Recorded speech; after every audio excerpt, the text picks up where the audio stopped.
President White Library, CORNBLB University.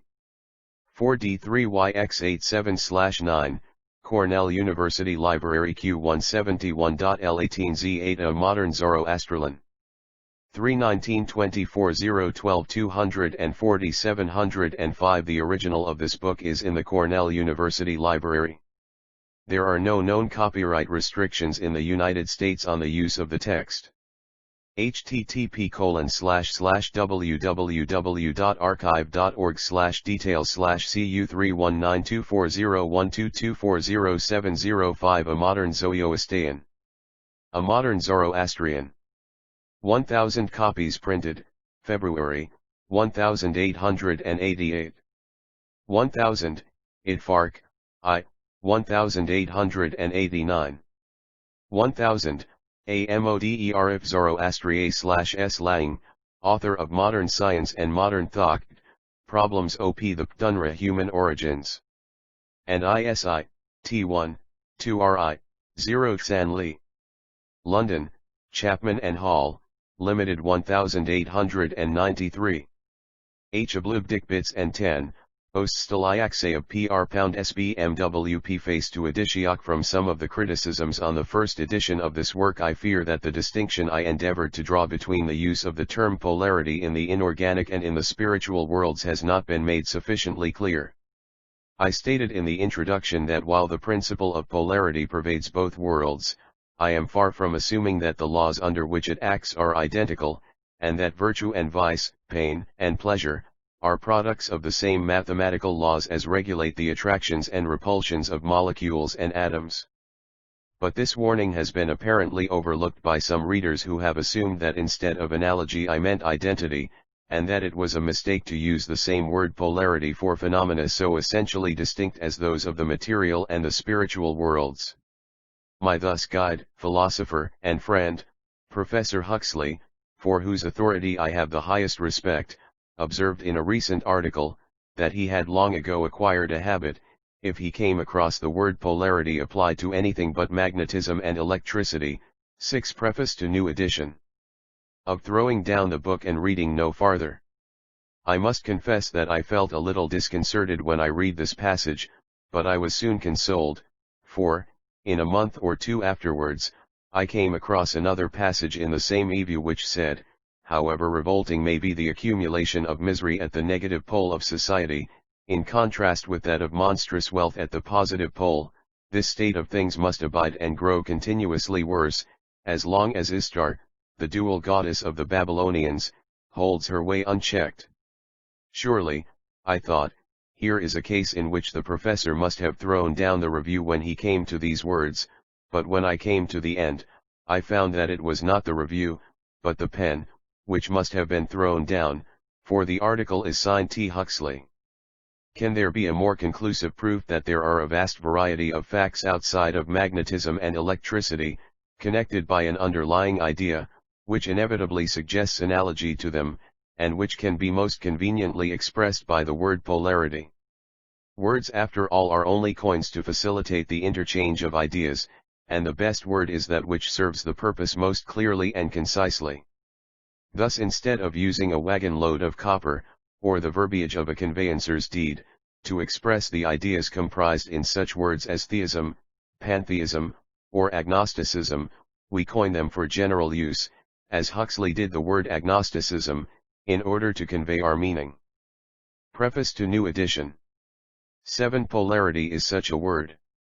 It sums up what Emerson says in his essay on compensation: polarity, or action and reaction, we meet in every part of nature, in darkness and light, in the ebb and flow of waters, in male and female, in the inspiration and expiration of plants and animals, in the undulations of fluids and of sound, in the centripetal and centrifugal gravity, in electricity, galvanism, and chemical affinity. Superinduce magnetism at one end of a needle, the opposite magnetism takes place at the other end. If the south attracts, the north repels. An inevitable dualism besets nature, so that each thing is a half, and suggests another to make it whole, as spirit, matter, man, woman, odd, even, subjective, objective, in, out, upper, under motion, rest nay, these, by whatever name we like to call them, are facts and not fancies, and facts which enter largely into all questions, whether of science, philosophy, religion, or practical policy. Everyone who wishes to keep at all abreast with modern culture, ought to have some general knowledge of the ideas and principles which underlie them and which are embraced in my comprehensive word polarity object in this book has been to assist the reader, who is not a specialist, in arriving at some general understanding of the subjects treated of, and I may hope, in awakening such an interest in them as may induce him to prosecute further my researches. If I succeed in this, object will have been attained. Pfage. The reception given to my former work, on modern science and modern thought, has induced me to write this further one. I refer not so much to the reviews of professional critics, though as a rule nothing could be more courteous and candid, but rather to the letters I have received from readers of various age, sex, and condition, saying that I had assisted them in understanding much interesting matter which had previously been a sealed book to them. If I am good for anything, it is for a certain faculty of lucid condensation, and I have thought that I might apply this to some of the less known branches of modern science, such as the new chemistry and physiology, as well as, in first work, to the more familiar subjects of astronomy and geology, while at the same time I might extend it to some of the more obvious problems of religion, morals, metaphysics, and practical life, which force themselves, more and more every day, on the attention of intelligent thinkers. As in the former work the scientific speculations were linked together by the leading idea of the universality of law, so, in this, unity is given to them by the all-pervading principle of polarity, which manifests ex preface itself everywhere as the fundamental condition of the material and spiritual universe. For the scientific portion of the work I am indebted to the most approved authorities, such as Darwin, Huxley, Haeckel, and Professor Cook's volume on the new chemistry in the International Scientific Series. For the religious and philosophical speculations I am myself responsible, for, although I have derived the greatest possible pleasure and profit from Herbert my Spencer's writings, I had arrived at principal conclusions independently before I had read any of his works. I can only hope that I may have succeeded in presenting a good many abstruse questions in a popular form, intelligible to the average mind of ordinary readers, and calculated, if it teaches nothing else, to teach them a practical philosophy which inculcates tolerance and charity, and assists them in finding certions in stones and good in everything. Contents. Chapter L. Cogitoi. Experiment with magnet principle of polarity applies universally. Analogies in spiritual world. Zoroastrian religion changes in modern environment require corresponding changes in religions and philosophies. 1 Chapter 2. Polite in Mat B. Molecules and atoms. Matter consists of molecules. Nature of molecules. Laws of their action in gases. Law of Avogadro. Molecules composed of atoms proved by composition of water. Combinations of atoms. Elementary substances. Qualities of matter depend on atoms. Dimensions and velocities of molecules and atoms. These are as certain facts, not theories. 9 Chapter Rn. Ethy. Ether proved by light. Light waves. Elasticity of ether. Its universal diffusion influences molecules and atoms is influenced by them. Successive orders of the infinitely small illustrated by the differential and integral calculus. Explanation of this. Calculus. Theory of vortex rings. 21 Chapter 4. In Begged. Energy of motion and of position. Energy can be transformed, not created or destroyed. Not created by free will. Conservation of mechanical power. Convertibility of heat and work. Nature of SLE contents. Heat. The steam engine. Different forms of energy. Gravity. Molecular energy. Chemical energy. Dynamite. Chemical AFL. SNE. Electricity produced by friction. By the voltaic battery. Electric currents. Arc light. Induction. Magnetism. The magnetic needle. The electric telegraph. The telephone. Dynamo. Electric engine. Accumulator. 06 Chapter V. Polarity in matter. Ultimate elements of universe built up by polarity. Experiment with magnet. Chemical affinity. Atomic poles. Alkalis and acids. Quantivalence. Atomicity. Isomerism. Chemical stability. Thermochemistry. Definition of atoms. All matter built up by polar forces. 65 Chapter 6. Polarity in life. Contrast of living and dead, eating and being eaten, trace matter upwards and life downwards, colloid cells, protoplasm, Munira, composition of protoplasm, essential qualities of life, nutrition and sensation, motion, reproduction, spontaneous generation, organic compounds, polar conditions of life. 76 Chapter VN, primitive polarities, plant and animal. Contrast in developed life, plants producers, animals consumers, differences disappear in simple forms, zoophytes, protista, nummulites, corals, fungi, lichens, insectivorous plants, geological succession, primary period, algage and ferns, secondary period, gymnosperms, tertiary and recent, angiosperms, monocotyledons and dicotyledons, parallel evolution of animal life, primary, protista, mollusca, and fish, secondary, reptiles, tertiary and recent, mammals. 92 Chapter VN. Primitive polarities, polarity of sex. Sexual generation, base of ancient cosmogonies, propagation non-sexual in simpler forms, amoeba and cells, germs and buds, anemones, worms, spores, origin of sex, ovae and male, contents. Shiupayua, organ, hermaphrodites, parthenogenia, bees and insects, man and woman, characters of each sex, woman's position improved by civilization, Christianity, the feminine pole, monogamy, the law of nature, tone respecting women, test of character, women in literature, in society, attraction and repulsion of sexes, like attracts, unlike ideal marriage, woman's rights and modem legislation. 102 Chapter 9. Primitive polyhedries, hebdity and viation. Heredity in simple forms of life, in more complex organisms, pangenesis, varieties, how produced, fixed by law of survival of the fittest. Dr. Temple's view, examples, Triton, axolotl, variations in individuals and species, lizards into birds, ringed snakes, echidna. 117 Chapter X, the knowable and unknowable, being and thought. Basis of knowledge, perception, constitution of brain, white and gray matter, average size and weight of brains, European, Negro, and ape, mechanism of perception, sensory and motor nerves, separate areas of brain, sensory and motor centers, abnormal states of brain, hypnotism, somnambulism, trance, thought, reading, spiritualism, reflex action, ideas, how formed, number and space, creation, unknowable conceptions based on perceptions, metaphysics, Descartes, Kant, Berkeley, anthropomorphism, laws of nature. 125 Chapter 11. Religions and philosophies. Religions, working hypotheses, Newman's illative sense, origins of religions, ghosts and spirits, fetishes, nature worship, solar myths, planets, evolution of nature worship, polytheism, pantheism, and theism, evolution of monotheism in the Old Testament, evolution of morality, natural law and miracle, evidence for miracles, insufficiency of evidence, absence of intelligent design, agnosticism, origin of evil can only be explained by polarity, optimism and pessimism, Jesus, the Christian ormist, Christianity without miracles. Point 146, 14 Contents. Chapter X and Christianity and Moils. FAQ X, Christianity based on morals, origin of morality traced in Judaism, originates in evolution, instance of murder, freedom of will suspended in certain states of brain, hypnotism, mechanical theory, pre-established harmony, human and animal conscience, analysis of will explained by polarity, practical conclusion. 184 Chapter XIN. Zoroastrianism.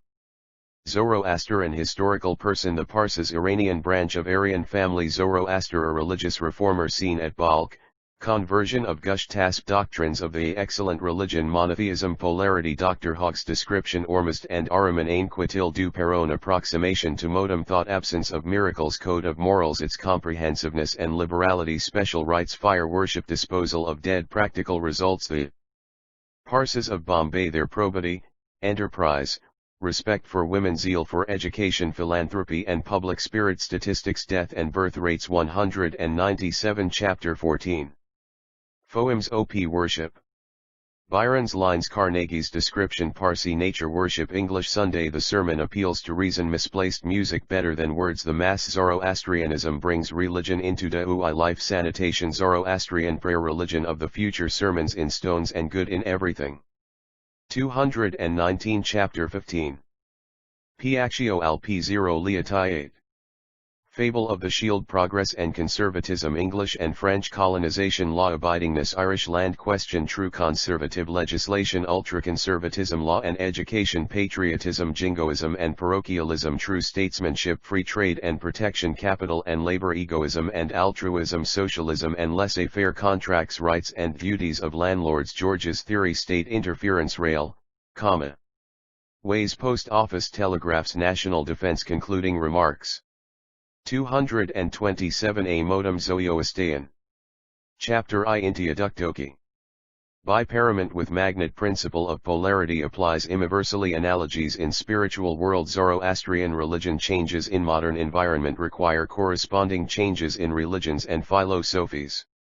Scatter a heap of iron filings on a plate of glass, bring near it a magnet, and tap the glass gently, and you will see the filings arrange themselves in regular forms. If one pole only of the magnet is brought near the glass, the filings arrange themselves in lines radiating from that pole. Next, lay the bar magnet on the glass so that the filings are influenced by both poles. They will arrange themselves into a series of regular curves. In other words, the chaos of a confused heap of inert matter has become a cosmos of harmonious arrangement, assuming definite form in obedience to law. As the old saying has it, that every road leads to Rome, so this simple experiment leads up to a principle which underlies all existence knowable to human faculty. Why that of polarity? Do the iron filings arrange a modern Zoroastrian themselves in regular curves? Because they are magnetized by the influence of the larger magnet, and each kti/mm little particle of iron is converted into a little magnet with two opposite poles attracting and repelling. What is a magnet? It is a special manifestation of the more general principle of polarity, by which energy, when it passes from the passive or neutralized into the active state, does so under the condition of developing opposite and conflicting energies, no action without reaction, no positive without a negative, and, as we see it in the simplest form in our magnets, no north pole without a south pole, like, ever repelling like and attracting unlike. The magnet, again, may be considered as a special form of electricity, for if we send an electric current through a coil of copper wire encircling a bar of soft iron, the bar is at once converted into a magnet, so that a magnet may be considered as the summing up, at two opposite extremities or poles, of the attractive and repulsive EFIX of electric currents circulating round it. But this electricity is itself subject to the law of polarity, whether developed by chemical action in the form of a current or electricity in motion, or by friction in the form of statical electricity of small quantity but high tension. In all cases a positive implies a negative, in all, like repels like and attracts unlike. Introductory. 8. Conversely, as polarity produces definite structure, so definite structure everywhere implies polarity. The same principle prevails not only throughout the inorganic or world of matter, but throughout the organic or world of life, and specially throughout its highest manifestations in human life and character, and in the highest products of its evolution, in societies, religions, and philosophies. To show this by some familiar and striking examples is the main object of this book.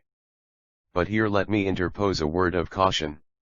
I must avoid the error which vitiates Professor Drummond's interesting work on natural law in the spiritual world, of confounding analogy and identity. Because the principle of polarity pervades alike the natural and spiritual worlds, I am far from assuming that the laws under which it acts are identical, and that virtue and vice, pain and pleasure, ugliness and beauty, are products of the same mathematical changes of sine and inverse squares or cubes of distances, as regulate the attractions and repulsions of molecules and atoms. All I say is, that the same pervading principle may be traced wherever human thought and human knowledge extend, that it is apparently, for some reason unknown to us, the essential condition of all existence within the sphere of that thought and that knowledge, and that what lies beyond it is the great unknown, behind the impenetrable veil which it is not given to mortals to uplift. In like manner, if I call myself a modern Zoroastrian, it is not that I wish or expect to teach a new religion or revive an old one, to see Christian churches dedicated to Ormuzd, or right reverend bishops exchanging the apron and shovel hat for the mitre and flowing robes of the ancient magi. B2 missing page 6 of modern Zoroastrian. With no more actual reality than the symbols of the differential calculus. The real causes and laws of heat, light, and electricity, were as little known as those of molecular action and of chemical affinity. The great laws of the indestructibility of matter, the correlation of forces, and the conservation of energy, were unknown, or only just beginning to be foreshadowed. As regards life, protoplasm was a word unheard of. Scientific biology, zoology, and botany were in their infancy, and the gradual building up of all living matter from a speck of protoplasm, through a primitive cell, was not even suspected. Above all, the works of Darwin had not been published, and evolution had not become the general law of modern thought, nor had the discovery of the antiquity of man, and of his slow development upwards from the rudest origins, shattered into fragments established beliefs as to his recent miraculous creation. Science and miracle have been fighting out their battle during the last 50 years along the whole line, and science has been at every point victorious. Miracle, in the sense in which our fathers believed in it, has been not only repulsed, but annihilated so completely, that really little remains but to bury the dead. The result of these discoveries has been to make a greater change in the spiritual environment of a single generation than would be made in their physical environment if the glacial period suddenly returned and buried northern Europe under polar ice. The change is certainly greater in the last 50 years than it had been in the previous 500, and in many respects greater than in the previous 5,000.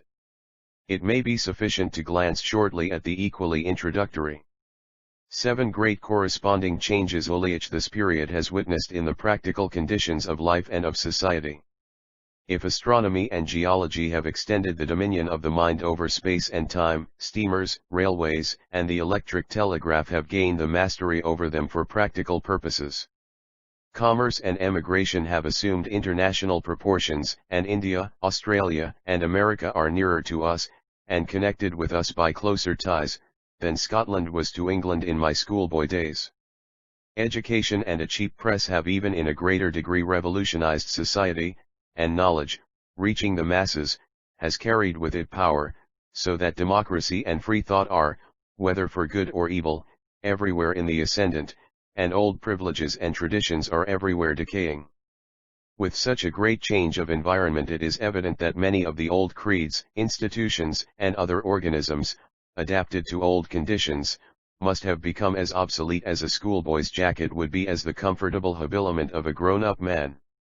But as a lobster which has cast its shell does not feel at ease until it has grown a new one, so thinking men of the present day are driven to devise, to a great extent each for themselves, some larger theory which may serve them as a working hypothesis with which to go through life, and bring the ineradicable aspirations and emotions of their nature into some tolerable harmony with existing facts.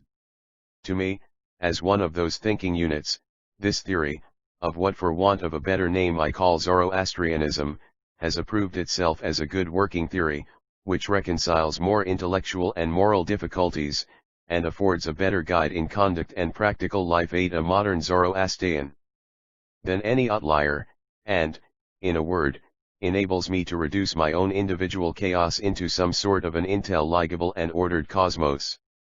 I feel moved, therefore, to my preach through the press little sermon upon it, for the benefit of those whom it may concern, feeling assured that the process of evolution, by which the old order changes, giving place to new, can best be assisted by the honest and unbiased expression of the results of individual thought and experience on the part of any one of those units whose aggregates form the complicated organisms of religions and philosophies, of societies, and of humanity.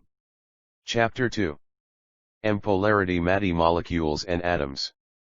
Matter consists of molecules. Nature of molecules. Laws of their action in gases. Law of Avogadro. Molecules composed of atoms proved by composition of water. Combinations of atoms. Elementary substances. Qualities of matter depend on atoms. Dimensions and velocities of molecules and atoms. These are ascertained/ACIS, not theories.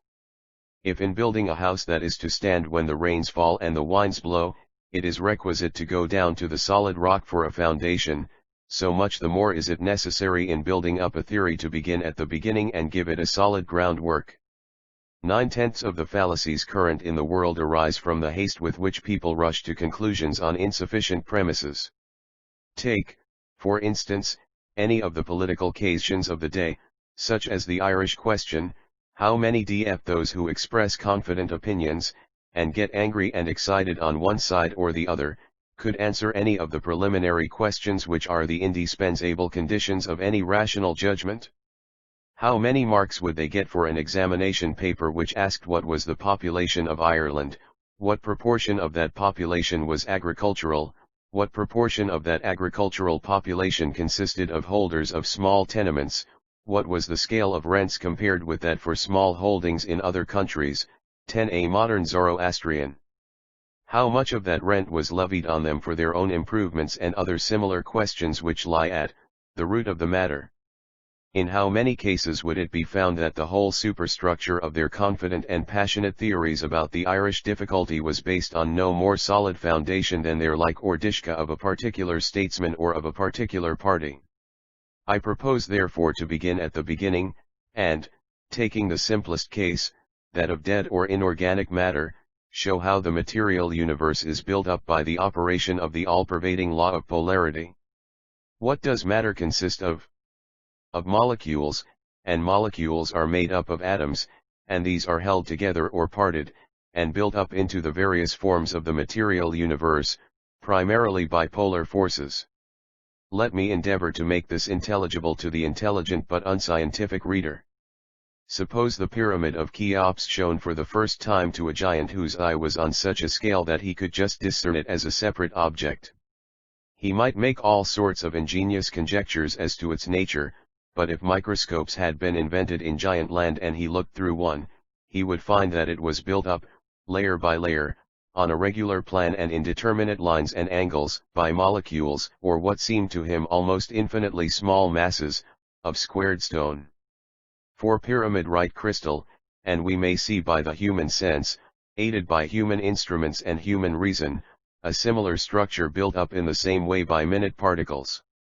Or again, divide and subdivide our iron filings until we reach the limit of possible mechanical division discernible by the microscope. Each one remains essentially a polarity, est matter, molecules and atoms. 11 bar of iron, as capable of being magnetized, and showing the same qualities and behavior under chemical tests as the original bar of iron from which the filings were taken. This carries us a long way down towards the eye of finitely small, for mechanical division and microscopic visibility can be carried down to magnitudes which are of the order of IOOOGOP, happy face, inch. But this is only the first step. To understand our molecules we must ascertain whether they are infinitely divisible, and whether they are continuous, expanding by being spread out thinner and thinner like gold beater's skin, or are they separate bodies with intervals between them, like little planets forming one solar system and revolving in space by fixed laws. Ancient science guessed at the former solution and embodied it in the maxim that nature abhors a vacuum. Modern science proves the latter. In the first place, bodies combine only in fixed proportions, which is a necessary consequence if they consist of definite indivisible particles, but inconceivable if the substance of each is indefinitely divisible. Thus water is formed in one way and one only, by uniting one volume or molecule of oxygen with two of hydrogen, and any excess of one or the other is left out and remains uncombined. But if the molecules could be divided into halves, quarters, and so on indefinitely, there can be no reason why their union should take place always in this one proportion and this only. A still more conclusive proof is furnished by the behavior of substances which exist in the form of gases. If a jar is filled with one gas, a second and third gas can be poured into it as readily as into a vacuum, the result being that the pressure on the sides 12 a modern Zoroastrian of the jar is exactly equal to the sum of the separate pressures of each separate gas. This evidently means that the first gas does not occupy the whole space, but that its particles are like a battalion of soldiers in loose skirmishing order, with such intervals between each unit that a second and third battalion can be marched in and placed on the same ground, without disturbing the formation, and with the result only of increasing the intensity of the fire. Now gas is matter as much as solids or liquids, and in the familiar instance of water we see that it is merely a question of more or less heat whether the same matter exists as ice, water, or steam. The number and nature of the molecules is not changed, only in the one case they are close to one another and solidly linked together, in the other, further removed and free to move about one another, though still held together as a mass by their mutual attractions, and in the third, still further apart, so that their mutual attraction is lost and they dart about, each with its own proper motion, bombarding the surface which contains them, and by the resultant of their impacts producing pressure. In this latter and simpler form of gas the following laws are found to prevail universally for all substances. Under like conditions volumes vary directly as the temperature and inversely as the pressure. That is to say, the pressure which contains them remaining the same, equal volumes of air, steam, or any other substance in the state of gas, expand into twice the volume if the temperature is doubled, 3 times if it is tripled, and so on, contracting in the same way if the temperature is lowered. If on the other hand the temperature remains constant, the volume is reduced to 1, m polarity matter molecules and atoms.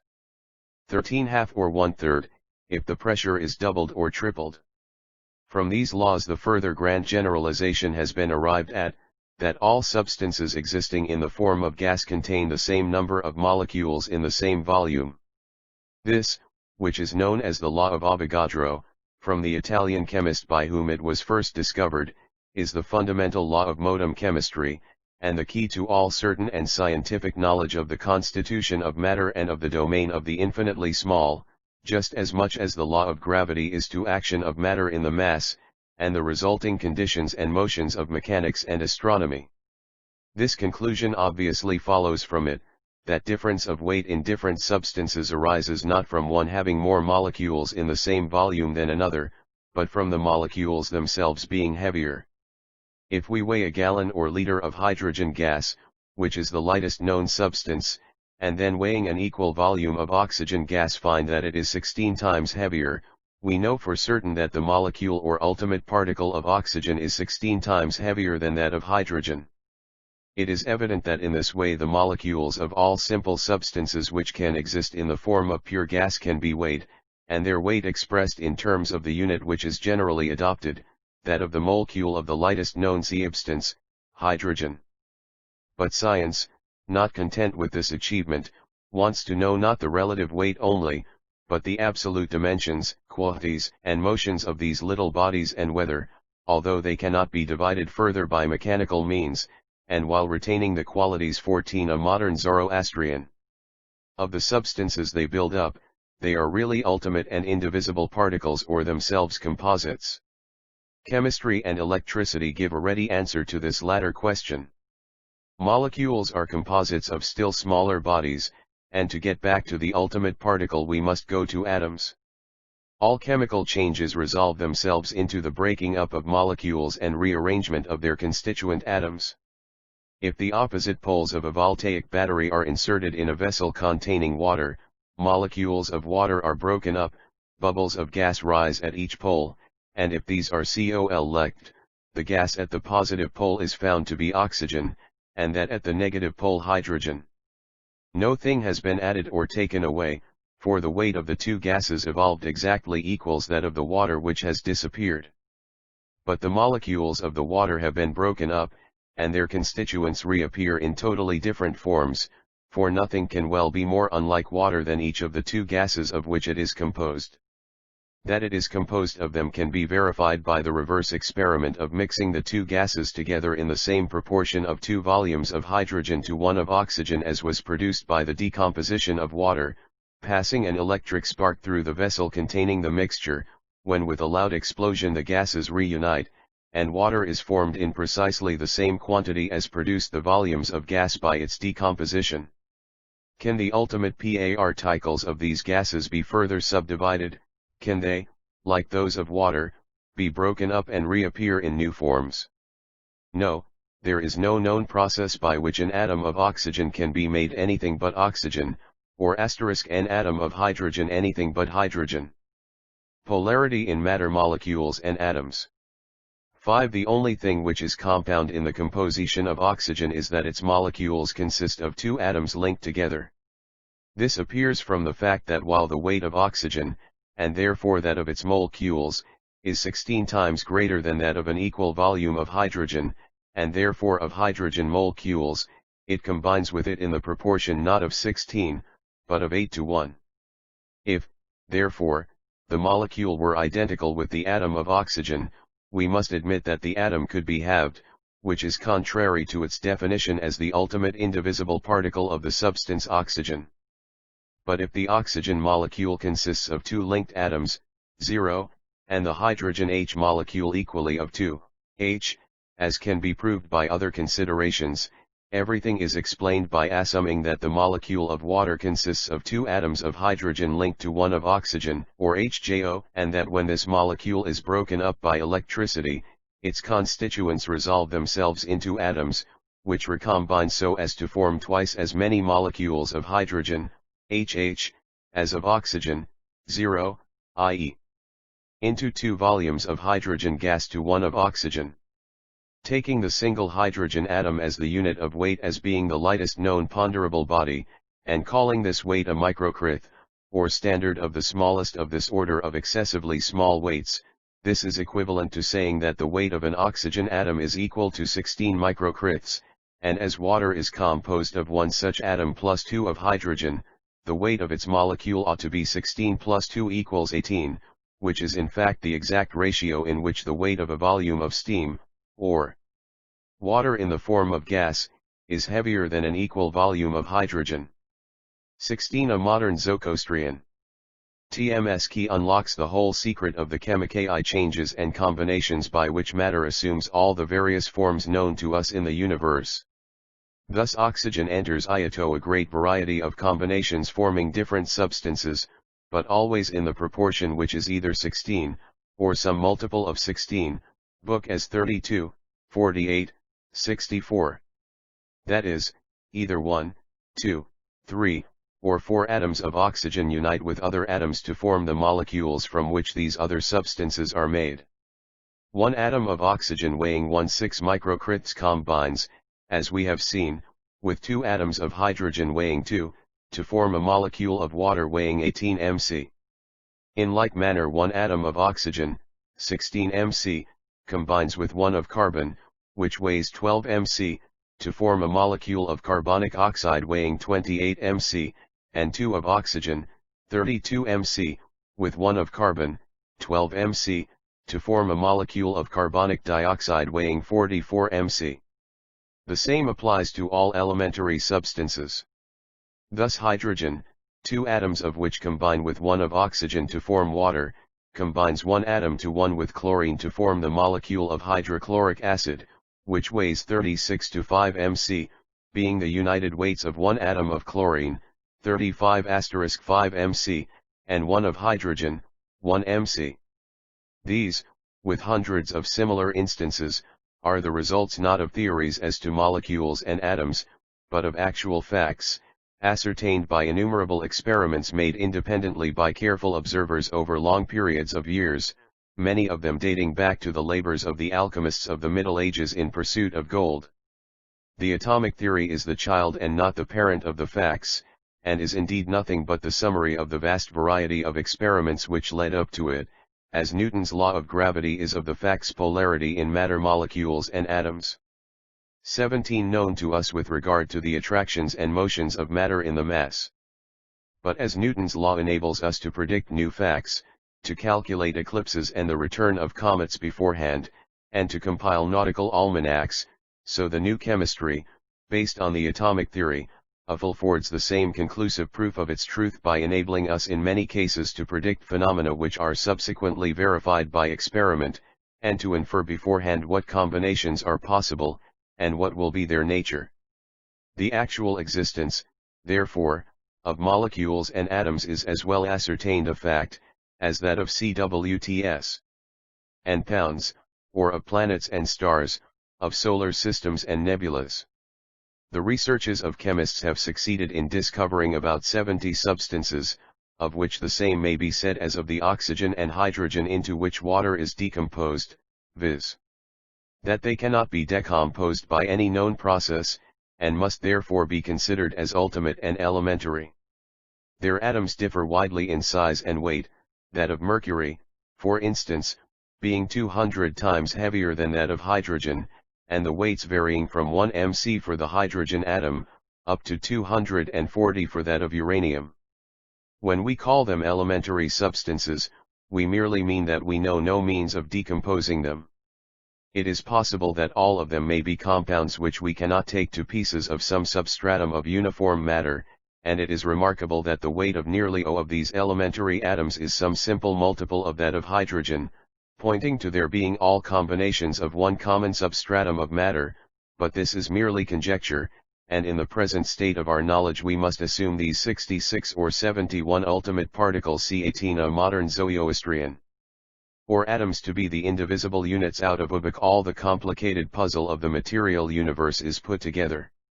They are not all equally important to us.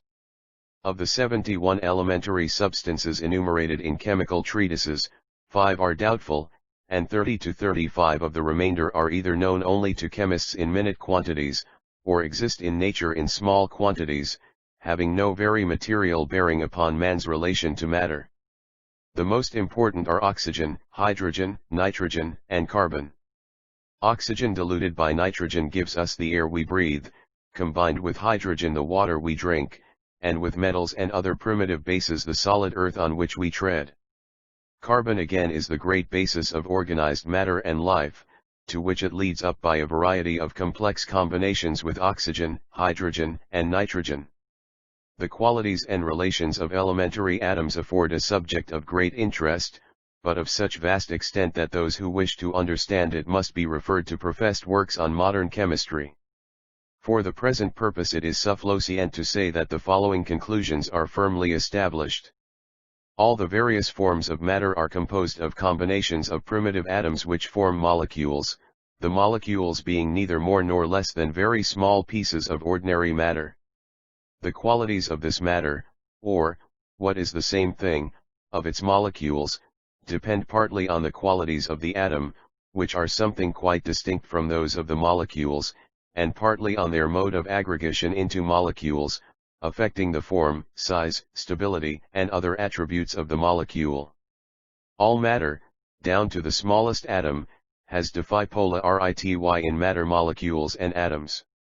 19 night weight and is indestructible.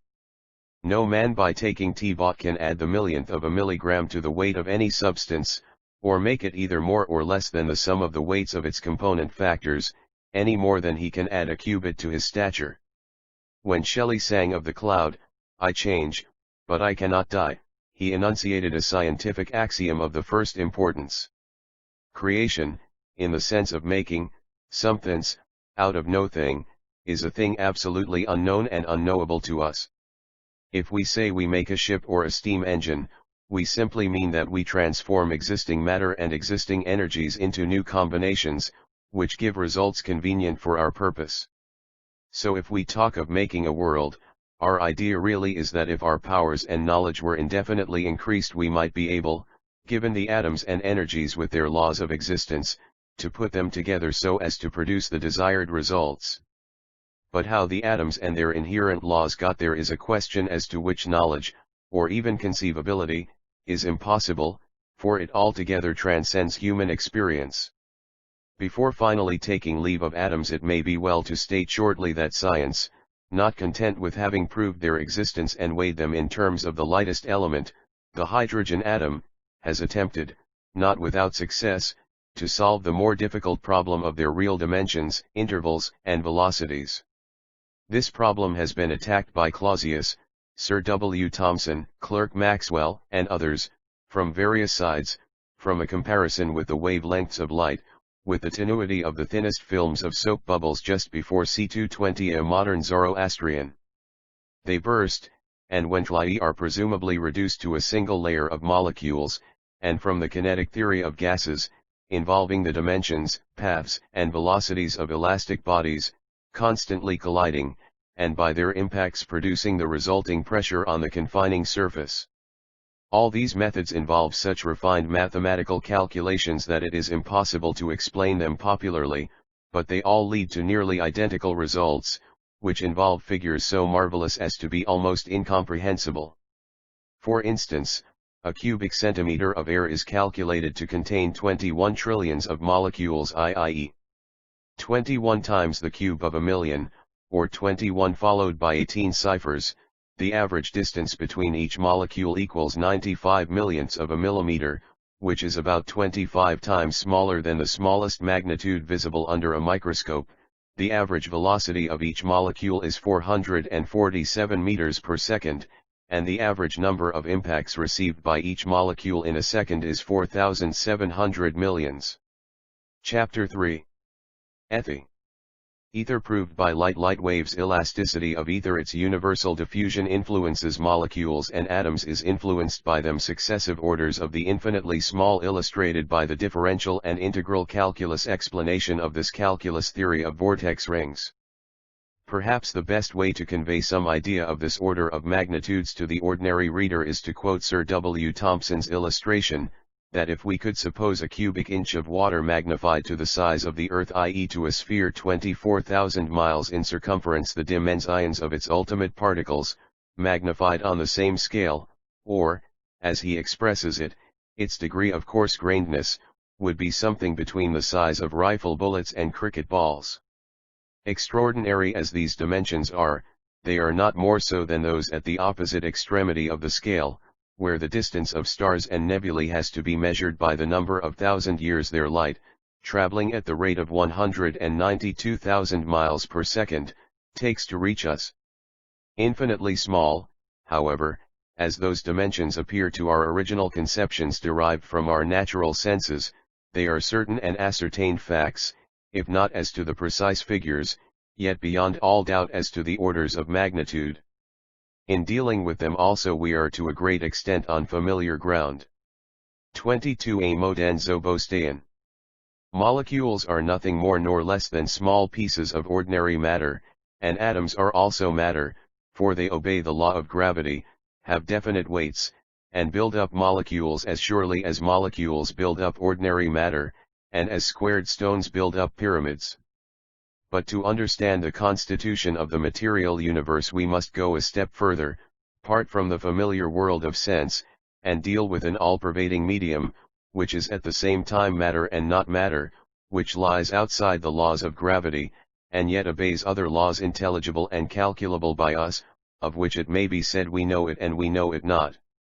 We call it ether. Ether is a medium assumed as a necessary consequence from the phenomena of light, heat, and electricity, primarily from those of light. Respecting light, two facts are known to us with absolute certainty. First, it traverses space at the rate of 192,000 miles per second. Second, it is propagated not by particles actually traveling at this rate, but, like sound through air, by the transmission of waves. The first fact is known from the difference of time at which eclipses of Jupiter's satellites are seen, according as the Earth is at the point of its orbit nearest to or farthest from Jupiter, i.e. from the time light takes to traverse the diameter of the Earth's orbit, which is about 180 millions of miles, and this velocity of light is confirmed by direct experiments, as by noting the difference of time between seeing the flash and hearing the sound of a gun, which gives the velocity of light compared with the known velocity of sound. Ether.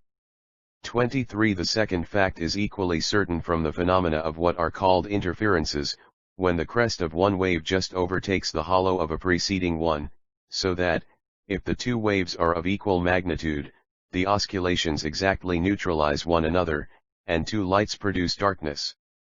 This is shown in 1,000 different ways, and for all the different colors depending on different waves into which white light is analyzed when passed through a prism. It is a certain result of wave motion, and of wave motion only, and therefore we know without a doubt that light is propagated by waves. But waves imply a medium through which wave forms are transmitted, for waves are nothing but the rhythmic motion of something which rises and falls, or oscillates symmetrically about a mean position of rest, slowly or quickly according to the less or greater elasticity of the medium. The waves which run along a large and slack wire are large and slow, those along a small and tightly stretched wire are small and quick, and from the data we possess as to light, its velocity of transmission, its refraction when its waves pass from one medium into another of different density, and from the distance between the waves as shown by interference, it is easy to calculate the lengths and vibratory periods of the waves, and the elasticity of the medium through which such waves are transmitted. The figures at which we arrive are truly extraordinary. The dimensions and rates of oscillations of the waves which produce the different colors of visible light have been measured and calculated with the greatest accuracy, and they are as follows: 24 A modern Zoroastrian. Dimensions of light waves. C010 UI3 ether. 25 of 100 miles an hour is a hurricane uprooting trees and leveling houses. If ether were as dense as air, the resistance to the earth in passing through it would be 600 times that of going dead to windward in a tropical hurricane. But in point of fact there is no sensible resistance, for the earth and heavenly bodies move in their calculated paths according to the law of gravity exactly as they would do if they were moving in a vacuum. Even the comets, which consist of such excessively rare matter that when one of them got entangled among the satellites of Jupiter it did not affect their movements, are not retarded by the ether, or so slightly, that any retardation in the case of one or two of them is suspected rather than proved. But, if the ether has no weight, how can we call it material, weight being, as we have seen, the invariable test and measure of all matter down to the minutest atom? And yet how can we deny its existence when it is demonstrably necessary to account for undoubted facts revealed to us every day by the prism, the spectroscope, electricity, and chemical action, and deductions from these facts based on the strict laws of mathematical calculation? For the existence of the ether is not based only on the phenomena of light, it is an equally necessary postulate to explain those of heat, electricity, and chemical action. Must conceive of our atoms and molecules as forming systems and performing their movements, not in vacuo, but in an all-pervading medium of this ether, to which they impart, and from which they receive, impulses. These impulses are excessively minute, and when they occur in irregular order they produce no appreciable effect, but when the vibrations of the ether keep, 26 A modern Zoroastrian time lie those of the atoms, the multitude of small effects becomes summed up into one considerable enough to produce great changes. Just so a rhythmic succession of tiny ripples may set a heavy buoy oscillating, and the footfalls of a regiment of soldiers marching over a suspension bridge may make it swing until it breaks down, while a confused mob could traverse it in safety. The latter affords a good illustration of the way in which molecular structures may be broken down, and their atoms set free to enter into other combinations, by the action of heat, light, or chemical rays beyond the visible end of the spectrum. Conversely, the phenomena of the spectroscope all depend on the fact that the vibrations of atoms and molecules can propagate waves through the ether, as well as absorb ether waves into their own motions, and thus give spectra distinguished by bright or dark lines peculiar to each substance, by which it can be identified. Whatever ether may be, this much is certain about it: it pervades all space.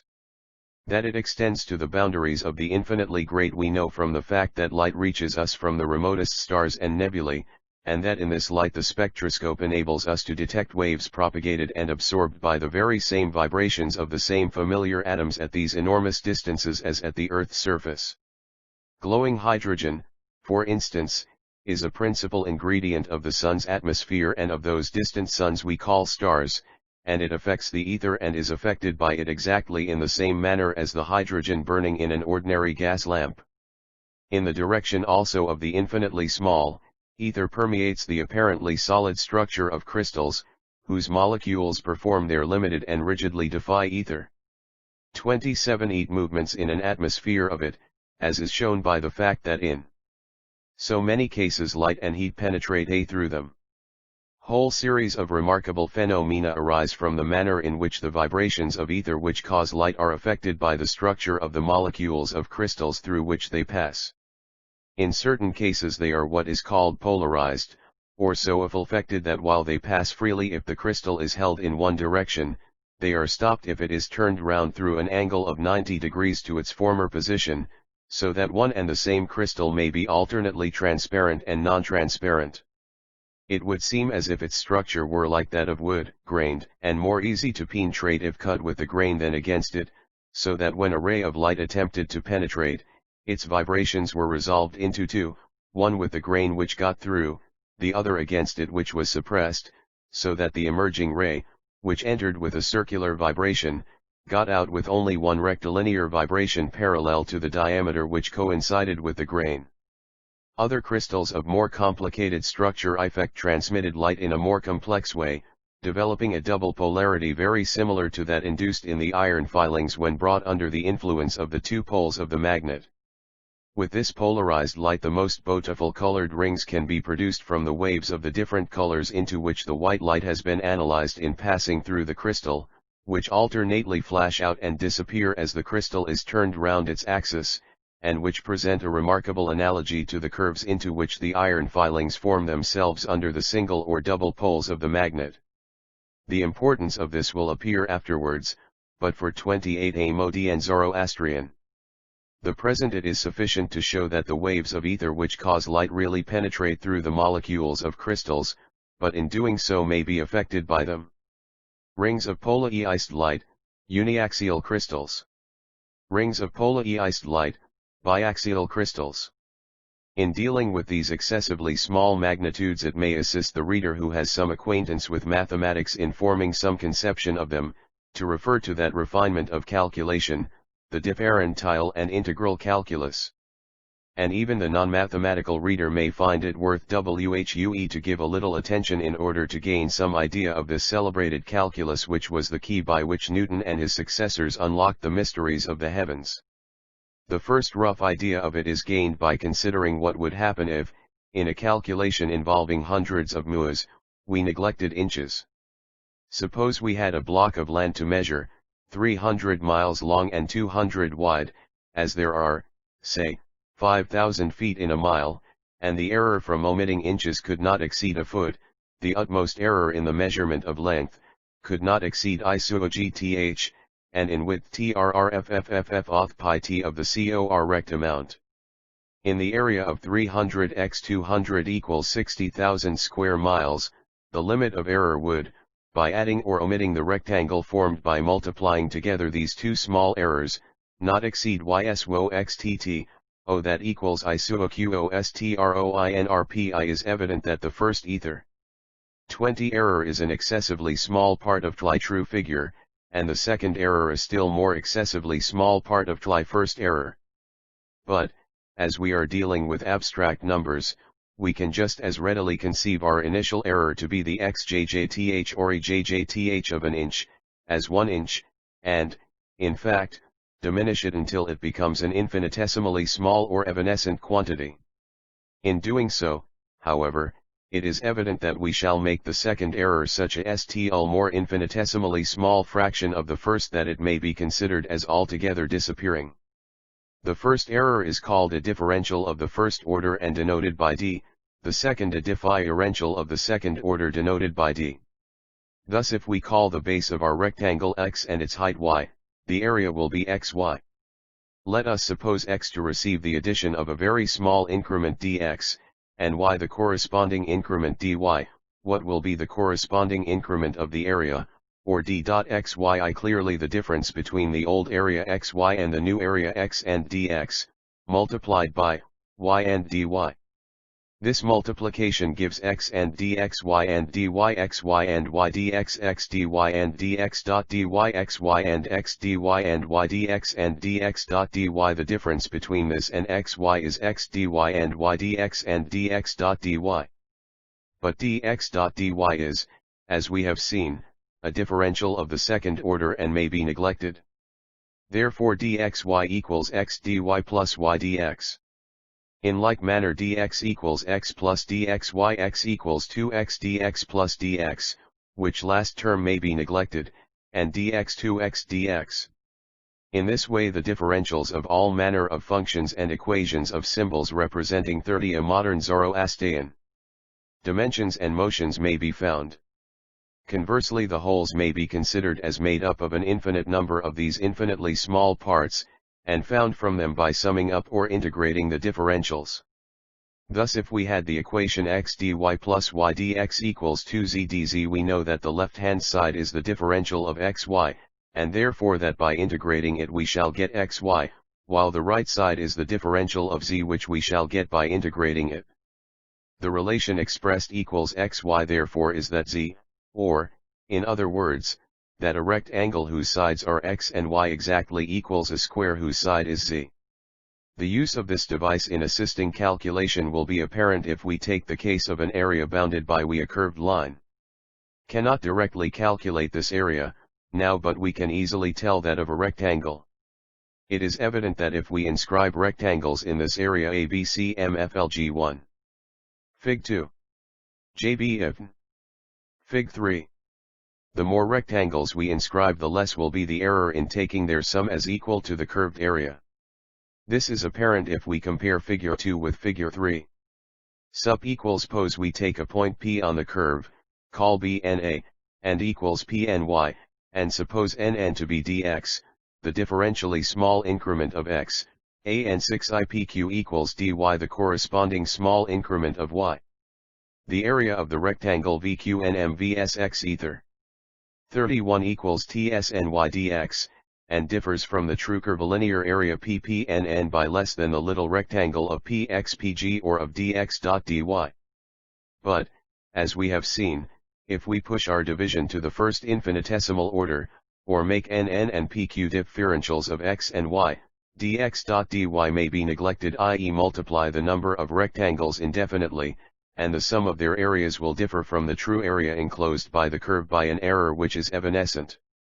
If then x and y are connected by some fixed law, as must be the case if the extremity of y traces out some regular curve, the relation between them may be expressed by an equation, which will remain one however often it may be differentiated or again integrated, and whatever modifications or transformations it may receive by mathematical processes which do not alter the essential equality of the two sides connected by the symbol of equality equals. Thus, by differentiating and casting off as evanescent all differentials of a lower order than that which we are working with, we may arrive at forms of which we know the integrals, and by integrating get back to the results in ordinary numbers, which we were in search of but could not attain directly. The same thing will apply if our symbols are more numerous, and if they express relations of motion as well as of space, or, in fact, any relations which are governed by fixed laws expressible by equations.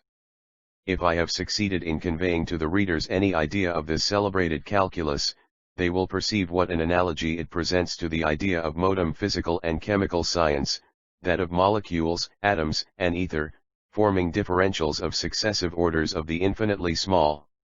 It is certainly most remarkable that while the former was a purely intellectual idea based 32 a modern Zoroastrian on mathematical abstractions, Anuliakli was invented and worked as an instrument for solving the most intricate astronomical problems for nearly 2 centuries, without a suspicion that it represented any objective reality. The latter idea, based on actual experiment, seems to show that differentials and integrals have their real counterpart in nature and represent fundamental facts in the constitution of the universe. Those who are of a mystic or metaphysical turn of mind may discern in this arguments for matter and laws of matter being after all only manifestations of one universal, all-pervading mind, but in following such speculations we should be deserting the solid earth for cloudland, and passing the limit of positive knowledge into the region where reflections of our own hopes, fears, religious feelings, and poetical sentiments form and dissolve themselves against the background of the great unknown. For the present, therefore, I confine myself to pointing out how these undoubted truths of mathematical science, which have verified themselves in the practical form of enabling us to predict eclipses and construct nautical almanacs, correspond with and throw light upon the equally certain facts of the succession of infinitely small quantities of successive orders in the constitution of matter. An attempt has recently been made, based on abstruse mathematical calculations, to carry our knowledge of the constitution of matter one step further back, and identify atoms with ether. This is attempted by the vortex theory of Helmholtz, Sir W. Thomson, and Professor Tate. It is singular how some of the ultimate facts discovered by the refinements of science correspond with some of the most trivial amusements. Thus ether. 33 TTE blowing of soap bubbles gives the best clue to the movement of waves of light, and through them to the dimensions of molecules and atoms, and the collision of billiard balls, knocked about at random, to the movements of those minute bodies, and the kinetic theory of gases. In the case of the vortex the idea is given by the rings of smoke which certain adroit smokers amuse themselves by puffing into the air. These rings float for a considerable time, retaining their circular form, and showing their elasticity by oscillating about it and returning to it if their form is altered, and by rebounding and vibrating energetically, just as two solid elastic bodies would do, if two rings come into collision. If we try to cut them in two, they recede before the knife, or bend round it, returning, when the external force is removed to their original form without the loss of a single particle, and preserving their own individuality through every change of form and of velocity. This persistence of form they owe to the fact that their particles are revolving in small circles at right angles to the axis or circumference of the larger circle which forms the ring, motion thus giving them stability, very much as in the familiar instance of the bicycle. They burst at last because they are formed and rotate in the air, which is a resisting medium, but mathematical calculation shows that in a perfect fluid free from all friction these vortex rings would be indivisible and indestructible, in other words, they would be atoms. The vortex theory assumes, therefore, that the universe consists of one uniform primary substance, a fluid which fills all space, and that what we call matter consists of portions of this fluid which have become D34 a modern Zoroastrian, animated with vortex motion. The innumerable atoms which form molecules, and through molecules all the diversified forms of matter of the material universe, are therefore simply so many vortex rings, each perfectly limited, distinct, and indestructible, both as to its form, mass, and mode of motion. They cannot change or disappear, nor can they be formed spontaneously. Those of the same kind are constituted after the same fashion, and therefore are endowed with the same properties. The theory is a plausible one, and the reputation of its authors must command for it respectful consideration, but it is as yet a long way from being an established theory which can be accepted as a true representation of facts. In the first place it is based solely on mathematical theory, and not, as in the case of atoms and light waves, upon actual facts of weight and measurement tested by experiment, and to which mathematical reasoning affords only an aid and supplement. No one has proved the existence of such a medium or of such vortex rings, much less weighed or measured them. Moreover, the theory is open to some very obvious objections. How can aggregations of imponderable matter acquire weight, and become subject to the law of gravity, which, as we have seen, is one of the essential and permanent qualities of atoms? If a cubic millionth of a millimeter of ether formed into a vortex ring of, say, an atom of mercury, has a weight equal to 200 times that of an atom of hydrogen, which itself has a definite weight, why has it no weight in its original form? And if it had weight, however small, how could the enormous mass of ether filling all space produce no perceptible effect on bodies, even of attenuated kinetic ethy? 35 vapor, revolving rough with immense velocities? Again, how could these innumerable vortex rings be formed out of the ether without disturbing the uniformity and continuity of the medium, which are essential for the propagation of the light waves through it? And how could the motions requisite to form the vortex rings be impressed on them de novo consistently with the principle of the conservation of energy? Energy can no more be created out of nothing than matter, by any process known in nature or conceivable by the human intellect, and to assume it is simply a more refined manner of falling back on the supernatural, which is itself only a more refined manner of saying that we know nothing. For the present, therefore, we must be content with atoms and ether as the ultimate terms of our knowledge of the material or quasi-material components of the universe. S2 Chapter 4, Energy. Any of motion and of position energy can be transformed, not created or destroyed, not created by free will, conservation of mechanical power, convertibility of heat and work, nature of heat, the steam engine, different forms of energy, gravity, molecular energy, chemical energy, dynamite, chemical affinities, electricity produced by friction, by the voltaic battery, electric currents, arc light, induction, magnetism, the magnetic needle, the electric telegraph, the telephone, dynamo, electric engine, accumulator. Those ultimate elements, however, atoms and ether, only give us what may be called the dead half of the universe, which could not exist without the constant presence of the animating principle of force or energy.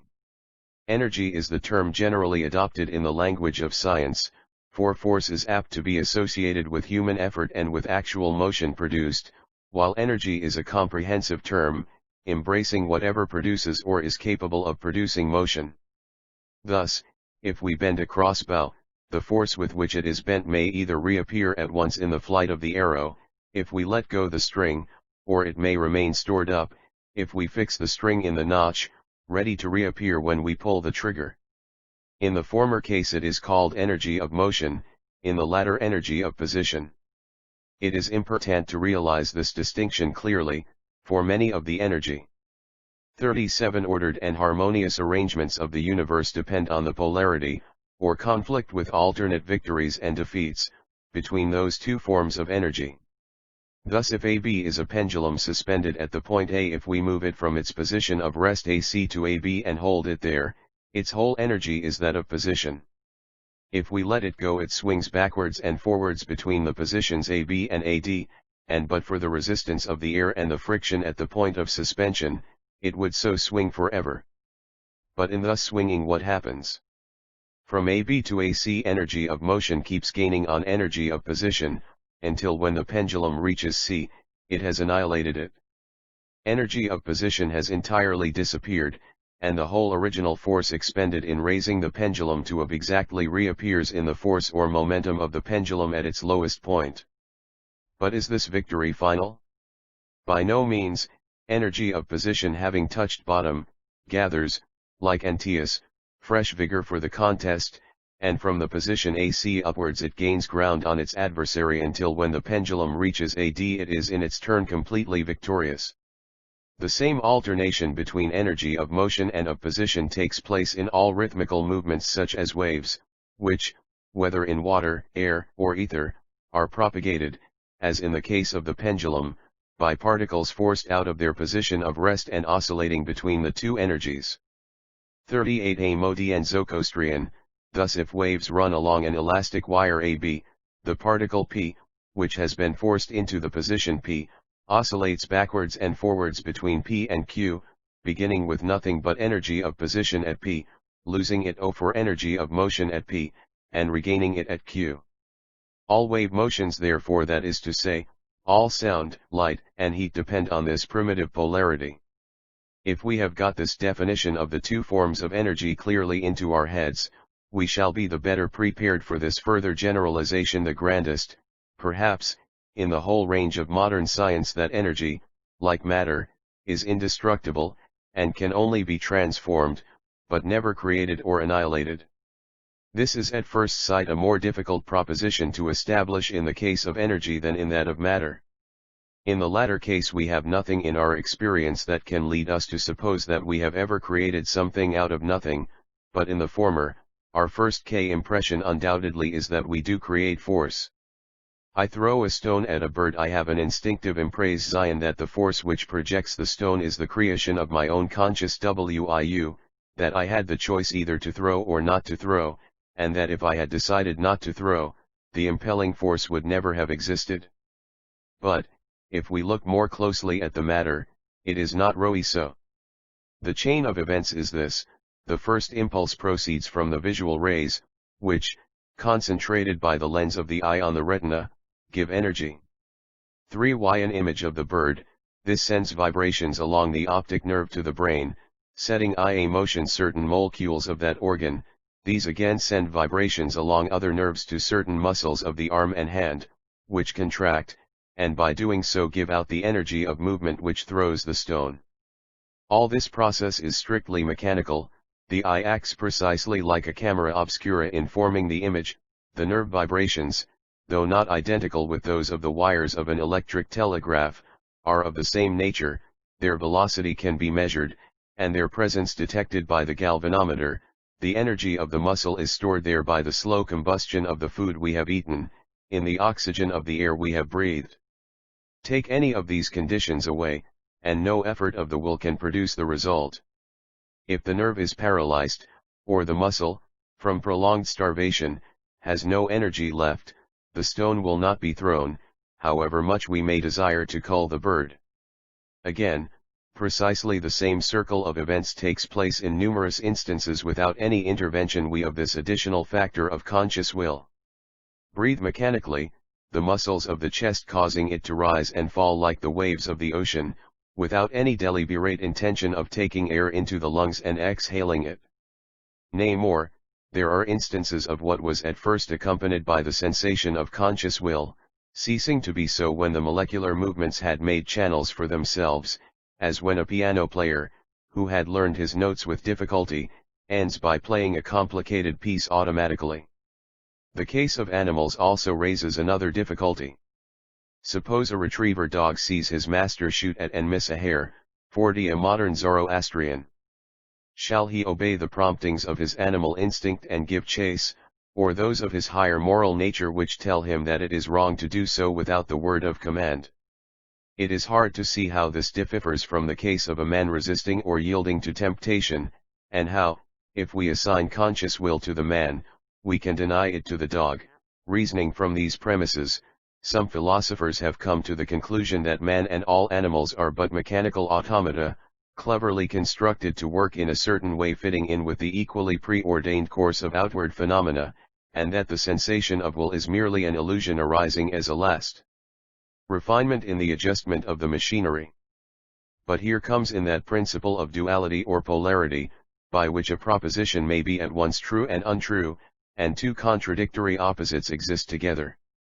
No amount of philosophical reasoning can make us believe that we are altogether machines and not free agents. It runs off us like water from a duck's back, and leaves us in presence of the intuitive conviction that to a great extent man is man and master of his fate. If this be an illusion, why not everything evidence of the senses, experiment, natural law, science, as well as morality and religion?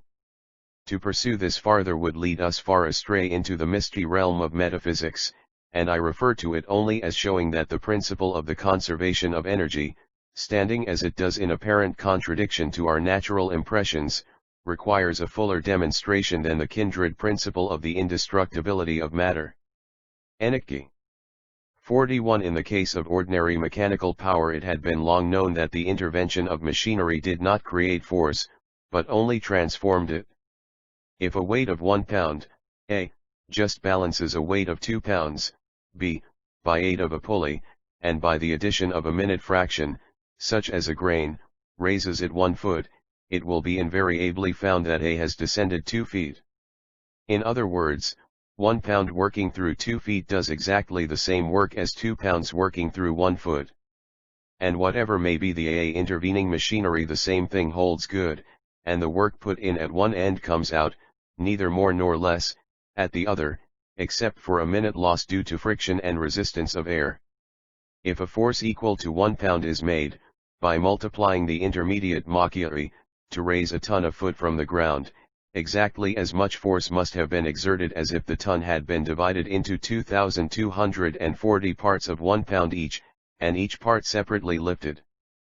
But although energy cannot be created, at first sight it seems as if it might be destroyed, as when the ton falls to the ground and seems to have lost all its energy, whether of motion or of position. But here science steps in and shows us that it is not destroyed, but simply transformed into another sort of motion, which we call heat. Some connection between mechanical work and heat had long been known, as in the familiar experiment of tubbing our hands together to warm them, and the practice known to most primitive races of obtaining fire by twirling a stick rapidly in a hole drilled in a block of wood, a practice described by the old Sanskrit word *pramantha, which means an instrument for obtaining 42 a modern Zoroastrian fire by pressure or friction, and which, translated into Greek, has been immortalized by the legend of Prometheus. but it was reserved for recent years, and for an English philosopher, Dr. Joule, to give scientific precision and generality to this idea, by actually measuring the amount of heat produced by a given amount of work, and showing that they were in all cases convertible terms, so much heat for so much work, and so much work for so much heat. He did this by measuring accurately by a thermometer the heat added to a given amount of water by the work done by a set of paddles revolving in it, set in rapid motion by a known weight descending through a known space. The unit of work being taken as that sufficient to raise 1 kilogram through 1 meter, and that of heat as that required to raise the temperature of 1 kilogram of water by L centigrade, the relation between them, as found by a vast number of careful experiments, is that of 424 to 1. That is, 1 unit of heat is equal to 424 units of work. In this, and all cases requiring scientific precision, it is better to use the units of the metrical system than our clumsy English standards, but it may be sufficient for the ordinary reader to take the meter, which is about 39-37 inches, as practically a yard, and the kilogram, which is 15,432 English grains, as practically equal to 2 pounds. This is sufficient to show the much greater energy of the invisible forces which act at minute distances, than that of gravity and other forces which do appreciable mechanical work, the energy of a weight falling from a height of more than 1,300 feet being only sufficient to heat its own weight by 1 degree. This proof of the convertibility of work into heat energy. 43 gives much greater precision to our ideas respecting the real nature of heat and its kindred molecular and atomic energies. Heat is clearly not a material substance, for a body does not gain weight by becoming hotter. In the case of ponderable matter down to the atoms, which are only of the size of cricket balls compared to that of the earth, any combination which adds matter adds weight, and the weight of the product exactly equals the sum of the weights of the separate factors which have united to form it. Thus, if iron is burnt in oxygen gas, the product, oxide of iron or rust, weighs more than the original iron by just as much as the weight of the oxygen which has been consumed. But heat, light, and electricity add nothing to the weight of a body when they are added to it, and take nothing away when they are subtracted. The inference is unavoidable that heat, like light, is not ponderable matter, but an energy transmitted by waves of the imponderable medium known as ether. This is confirmed by finding that when a ray from the sun is analyzed by passing through a refracting prism, one part of the spectrum shows light of various colors while another gives heat. The hottest part of the spectrum lies in the red and beyond it, showing that the heat waves are longer, and their oscillations slower, than those of light. Heat waves also may be made to interfere, and to become polarized, in a manner analogous to the phenomena exhibited by those of light. There can be no doubt, therefore, that heat, like light, is an energy or mode of motion, transmitted by waves of an imponderable ether, and that it acts on the molecules and atoms of matter by the accumulated successive impulses of those waves on the molecules and atoms. 44 A modern Zoroastrian quickly are floating in it, or rather which are revolving amid, i.e. definite groups and fixed orbits, like miniature solar systems or starry universes. Can now see how heat performs work, and why work can be transformed into it. Heat performs work in two ways. First, it expands bodies, that is, it draws their molecules farther apart against the force of cohesion which binds them together or keeps them moving in definite orbits at definite distances. It is as if it increased the velocity, and therefore the centrifugal force of a system of planets, and so caused them to revolve in wider orbits. The expansion of mercury in a thermometer affords a familiar instance of this effect of heat and the readiest measure of its amount. Secondly, it increases the energy of the molecular motions, so that they dart about, colud, and vibrate with greater force. Thus, as heat increases, evaporation increases, for molecules on the surface are projected with so much force as to get beyond the sphere of the cohesive attraction which binds them to the system, and they dartify like comets into space. Finally, as heat increases, and more work is done, against the centripetal force of cohesion. Most substances, and doubtless all if we could get heat enough, are converted from solids into fluids, and ultimately into gases, in which latter state the molecules have got altogether beyond the sphere of their mutual attraction, and tend to dart off indefinitely in the direction of their own proper centrifugal motions, unless confined, in which case they dart about, collide, rebound, and exercise pressure on the containing surface. Conversely, if heat expands bodies, it is given out when they contract. Thus the enormous quantity of energy. 45 heat poured out for millions of years by the sun, is probably owing mainly to the mechanical force of contraction of the original cosmic matter condensing about the solar nucleus. Again, when gases suddenly expand, their temperature falls, which is the principle by which artificial ice is procured, and frozen beef and mutton are brought from America and Australia, producing, such are the complicated relations of modern society, agricultural depression, fall of rents, and a serious aggravation of the Irish question. As an example of the converse proposition of the transformation of heat into mechanical work, the steam engine affords the aptest illustration.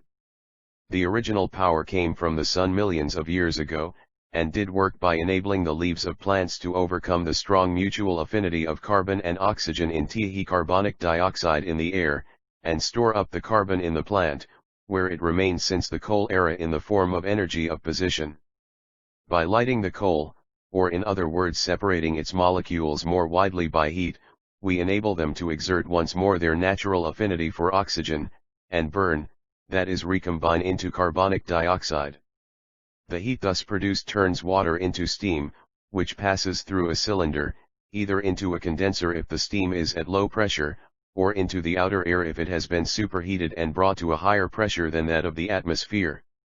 The difference of the pressure or elasticity of the steam in the boiler, and of the same steam when it is condensed or liberated, is available for doing work, and, being admitted and released alternately at the two ends of the cinder, drives a piston up and down, which, by means 46 a modern Zoroastrian of cranks and shafts, turns a wheel or does whatever work is required of it.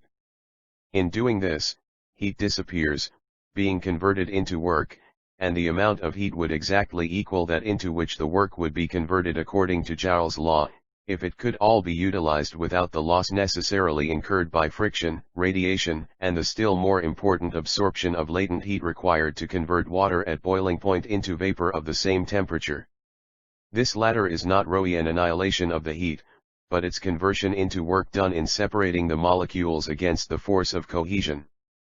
The whole heat, therefore, is transformed into work, mainly molecular work in tearing molecules asunder, and the residue into mechanical work turning spindles and driving locomotives and steamboats.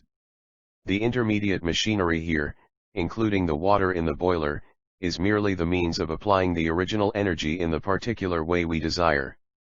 The essential thing is the transformation of a certain amount of heat into work by passing, in accordance with the laws of heat, from a hotter to a colder body. The last condition is indispensable, for the nature of heat is to seek an equilibrium by passing from hot to cold, and no work can be got out of it in the reverse way. On the contrary, work must be expended and turned into heat to restore the temperature which has run down. The case is analogous to that of water, which, if raised by evaporation or stored up in reservoirs at a level above the sea, can be made to turn a wheel while it is running down, but when it has all run down to the sea level, can do no more work, and can only be pumped up again to a higher level by the expenditure of fresh work. Owing to this tendency of energy 47 heat, we can see that, although matter and energy are to all appearance indestructible, the present constitution of the universe is not eternal. The animating energy of heat is always tending to obliterate differences of temperature, and bring all energy down to one uniform dead level of a common average, in which no further life, work, or motion are possible. Fortunately, this consummation is far off, and for many tens or hundreds of millions of years the inhabitants of this tiny planet may feel fairly secure, and need not, like the late Dr. Gumming, of millenarian celebrity, introduce breaks in the leases of their houses to provide against the contingency of the world coming to an end at an early date. Dismissing, then, to the remote future any speculations as to the failure of this essential element of active energy, let us rather consider the various protean forms which it shows itself. 1. The energy of visible motion, which, as we have seen, may be transformed into an equivalent amount of energy of position. 2. Molecular energy, which causes the cohesive attraction, repulsion, and other proper motions of these minute and invisible particles of matter. 3. Energy of heat and light, which are transmitted by waves of the assumed imponderable medium called ether. 4. Energy of chemical action, by which the small ultimate particles of ponderable matter, called atoms, separate and combine into the various combinations of molecules constituting visible matter, in obedience to certain affinities, or inherent attractions and repulsions. 5. Electrical energy, which includes magnetism as a special instance. 48. Modi and Zoroastrian. All these forms of energy may exist, as in the case of visible energy, either as energies of motion or of position, and the actual constitution of the universe is due in a great measure to the alternation of these two energies. Thus all wave motion, whether it be of the waves of the sea grinding down a rocky coast, of the air transmitting sound, or of ether transmitting light and heat, are instances of energies of motion and of position, conflicting with one another and alternately gaining the victory.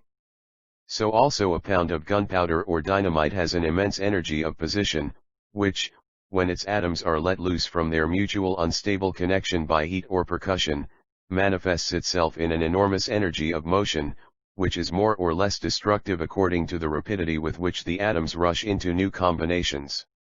Let us consider these different energies a little more in detail. The energy of visible motion is manifested principally by the law of gravity, under which all matter attracts other matter directly as the mass and inversely as the square of the distance. It is a universal and uniform law of matter, and can be traced without change or variation from the minutest atom up to the remotest double star. The energy of living force might, at first sight, be considered as another of the commonest causes of visible motion, but, when closely analyzed, it will be found that what appears as such is only the result of molecular energy of position stored up in the living body by chemical changes during the slow combustion of food, and that nothing has been added by any hypothetical vital force. The conscious will seems to act in those cases simply as the signalman who shows a white flag may act on a train which has been energy. 49. Standing on the line waiting for it. The energy which moves the train is due entirely to the difference of heat, which has been developed by the combustion of coal, between the steam in the boiler and the steam when allowed to escape into the air, and this energy came originally from the sun, whose rays enabled the leaves of growing plants to decompose carbonic dioxide and store up the carbon in the coal. Of this force of gravity causing visible motion we may say that it is comparatively a very weak force, which acts uniformly over all distances great or small. Molecular energies, on the other hand, act with vastly greater force, but at very small distances, and appear sometimes as attractive and sometimes as repulsive forces. Thus solid bodies are held together by a force of cohesion which is very powerful, but acts only at very small distances, as we may see if we break a piece of glass and try to mend it by pressing the broken edges we together cannot bring them near enough to bring the molecular attraction again into play and make the broken glass solid. But the same glass acts with repellent energy if another solid tries to penetrate it, so that we can walk on a glass floor without sinking into it. Heat also, by increasing the distance between the molecules, first weakens the cohesive force so that the solid becomes fluid, and finally overcomes it altogether, so that it passes into the strata of gas in which the centripetal attraction of the molecules is extinguished, and they tend to recede further and further from each other under the centrifugal force of their own proper velocities. The great energy of molecular forces will be apparent from the fact that a bar of iron, in cooling 10 degrees centigrade, contracts with a force equal to a ton E50 a modern Zoroastrian. Tor each square inch of section, as exemplified in the tubular bridge across the Minas Straits, where space has to be allowed for the free contraction and expansion of the iron under changes of temperature. Chemical energy, or the mutual attractions and repulsions of atoms, is even more powerful than that of molecules. It displays itself in their elective affinities, or what may be called the likes and dislikes, or loves and hatreds, of these ultimate particles. Perhaps the best illustration will be afforded by that latest resource of civilization, dynamite. This substance, or to give it its scientific name, nitroglycerin, is composed of molecules each of which is a complex combination of 9 atoms of oxygen, 5 of hydrogen, 3 of nitrogen, and 3 of carbon. Of these, oxygen and hydrogen have a strong affinity for one another, as is seen by their rushing together whenever they get the chance, and by their union forming the very stable compound, water. Oxygen and carbon have also a very strong affinity, and readily form the stable product carbonic dioxide gas. Nitrogen, on the other hand, is a very inert substance. Its molecule consists of 2 atoms of itself which are bound together by a strong affinity, and can only be coaxed with difficulty into combinations with other elements, forming compounds which are, as it were, artificial structures, and very unstable. We see this in the air, which consists mainly of oxygen and nitrogen, but not in chemical combination, the oxygen being simply diluted by the nitrogen, as whiskey is with water, with the same object of diluting the too powerful oxygen or too potent alcohol, and enabling the air breather or whiskey drinker to take them into the system without burning up the tissues too rapidly. Energy. 51. If nitrogen had more affinity for oxygen, it would combine chemically with it, and we should live in an atmosphere of nitrous oxide, or laughing gas. The molecule, therefore, of nitroglycerin resembles a house of cards, so nicely balanced that it will just stand, but will fall to pieces at the slightest touch. When this is supplied by a slight percussion, the molecule falls to pieces and is resolved into its constituent atoms, which rush together in accordance with their natural affinities, forming an immense volume of gas, partly of water, i.e. the form of steam where oxygen has combined with hydrogen, and partly of carbonic dioxide where it has combined with carbon, leaving the nitrogen atoms to pair off, and revert to their original form of 2 atom molecules of nitrogen gas. It is as if ill-assorted couples, who had been united by matrimonial bonds tied by the mansuvers of Belgravian mothers, found themselves suddenly freed by a decree of divorce of vinculo matrimonii, and rushed impetuously into each other's arms, according to the laws of their respective affinities. So striking is the similitude that one of Goethe's best-known novels, the Walverwanskaften, takes its title from the human play of these chemical reactions. The enormous energy developed when these atomic forces are let loose and a vast volume of gas almost instantaneously created, is attested by the destructive force by which the hardest rocks are shattered to pieces and the strongest buildings overthrown. These loves and hatreds, or, as they are termed, chemical affinities and repulsions of the atoms, are the principal means by which the material structure of the universe is built up from the original elements. The Earth, or solid crust of the planet we inhabit, consists P252 a modern Zoroastrian, mainly of oxidized bases, and is due to the affinity of oxygen for silicon, calcium, aluminium, iron, and other primary elements of what are called metals. This affinity enables them to make stable compounds, which, under the existing conditions of temperature and otherwise, hold together and are not readily decomposed. Water in like manner, in all its forms of waves, seas, lakes, rivers, clouds, and invisible vapor, is due to the affinity between oxygen and hydrogen forming a stable compound. Salt again is owing to the affinity of chlorine for sodium, and so for nearly all the various products with which we are familiar, oxygen and nitrogen in the air we breathe being almost the only elements which exist in their primary and uncombined state in any considerable quantities, and form an essential part of the conditions which render our planet a habitable abode for man and other forms of life. We shall see presently something more of the nature of these affinities, and the laws by which they act, but before entering on this branch of the subject we must consider the remaining form in which the one indestructible energy of the universe manifests itself, viz. That of electricity. Electricity is the most subtle and the least understood of these forms. In its simplest form it appears as the result of friction between dissimilar substances. Thus if we rub a glass rod with a piece of silk, taking care that both are warm and dry, we find that the glass has acquired the property of attracting light bodies, such as little bits of paper, or balls of elderpith. Other substances, such as sealing wax and amber, have the same property. Pursuing our research further we find that this influence is not, like that of gravity, uni-energy. 53 form and always acting in the same direction, but of two kinds, equal and opposite. If we touch the pith ball by the excited glass rod, it will after contact be repelled, but if we bring the ball which has been excited by contact with the glass with the influence of a stick of sealing wax which has been excited by rubbing it with warm dry flannel, the bow instead of being repelled is attracted.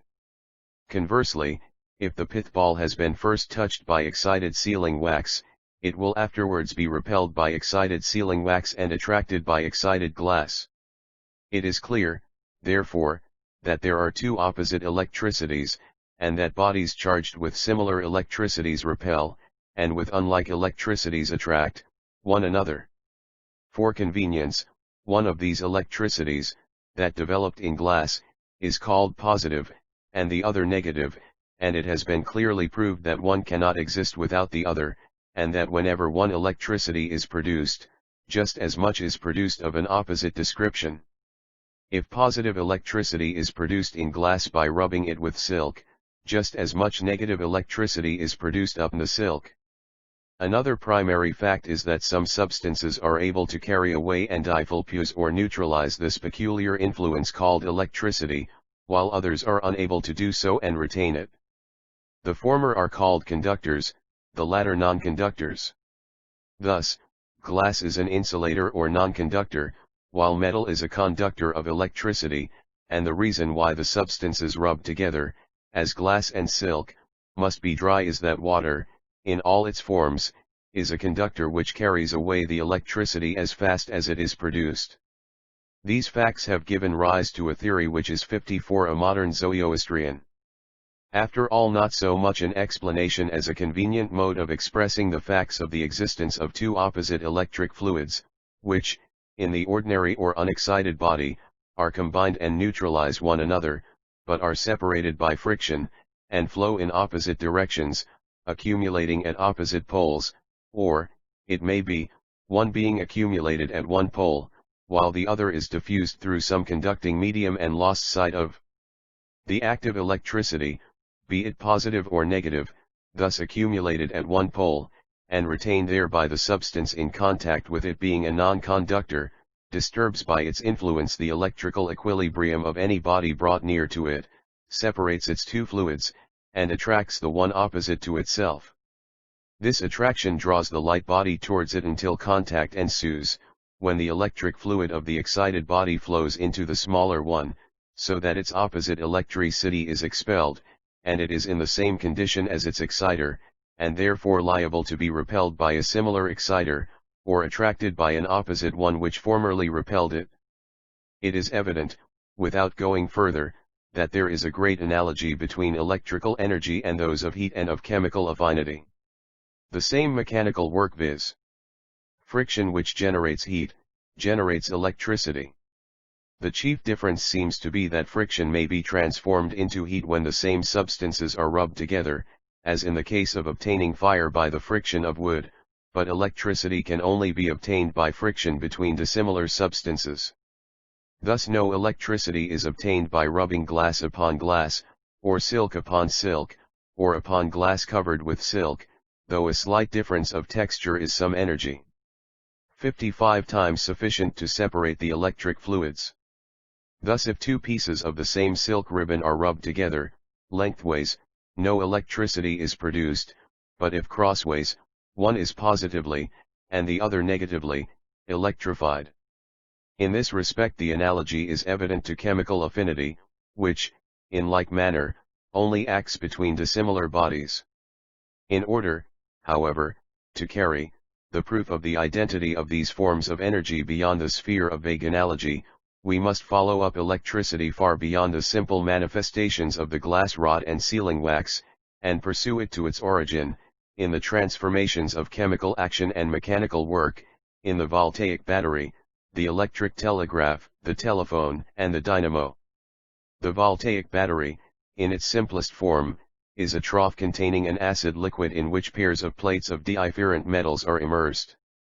It is evident that if the action of the acid on each metal were precisely the same, equal quantities of each would be dissolved in the acid, and the equilibrium of chemical energies would not be affected. But, the action being different, this equilibrium is disturbed, and if the sum of these disturbances for a number of separate pairs of plates can be accumulated, it will become considerable. This is done by connecting the plates of the same metal in each CEU by a metallic wire covered by some non-conducting substance. There are, therefore, two wires, one to the right hand, the other to the left, the loose extremities of which are called the poles of the battery. If we test these poles as we did the glass rod and stick of sealing wax, we find that one pole is charged with positive and the other with negative electricity. In other words, the chemical 56A mode and Zoroastrian energy, oleo's equilibrium was disturbed by Tb unequal action of Tb acid on Tb plates of different metals, has been transformed into electrical energy manifesting itself, as it always does, under the condition of two equal and opposite polarities. If we connect these two poles with one another, the two electricities rush together and unite, and there is established what is called an electrical current circulating round the battery. As the chemical action of the acid on the metals is not momentary but continuous, the acid taking up molecule after molecule of the metal, so also the current is continuous. When we call it a current, the term is used for the sake of convenience, for as the current, as we shall presently see, will flow along the wire or other conducting substance for immense distances, as across the Atlantic, with a velocity of many thousands of miles per second, we can, no more than in the case of light, figure it to ourselves as an actual transfer of material particles swept along as by a river running with this enormous velocity, but necessarily as a transmission of some form of motion traveling by waves or tremors through the all-pervading ether in which the atoms of the conducting wire are floating. Be this as it may, the effect of these electric currents is very varied and very energetic. It can produce intense heat, for if, instead of uniting the two poles, we connect them by a thin platinum wire, it will, in a few seconds, become heated to redness. If the connecting wire is thicker, heat will equally be generated but less intense, thus maintaining the analogy to the current which rushes with more impetuosity through a narrow than through a wide channel. If the poles are tipped with a solid substance HKE carbon, whose particles remain solid under great heat, energy 57 when they are brought nearly together intense light is produced and the carbon slowly burns away. This produces what is called the arc light, which gives such a strong illuminating power and is coming into general use for lighting up large spaces. Another transformation is back again into chemical energy, which is shown by the power of the electric current to decompose compound substances. If, for instance, the poles of a battery are plunged into a vessel containing water, the molecules of the water will be decomposed and bubbles of oxygen gas will rise from the positive, and of hydrogen from the negative, pole. Another effect of electrical currents is that of attraction and repulsion on one another. If two parallel wires, free to move, carry currents flowing in the same direction as from positive to negative, or vice versa, they will attract one another. If in opposite directions, they will repel. Electrical currents also work by way of induction, that is, they disturb the electrical equilibrium of bodies brought within their influence and induce currents in them. Thus, if we have two circular coils of insulated wire placed near each other, one on the right hand, the other on the left, and connect the extremities of the right-hand coil with the poles of a battery, when the connection is first made and the current begins to flow, a momentary current in the opposite direction will pass through the left-hand coil. This will cease, and as long as the current continues to flow through the right-hand coil, there will be no current through the other, but if we break the contact between the right-hand coil and the battery, there will be again a momentary current through the left-hand coil, but this time in the same direction as the other. 58. A modern Zoroastrian. The same effect will be produced if, instead of making and breaking contact in TB-rigged band coil, we keep TB current constantly flowing T-brogbit, and make TB-rigged band coil alternately approach and recede from the other coil. In this case, when the right-hand coil approaches, it induces an opposite current in TB left-hand one, and when it recedes, one in TB same direction as that of the primary. These phenomena of induction prepare us to understand TB nature of magnets, and the magnetic effects produced by electrical currents. If an insulated wire is wrapped round a cylinder of soft or unmagnetic iron, and a current passed through TB wire, TB cylinder is converted into a magnet and becomes able to sustain weights. If the current ceases, the cylinder is no longer a magnet, and drops TB weight.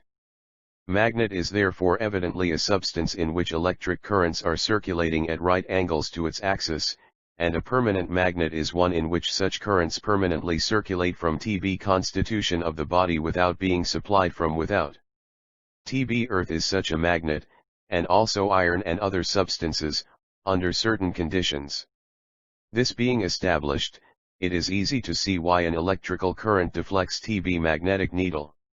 If such a needle is suspended freely near a wire parallel with it, on a current being passed through the wire it must attract if similar, or repel if dissimilar, the currents which are circulating at right angles to the axis of the needle, and thus tend to make TB needle swing into a position at right angles with TB wire so that its currents may be parallel to that of the needle. This is TB reason why TB needle in its ordinary condition points energy. 59. To the northerly and south, or rather to the magnetic poles of the earth, because its currents are influenced by the earth currents which circulate parallel to the magnetic equator. The deviation of the needle from this direction, caused by any other current, like that passed along the wire, will depend on the strength of the current, which may be measured by the amount of deflection of the needle.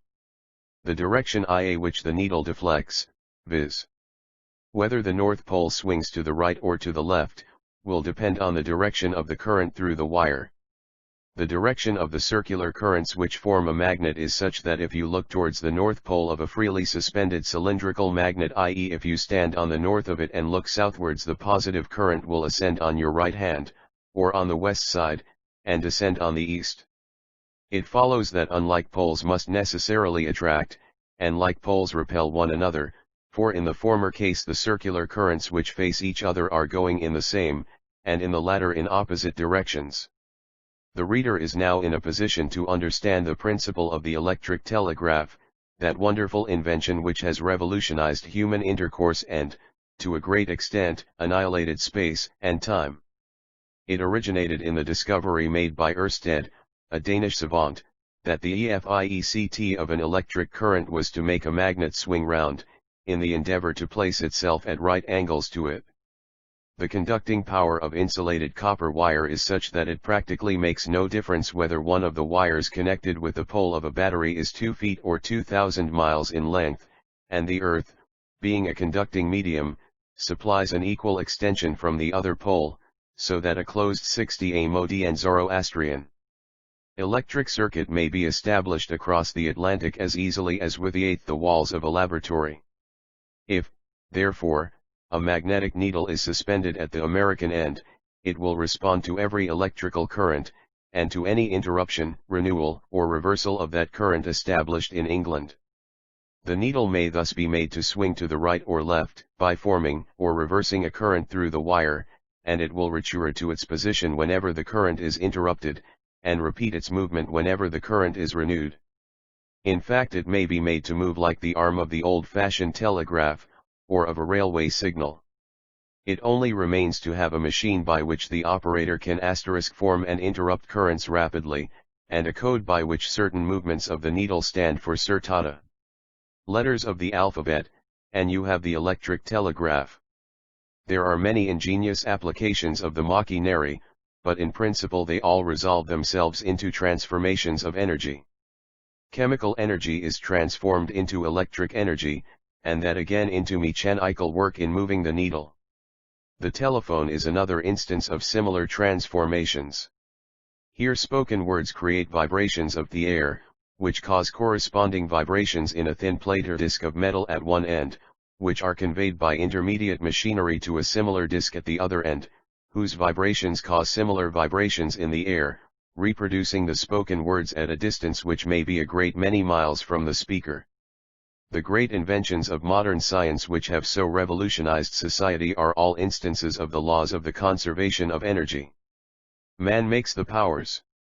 Energy. 61 of nature available for his purposes by transforming them backwards and forwards, now into one, now into another form of energy, as required for the result he wishes to attain. He wants mechanical power to pump water or drive a locomotive or steamboat.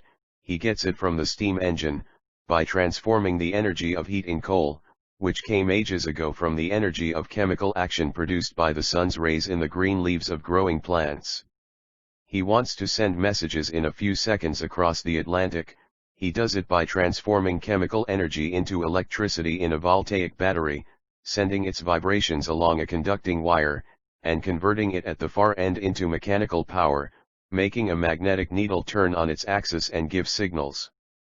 If, instead of sending a message, he wants to hold a conversation at a distance, he invents the telephone, by which sound vibrations of air are transformed into vibrations of a disc, then into electric currents, then into vibrations of a distant disc, and finally back again to spoken words.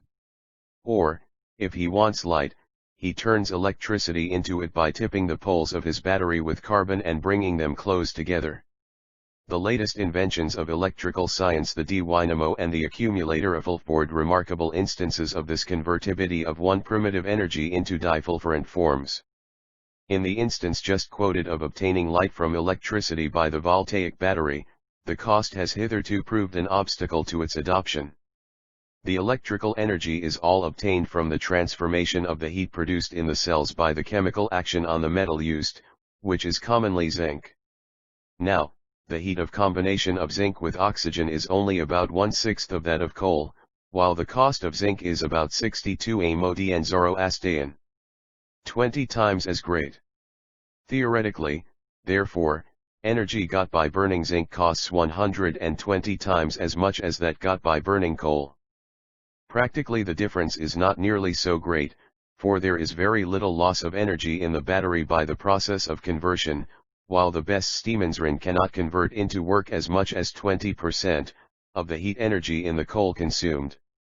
Still, after making every allowance, the cost of energy from zinc remains some 20 times as great as from coal, so that unless some process is found for obtaining back the zinc as a residual product, there is no prospect of this form of electricity being generally available for light or for mechanical power.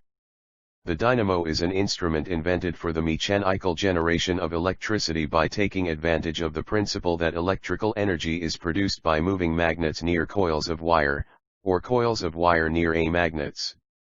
Current is thus started by induction, and, once started, the mechanical power exerted in making the magnet or coils revolve is continually converted into electricity until the accumulated electrical energy becomes very powerful. The original energy comes of course from the coal burned in the steam engine which makes the magnet or coils revolve.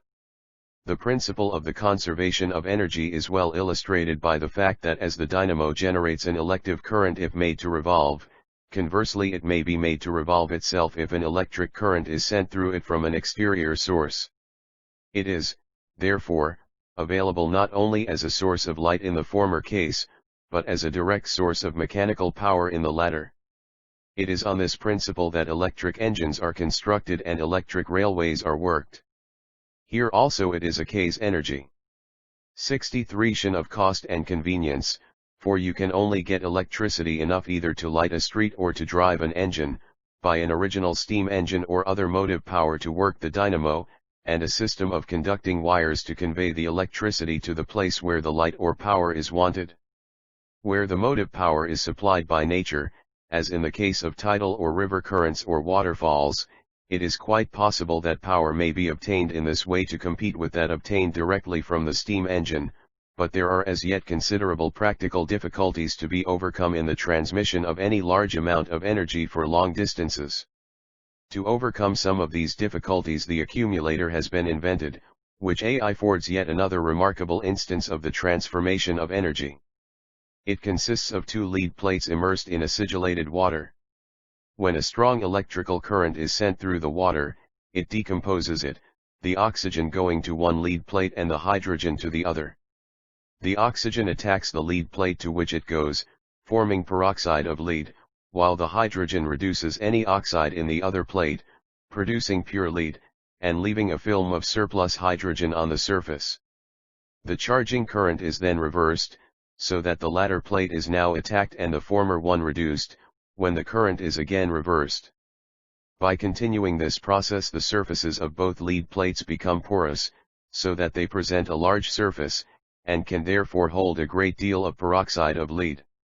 The charging current being now broken, the oxygen which has been forcibly separated from the liquid seeks to recombine with hydrogen, and if the two lead plates are joined by a wire, this effort of the oxygen generates an electrical current in the opposite direction 64 a modern Zoroastrian. To the original one, quickly is the current utilized. Electricity is thus stored up in a portable box, where it can be kept till wanted, when it is drawn out by connecting the plates, and as a large amount of energy has been accumulated, the current which is produced lasts for a considerable time. Unfortunately, accumulators are bulky, heavy, and expensive, and nearly half the energy of the original charging current is lost in obtaining the reversed or working current.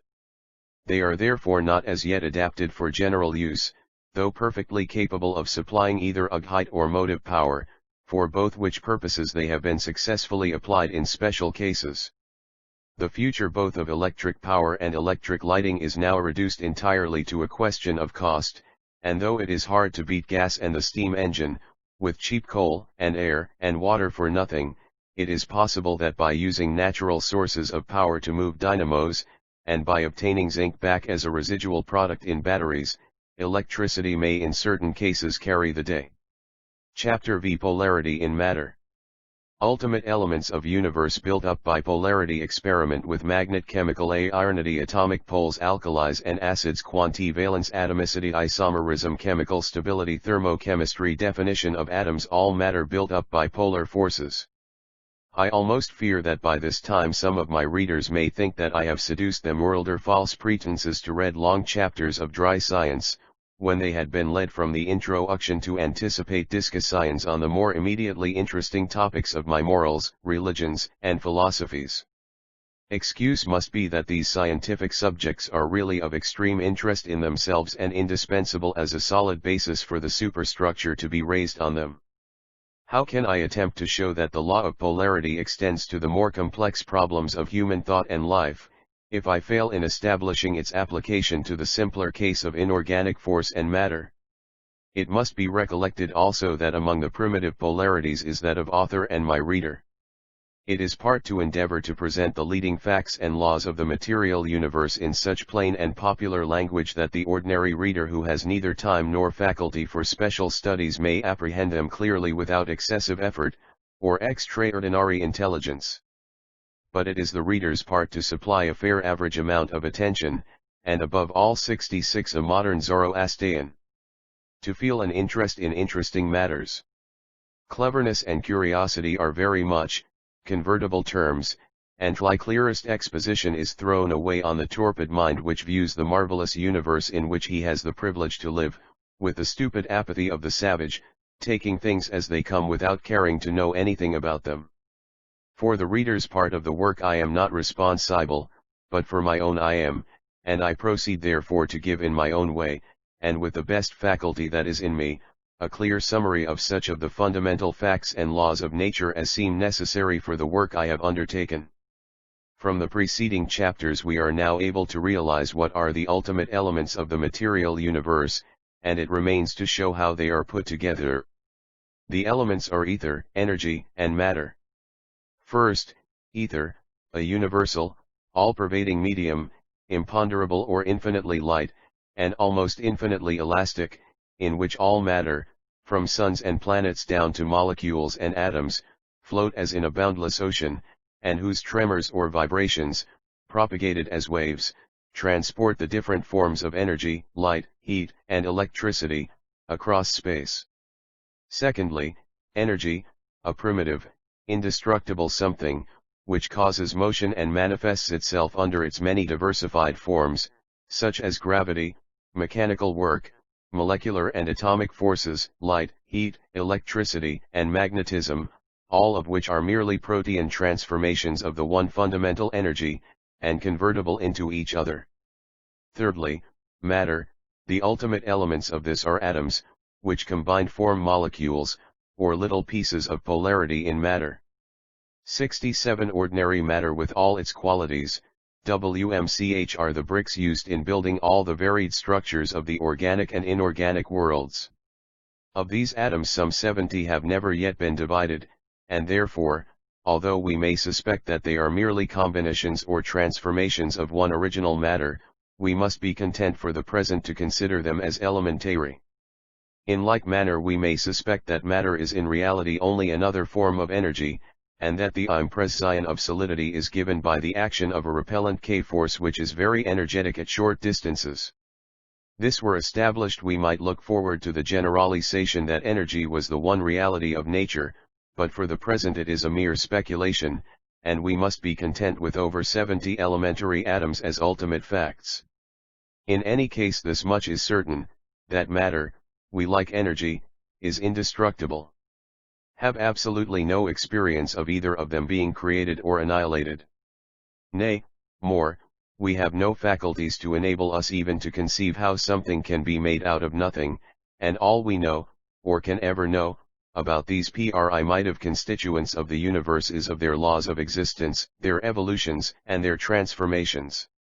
Minute as the atoms and molecules are, we must conceive of them not as stationary and indissolubly connected, but rather as little solar systems in which revolving atoms form the molecule, and revolving molecules form the matter, held together as separate systems by their proper energies and motions, until some superior force intruding breaks up the system and sets its components free to form new combinations. What is the principle which thus forms, unforms, and reforms the various combinations of atomic and F268 a modern Zoroastrian? Molecular systems by WMCH. The world is built up from its constituent elements. It is polarity. As I began with the illustration of the magnet introducing order and harmony into the confused mass of iron filings, let me take this other illustration from the same source. If we place an iron bar in contact with the pole of a magnet, the bar becomes itself a magnet with opposite poles to the original one, so that as opposite poles attract, the iron bar adheres to it. Bring a lump of nickel in contact with the further end or free pole of the iron bar, and the nickel also will be magnetized and adhere. Let the lump of nickel be as large as the pole of the iron bar is able to support, and now bring a lump of soft iron near this pole. It will drop the nickel and take the iron. This is exactly similar to those cases of chemical affinity in which a molecule drops one of its factors and takes on another to which its attraction is stronger. If iron rusts in water, it is because the oxygen atom drops hydrogen to take iron just as the magnet dropped nickel.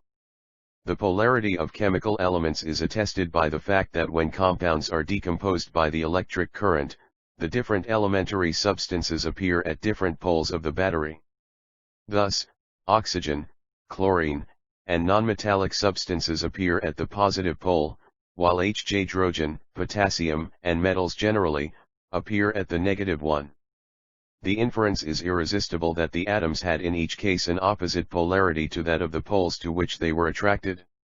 This is confirmed by the fact that the radicals, i.e. the elementary atoms or groups of atoms which have opposite polarities, combine readily, while those of He have the same polarity, as two metals, polarity in matter.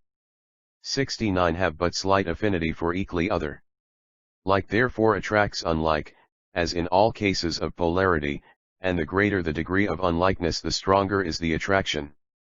Thus, the radicals of all alkalis are electropositive, and appear at the negative pole of a battery, while those of acids are all electronegative, and the higher each stands in its respective scale of polarity, the more strongly does it show the peculiar qualities of acid or alkali, and the more eagerly does it combine with its opposite.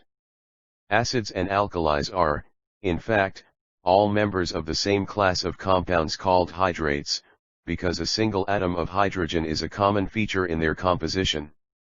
This atom is coupled with a single atom of oxygen, which may be conceived of as the central magnet holding the hydrogen atom at one pole, while at the other it holds either a single atom of some metallic element, such as potassium or sodium, or a group consisting of such an element together with atoms of oxygen, so constituted as to present a single pole to the attraction of the central oxygen Kn atom. Thus, if stands for Kali or potassium, for H nitrogen, for oxygen, and for hydrogen, we may have the compounds Nk and HO, N. The former is the molecule of potassic hydrate, which is the most caustic or strongest of alkalis, the latter, that of nitric acid, the most corrosive or powerful of acids. These are the extremes of the series, of which there are many intermediate members, all being more or 70 a modern Zoroastrian. Less alkaline, that is caustic and turning litmus paper blue, when the third element is a simple metallic atom, and acid, corrosive, and turning litmus paper red, when it is a compound radical of a group of metallic and oxygen atoms. This shows to what an extent whole classes of substances may have a general resemblance in their constitution, and yet differ most widely in their qualities by the substitution of one element for another. These special qualities may be made to diminish and finally disappear by mixing the two opposite substances, or, as it is called, neutralizing an acid by an alkali or an alkali by an acid. Thus, if hydrochloric H acid, Ci, be poured into a solution of sodic hydrate, NaH, the alkaline qualities of the latter diminish and finally disappear, the result of the neutral solution H being water, H, and sodic chloride, or common salt, NaCl. It is evident that this result has H been produced by the hydrogen atom in Ci and H the sodium atom in Na, changing places, the former preferring to unite with oxygen to form water, while the displaced sodium atom finds a refuge with chlorine. The oxygen atom has dropped sodium and taken hydrogen, just as the magnet dropped nickel and took iron. This polarity of chemical elements manifests itself in different ways. In some cases it appears like that of a magnet, in which there are two opposite poles, and two only, one at each end. Thus oxygen, 0, is bipolar, and its atom holds together two atoms of H hydrogen, H, in forming the molecule of water, which may be represented as THH, which is equivalent to N_NS magnet JS_. Others again, like hydrogen and chlorine, seem to have only a single polarity in matter. 71 pole, as in the case of electricity in an excited glass rod, and have to create for themselves the opposite pole, of H is the indispensable condition of all polarity, by induction in another body.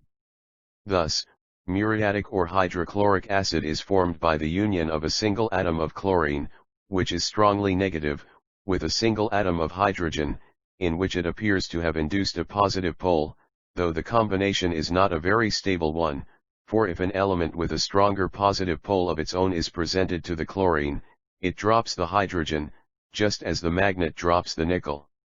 Other atoms are multipolar, and seem as if made up of more than one magnet, or rather as if the atom had regular shape like a triangle, square, or pentagon, and each angle was a pole, thus enabling it to unite with 3, 4, 5, or more atoms of other substances.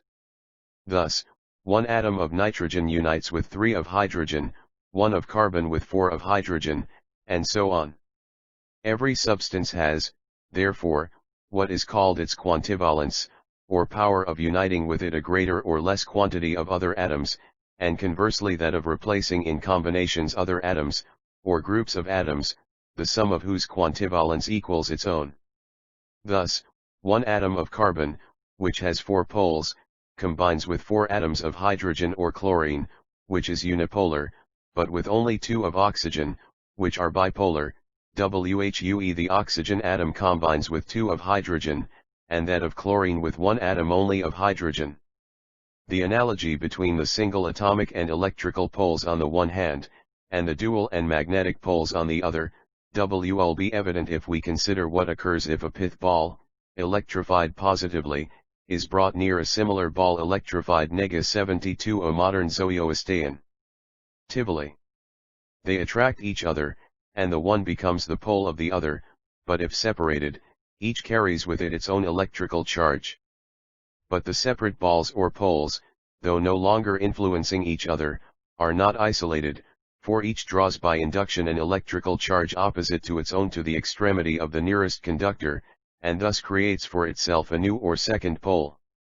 Polarity, in fact, involves opposition of relations, or two poles, and electrical only differs from magnetic polarity in the fact that in the latter the two poles are in the same body, while in the former they are separate bodies. For pith balls read atoms, and we have an explanation of the univalent atoms like those of chlorine and sodium which act as single poles, and this is confirmed by the fact that such atoms are never found isolated, but are always associated in a molecule with at least one other atom which forms the opposite pole of the molecular system. Bivalent or magnetic atoms, on the other hand, which have two poles, like those of mercury and zinc, may constitute a complete polar system and be found isolated, and form the class of molecules which consist of single atoms. This conception of the polarity of atoms enables us to understand the way in which the almost infinite variety of substances existing in the world is built up from a comparatively few simple elements. Atoms and radicals, which are multipolar, can attract and form molecules with as many other atoms or radicals as they have poles. This is called their degree of atomicity, which is the same as their quantivalence, and each of these atoms or radicals may be replaced by some other atom or radical, which presents to any pole a more powerful polarity in matter.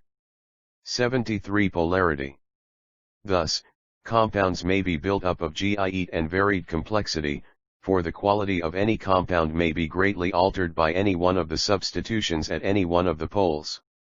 And the molecules, or small specimens of matter, may be thus built up into very complex aggregations of atoms, some single molecules containing more than 100 atoms.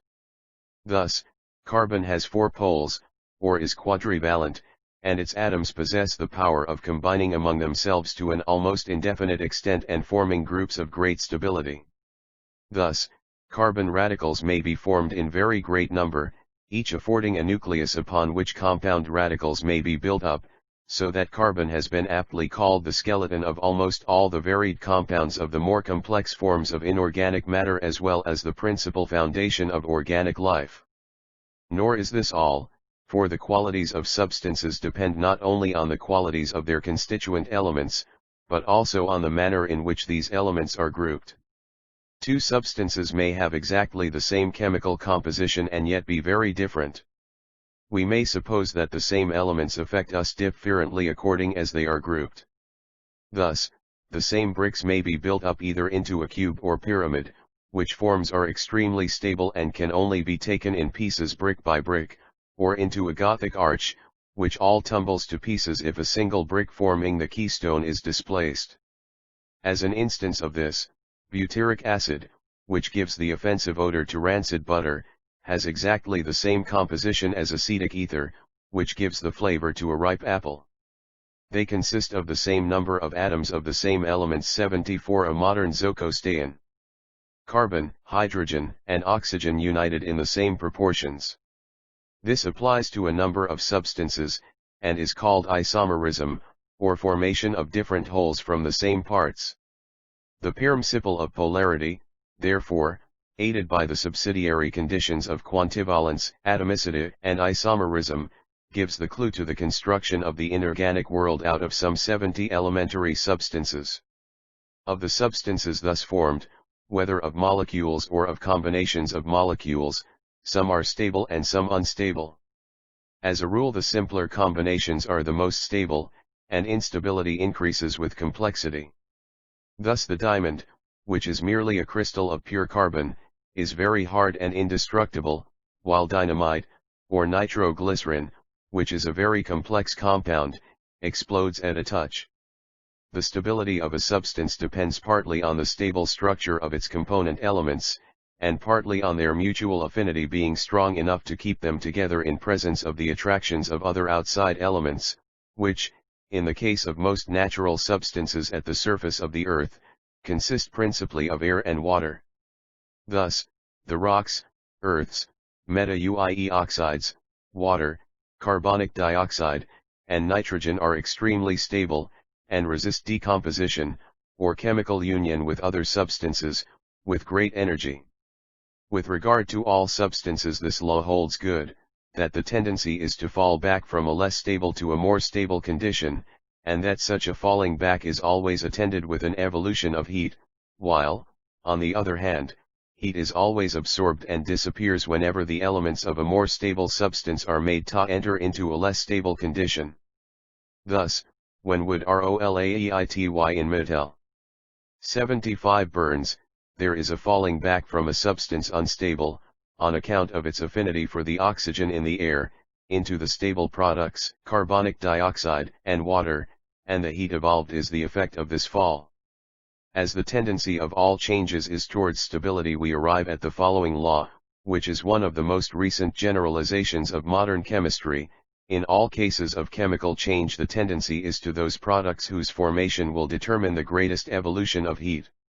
This, however, does not imply that the tendency may not be overcome and unstable products formed, for just as a weight may be lifted against the force of gravity, so may the chemical tendency be overcome by a sufficient energy acting against it.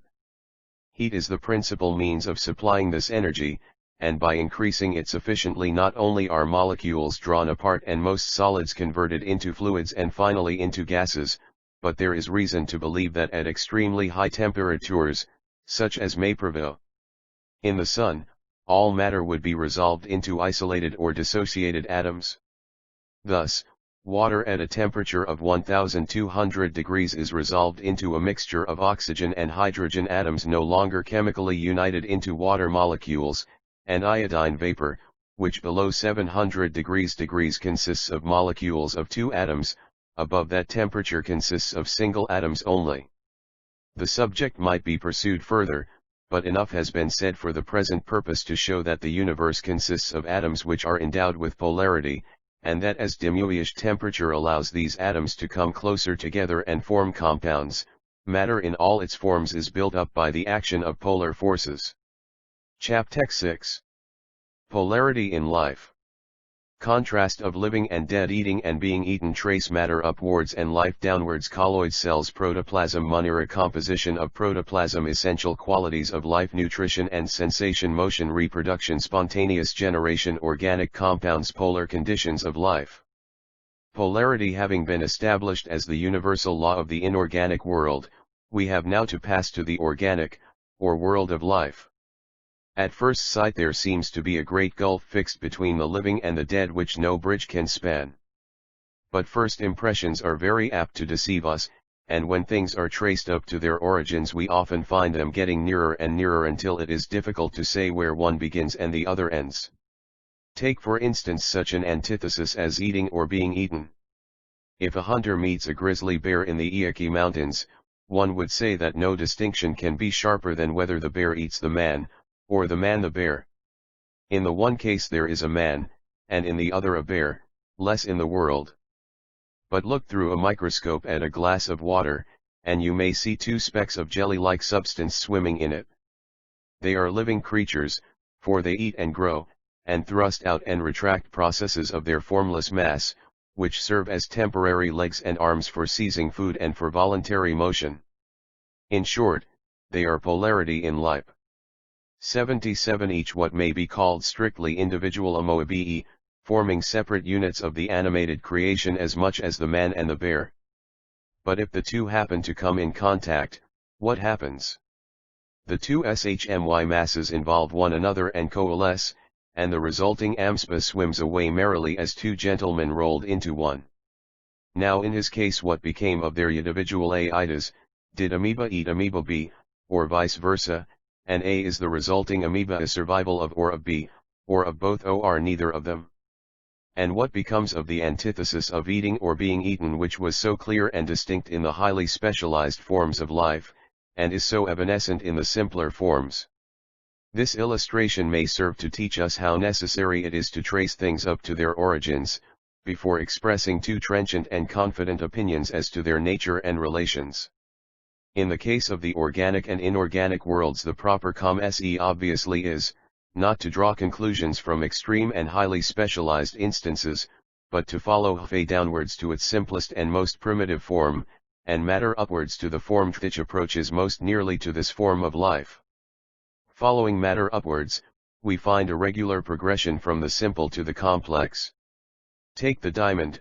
WMCH is one of the simplest of substances, being merely the crystallized form of a Sing, Le ultimate element, carbon.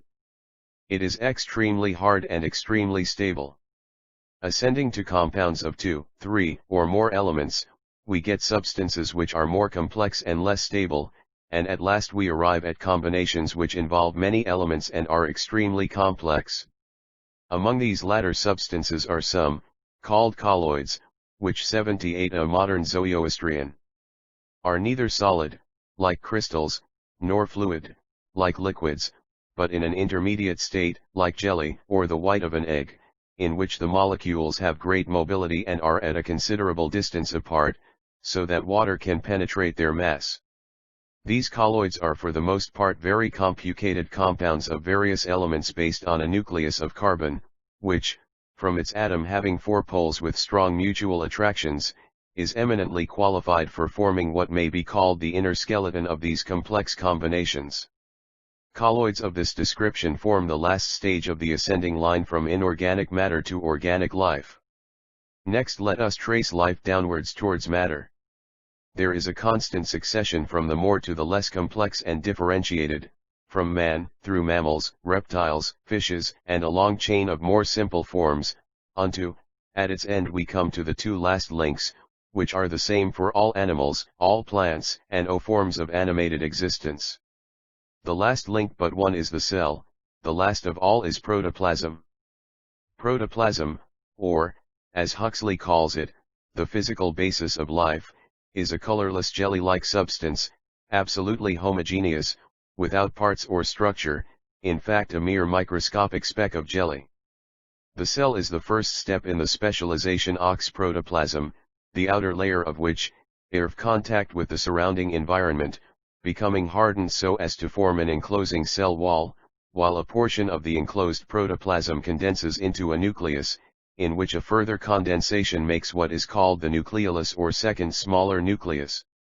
This constitutes the nucleated cell, whose repeated subdivision into other similar cells in geometrical progression furnishes the pleiade in life.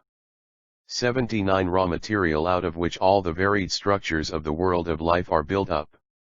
Plants and animals, bones, muscles, and organs of sense, are all composed of modified cells, hardened, flattened, or otherwise altered, as the case may require. If we trace life up to its origin in the individual instead of in the species, we arrive at the same result. All plants and animals, whether of the lowest or highest forms, fish, reptile, bird, mammal, man, begin their individual existence as a speck of protoplasm, passing into a nucleated cell, which contains in it the whole principle of its subsequent evolution into the mature and completed form.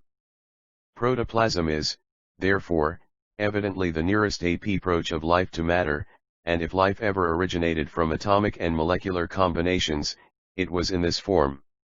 To suppose that any more complex form of life, however humble, could originate from chemical combinations, would be a violation of the law of evolution, which shows a uniform development from the simple to the complex, and never a sudden jump passing at a bound over intermediate grades. To understand life, therefore, we must understand protoplasm, for protoplasm, closely as it approximates to colloid matter, is a thoroughly alive whole family. The Monera consists simply of a living globule of jelly, which has not even begun to be differentiated. Every molecule, as in a crystal, is of homogeneous chemical composition and an epitome of the whole mass.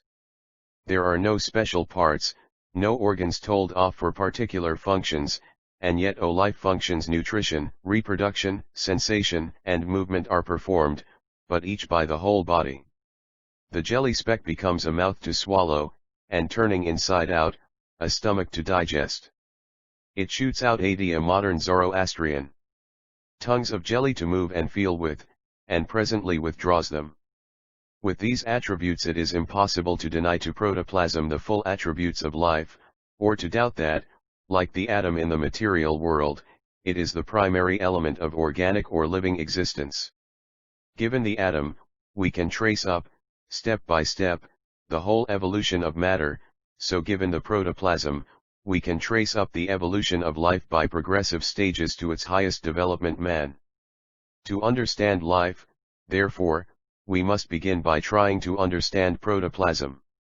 What is protoplasm?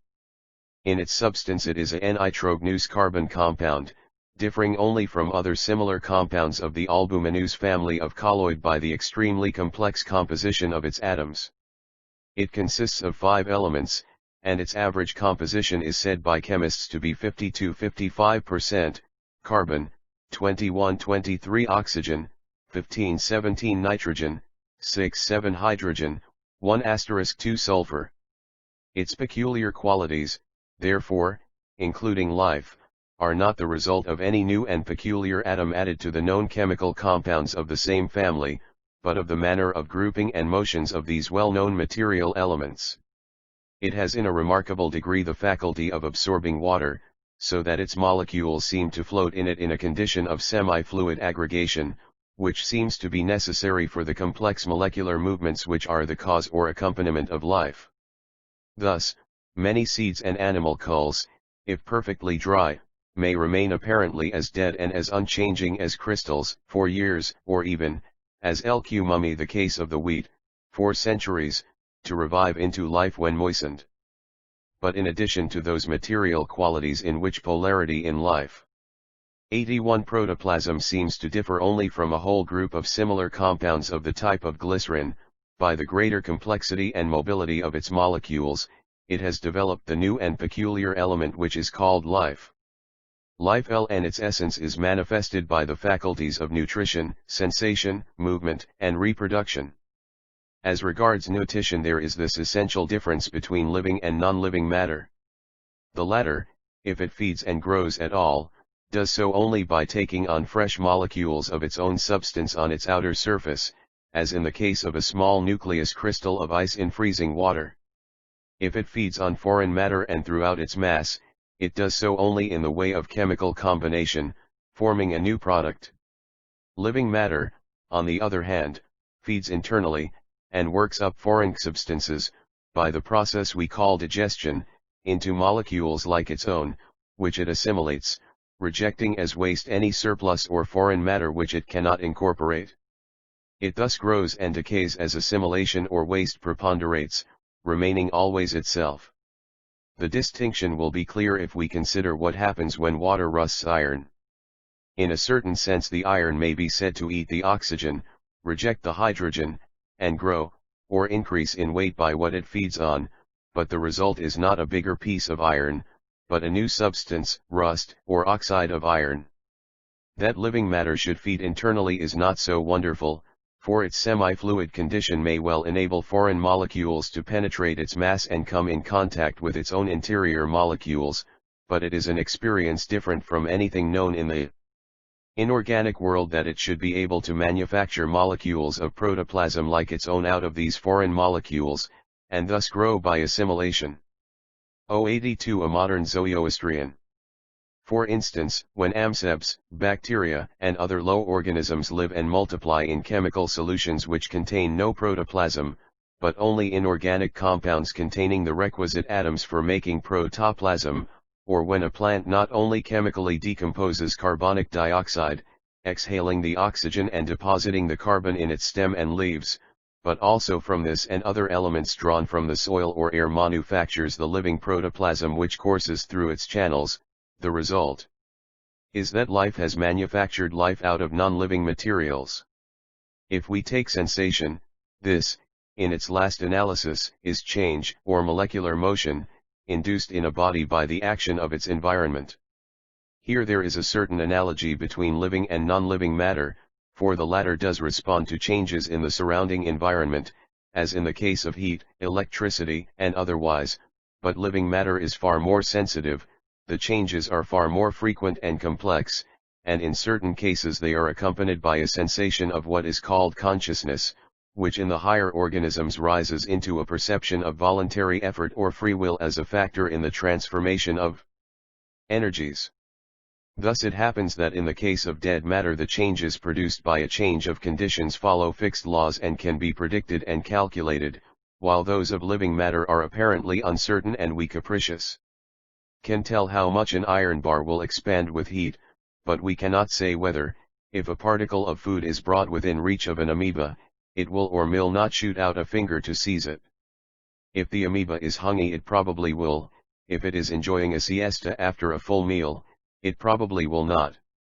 Empaliady Life 83. The case of sensation includes that of motion, which is after all only sensation applied in the liberation of energy of position which has by some chemical process become stored up, either in the living mass, or in some special organ of it, such as muscle. Iron, for instance, moves when it expands by heat or is attracted by a magnet, but it moves, like the planets, by fixed and calculable laws. Whue living matter moves, as might be expected from the variable character of its sensation, in a manner which often cannot be calculated. There are cases, however, of reflex or involuntary motion, where, even in the highest living organisms, sensation and motion seem to follow change of environment, in a fixed and invariable sequence, as in shrinking from pain, touching or galvanizing a nerve, and it may be that the apparent spontaneousness and variability of living motion is only the result of the almost infinitely greater complexity and mobility of the elements of living matter. Reproduction remains, which is the faculty most characteristic of Fe, and which distinguishes most sharply the organic from the inorganic world. In the inorganic there is no known process by which dead matter reproduces itself, as the cell does when it contracts in the middle and splits up into two cells, which in their turn propagate an endless number of immular cells, increasing in geometrical progression until they supply the raw material from which all the countless varieties of living organisms are built up, which, in their turn, repeat the process and reproduce themselves in offspring. This is the real mystery of life. We can partly see or suspect how its other faculties might arise from an extension of the known qualities and laws of E284, a modern Zoroastrian matter and of energy, but we can discern no analogy between the non-reproductive nitrogenous carbon compound, Bubuk makes so near an approach to protoplasm in its chemical composition, and the reproductive protoplasm, which excess fertile, increases and multiplies, and replenishes the earth. Can the gap be bridged over? Can protoplasm be manufactured out of chemical elements? It is done every day by plants which make protoplasm out of inorganic elements, and by the lowest forms of life which live and multiply in chemical solutions. It is done also in the life history of all individuals whose primitive cell or ovum makes thousands or millions of other cells, each containing within its enclosing membrane as much protoplasm as there was in the unit from which they started. But in all these instances there was the living principle to start with, existing in the primitive speck of protoplasm, from which the rest were developed. Can this primitive speck be created, or, in other words, can protoplasm be artificially manufactured by chemical processes? The answer must be no, not by any process now known. The similarity of chemical composition, and the increasing conviction of the universality of natural law and of evolution, have led to a very general belief that such a spontaneous generation of life must be possible, and numerous experiments have been made to produce it. For a time the balance seemed to be very evenly held between the supporters and opponents of spontaneous generation. In fact, starting from the assumption, which at first was common to both sides, that heat equal to the boiling point of water destroyed all life organisms, spontaneous generation had the best of it, for it was clearly proved that living organisms did polarity in life. 85 appear in infusions contained in vessels which had been hermetically sealed, after being subjected to this, or even a higher degree of heat. But subsequent and more careful experiments have shown that the germs or spores of bacteria and other animalculae, which are generally floating in the air, can, when dry, withstand a greater degree of heat, and that when the experiments are made in optically pure air no life ever appears and the infusions never putrefy. On questions of this sort all who are not themselves expert experimentalists must be guided by authority, and we may be content to accept the dictum of Huxley that biogenesis, or all life from previous life, was victorious along the whole line. But in doing so we must accept Huxley's caution, that with organic chemistry, molecular physics, and physiology yet in their infancy, and every day making prodigious strides, it would be the height of presumption for any man to say that the conditions under which matter assumes the qualities called vital, may not some day be artificially brought together. And further, that as a matter not of proof but of probability, if it were given me to look beyond the abyss of geologically recorded time, to the still more remote period when the earth was passing through chemical and physical conditions which it can never see again, I should expect to be a witness of the evolution of having protoplasms from non-living matter. Such is the cautious candor with which scientific men approach problems upon which theologians dogmatize with the unerring intrepidity of ignorance. In the meantime what may be said as to Huxley's reservations is this: considerable step has been made i.e. the direction indicated, by the success of recent, 86 of modern Zoroastrian chemistry in forming artificially what are called organic compounds, that is, substances which were previously known only as products of animal or vegetable secretions. Urea, for instance, the base of uric acid, with which so many are unfortunately familiar in the form of gout, indigotine, the principle of the blue coloring matter of the indigo plant, and alizarine, that of madder, are all now produced artificially, and have even become important articles of commerce. If chemists can make the indigotine, which the growing plant elaborates at the same time as it elaborates protoplasm, may we not hope some day to make the latter as well as the former product? Now organic compounds of this class are being formed artificially every day, and it is said that chemists have already succeeded in producing several hundreds. But even if this expectation is never fulfilled, we may fall back on Huxley's second reservation of the enormous difference of chemical and physical conditions in the early stages of the Earth's life from anything now known. It has been calculated that the Earth's temperature when it first started on its career as an independent planet was something like 3 million degrees Fahrenheit. At this heat probably all atoms would be dissociated, but as the temperature diminished they would come closer together, but still with a great deal of motion, and making wide excursions, which might bring many different atoms together in complex though unstable combinations. Moreover, carbon, which is the basis of all such combinations of the class of protoplasm, was far more abundant in those early days in the form of carbonic dioxide gas, before the enormous amount of vegetable matter in the form of coal and otherwise, had been subtracted from it. In any case, polarity in life. 87 The first protoplasm must be extremely ancient, for the remains of seaweeds are found in the oldest strata, and vegetation of any sort implies the manufacture of protoplasm from inorganic matter. The passage from the organic into the inorganic world is best traced by following the line of Pasteur's researches on ferments. How does the world escape being choked up by the accumulation of dead organic matter throughout innumerable ages? By what are called ferments, inducing processes of fermentation and putrefaction, by which the course of life is reversed, and the organic elements are taken to pieces and restored to the inorganic world. Pasteur proved, in opposition to the theories of Liebig and other older chemists, that this was not done directly by the oxygen of the air, but through the intermediate agency of living microbes, whose spores, floating in the air, took up their abode and multiplied wherever they found an appropriate habitation. Given an air purified from germs, or a temperature low enough to prevent them from germinating, and putrescible substances would keep sweet forever. The practical realization of this is seen in the enormous commerce in canned meats and fruits, and in the imports of frozen beef and mutton, causing a fall of rents and much lamentation among British landlords and farmers. But then the question was asked: how are your microscopic organisms disposed of? What are the ferments of your ferments? For even microscopic bacteria and vibrios would, in time, choke up the world by their residue if not got rid of. Pasteur answered that the ferments are destroyed by a new series of organisms, aerobes living in the air, and these by other aerobes in succession until the ultimate products are oxidized. 88 A modern Zoroastrian. Thus, in the destruction of what has lived, all is reduced to the simultaneous action of the three great natural phenomena: fermentation, putrefaction, and slow combustion. Having being, animal or vegetable, or the debris of either, having just died, is exposed to the air.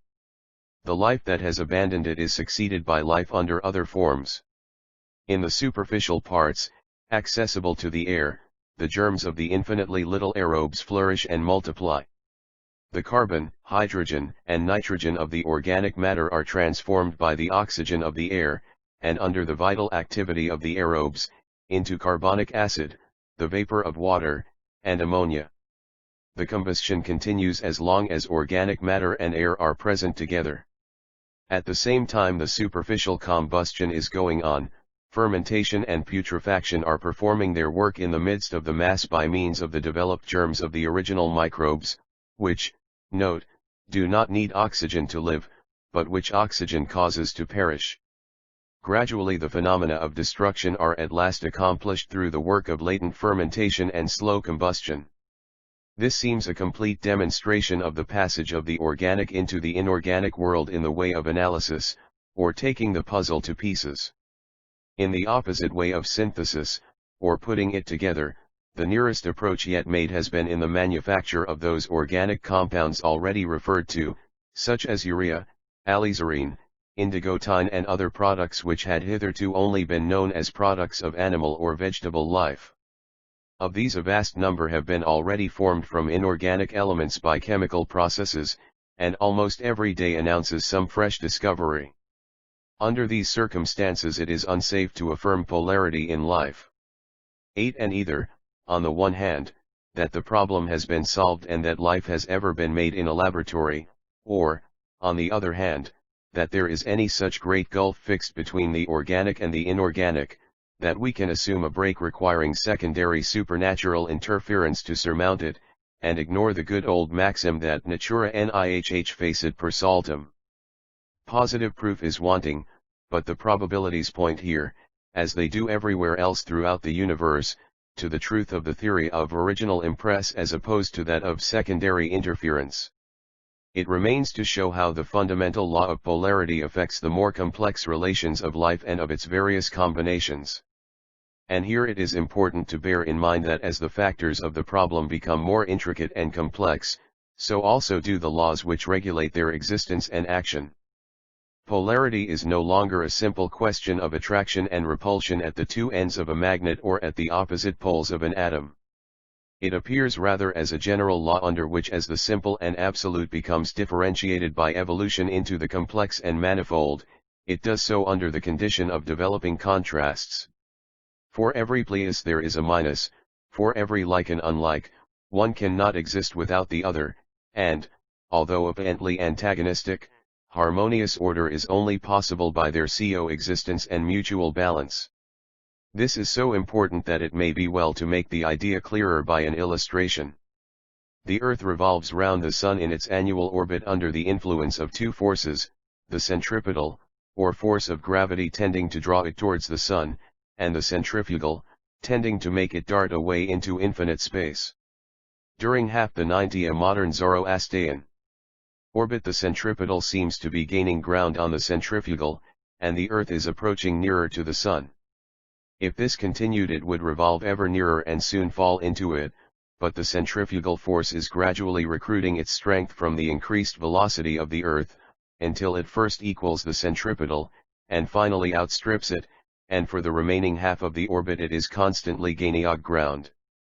If this went on, the Earth would fly off into the chilly regions of outer space, but the centripetal force in its turn regains the ascendancy, and thus by the balance of the two forces our planet describes the beautiful ellipse, its harmonious orbit as a habitable globe, while comets in which one or the other force unduly preponderates for long periods are alternately drawn into fiery proximity to the sim, and sent careering through regions void of heat.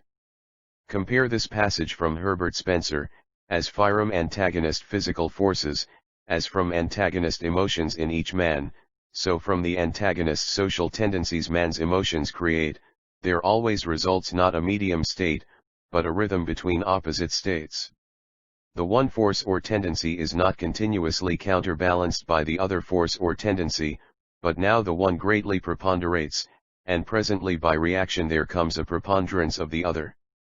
And again, there is nowhere a balanced judgment and a balanced action, but always a cancelling of one another by opposite errors. Men pair off in insane parties, as Emerson puts it. The reader will now begin to understand the sense in which polarity applies to these complex conditions of an advanced evolution. To return, however, from this digression to the polarity in life. 91 point at which it began, viz.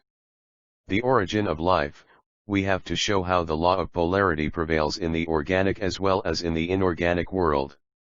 In the first place, the material to which all life is attached, from the speck of protoplasm to the brain of man, is strictly a chemical product of atoms and molecules bound together by the same polar laws as those of inorganic matter. In like manner, all the essential processes by which life lives, moves, and has its being, are equally mechanical and chemical. If the brain, receiving a telegram from without through the optic nerve, sends a reply along another nerve which liberates energy stored up in a muscle and produces motion, the messages are received and transmitted like those sent by a voltaic battery along the wires of a telegraph, and the energy is stored up by the slow combustion of food in oxygen, just as that of the steam engine is produced by the combustion of coal. All this is mechanical, inorganic, and therefore polar. But when we come to the conditions of life proper, we find the influence of polarity mainly in this, that as it develops from simpler into more complex forms, it does so under the law of developing contrasts or opposite polarities, which are necessary complements of each other's existence. Thus, as we ascend in the scale of life, we find two primitive polarities developed, that of plant and animal, and that of male and female. Chapter 7. Primitive polarities, plant and animal. Contrast in developed life. Plants producers, animals consumers. Differences disappear in simple forms. Zoophytes, protista, nummulites, corals, fungi, lichens, insectivorous plants. Geological succession, primary period, algae and ferns. Secondary period, gymnosperms. Tertiary and recent, angiosperms, monocotyledons and dicotyledons. Parallel evolution of animal life, primary, protista, molluso and fish. Secondary, reptiles. Tertiary and recent, mammals. Animals or plants. Judging by first impressions, nothing can be more distinct. No one, whether scientific or unscientific, could mistake an oak tree for an ox. To the unscientific observer, the tree differs in having no power of free movement, and apparently no sensation or consciousness, in fact, hardly any of the attributes of life. The scientific observer sees still more fundamental differences, in the fact that the plant feeds on inorganic ingredients, out of which it manufactures living matter, or protoplasm, while the animal can only provide itself with protoplasm from that already manufactured by the plant. The ox, who lives on grass, could not live on what the grass thrives on, viz. Carbon, oxygen, hydrogen, and nitrogen. The contrast is so striking that the vegetable world has been called the producer, and the animal world the consumer, of nature. Again, the plant derives the material framework of primitive polarities, plant and animal. 93. Its structure from dry air, by breathing in Tbra its leaves Tb carbonic dioxide present in the atmosphere, decomposing it, fixing the carbon in its roots, stem, and branches, and exhaling the oxygen. The animal exactly reverses the process, inhaling the oxygen of the air, combining it with the carbon of its food, and exhaling carbonic dioxide. Thus, a complete polarity is established, as we see in the aquarium, where plant and animal life balance each other, and the opposites live and thrive, where the existence of either would be impossible without the other. Sharp, however, as the contrast appears to be in the more speciest and developed specimens of the two worlds, we have here another instance of the difficulty of trusting to first impressions, and have to modify our conceptions greatly, if we trace animal and vegetable life up to their simplest forms and earliest origins. In the first place, each individual vegetable or animal begins its existence from a simple piece of pure protoplasm. This develops in the same way into a nucleated cell, by whose repeated subdivision the raw material is provided for both structures alike. The chief difference at this early stage is that the animal cells remain soft and naked, while those of vegetables secrete a comparatively solid cell wall, which makes them less mobile and plastic. This gives greater rigidity to the frame and tissues of the plant, and prevents the development of the finer organs of sensation and other vital processes, which characterize the animal. But this is a difference of development only, and the origination of the future life from the spec-ol protoplasm is the same in both worlds. If, instead of looking at the origin of individuals, we 94a Modi and Zoroastrian trace back the various forms of animal and vegetable life from the more complex to the simpler forms, we find the distinctions between the two disappearing, until at last we arrive at a vanishing point where it is impossible to say whether the organism is an animal or a plant. A whole family, comprising sponges, corals, and jellyfish, are called zoophytes, or plant animals, from the difficulty of assigning them to one kingdom or the other. On the whole they rather more resemble animals, and are generally classed with them, though they lack many of their most essential qualities, and in form often bear a close resemblance to plants. But when we descend a step lower in the scale of existence we come to a large family, the protista of which it is impossible to say that they are either plants or animals. In fact, scientific observers have classed them sometimes as belonging to one and sometimes to the other kingdom, and it was an organism of this class, looking at which through a microscope Huxley pronounced it to be probably a plant, while Tyndall exclaimed that he would as soon call a sheep a vegetable. They are mostly microscopic, and are the first step in organized development from the Monera, which are mere specks of homogeneous protoplasm. Small as they are, they have played an important part in the formation of the Earth's crust, for the little slimy mass of aggregated cells has in many instances the power of secreting a solid skeleton, or a minute and delicate envelope or shell, the petrified remains of which form entire mountains. Thus the nummulitic limestone, which forms high ranges on the Alps and Himalayas, and of which the pyramids are built, consists of the petrified skeletons of a species of primitive polarities plant and animal. 95 radiolaria, or many-chambered shells, forming the complicated and elegant mansion with many rooms and passages, of the formless, slimy mass which constitutes the living organism. Chalk also, and the chalk-like formation which is accumulating at the bottom of deep oceans, are the results of the long-continued fall of the microscopic, snowdrift of shells of the globigenera and other protistic forms swimming in the sea, and in a higher stage of development the skeletons of corals, one of the family of zoophytes or plant animals, form the coral reefs and islands so numerous in the Pacific and Indian Oceans, and are the basis of the vast masses of coralline limestone, deposited in the coal era and other past geological periods. As development proceeds, the distinction between plants and animals becomes more apparent, though even here the simplest and earliest forms often show signs of a common origin by interchanging some of the fundamental attributes of the two kingdoms. Thus, the essential condition of plant existence is to live on inorganic food, which they manufacture into protoplasm, by working up simple combinations into others more complicated. Their diet consists of water, carbonic dioxide, and ammonia. They take in carbonic dioxide and give out oxygen, while animals do exactly the reverse. But the fungi live, like animals, upon organic food consisting of complicated combinations of carbon, which they assimilate, and, like animals, they inhale oxygen and give out carbonic dioxide. Lichens afford a very curious instance of the association of vegetable and animal functions in the same plant. They are really formed of two distinct organisms, a body which is a low form of alga or seaweed. 96 A modern Zoroastrian. And a parasitic form of fungus, which lives upon it.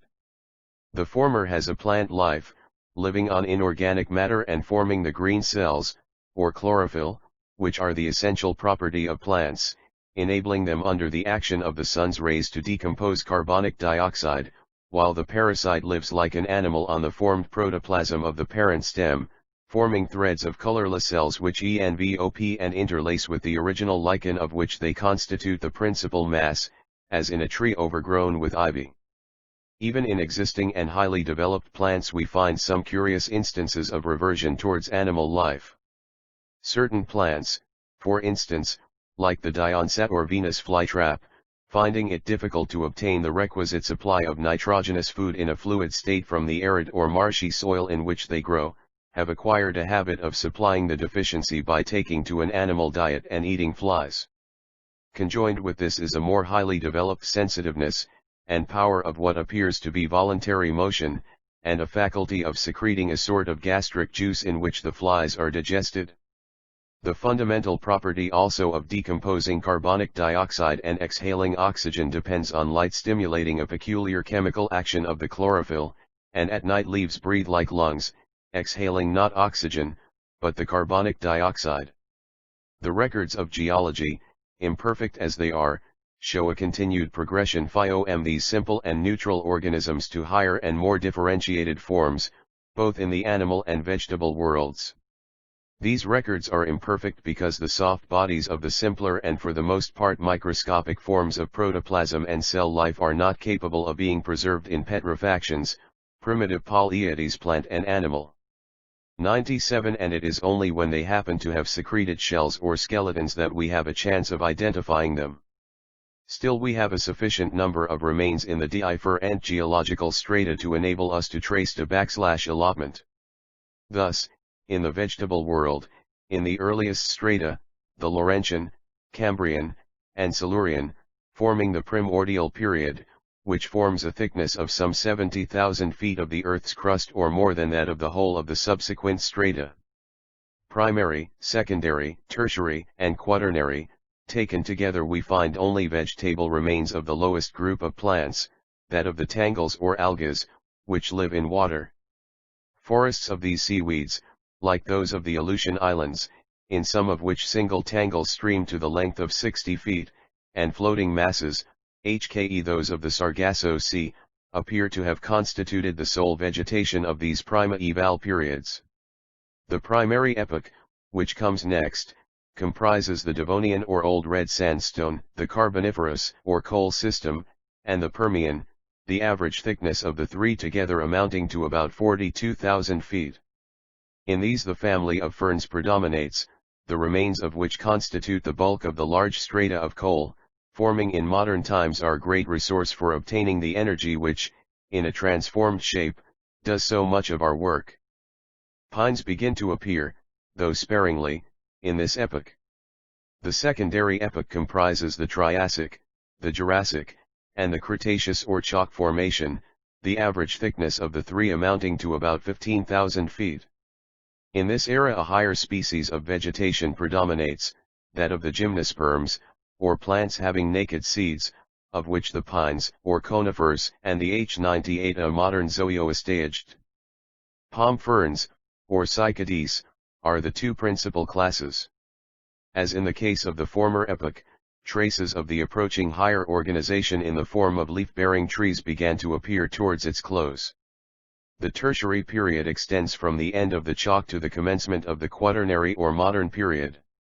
It is divided into the Eocene or older, the Miocene or middle, and the Pliocene or newest tertiary system, though the division is somewhat arbitrary, depending on the number of existing species, mostly of shellfish, which have been found in each. The average thickness of the three together is about 3,000 feet. In this formation a still higher class of vegetation of the same order as that now existing, which made its first appearance in the chalk period, has become predominant. It is that of angiosperms, or plants with covered seeds, forming leafy forests of true trees. This group is divided into the two classes of monocotyledons or single seed-lobed plants, and dicotyledons, or plants with double seed lobes. The monocotyledons spring from a single germ leaf, and are of simpler organization than the other class. They comprise the grasses, rushes, lilies, irids, orchids, sea grasses, and a number of aquatic plants, and in their highest form develop into the tree-like families of the palms and bananas. The dicotyledons include all forms of leaf-bearing forest trees, almost all fruits and flowers, in fact by far the greater part of the vegetable world familiar to man, as coming into immediate relation with it, except in the case of the cultivated plants, which are developments of the monocotyledon grasses.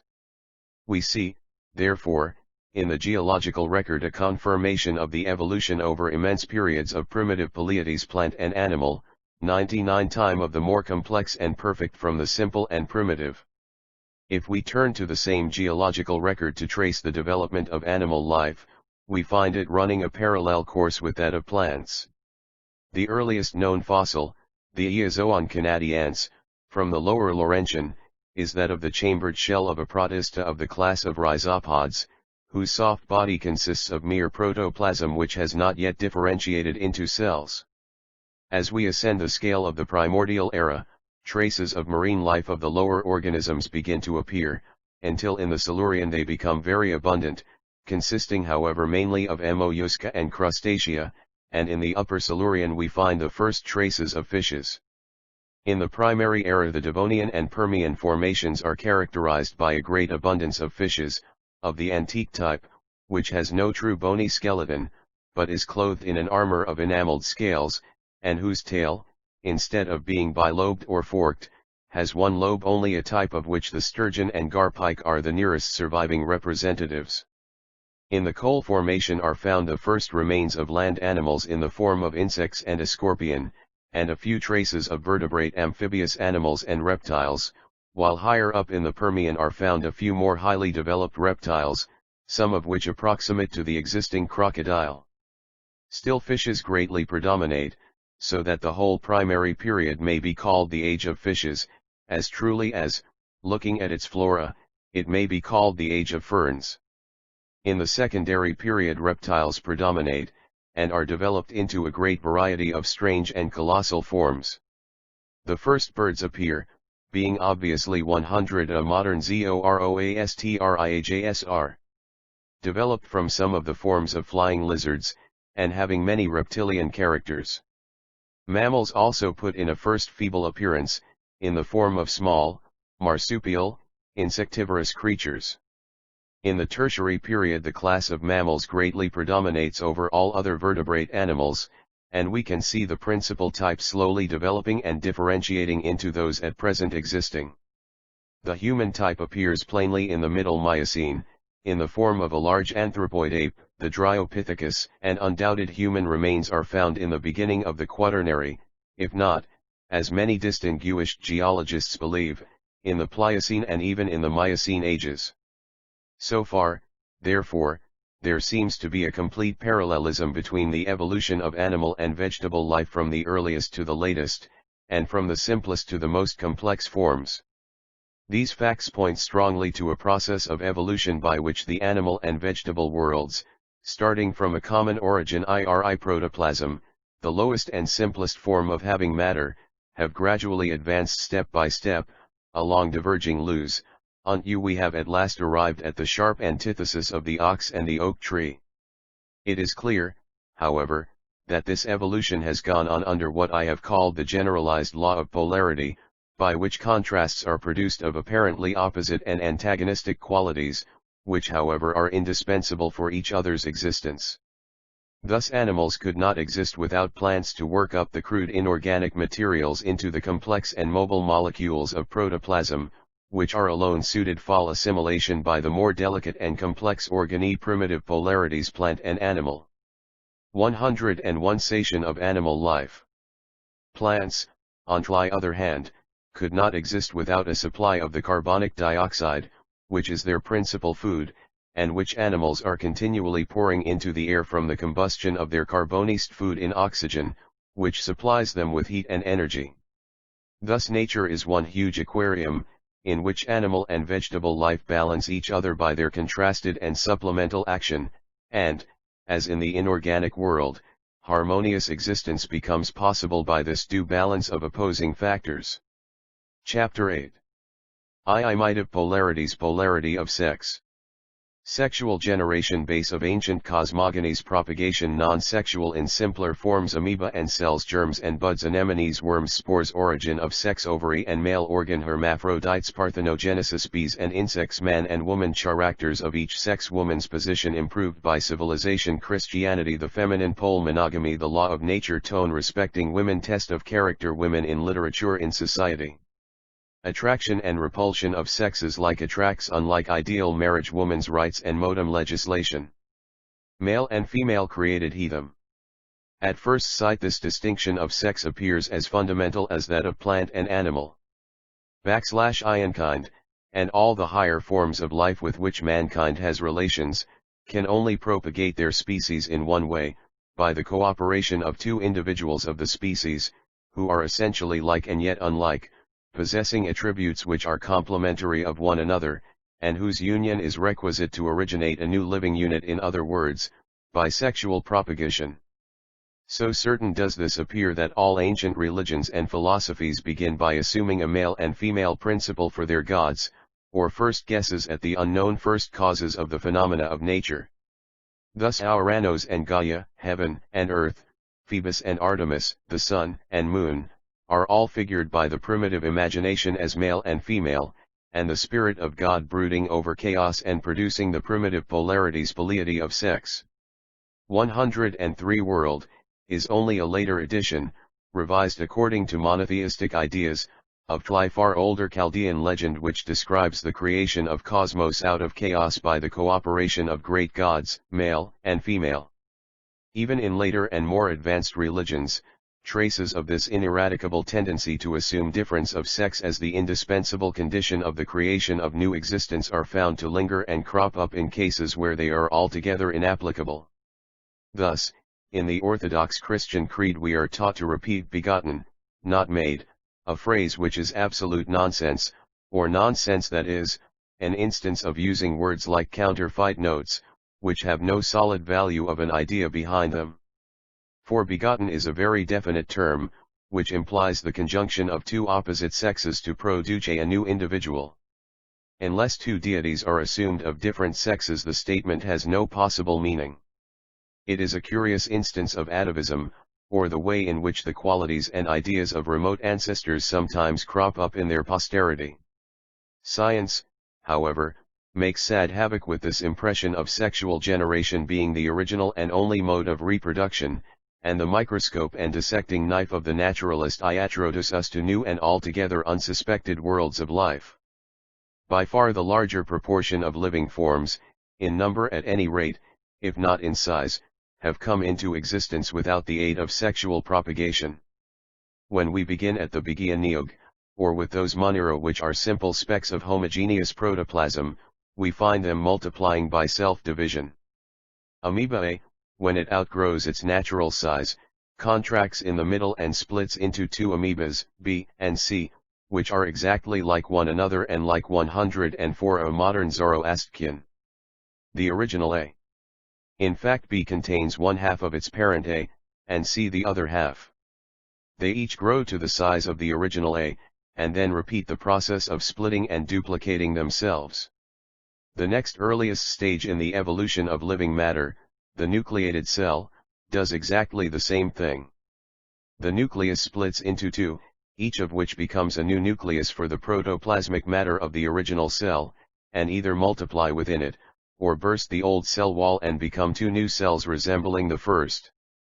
The next stage in advance is that of propagation by germs or buds, in which the organism does not divide into two equal parts, but a small portion of it swells out at its surface, and finally parts company and starts on a separate existence which grows to the size of the parent by its inherent faculty of manufacturing fresh protoplasm from surrounding inorganic materials. This process may be witnessed any day in an aquarium containing specimens of the sea anemone, where the minute new anemones may be seen in every form, both before and after they have parted from the parent body. It remains one of the principal modes of propagation of the vegetable world, where plants are multiplied from buds even after they have developed the higher mode of sexual propagation by seeds. In some of the lowest animals, such as worms, the buds are reduced to a small aggregation of cells, which form themselves into distinct individuals inside the body of the parent, and separate from it when they have attained a certain stage of development. Advancing still further on the road towards sexual reproduction, we find these germ buds reduced to spores, or single cells, which are emitted from the parent, and primitive Pleiades polarity of sex. 105 Afterwards multiply by division until they form a many-celled organism, which has the hereditary qualities of the original one. This is the general form of propagation of the lower plants, such as algs, mosses, and ferns, and also of a number of the lower forms of animal-like microscopic organisms, such as bacteria, whose spores, floating in the air in enormous quantities, and multiplying when they find a fit soil with astonishing rapidity, in a few days devastate the potato crop of a whole district or bring about an epidemic of scarlet fever or cholera. They have their use however in creation, and their action is beneficent as well as the reverse, for they are the principal cause of putrefaction, the process by which the dead organic matter, which, if not removed, would choke up the world, is resolved into the inorganic elements from which it sprang, and rendered available for fresh combinations. We are now at the threshold of that system of sexual propagation which has become the rule in all the higher families of animals and in many plants. It may be conceived as originating in the amalgamation of some germ cell or spore with the original cell which was about to develop into a germ bud within the body of some individual, and by the union of the two producing a new and more vigorous originating cell which modified the course of development of the germ bud and of its resulting organism. This organism, having advantages in the struggle for life, established itself permanently with ever new developments in the same direction, which would be fixed and extended in its descendants by heredity, and special organs developed to meet the altered conditions.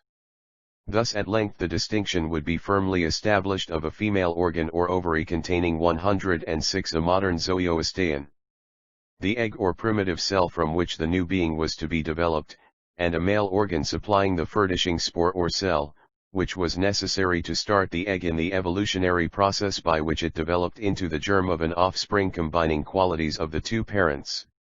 This is confirmed by a study of embryology, which shows that in the human and higher animal species the distinction of sex is not developed until a considerable progress has been made in the growth of the embryo. It is only however in the higher and more specialized families that we find this mode of propagation by two distinct individuals of different sexes firmly established. In the great majority of plants, and in some of the lower families of animals, for instance, snails and earthworms, the male and female organs are developed within the same being, and they are what is called hermaphrodites.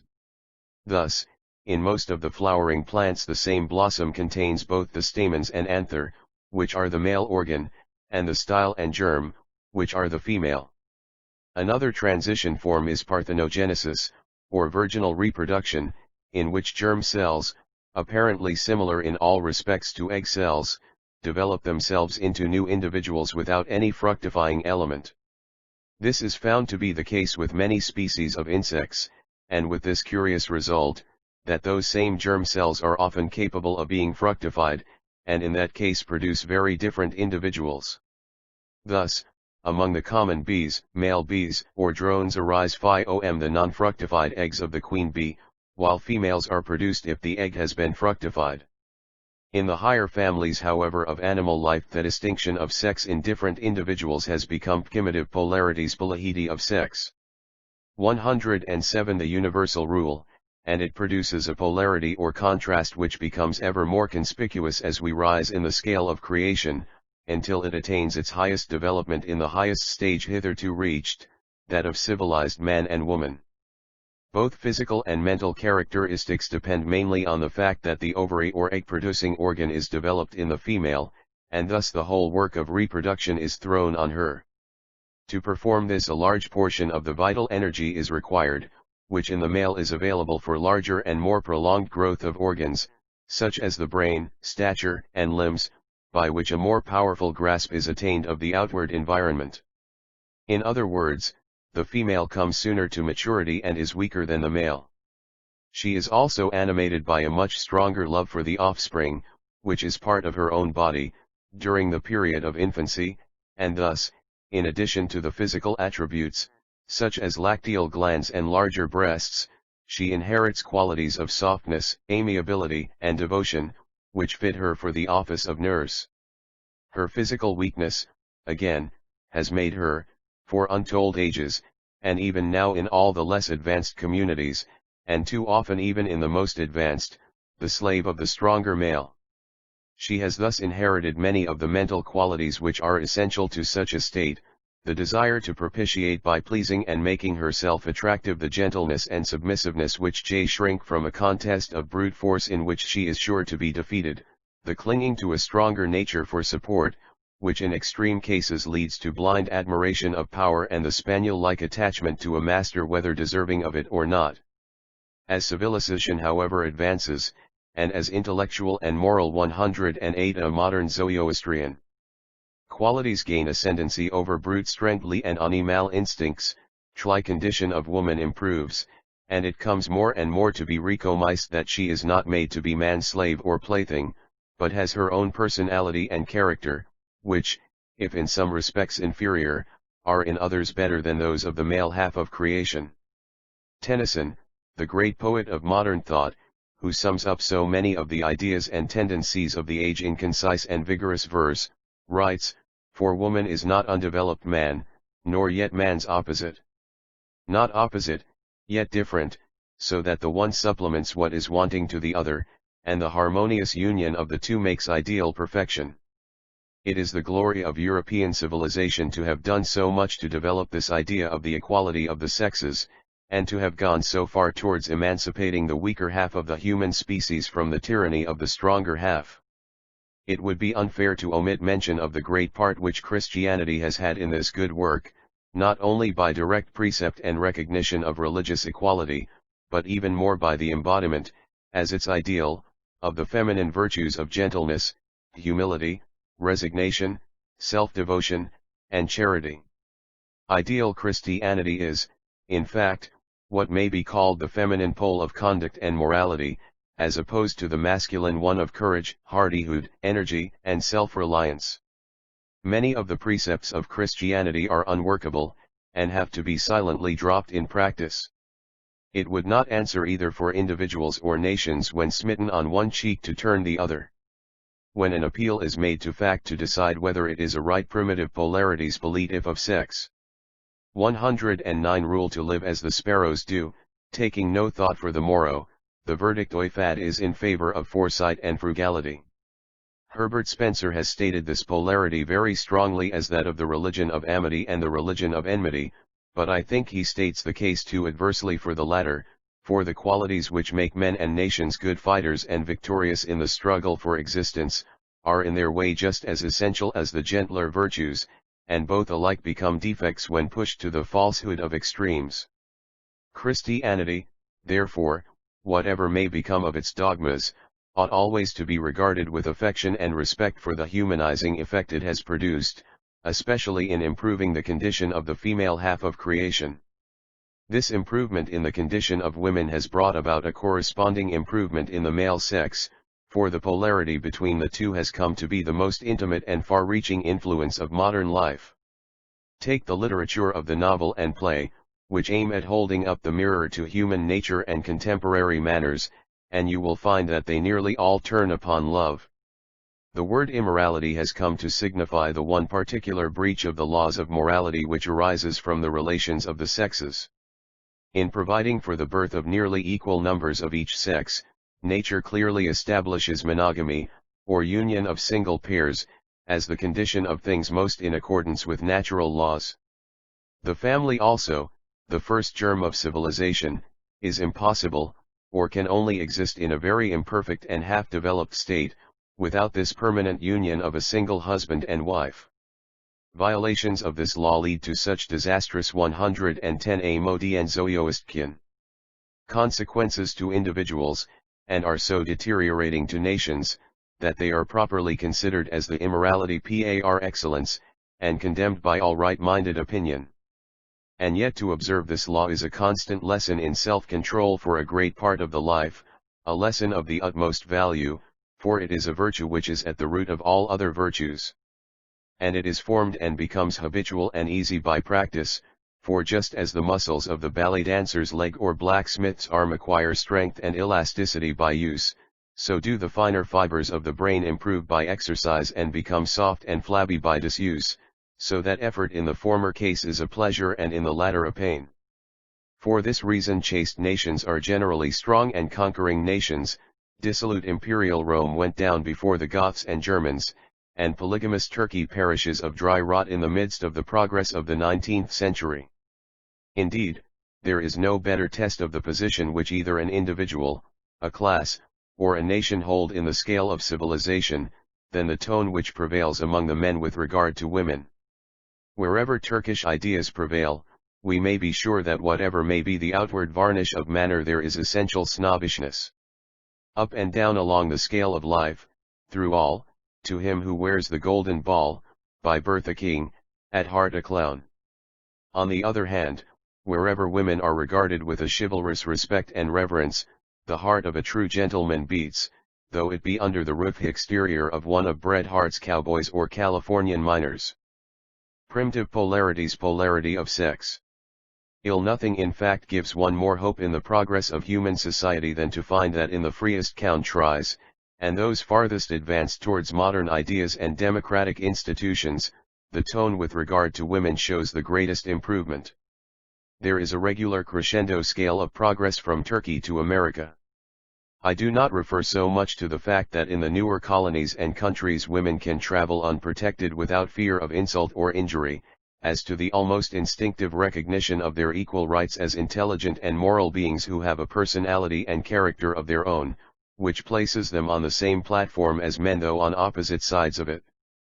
To understand rightly the real spirit of an age or country, it is not enough to study dry statistics or history in the form of records of wars and political changes.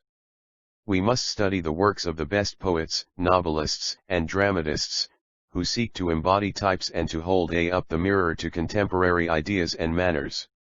Careful perusal of such works as those of Dickens, Thackeray, Troup, and George Eliot at home, and of Bret Harte, Howells, James, and Mrs. Burnett in the United States, will give a truer insight into the inner life of the country and period than any number of blue books or consular returns. They show what the writers of the greatest genius, that is, of the greatest insight, see as types of the actual ideas and characters surrounding them, and the fact of their works being popular now shows that the TJPs are recognized as true. It is certain that the English literature of fiction and its latest development, that of the American novelists, show an ever-increasing recognition of the female individual as an equal unit with the male in the Constitution 112 of a modern Zoroastrian of modem society. Those dear schoolmarms of Bret Harte's and Wenda U. Holmes, who career so joyously through mining camps, receiving courtesy and radiating civilizing influences among the rough inhabitants, or touch the hearts and throw a mellow light over the autumn days of middle-aged professors and philosophers, are far removed from the slaves of prehistoric savages or the inmates of a Turkish harem. So also in the more complex relations of a more crowded civilization, in the circles of Washington, New York, and Boston, the ideal American woman is always depicted as bright, intelligent, and independent, with a character and personality of her own, and the suspicion never seems to enter the author's head that she is in any respect inferior to the male characters with whom she is associated. The same may be said to a great extent of English literature from the time of Shakespeare downwards. No better portrait than Portia was ever drawn of the perfect woman, nobly planned to soothe, to comfort, and command and yet a spirit still, and bright with something of an angel light. And in the long gallery of good and lovable women, from Rosalind and Imogen down to Lucy Roberts and Laura Pendennis, we have not one who is a mere non-entity or child of passionate impulse. Nor is the recognition of woman's equality less marked in the bad characters. Lady Macbeth is of a stronger nature than Macbeth, Becky Sharp more clever and full of resources than the men with whom she plays like puppets. Maggie Tulliver, with all her wild struggles with herself and her surroundings, has far more in her than her petmative Pleiades polarity of sex 113. Liar Tom. Compare these characters mth those of the school of modern French novels, which turn mainly on adultery and seduction, committed for the most part not in any whirlwind of irresistible passion, but to gratify some passing caprice or vanity, and it is easy to see how wide is the gulf which separates the ideals and moral atmosphere of the two countries. It is not therefore from any wish to indulge in what Herbert Spencer calls the unpatriotic bias, and appreciate my own country, that I am disposed to think that the younger English-speaking communities are somewhat in advance of ourselves in this matter of the relations of the sexes, but simply because I think that the feeling is there more widespread and universal. Have in English society two strata in which women are still considered as inferior beings to men, a lower one, where better ideas have not yet permeated the dense mass of ignorance and brutality, and a higher one, where among a certain portion, let us hope a small one, of the gilded youth and upper ten, luxury and idleness have blunted the finer susceptibilities, and created what may be most aptly called a Turkish tone about women. There are many of this class, and unfortunately often in high places, where their example does widespread mischief, whose ideal might be summed up in the words of the Irish ballad, I am one of the old sort of Brady's, my turn does not lie to hard work, but I'm fond of my pipe and the ladies, and I'd make a most elegant Turk.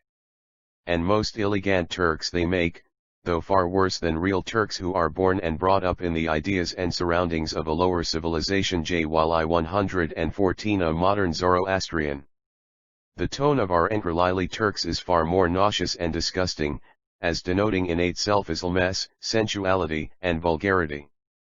Of these two classes there seem to be fewer in the newer English communities, and if they exist, they are in such a small minority that they conceal their existence, and pay the homage of vice to virtue which is called hypocrisy. To return, however, to the more scientific aspects of the question, the polarity of sex displays itself as conspicuously as that of the magnet in the fundamental law of repulsion of like for like, and attraction of like for unlike. In each case there must be an identity of essence developing itself in opposite directions. Thus, atoms attract or repel atoms, but not molecules, for if they seem to do so, it is only in cases in which the molecule contains some atom whose atomicity or polar power has not been fully satisfied. So currents of air or water do not affect electric currents. But given the identity of substance, its differentiation takes place under an ever-increasing progression of polarity of affinities and repulsions. A German naturalist, Brahm, discussing the occasion why birds sing, says, the male finds in the female those desirable and attractive qualities which are wanting in himself. He seeks the opposite to himself with the force of a chemical element. This is equally true of the male and female of the human species. Masculine woman and effeminate man are equally unattractive, and if the qualities are pushed to an extreme extent, the individuals become monstrosities, and, instead of attracting, excite vehement disgust and repulsion. This, which is true physically, is equally true of moral and intellectual characteristics. Each seeks, primitive polarities polarity of sex. 115 imply happy marriage or perfect ideal union, the qualities which are most deficient in themselves, the woman, strength, active courage, and the harder qualities, the man, gentleness, amiability, and the softer virtues. In each individual, as in each union of individuals, harmony and perfection depend on the due balance of the opposite qualities, and the falsehood of extremes leads up to chaos and insanity. The man in whom strength and hardihood are not tempered by gentleness and affection becomes brutal and tyrannical, while the woman who has no strength of character becomes silly and frivolous. Marriage, however, involves the highest ideal, for the well-assorted union of the two in one gives a more complete harmony and reconciliation of opposites than can be attained by the single individual, who must always remain more or less within the sphere of the polarity of his or her respective sex. But here also the same law of polarity operates, for as happy marriage affords the highest ideal, so do unhappy and ill-assorted unions involve the greatest misery and most complete shipwreck of life. Especially to the woman, for the man has other pursuits and occupations, and can to a great extent withdraw himself from domestic troubles, while the woman has no defense against the coarseness, selfishness, and vulgarity of the partner to whom she is tied, and who may make her life a perpetual purgatory, and drag all her finer intellectual and moral nature down to a lower level. Fortunately, extreme cases are rare, and, though the ideal of a perfect union may seldom be attained to, the great majority of married couples manage to jog on together, and bring up families in comparative comfort and respectability.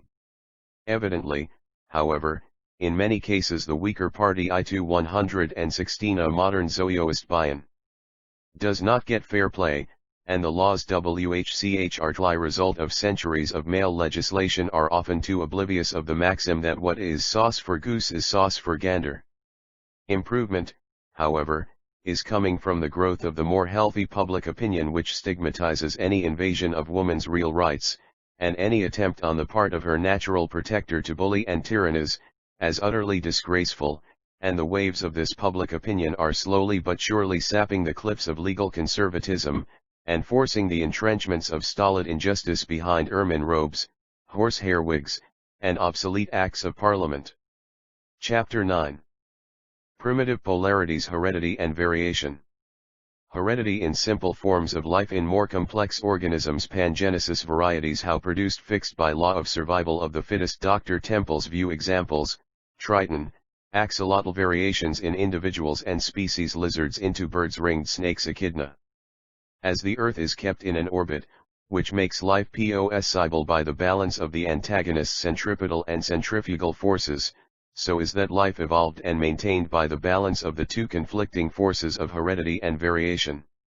Heredity, or the principle which makes offsprings resemble their parental organisms, may be considered as the centripetal force which gives stability to species, while variation is like the centrifugal force which tends to make them develop into new forma, and prevents organic matter from remaining ever consolidated into one uniform mass.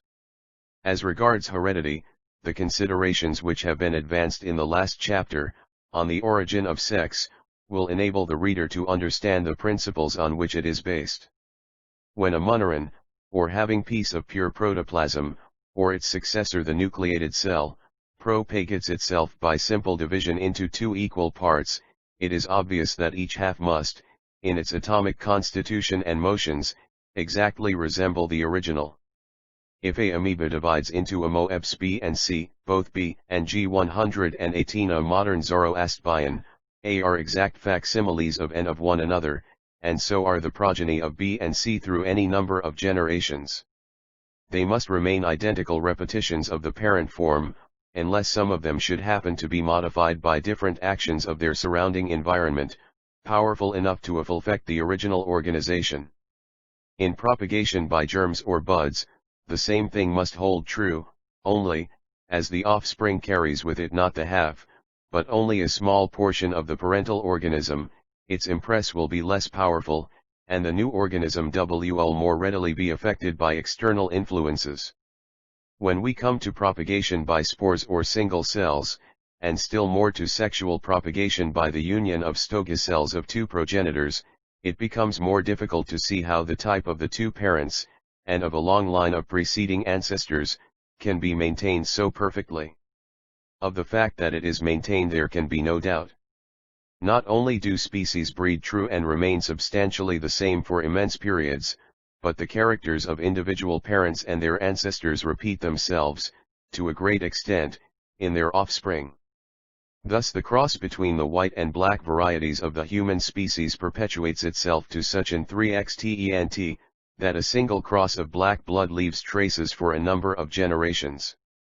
In the Spanish American states and the West Indies, where the distinction is closely observed, the term octoroon is well known, as applied to Creoles who have 7/8 of white to 1/8 of black blood in their composition. In the case of what is called atavism, this recurrence to the characters of ancestors is carried to a much further primitive polarities, heredity and variation. 119 extent.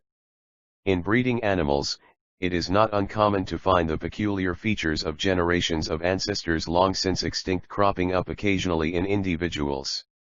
Thus, stripes like those of the ass along the back and down the shoulders, occasionally appear on horses whose immediate ancestors for many generations back showed nothing of the sort, and even stripes across the legs like those of the zebra occur quite unexpectedly, and testify to the common descent of the various species of the horse tribe from a striped ancestor. These ancestral peculiarities can be transmitted through many generations, each individual of which originated from a single microscopic cell which had been fructified by another cell, is one of the great mysteries of nature. It may assist us in forming some idea of the possibility of a solution to remember what has been proved as to the dimensions of atoms. Their order of magnitude is that of a cricket bow to the earth. In a single microscopic cell, therefore, there may be myriads of such atoms circling around one another and forming infinitesimal solar systems, of infinite complexity and variety. Darwin's theory of pangenesis supposes that some of the actual identical atoms which formed part of ancestral bodies are thus transmitted through their descendants for generation after generation, so that we are literally flesh of the primeval creature who was developed into man in the later tertiary or early glacial period.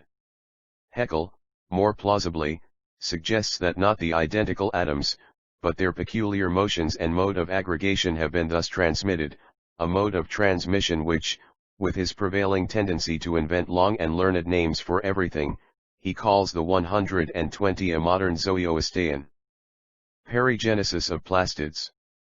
In any case, however, these must be taken not as solutions of the problem, but as guesses at the truth which show that its solution is not impossible. The opposite principle to heredity, that of variation, is equally important and universal. It is apparent in the fact, that although every tridividual of every species reproduces qualities of parents and ancestors, no two individuals do so in precisely the same manner, no two are exactly alike. This difference, or individuality, becomes more marked as the organism is higher. Thus, sheep and hounds differ from one another by slight differences which require the practiced eye of the shepherd or huntsman to detect. Human beings are so unlike, that of the many millions existing in each generation no two exactly resemble one another. The reason of this is apparent if we consider that the higher the organism the more complex does it become, and the less the chance of the whole complicated relations of parent and ancestral organisms being transmitted by single cells so solidly and completely as to overpower and remain uninfluenced by external influences. Variation evidently depends mainly on the varying influences of environment. If the exterior layer of molecules of a lump of protoplasm become differentiated from the interior ones and form a cell wall, it is because they are in more immediate contact with the air or other surrounding medium. Internal changes depend on conditions such as temperature and nutrition. In the case of cultivated plants and domestic animals we can see most clearly how varieties are produced by adaptation to changes of environment. These variations, however, would not proceed very far, were it not for the interpositive polarities heredity variation. 121 Action of the opposing forces of variation and heredity, by which latter the variations appearing in individuals are fixed and accumulated in descendants, until they become wide and permanent divergencies. This is done in the case of cultivated plants and domestic animals by man's artificial selection in pairing individuals who show the same variations, and in nature by the struggle for existence, giving victory and survival to those forms, and in the long run to those forms only, whose variations, slight as they may be in each generation, tend to bring individuals into better adaptation to their environment. It is the great glory of Darwin to have established this firmly by an immense number of interesting and exhaustive instances, and thus placed evolution, or a scientific explanation of the development and laws of life, on a solid basis. Every day fresh discoveries and experiments confirm this great principle, and it has almost passed into the same phase as Newton's law of gravity, as a fundamental law accepted as axiomatic by all men of science, and as the basis of modern thought, to which all religions and philosophies have to conform, accepted by nearly all modern thinkers. I may here quote a passage from an eminent Anglican divine, Dr. Temple, for the double purpose of showing how universal has become the acceptance of this Darwinian view of evolution among intelligent men, and how little terrible are its consequences, even to those who look at the facts of the universe through a theological medium and retain their belief in accepted creeds. It seems in itself something more majestic, more befitting of him to whom 1,000 years are as one day, and one day as 1,000 years, thus to impress his win once for all on this creation, and provide for 122 Amodeaetsr Zoroastrian. All its countless varieties by this one original impress, then by special acts of creation to be perpetually modifying what he had previously made. Scientific men would be content to accept the statement of Dr. Temple's almost in his own words, except that they might consider his definition of the great first cause as somewhat too absolute and confident. Having had to deal so much with actual facts and accurate knowledge, they are apt to be more modest in assertion than even the most enlightened theologian, whose studies have lain rather in the direction of phrases and ideas, which, from their very nature, are more vague and indefinite, and perhaps rather guesses and aspirations after truth, than proofs of it. In any case, there is the authority of a learned and liberal-minded bishop for the position that the scientific way of looking at the universe is not necessarily profane or irreligious. To return to variation, the instances of the operation of this principle, alone or in conjunction with that of heredity, in working out the evolution of species, are exceedingly numerous and interesting.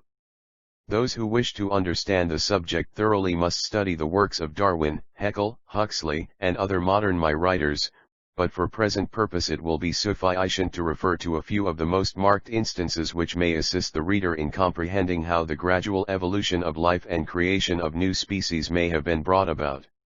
There is an amphibious animal, called the triton or water salamander, akin to the frog, whose normal course is to begin life living in the water and breathing by gills, and end it on land with gills metamorphosed. Inte Dr. Temple, Religion and Science.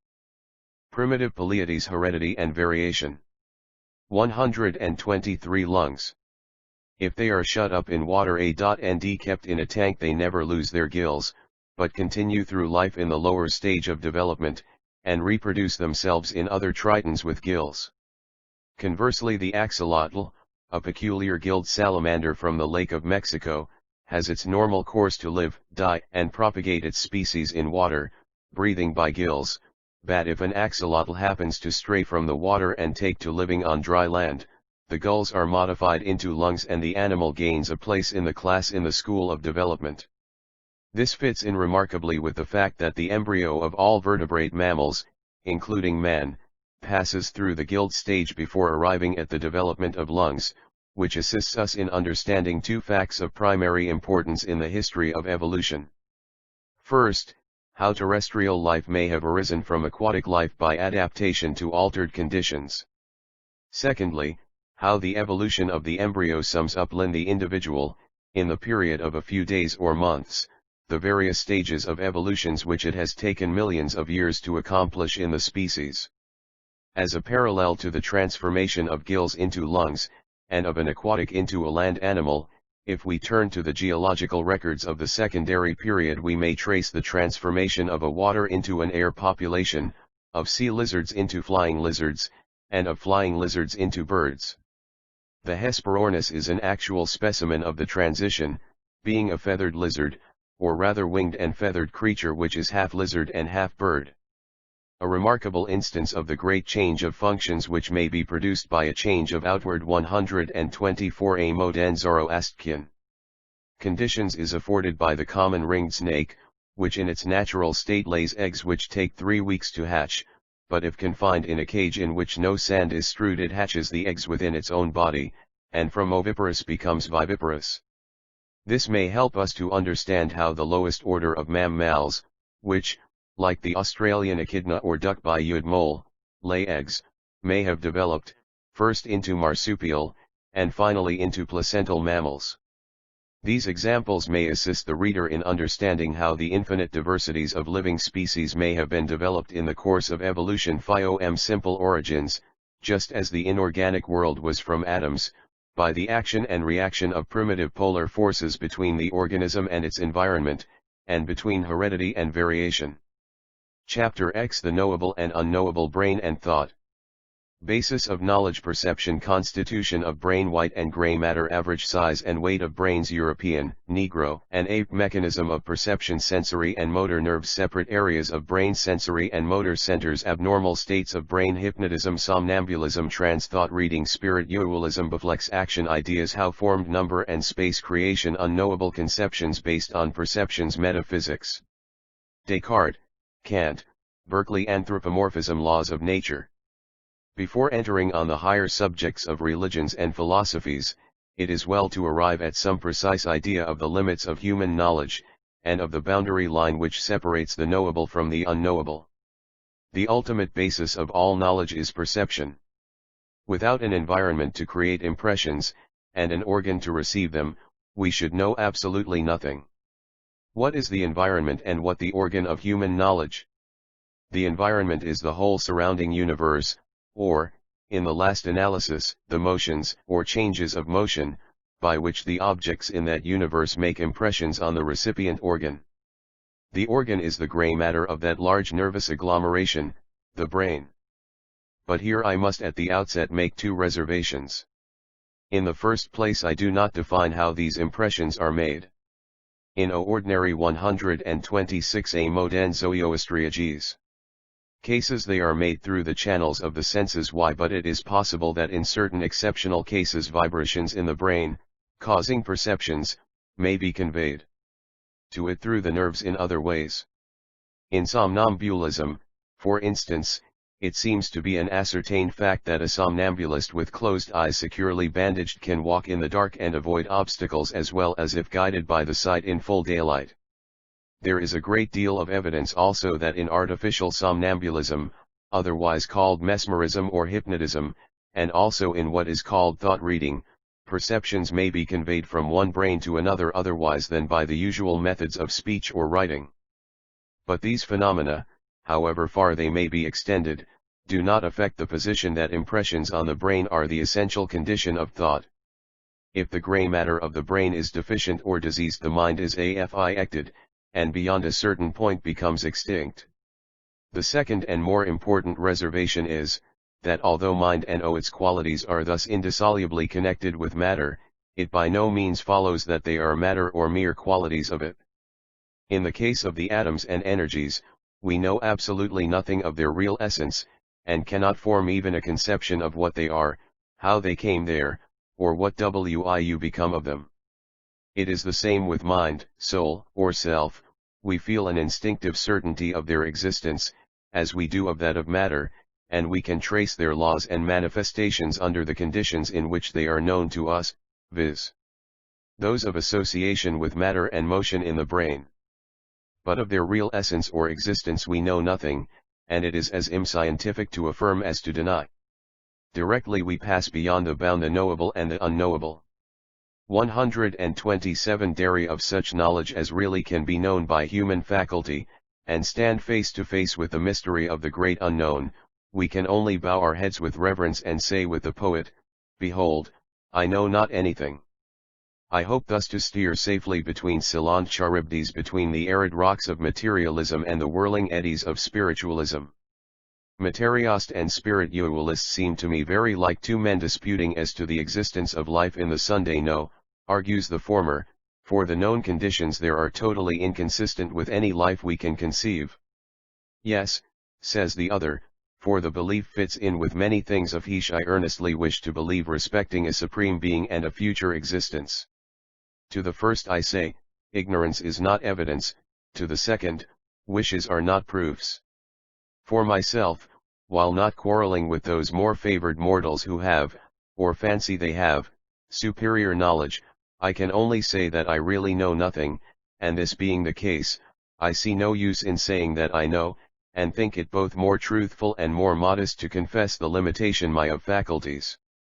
With this caution I return to the field of positive knowledge. The brain, spinal marrow, and nerves consist of two substances, one white, which constitutes the great mass consisting of tubes or fibers, the other gray, which is an aggregation of minute cells, so minute that it has been computed that there are several millions of them in a space no larger than a sixpence.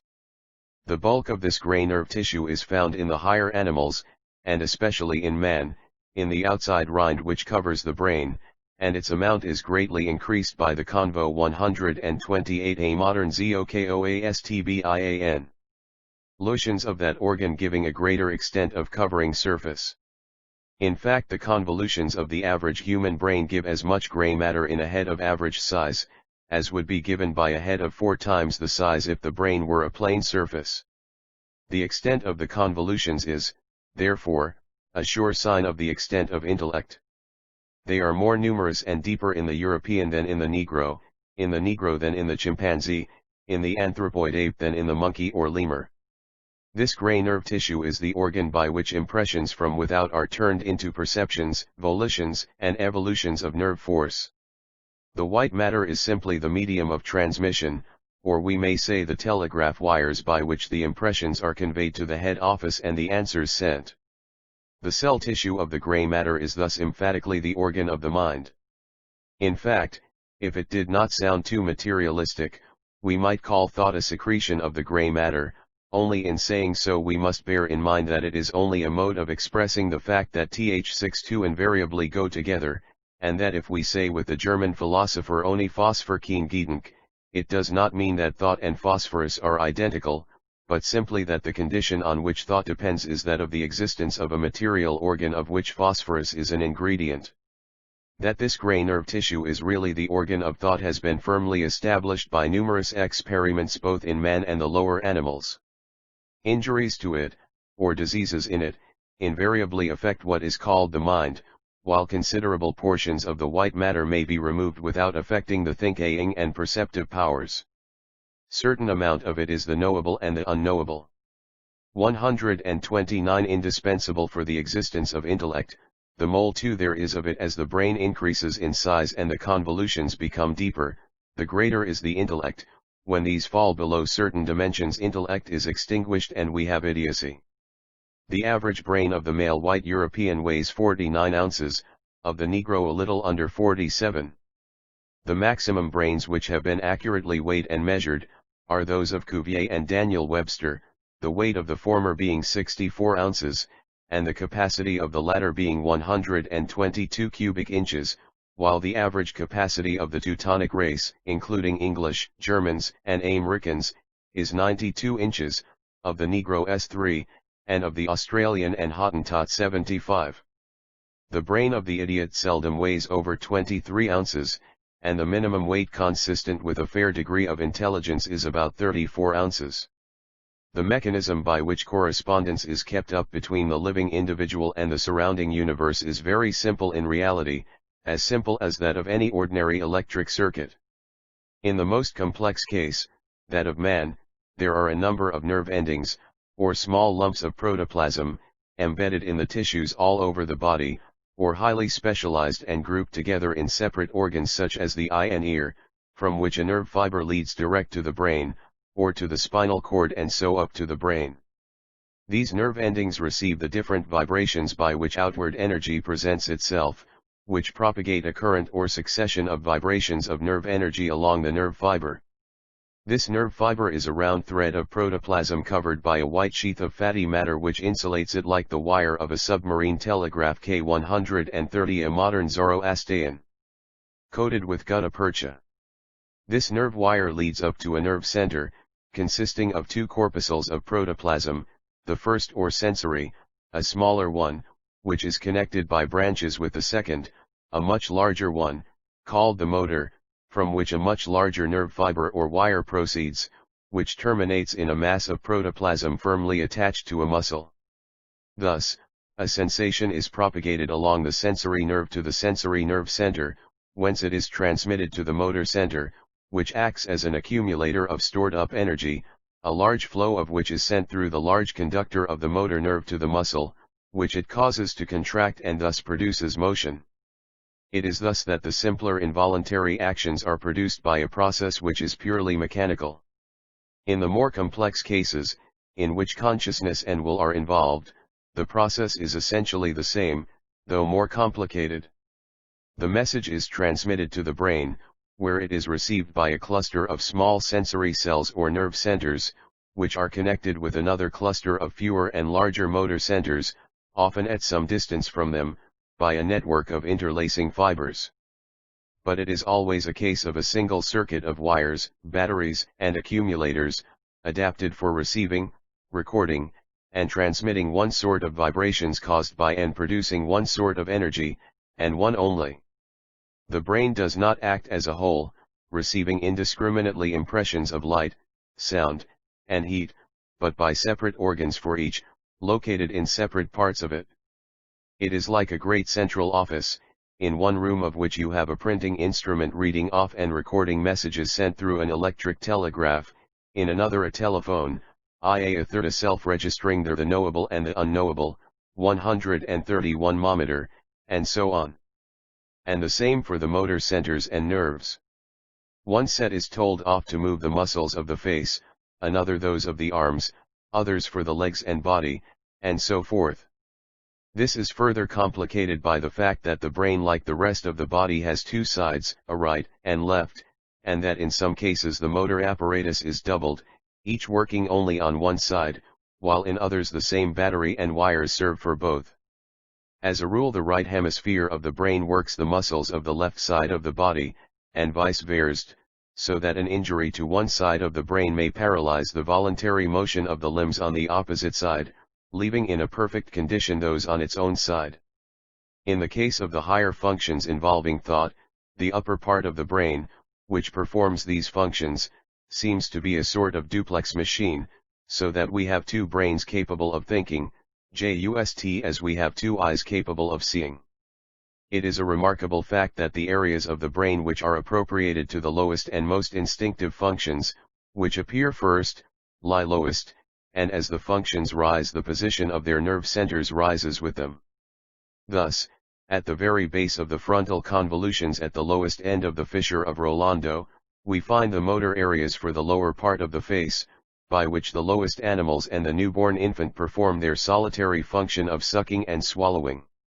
Higher up are the centers in the right and left brains for moving the upper limbs, that is, for seizing food and conveying it to the mouth, which is the next function in the ascending scale. Next above these are the centers for moving the lower limbs and for coordinating the motions of the S232, a modern Zoroastrian.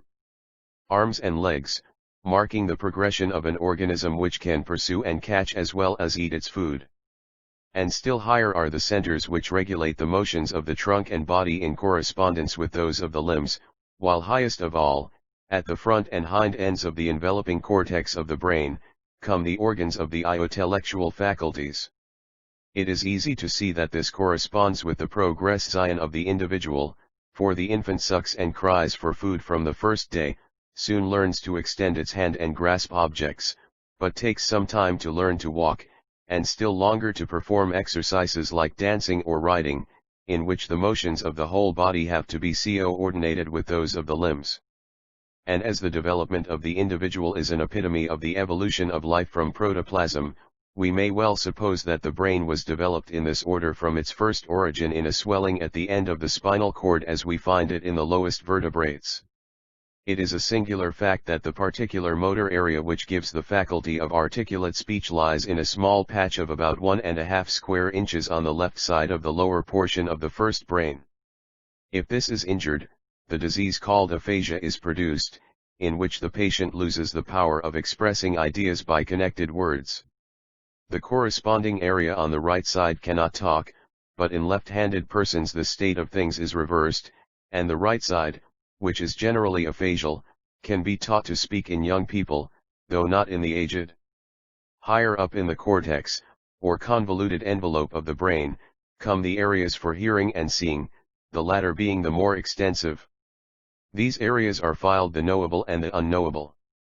133 mainly by a great number of sensory nerve centers or cells, connected with one another in a very complicated network.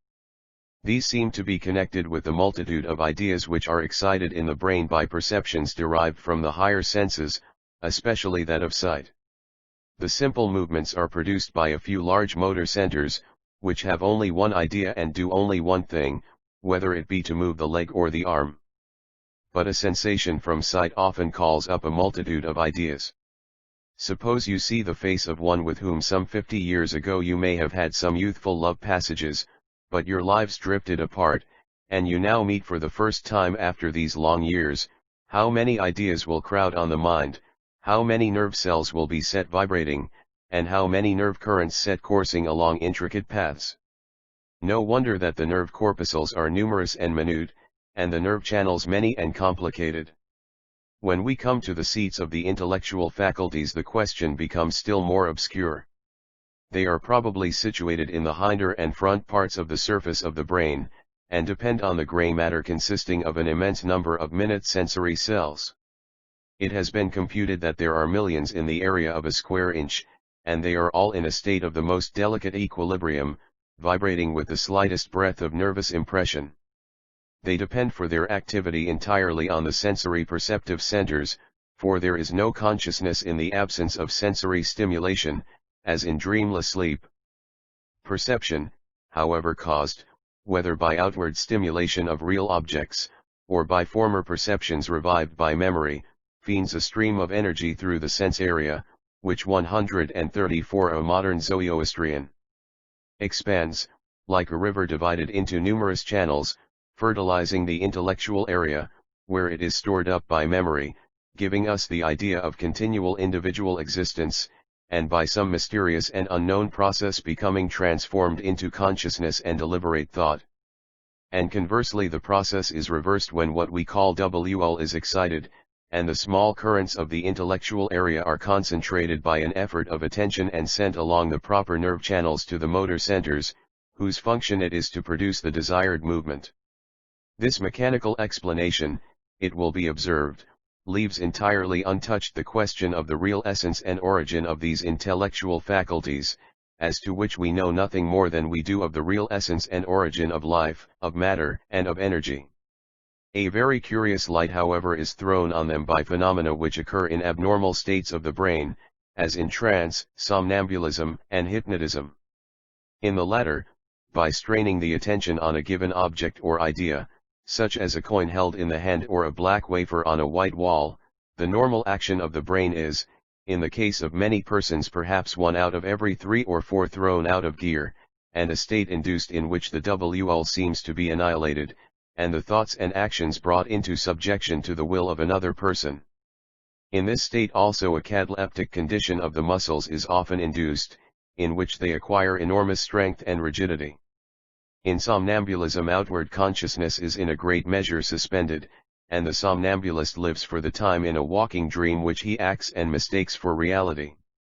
In this state old perceptions, scarcely felt at the time, seem to read the knowable and the unknowable. 135 Vive, as in dreams, with wonderful vividness and accuracy that the somnambulist in acting the dream does things altogether impossible in the waking state.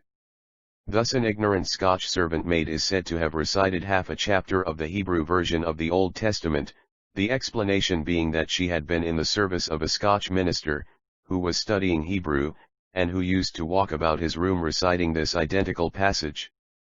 It would seem as if the brain were like a very delicate photograph plate, which takes accurate impressions of all perceptions, whether we notice them or not, and stores them up ready to be reproduced whenever stronger impressions are dormant and memory by some strange caprice breathes on the plate. Most wonderful, however, are some of the phenomena of trance. In this case it really seems as if 2 distinct individuals might inhabit the same body. Jones falls into a trance and dreams that he is Smith. While the trance lasts he acts and talks as Smith, he really is Smith, and even addresses his former self Jones as a stranger. When he wakes from the trance he has no recollection of it, and takes up the thread of his own life, just as if he had dozed for a minute instead of being in a trance for hours. But if he falls into a second trance, days or weeks afterwards, he takes up his trance life exactly where he dropped it, absolutely forgetting his intermediate real life. And so he may go on alternating between 2 lives, with 2 separate personalities and consciousnesses, being to all intents and purposes now Jones and now Smith.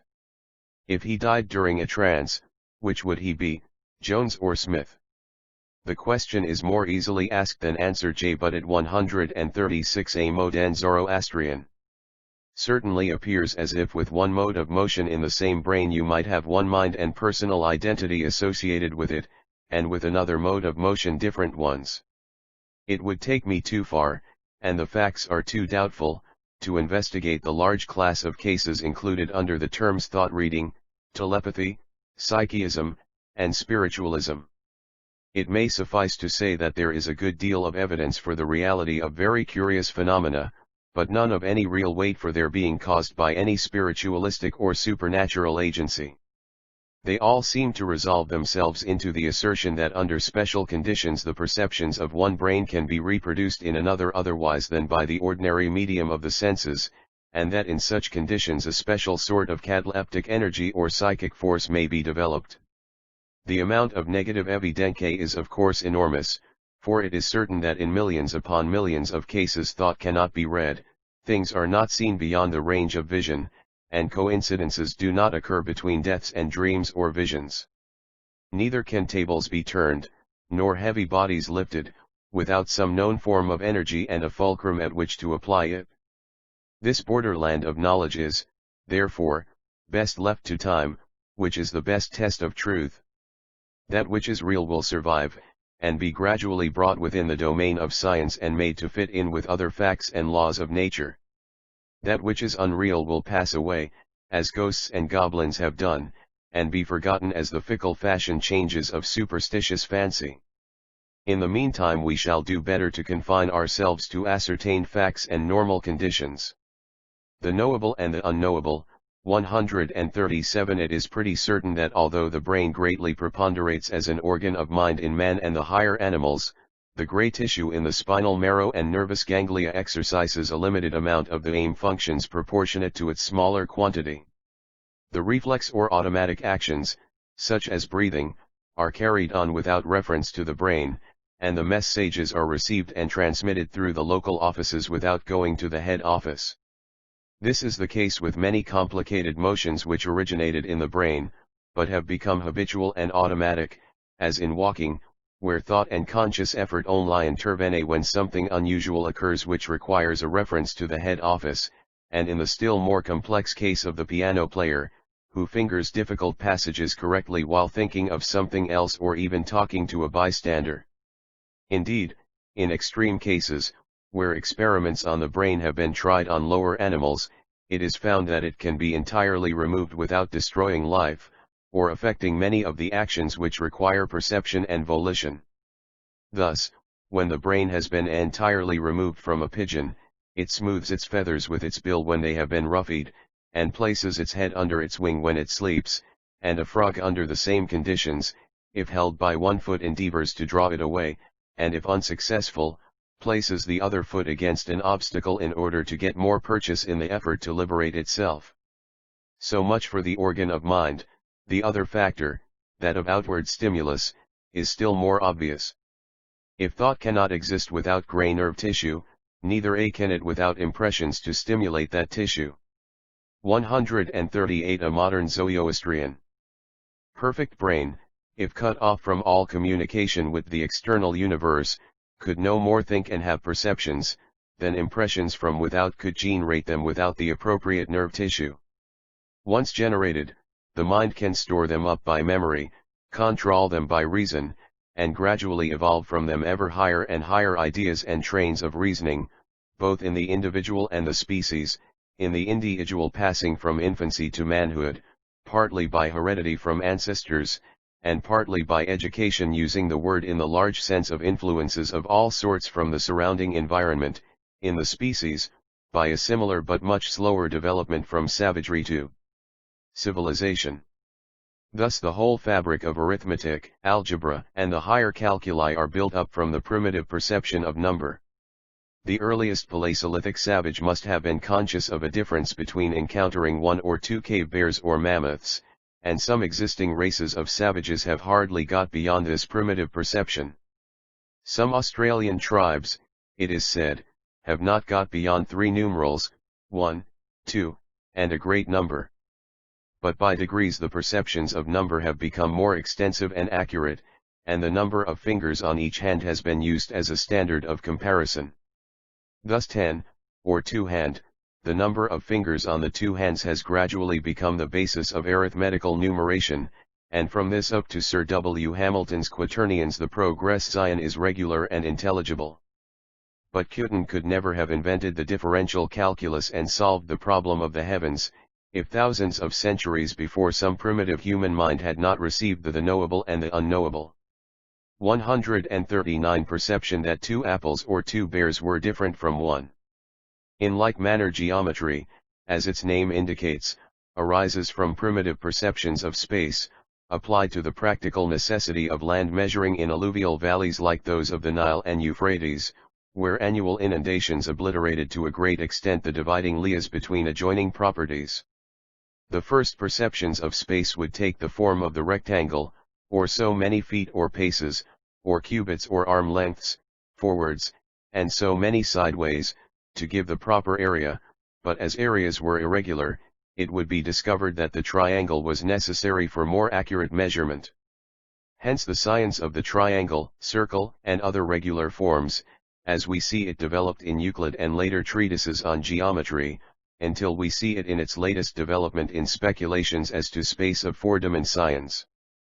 But in all these cases we see the same fundamental principle as prevails throughout the universe under the name of the conservation of energy, always something out of something, never something out of nothing. This, therefore, defines the limit of human knowledge, or boundary line between the knowable and the unknowable. Whatever is transformation according to existing laws is, whether known or unknown, at any rate, knowable. Whatever is creation is unknowable. We have absolutely no faculties to enable us to form the remotest conception of what the essence of these primary atoms and energies really is, how they came there, and how the laws, or invariable sequences, under which they act, came to be impressed on them. We 140 a modern Zoroastrian have no faculties, because we have never had in perceptions upon which the mind can work. Reason and imagination can no more work without antecedent perceptions than a bird can fly in a vacuum. Thus, for instance, the imagination can invent dragons, centaurs, and any number of fabulous Monday stirs, by piecing together fragments of perceptions in new combinations, but ask it to invent a monster whose head shall be that of an inhabitant of Saturn and its body that of a denizen of Jupiter, and where is it?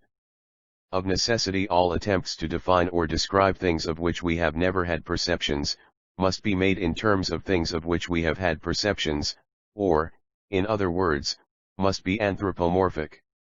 So far as science gives any positive knowledge as to the relations of mind to matter, it amounts to this, that all we call mind is indissolubly connected with matter through the gray cells of the brain and other nervous ganglia. This is positive. If the skull could be removed without injury to the living organism, a skillful physiologist could play with his finger on the human brain, as on that of a dog, pigeon, or other animal, and by pressure on different notes, as on the keys of a piano, annihilate successively voluntary emotion, speech, hearing, sight, and finally will, consciousness, reasoning power, and memory. But beyond this physical science cannot go. It cannot explain how molecular motions of cells of nerve centers can be transformed into, or can create, the phenomena of mind, any more than it can explain how the atoms and energies to which it has traced up the material universe were themselves created or what they really are. The knowable and unknowable. 141 All attempts to further fathom the depths of the unknown follow a different line, that of metaphysics, or, in other words, introspection of mind by mind, and endeavor to explain thought by thinking. On entering into this region we at once find that the solid earth is giving way under our feet, and that we are attempting to fly in an extremely rare atmosphere, if, indeed, we are not idly flapping our wings in an absolute vacuum. Instead of ascertained facts which all recognize, and experiments which conducted under the same conditions always give the same results, we have a dissolving view of theories and intuitions, accepted by some, denied by others, and changing with the changing conditions of the age, and with individual varieties of characters, emotions, and wishes. Thus, mind and soul are with some philosophers identical, with others mind is a product of soul, with some soul is a subtle essence, with others absolutely immaterial, with some it has an individual, with others a universal existence, by some it is limited to man, by others conceded to the lower animals, by some located in the brain, by others in the heart, blood, pineal gland, or dura mater, with some it is pre-existent and immortal, with others created specially for its own individual organism, and so on ad infinitum. The greatest philosophers come mostly to the conclusion that we really know nothing about it. Thus Descartes, after having built up an elaborate metaphysical theory as to a spiritual, indivisible substance independent of the brain and cognoscible by self-consciousness alone, ends by honestly confessing that by natural reason we can make many conjectures about the soul, and have flattering hopes, but no assurance. Kant also, greatest of metaphysicians /142, a modern Zoroastrian, in demolishing the fallacies of former theories, when he comes to define his noumenon, has to use the vaguest of phrases, such as an indescribable something, safely located out of space and time, as such not subject to the mutabilities of those phenomenal spheres, and of whose ontological existence we are made aware by its phenomenal projections, or effects in consciousness.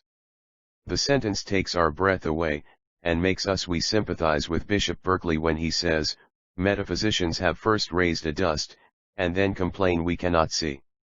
It prepares us also for Kant's final admission that nothing can really be proved by metaphysics concerning the attributes, or even the existence, of the soul, though, on the other hand, as it cannot be disproved, its reality may for moral purposes be assumed. It appears, therefore, that the efforts of the sublimest transcendentalists do not carry us one step farther than the conclusions of the commonest common sense, viz. That there are certain fundamental conditions of thought, such as space, time, consciousness, personal identity, and freedom of will, which we cannot explain, but cannot get rid of. The sublimest speculations of a Plato and a Kant bring us back to the homely conclusions of the old woman in the nursery ballad, in whose mind grave questions as to her personal identity were raised by the felonious abstraction of the lower portion of her petticoat. If I be I, as I think I be, I've a little dog at home, and hell know me. It is a safe working hypothesis that when I go my home in the afternoon, wife, children, and little do * will recognize me as being I myself I, but Y or TIIE knowable and the unknowable. 143 How I am I, whether I was I before I was born, or shall be so after I am dead, I really know no more than the little dog who wags his tail and yelps for joy when he recognizes my personal identity as something distinct from his own, when he sees me coming up the walk. Our conceptions, therefore, are necessarily based on our perceptions, and are what is called anthropomorphic. The term has almost come to be one of reproach, because it has so often been applied to religious conceptions of a deity with human, though often not very humane, attributes, but, if considered rightly, it is an inevitable necessity of any attempt to define such a being or beings. We can only conceive of such as of a magnified man, indefinitely magnified no doubt, but still with a will, intelligence, and faculties corresponding to our own. The whole supernatural or miraculous theory of the universe rests on the supposition that its phenomena are, in a great many cases, brought about, not by uniform law, but by the intervention of some power, which, by the exercise of will guided by intelligent design, alters the course of events and brings about special effects. As long as the theory is confined to knowable transformations of existing things, like those which are seen to be affected by human will, it is not necessarily inconceivable or irrational. Inferring like effects from like causes, the hypothesis was by no means unreasonable that thunder and lightning, for instance, were caused by some angry invisible power in the clouds. On the contrary, the first savage who drew the deduction was a natural philosopher who reasoned quite justly from his assumed premises. Whether the premises were true or not was a question which could only 144 a modern Zoroastrian be determined centuries later by the advance of accurate knowledge. When do we say we know a thing? Not when we know its essence and primary origin, for of these the wisest philosopher is as ignorant as the rudest savage, but when we know its place in the universe, its relation to other things, and can fit it into that harmonious sequence of events which is summed up in what are called laws of nature. The highest knowledge is when we can trace it up to its earliest origin from existing matter and energy, and follow it downwards so as to be able to predict its results. The force of gravity affords a good illustration of this knowledge, both where it comes up to, and where it falls short of, perfection. Newton's law leaves nothing to be desired as regards its universal application and power of prediction, but we do not yet fully understand its mode of action or its relation to other forms of energy. It is probable that someday we may be able to understand how the force of gravity appears to act instantaneously at a distance, and how all the transformable forces, gravity, light, heat, electricity, and molecular or atomic forces, are but different manifestations of one common energy. But in the meantime we know this for certain, that the law of gravity is not a local or special phenomenon, but prevails universally from the fixed stars to the atoms, from the infinitely great to the infinitely small. This is a fact to which all other phenomena, which are true facts and not illusions, must conform. In like manner, if we find in caves or river gravels, under circumstances implying enormous antiquity, and associated with remains of extinct animals, rude implements so exactly resembling those in use among the knowable and the unknowable, 145 existing savages, that if like collection in the colonial exhibition of stone celts and arrowheads used by the Bushmen of South Africa were placed side by side with one from the British Museum of similar objects from Kent's Cavern or the caves of the Dordogne, no one but an expert could distinguish between them. The conclusion is inevitable that Devonshire and southern France were inhabited at some remote period by a race of men not more advanced than the Bushmen. Any theory of man's origin and evolution which is to hold water must take account of this fact and skyray with it. And so of a vast variety of facts which have been reduced to law and become certainly known during the last half-century.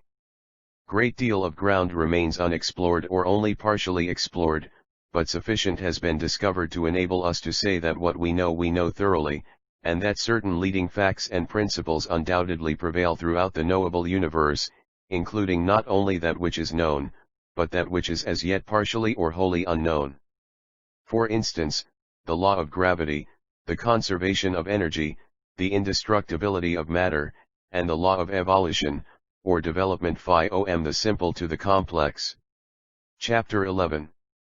Elogics and Philosophies. Religions, Whirlsing Hypotheses. Newman's Illative Sense. Origins of religions. Ghosts and spirits. Fetishes. Nature worship. Solar MJRTHS. Planets. Evolution of nature worship. Polytheism, pantheism, and theism. Evolution of monotheism in the Old Testament. Evolution of morality. Natural law and miracle. Evidence for miracles. Insufficiency of evidence. Absence of intelligent design. Agnosticism. Origin of evil can only be explained. Bipolarity. Optimism and pessimism. Jesus, the Christian or mist. Christianity without miracles. Having thus, I may hope, given the reader some precise ideas of what are the boundaries and conditions of human knowledge, we may proceed to consider their application to the highest subjects, religions, and philosophies. In the introductory chapter of this work I have said that all religions are in effect working hypotheses, by which men seek to reconcile the highest aspirations of their nature with the facts of the universe, and bring the whole into some harmonious concordance. I said so for the following reasons. In a discussion at the Metaphysical Society on the uniformity of laws of nature, recorded in the 19th century, Huxley is represented as saying that he considered this uniformity, hot as an axiomatic truth like the first postulates of geometry, but as a working hypothesis, adding, however, that it was an hypothesis which had never been religions and philosophies. 147 known to fail. To this some distinguished advocates of Catholic theology replied, that their conviction was of a higher nature, for their belief in God was a final truth which was the basis of their whole intellectual and moral nature, and which it was irrational to question. This is in effect Cardinal Newman's celebrated argument of an illative sense, based on a complete assent of all the faculties, and which was therefore a higher authority than any conclusions of science? The answer is obvious, that complete assent, so far from being a test of truth, is, on the contrary, almost always a proof that truth has not been attained, owing either to erroneous assumptions as to the premises, or to the omission of important factors in the solution of the problem. To give an instance, I suppose there could not be a stronger case of complete assent than that of the inquisitors who condemned the theories of Galileo. They had in support of the proposition that the sun revolved round the earth the testimony of the senses, the universal belief of mankind in all ages, the direct statement of inspired scripture, the authority of the infallible church. Was all this to be set aside because some sophist vainly mad with dubious lore told them, on grounds of some newfangled so-called science, that the earth revolved round its axis and round the sun? No, let us stamp out a heresy so contrary to our illative sense, and so fatal to all the most certain and cherished beliefs of the Christian world, to the inspiration of the Word of God, and to the authority of His Church. Per s I muab, and yet the earth really did move, and the verdict of fact was that Galileo and science were right, and the Church and the illative sense wrong. I2 148 A modern Zoroastrian. In truth, the distinction between the conclusions of science and those of religious creeds might be more properly expressed by saying that the former are working hypotheses which never fail, while the latter are working hypotheses which frequently fail. Thus, the fundamental hypothesis of Cardinal Newman and his school of a one infinite and eternal personal deity, who regulates the course of events by frequent miraculous interpositions, so far from being a necessary and axiomatic truth, has never appeared so to the immense majority of the human race, and even at the present day, civilized and so-called Christian countries, its principal advocates complain that 99 out of every 100 practically ignore it. It is not so with the uniformity of the laws of nature. No Paleolithic savage ever hesitated about putting one foot after another chase of a mammoth from a fear that his working hypothesis of uniform law might fail, the support of the solid earth give way, and with his next step he might find himself toppling over into the abyss of an infinite vacuum. In like manner Greeks and Eamons, Indians and Chinese, monotheists, polytheists, pantheists, Jews and Buddhists, Christians and Mahometans, all use standard weights in their Dui transactions without any misgivings that the law of gravity may turn out not to be uniform. But religious theories vary from time to time and from place to place, and we can in a great many cases trace their origins and developments like those of other political and social organisms. To trace their origins we must, as in the case of social institutions, look first at the ideas prevailing among those savage and barbarous races who are the best religions and philosophies. 149 representatives of our early progenitors, and secondly at historical records. In the first case we find the earliest rudiments of religious ideas in the universal belief in ghosts and spirits. Every man is conceived of as being a double of himself, and as having a sort of shadowy self, which comes and goes in sleep or trance, and finally takes leave of the body, at death, to continue its existence as a ghost. The air is thus peopled with an immense number of ghosts who continue very much their ordinary existence, haunt their accustomed abodes, and retain their living powers and attributes, which are exerted generally with a malevolent desire to injure and annoy. Hence among savage races, and by survival even among primitive nations of the present day, we find the most curious devices to cheat or frighten away the ghost, so that he may not return to the house in which he died. Thus, the corpse is carried out, not by the door, but by a hole made for the purpose in the wall, which is afterwards bulletin up, a custom which prevails with a number of widely separated races: Greenlanders, Hottentots, Algonkins, and Fijians, and the practice even survives among more civilized nations, such as the Chinese, Siamese, and Tibetans, nor is it wholly extinct in some of the primitive parts of Europe. This idea obviously led to the practice of constructing tents or houses for the ghosts to live in, and of depositing with them articles of food and weapons to be used in their ghostly existence. In the case of great chiefs, not only their arms and ornaments are deposited, but their horses, slaves, and wives were sacrificed and buried with them, so that they might enter spirit land with an appropriate retinue. The early Egyptian tomba were as nearly as possible facsimiles of the house in 150, a modern Zoroastrian, which the deceased had lived, with pictures of his jiso, oxen, and other possessions painted on the walls, evidently under the idea that the ghosts of these objects would minister to the wants and please the fancy of the human ghost whose eternal dwelling was in the tomb where his mummy was deposited. Another development of the belief in spirits is that cf. Fetish worship, in which superstitious reverence is paid to some stock or stone, tree, or animal, in which a mysterious influence is supposed to reside, probably owing to its being the chosen abode of some powerful spirit. This is common among the Negro races, and it takes a curious development among many races of American Indians, where the tribe is distinguished by the totem, or badge of some particular animal, such as the bear, the tortoise, or the hare, which is in some way supposed to be the patron spirit of the clan, and often the progenitor from whom they are descended. This idea is so rooted that intermarriage between men and women who have the same totem is prohibited as a sort of incest, and the daughter of a bear mother must seek for a husband among the sons of the deer or fox. Possibly a vestige of the survival of this idea may be traced in the coat of arms of the Sutherland family, and the wildcat may have been the totem of the clan Chattan, while the oak tree was that of the clan Quoich, with whom they fought on the Inch of Perth. Be this as it may, it is clearly a most ancient and widespread idea, and prevails from Greenland to Australia, while it evidently formed the oldest element of the prehistoric religion of Egypt, where each separate province had its peculiar sacred animal, worshipped by the populace in one nome, and detested in the neighboring one. Religions and philosophies. 151. By far the earliest traces of anything resembling religious ideas are those found in various places of the Neolithic period. It is evident that at this remote period ideas prevailed respecting ghost or spirit life and a future existence very similar to those of modern savages. They placed weapons and implements in the graves of the dead, and not infrequently sacrificed human victims, and held cannibal feasts. Whether this was done in the far more remote Paleolithic era is uncertain, for very few undoubted burials of this period have been discovered, and those few have frequently been used again for later interments. Can only draw a negative inference from the absence of idols which are so abundant in the prehistoric abodes explored by Professor Schliemann, among the very numerous carvings and drawings found in the caves of the reindeer period in France and Germany, that the religion of the Paleolithic men, if they had any, had not reached the stage when spirits or deities were represented by images.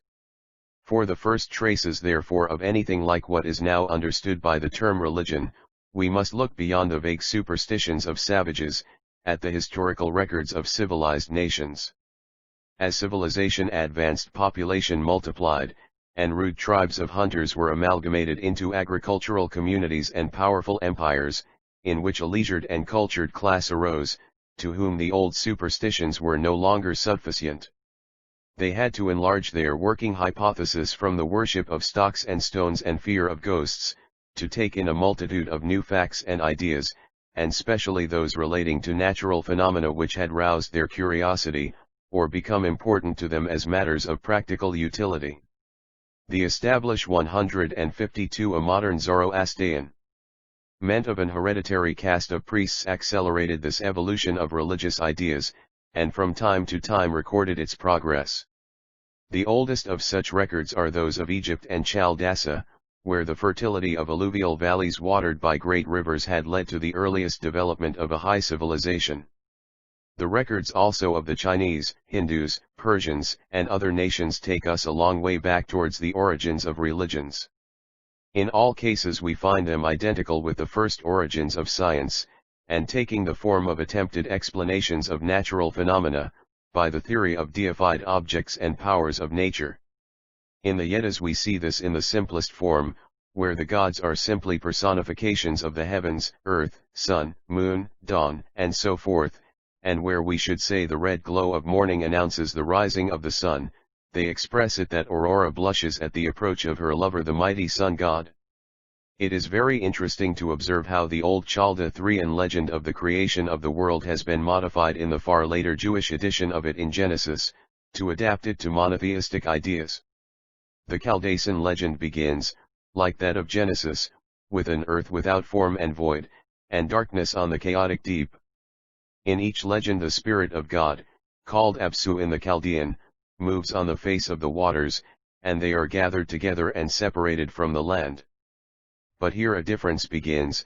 In the original Chaldean legend the great gods were then made, the gods Lachman and Lachmana caused themselves to come forth, the gods Asur and Kesar were made, the gods Anu, Bel, and He were born. The appearance of the gods Lachman and Lachmana religions and philosophies, 153 was the primitive mode of expressing the same idea as that which is expressed in Genesis by saying that God created the firmament separating the heaven above from the earth beneath. Asur and Kesar mean the same thing as the hosts of heaven and the earth, the god Bel is the sun, and so forth. It is evident that the first attempts to explain the phenomena of nature originated in the idea that motion and power implied life, personality, and conscious will, and therefore that the earth, skj, sun, moon, and other grand and striking phenomena, must be regarded as separate gods. As culture advanced, astronomy became more and more prominent in these early religions, and solar myths became a principal part of their mythologies, while astrology, or the influence of planets and stars on human affairs, became an important part of practical life. The Chaldean legend referred to contains a mass of astronomical knowledge, which in the Genesis edition is reduced to He made the stars also. It describes how the constellations were assigned their forms and names, the 12 signs of the zodiac established, the year divided into 12 months, the equinoxes determined, and the seasons set their bounds. Also how TB moon was made to regulate the months by its disk, horns shining forth to lighten the heavens, which on the seventh day approaches a circle.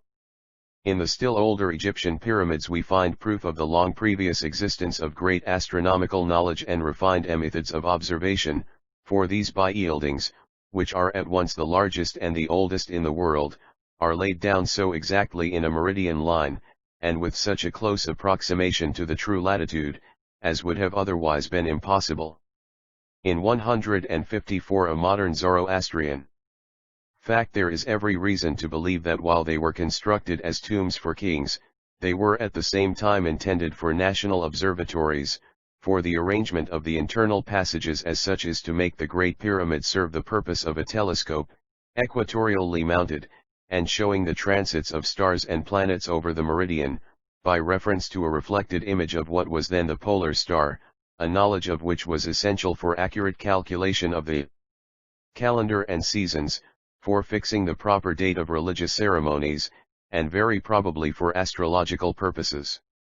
The prevalence of these solar and astronomical myths among a number of different nations separated by wide intervals of space and time is very remarkable. Egyptians, Indians, Babylonians, Chinese, Mexicans, and Peruvians had myths which were strangely similar, indeed almost identical, based on the sun's annual passage through the constellations of the zodiac. His apparent decline and death as he approached the winter solstice, and his return to life when he had passed it, gave rise to myths of the murder of the sun god by some fierce wild boar, or treacherous enemy, and of his triumphant resurrection in renewed glory. Hence, also, the passage of the winter solstice was a season of general rejoicing and festivity, traces of which survive when the sirloin and turkey smoke upon the hospitable tables of modern Christmas. One remarkable mythly had a very universal acceptance, that of the birth of the infant sun god from a virgin mother. It appears to have originated from the period, some 6,450 years ago, when the sun, which now rises at the winter solstice in the constellation of Sagittarius, rose in that of Pisces, with the constellation of the Virgin, with upraised arms, religions and philosophies. 155 marked by 5 stars, setting in the northwest. Anyhow, this myth of an infant god born of a virgin mother holds a prominent place in the religions of Egypt, India, China, Chaldea, Greece, Rome, Siam, Mexico, Peru, and other nations.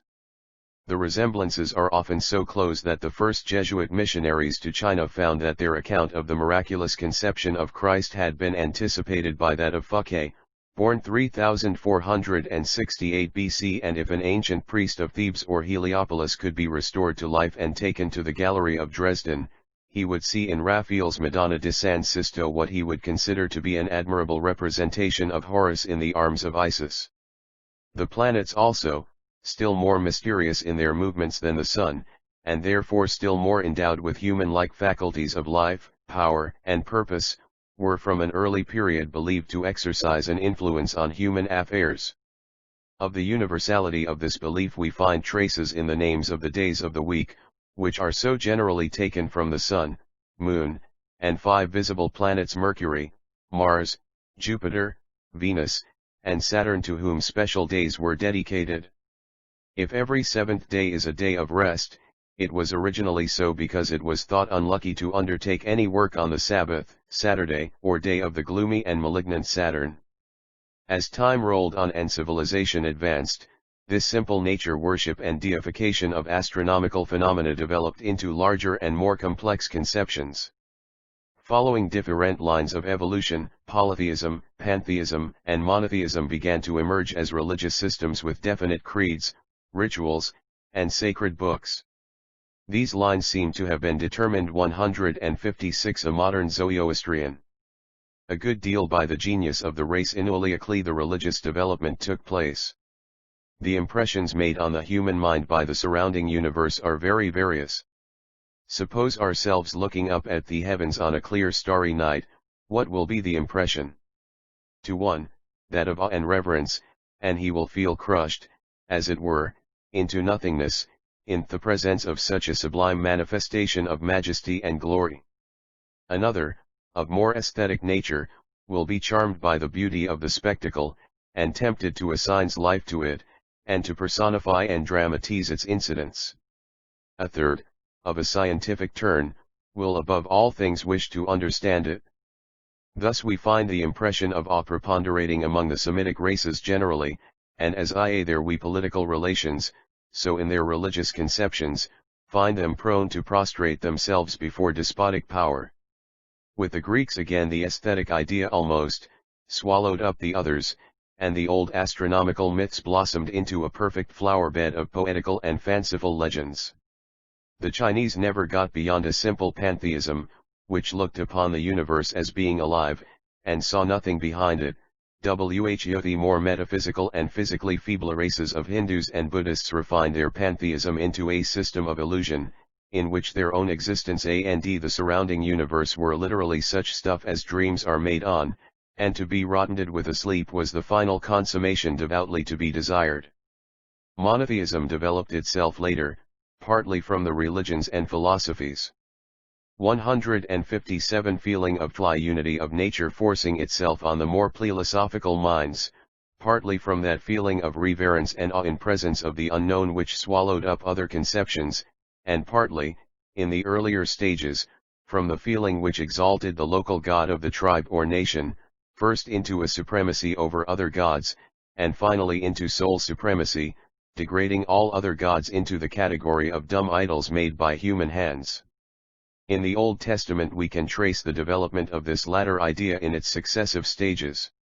Until the later days of the Jewish monarchy it is evident that the Jews never doubted the existence of other gods, and their allegiance oscillated between Jehovah and the heathen deities symbolized by the golden calf, worshipped in high places, and contending for the mastership in the rival sacrifices of Elijah and the priests of Baal.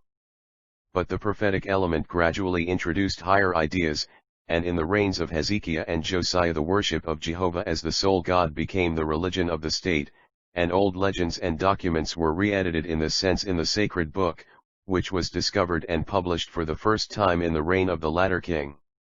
The subsequent misfortunes of the nation, their captivity and contact with other religions in Babylonia, strengthened this monotheism into an ardent, passionate national faith, as it has continued to be with this remarkable people up to the present day.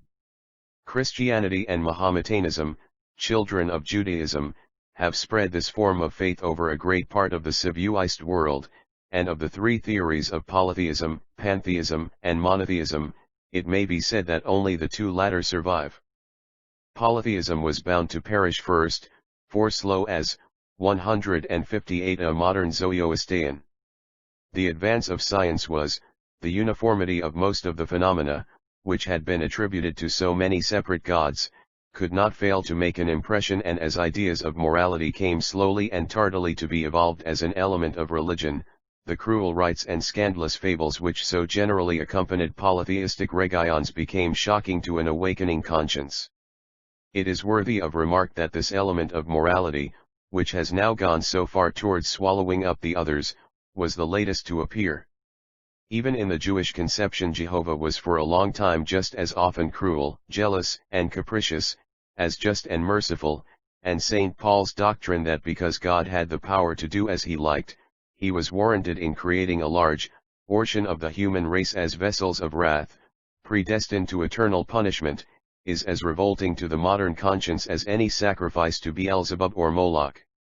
If we wish to see how little necessary connection there is between morality and monotheism, we have only to look at Mahometanism, which, in its extremer forms, may be called monotheism run mad. The Wahhabite reformer, we are told by Palgrave, preached that there were only two deadly sins, paying divine honors to any creature of Allah's, and smoking tobacco, and that murder, adultery, and such like trivial matters, were minor offenses which a merciful Allah would condone.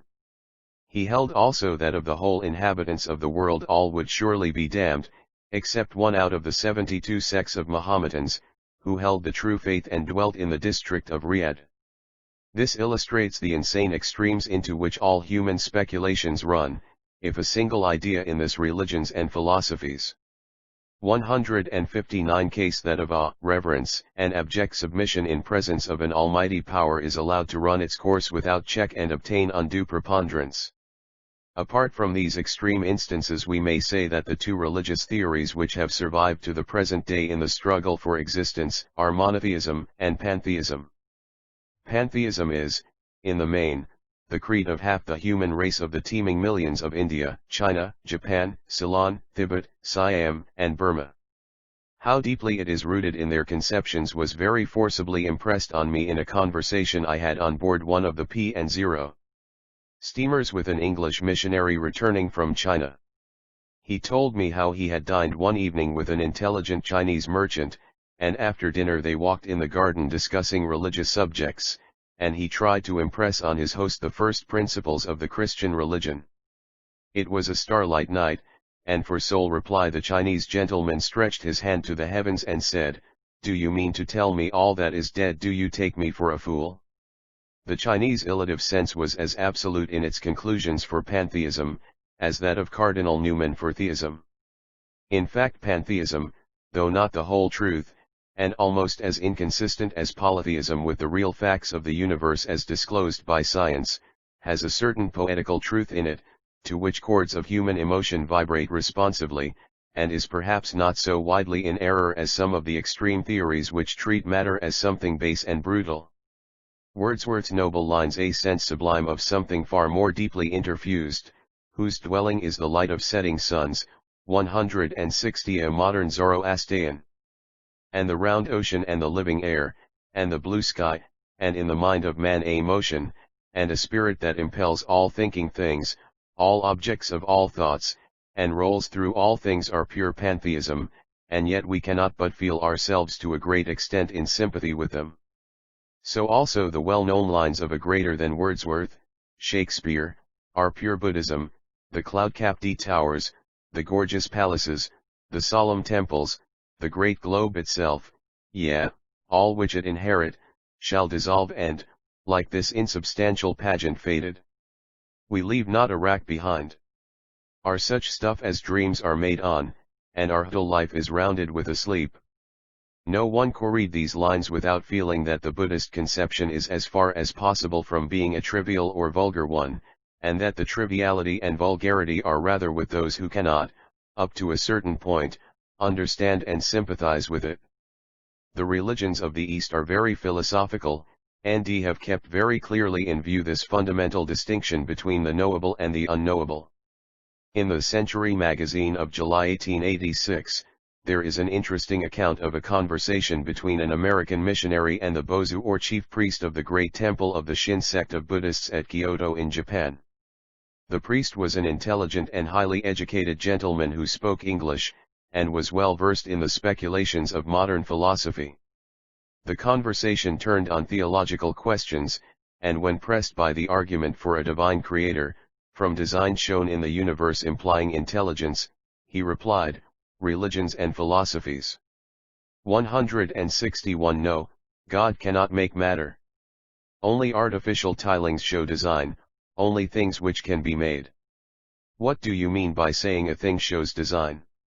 You only mean that by trying a man could make it / and he proceeded to illustrate it thus, you show me a gold ring, the ring shows design, but not the gold. Gold is an ultimate element, which can neither be made nor destroyed. When men can make a world, then they can prove that this one shows design, for the only way they know of design is by what they make. He went on to argue for the immortality of the soul, and as a consequence for its pre-existence and the transmigration of souls, from the conservation of energy, and concluded his argument against the creation and government of the world by a comprehensible, anthropomorphic creator, by adducing the existence of evil. There is a sickness, he said, called fever and ague. What do you call the medicine to cure that? Quinine. Yes, now we have not found that long. A good God would not have let so many people suffer if he could have given them that. Man found it by chance. The sickness and suffering in this life are for wrong done in another life. We may not accept this unproved theory of the cause of sickness and suffering, but it is very interesting to find that candid and intelligent minds, brought up in a society and religious beliefs so widely different from our own, have arrived practically at the same conclusions as John Stuart Mill, Herbert Spencer, and other leaders of advanced thought in modern Europsy, and drawn almost identically the same line between that M162 a modern Zoroastrian which is knowable and that which is unknowable by the human mind. But, however large-minded we may become in seeing the good in other forms of creed, we English of the 19th century are not going to turn either pantheists or Buddhists, and practically the contest of the present day is between the supernatural or miraculous, and the natural or scientific, hypotheses. According to the former, the operations of the universe are carried on to a considerable extent by what may be called secondary interferences of a supernatural being, who with will, intelligence, and design, like human though vastly superior, frequently interposes to alter the course of events and bring about something which natural law would not have brought about. The other hypothesis cannot be stated better than in Bishop Temple's words, that the great first cause created things so perfect from the first, that no such secondary interferences have ever been necessary, and everything has been and is evolved from the primary atoms and energies in a necessary and invariable succession. The supernatural and the natural theories of the universe are thus brought into direct antagonism. For the supernatural theory it must be conceded that it is quite conceivable, as is proved by the fact that it has been the almost universal conception of mankind for ages, and remains so still for the greater number. It is, as I have said, the inevitable first conception when men began to reflect on the phenomena of the universe, and to reason from effects to causes. I have always thought that Hume went too far in condemning miracles as absolutely incredible a priori. It is a question of religions and philosophies. 163a Evidence. Priori, I can conceive that the true explanation of the universe might have been natural law, as the general rule, supplemented by miracles just as readily as that it is law always, and miracle never. The verdict must be decided by the weight of evidence. The two theories must be called, face to face, before the tribunal of fact, and its decision must be respected. This is exactly what has been going on for the last 2 centuries, and specially for the last half-century, and the record of decisions is now a very ample one.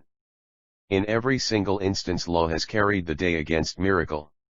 Instance after instance has occurred in which phenomena which in former ages were attributed without hesitation to supernatural agencies have been conclusively proved to be due to natural laws.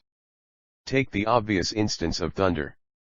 When Horace wrote, Jam satis terras nivis, et diri grandinus missit pater, et rebent dexterus sacris jaculatus arses terut urbum.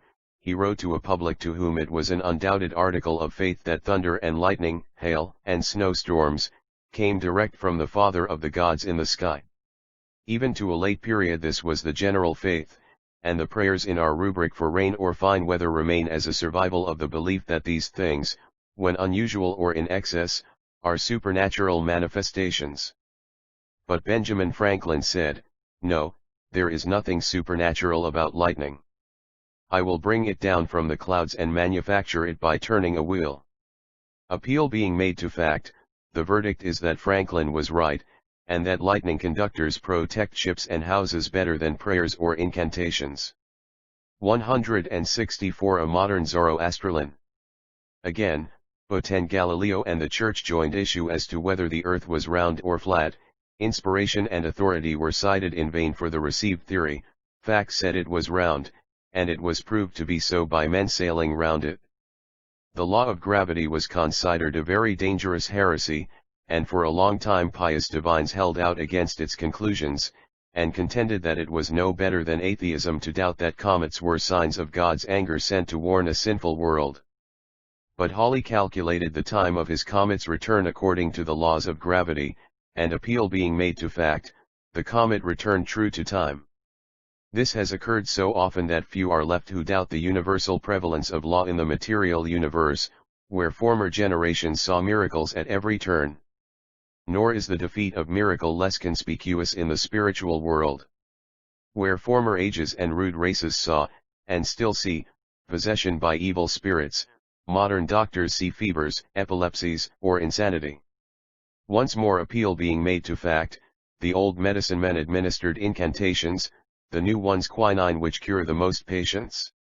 In like manner demonology and witchcraft, with all their train of cruelties and horrors, once universally believed even by men like Justice Hale, have passed into oblivion as completely as the Lamii, Forkids, and other fantastic figures of the classical Walpurgis Night.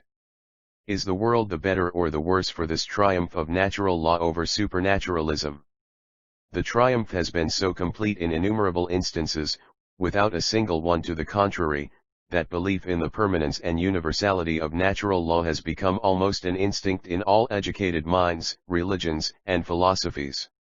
165 And even those who cling to old beliefs must admit that the most cogent and irresistible evidence is requisite to establish the fact of a real supernatural interference. It may be taken as an axiom that wherever a natural explanation is possible, a miraculous one is impossible. Now this is just the point on which, as knowledge has increased, the evidence for miracles has become weaker, almost in the exact ratio in which the necessity for evidence has become stronger. Take, for instance, the following case recorded by Dr. Braid of Glasgow. Miss R had suffered from ophthalmia and was totally blind. She could not discern a single letter of the title page of a book placed close to her, though some of the letters were 1/4 of an inch long. Dr. Braid placed the patient in a condition of hypnotism or artificial somnambulism, and directed the nervous force, or sustained attention of the mind, to the eyes by wafting over them.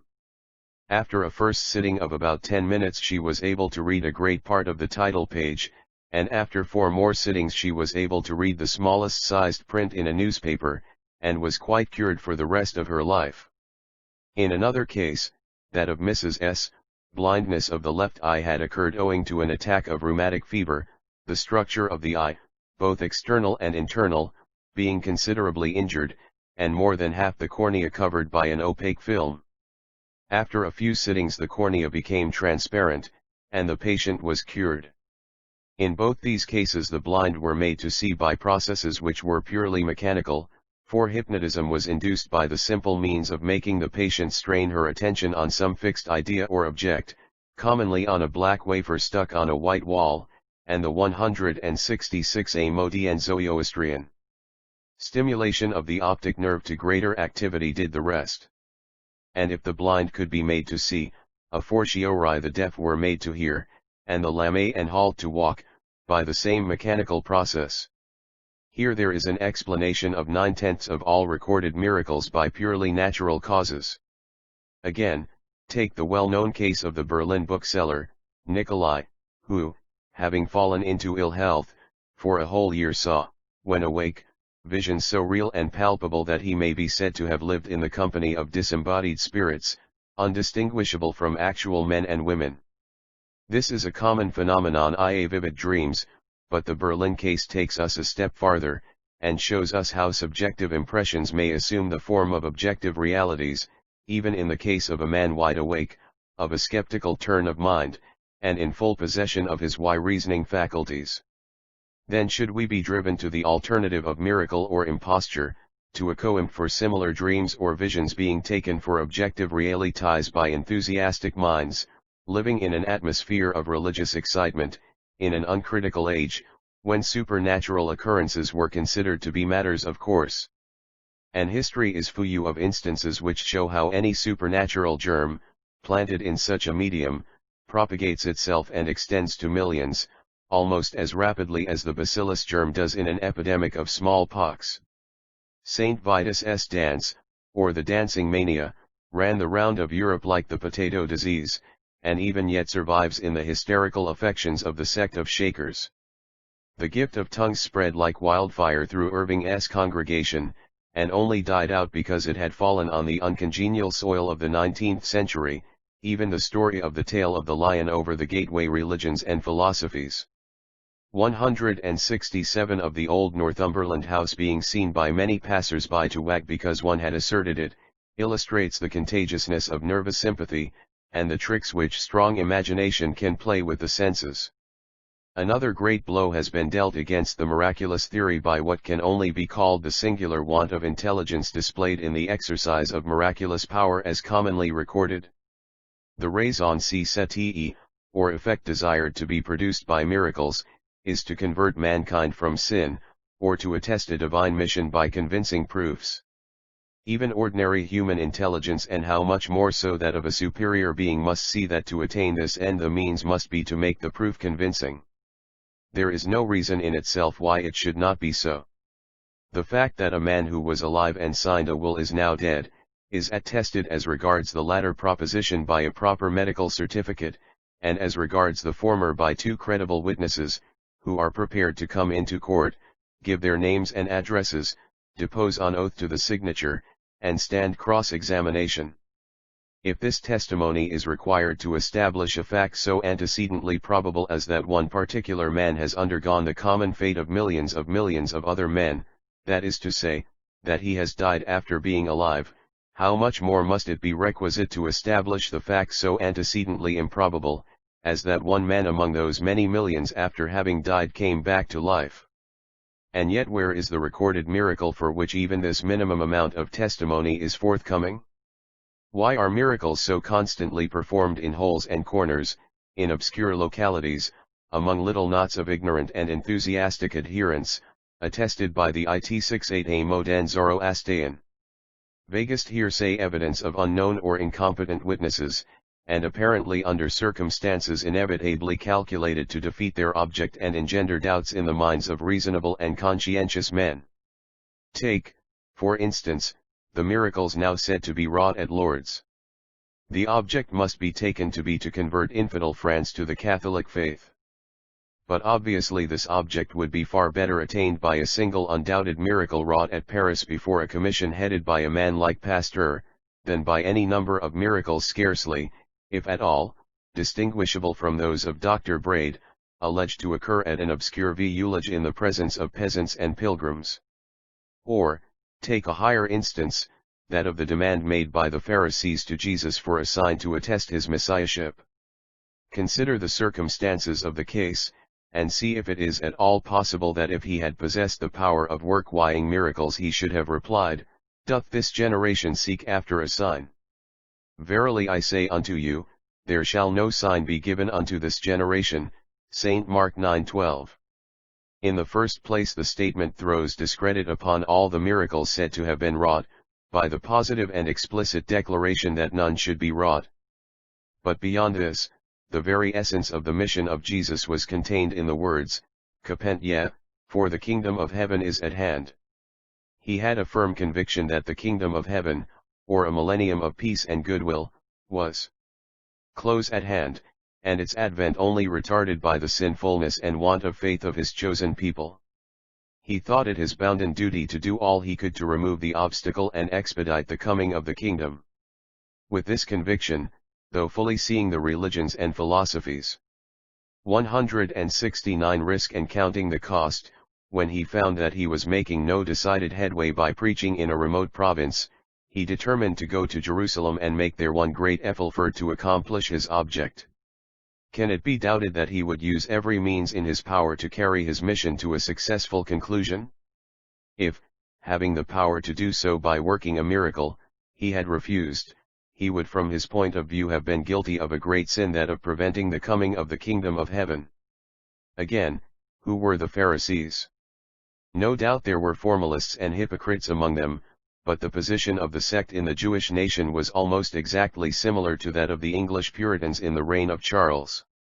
They were the embodiment of the patriotic and religious spirit of the race, the sons of the heroic fathers who fought under Judas Maccabeus against Antiochus, the fathers of the equally heroic sons who made the last desperate stand against the legions of Titus. It was their duty, when a claim to messiahship was advanced, before departing from the traditions of their ancestors, to require evidence. The universally expected evidence of a temporal deliverer being wanting, there remained only the evidence of miracles, which, moreover, were assigned as the test of a Messiah by all their prophets. To refuse them a sign, if a sign were possible, was to do injustice to many sincere and conscientious men. Nay, more, it was an act of cruelty if leaving them in their old faith entailed eternal punishment. The same thing applies to all records of miracles. They are never wrought under circumstances where they would be the most effective means for attaining proposed ends. They are 170 a modern Zoroastrian. Never wrought under circumstances which leave them clear of the suspicion of being subjective illusions or misinterpretations of effects due to natural causes. They never convince any but those who are more than half convinced already. It would be easy to multiply instances showing the inadequacy of the evidence adduced to establish such an exceptional and extraordinary fact as the occurrence of a real miracle. But it is unnecessary to do so, as all thinking minds have come, or are fast coming, to the conclusion of Dr. Temple, that all the countless varieties of the universe were provided for by one original impress, and not by special acts of creation modifying what had previously been made. It is only when we look behind the phenomena of the universe at this great first cause, that I see anything to object to in the definition of Dr. Temple, and of Christian philosophers generally.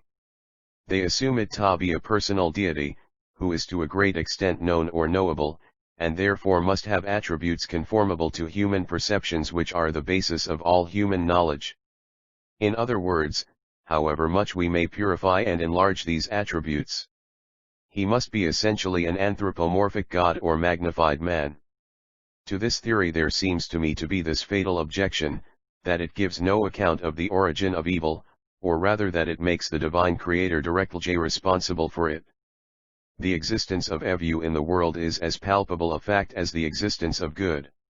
There are many things which to our human perceptions appear to be base, cruel, foul, and ugly, just as clearly as other things appear to be noble, merciful, pure, and beautiful. Whence come they? If the existence of good proves a religions and philosophies 171 good creator, how can we escape the inference that the existence of evil proves an evil one? This is never so forcibly impressed on me as when I read the arguments of those who insist most strongly on the conception of a one, anthropomorphic God. When Carlyle says, "All that is good, generous, wise, right, whatever I deliberately and forever love in others and myself, who or what could by any possibility have given it to me but one who first had it to give?" This is not logic, but axiom. I cannot but picture to myself the sledgehammer force with which, if he had approached the question without prepossessions, he would have come down on the cant, the insincerity, the treason to the eternal veracities, which refuse to look facts in the face, and apply the same reasoning to the evil. Or if Arnold defines the deity as the something not ourselves which makes for righteousness, how of the something not ourselves which makes for unrighteousness? The only escape I can find from this dilemma is to accept existing facts and not evade them. It is why a fact that polarity is the law of existence. We know not, any more than we know the real essence and origin of the atoms and energies which are our other ultimate facts. But we accept atoms and energies, and accept the law of gravity and other laws. Why not accept also the law of polarity, and admit that it is part of the original impress, one of the fundamental conditions under which the evolution of creation from its ultimate elements is necessitated to proceed? This the human mind can understand. Beyond it is the great unknown or unknowable, in presence of which we can only feel emotions of reverence and of awe, and faintly trust the larger hope that duality may somehow 172 a modern Zoroastrian ultimately be merged in unity, evil in good, and every winter turn to spring. As nations advanced in civilization, there lies always been a tendency among the higher and purer minds to relegate the great first cause further and further back into the unknown, and to divest it of anthropomorphic attributes. When Socrates said, "That divinely revealed wisdom of which you speak, I deny not, inasmuch as I do not know it, I can only understand human reason," he spoke the identical language of Darwin, Spencer, Huxley, and those leaders of modern thought whom theologians call agnostics. Even in religions based on the idea of a single anthropomorphic deity, the same tendency often appears among the highest thinkers. Thus Immanuel Deutsch, in his learned work on the Talmud, tells us, its first chapter treats of the deity as conceived by Jewish philosophy. The existence of God is, of course, presupposed. But what of his attributes? Has he any? Scripture literally taken seems to affirm this. Yet taken in a higher sense, as understood by the Alexandrines, the Talmud, and the Targum, it denies it. The great Jewish doctors, Ibn Ezra, Yehuda Hilmi, and Maimonides, take this view of a divine origin shrouded in ineffable mystery. Maimonides says, if you give attributes to a thing, you define this thing, and defining a thing means to bring it under some head, to compare it with something like it. God is soul of his kind. Determine him, circumscribe him, and you bring him down to the modes and categories of created things. Even St. Paul says, the depths of God. How unsearchable are his judgments, and how inscrutable his ways, and the creed of our own church, in religions and philosophies. 173 The midst of a string of definitions all implying that God is comprehensible, has the words the Father incomprehensible. It is evident that the reasons why these anticipations of the prevailing tendency of modern thought only appeared by glimpses, and among a very limited number of philosophic minds, arose from the fact that the miraculous theory of the universe everywhere prevailed. Every unusual occurrence was supposed to be owing to the direct supernatural interference of a being acting in the main with human attributes, and therefore to be a direct refutation of the theory which denied the possibility of defining his attributes, and relegated him to the dim distance of an incomprehensible creator. With the utter breakdown of the miraculous theory, and the certainty that all the countless varieties of the universe arise, not from special interferences, but from one original impress, this theory of irreverent and devout agnosticism becomes impregnable and holds the field against all rivals. It, and it alone, is consistent with the facts of science, the deductions of reason, the axioms of morality, while at the same time it denies nothing, and leaves an ample background on which to paint the visions of faith, and to reflect back to us spectral images of our hopes and fears, our longings and aspirations. Some seek for a solution of the mystery, and try to reconcile the existence of Evo with that of an almighty and beneficent creator, by assuming that in the long run everything will come right.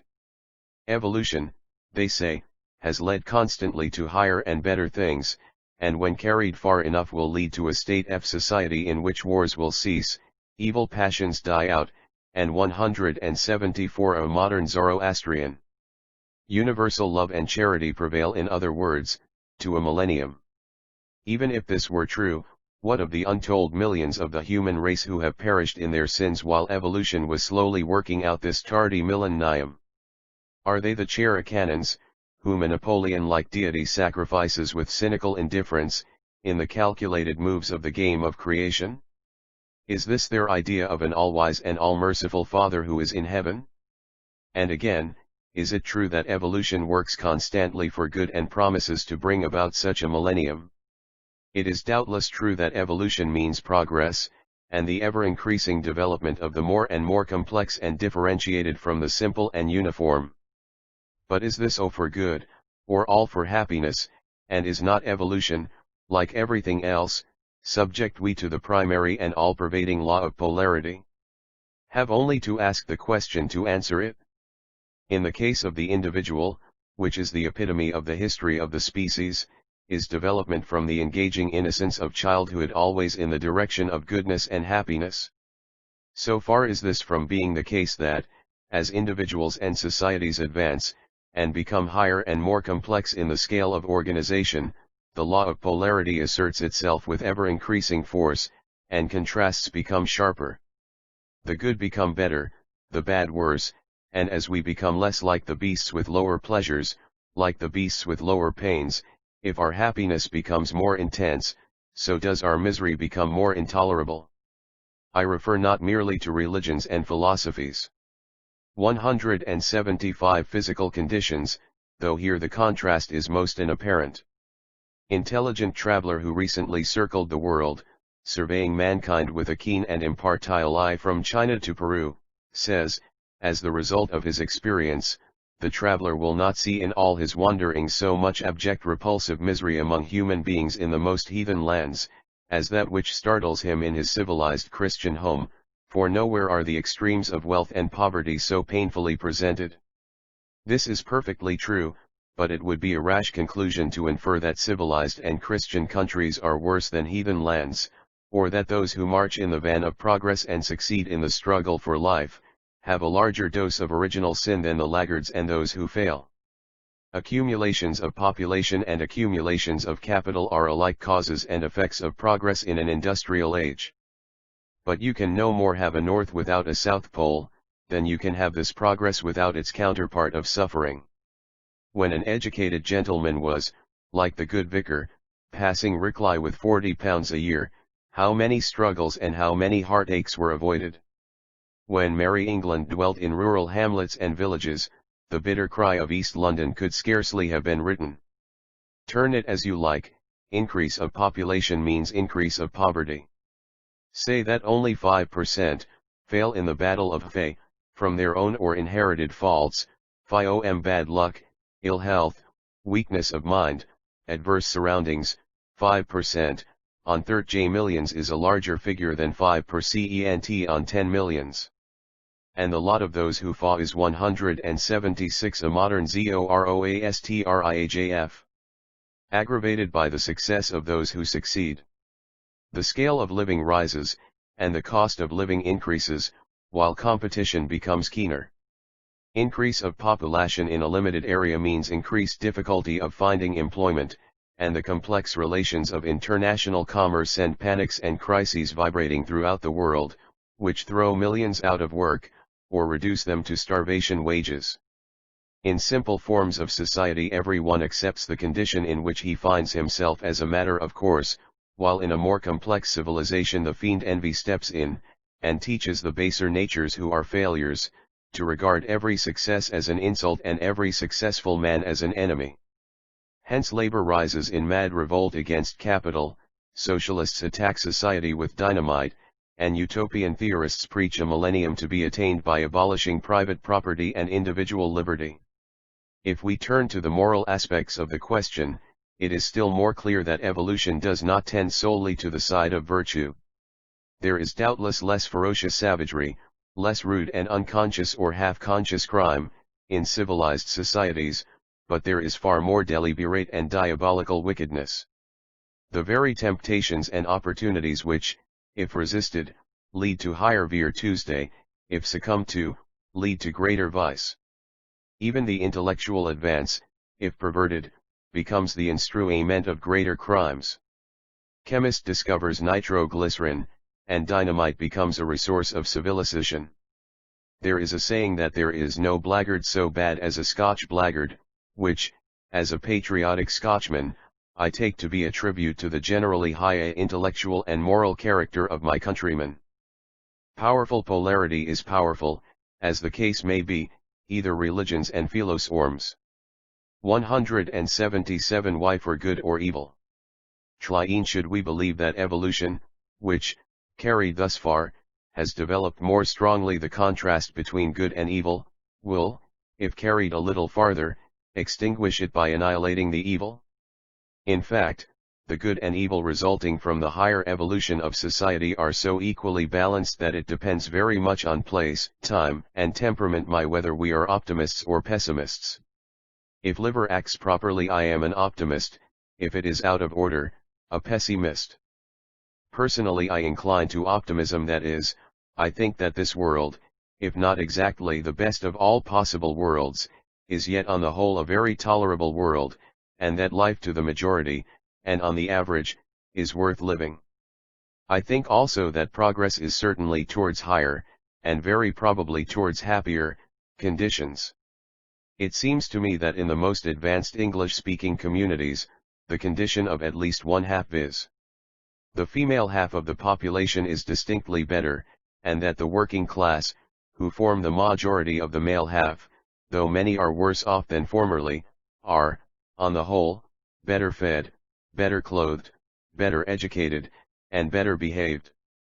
This, however, is perhaps very much a matter of temperament. Greater minds than mine have seen things differently and inclined to pessimism. Buddhism, and almost all Oriental religions and philosophies, are based upon it, and look to nirvana or annihilation of personal identity as the supreme bliss.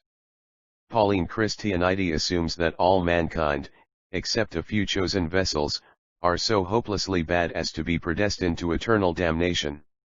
And even more remarkable, Shah-J-C Peer, the universal genius, who one would say had as 178 a Modi and Zoroastrian happy a temperament and led as successful a life as any man, had his moods of despondency in which he could say when in disgrace with life, fortune and men's eyes, I all alone bemoan my outcast state, wearying deaf heaven with my fruitless cries, and look upon myself, and curse my fate.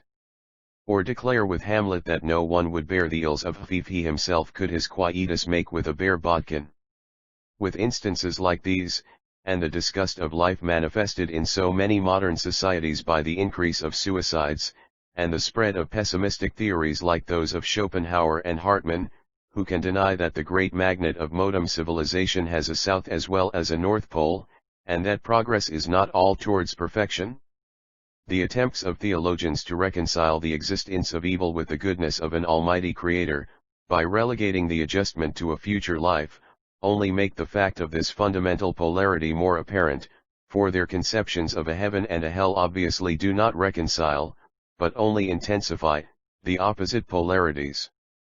The good are better, the bad worse, the happy happier, and the wretched more miserable, in all these attempts to define the undefinable and to reconcile divine justice with divine mercy.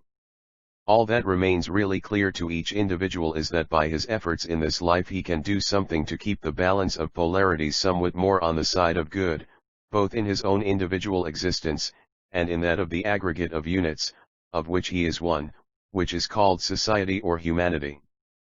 Religions and philosophies. 179 The great advantage of this form of religious hypothesis, which for want of a better name I call Zoroastrianism, is that, in the first place, it gets rid of the antagonism between religion and science, for there is no possible discovery of science which is irreconcilable with the fact that there is a necessary and inevitable polarity of good and evil, and in the background a great unknown, which may be regarded with those feelings and aspirations which are inseparable from human nature. And secondly, there is the still greater advantage that we can devote ourselves with a whole heart and sincere mind to the worship of the good principle, without paltering with our moral nature by professing to love and adore a being who is the author of all the evil and misery in the world as well as of the good. If it were really true that there were such a being as theologians describe, who created the immense majority of the human race vessels of wrath doomed to eternal punishment, either from pure caprice or to avenge the slight offered to him by the disobedience of a remote ancestor, what would be the attitude of every healthy human soul towards such a being? Rather that of Prometheus or Satan, than of Gabriel or Michael, of heroic defiance we than of abject submission. May gloss this over in words, but the fact remains, and it is difficult to overestimate the amount of evil which has resulted in the world from this confusion of moral sentiments which has made good men do devil's work in the belief that it had divine sanction. The horrors of demonology and witchcraft had their origin in texts of the Old Testament. Religious wars and persecutions arose out of the fundamental error that intellectual acceptance of doubtful dogmas was the 180 Modi and Zoroastrian thing necessary for salvation, and ruthless cruelty was justified by an appeal to God's anger with Saul for refusing to hew in pieces the captive Amalekites. Follower of Zoroaster would see at once that these were works of Ahriman and not of Ormuzd, and that in taking part in them he was deserting the standard under which he had enlisted, and doing deeds of darkness while pretending to serve the Prince of Light. This idea of being a soldier enlisted in the army of light seems to me to afford one of the strongest practical inducements to hate what is evil and cleave to what is good. Bad deed or foul thought is felt to be not only wrong but dishonorable, a disloyal going over to the enemy and abandonment of the chief under whom we had enlisted, and of the comrades with whom we had served. This is a very strong motive, and even in the humble ranks of the Salvation Army we can see how powerfully it operates to make men true to their banner. Indeed, a great deal of what is best in genuine Christianity seems to me to resolve itself very much into the worship of Jesus as the Ormuzd or personification of the good principle, and determination to try to follow his example and do his work. It happens to me to receive a good many circulars from the devoted men and women who are doing so much charitable work to assist the poor and fallen, and I observe that the appeals are almost constantly made in the name of Jesus. When the Salvation Army made an appeal the other day to its members for funds to prosecute their campaign, it was touching to read the replies and see men parting with an overcoat or giving up their beer, and women going without a new bonnet or cup of tea. Religions and philosophies. 181 to contribute their mite. But always for the love of Jesus, for the Saviour's sake, as an offering to the dear Redeemer. Theological Christianity says that the one thing needful is to believe in the Catholic faith as defined by the Athanasian Creed, without which we shall without doubt perish everlastingly. Practical Christianity has completely dropped the Holy Ghost as a sort of fifth wheel to the coach, and relegated the Father into ever vaguer and greater distance. Hold, it has fastened more and more on the figure of Jesus of Nazareth as the practical living embodiment of the good principle of the universe. In a word, Christianity, as it has become more reasonable, more charitable, more pure, and more elevated, has approximated more and more to Zoroastrianism, and for practical purposes modern Christians are, to a great extent, without knowing it, worshippers of Ormuzd, with Christ for their Ormuzd. To this I see no sort of objection. The tendency to personify abstract principles in something which is warmer, dearer, nearer to ourselves, is ineradicable in human nature, and especially among the great masses of mankind who cannot rise to the height of philosophical speculations. It is impossible in the present age to invent new personifications, or to revive old ones. Jesus has the immense advantage of being in possession of the field, with all the accumulated love and reverence of 19 centuries of followers. It would be difficult to invent a better ideal or a more perfect example. No doubt the ideal, like all human conceptions, is not absolutely perfect. It is subject to the law of polarity, and its excellences, if pushed to the falsehood of extremes, in many cases become false. It would not 182 Modi and Zoroaster do in practice if smitten on one clique to turn to other, or to take no thought for the morrow and live like the sparrows. The opposition between the flesh and the spirit is also stated so absolutely, that it is apt to lead to a barren and ignoble asceticism. But those are elements which, practically, are not likely to be pushed to excess, and which serve rather to mitigate the tendencies of modern civilization to an undue preponderance of the opposite polarities of selfishness, worldliness, and sensuality. Courage, hardihood, self-reliance, foresight, a love of progress, and a desire to attain independence, will always remain prominent virtues, especially of the stronger races, and the gentler teachings of Christianity will long be wanted as an influence to soften, to elevate, and to purify. By all means, therefore, let Christians remain Christians, and see in Christ their Ormazd, or personification of the good principle. Only let them remember that there are two sides to every question, and cease to entertain hard and bitter thoughts towards those who follow the truth after a different fashion. Let them delight rather to discover unity in the spirit than defy errances in the letter, and instead of anathematizing with Athanasius those who dissent by one hair's breadth from the Catholic faith, strive with St. Paul after that charity which suffereth long and is kind, beareth all things, believeth all things, hopeth all things, endureth all things. This will be easier if they recollect that love and reverence for Jesus, as the personification of the good principle, is in no way connected with the supernatural dogmas and legends which have come down from superstitious ages, and which are seen every day, more and more clearly, to stand in direct contradiction to the religions and philosophies. 183 Real facts and real laws of the universe. He is the bright example of the highest ideal of human virtue, not on account of miracles, but in spite of them, not because he was a transcendental abstraction with attributes altogether outside of human experience or conception, but because he was a man whom other men can love and other men can strive to imitate. The dogmas and miracles may quietly fade out of sight, as 60 many articles of the Athanasian Creed have already done, euchmists before the rising rays of larger knowledge and purer morality, and yet the essence of Christianity will remain, as a worship of the good and beautiful, personified in the brightest example which has been afforded, that of Jesus, the son of the carpenter upon Nazareth. Chapter XIL Christianity and Morals. Christianity based on morals. Origin of morality traced in Judaism originates in evolution. Instance of murder. Freedom of will suspended in certain states of brain hypnotism. Mechanical theory. Pre-established harmony. Human and animal conscience. Analysis of will explained by polarity. Practical conclusion. The great advantage which Christianity possesses over most other religions is that it is based to a much greater extent on the solid foundation of an elevated morality. The creeds of ancient Egypt, of Buddhism, and of Confucianism contain many excellent moral precepts, and the injunctions to do unto others as you would be done by, and to love your neighbor as yourself, are to be found long before the Sermon on the Mount. But these religions in the main followed other lines of development, and branched off either into metaphysical conceptions or into formal rites and ceremonies. With the exception of Judaism, of which Christianity is the lineal descendant, no religion has ever to the same extent become to the great mass of its adherents a rule of conduct and an incentive, strengthened by divine sanction, to lead pure and upright lives. This is the sense in which Christianity has always been understood by the vast majority of Christians, and its corruptions have come much more from above than from below Christianity and Moels.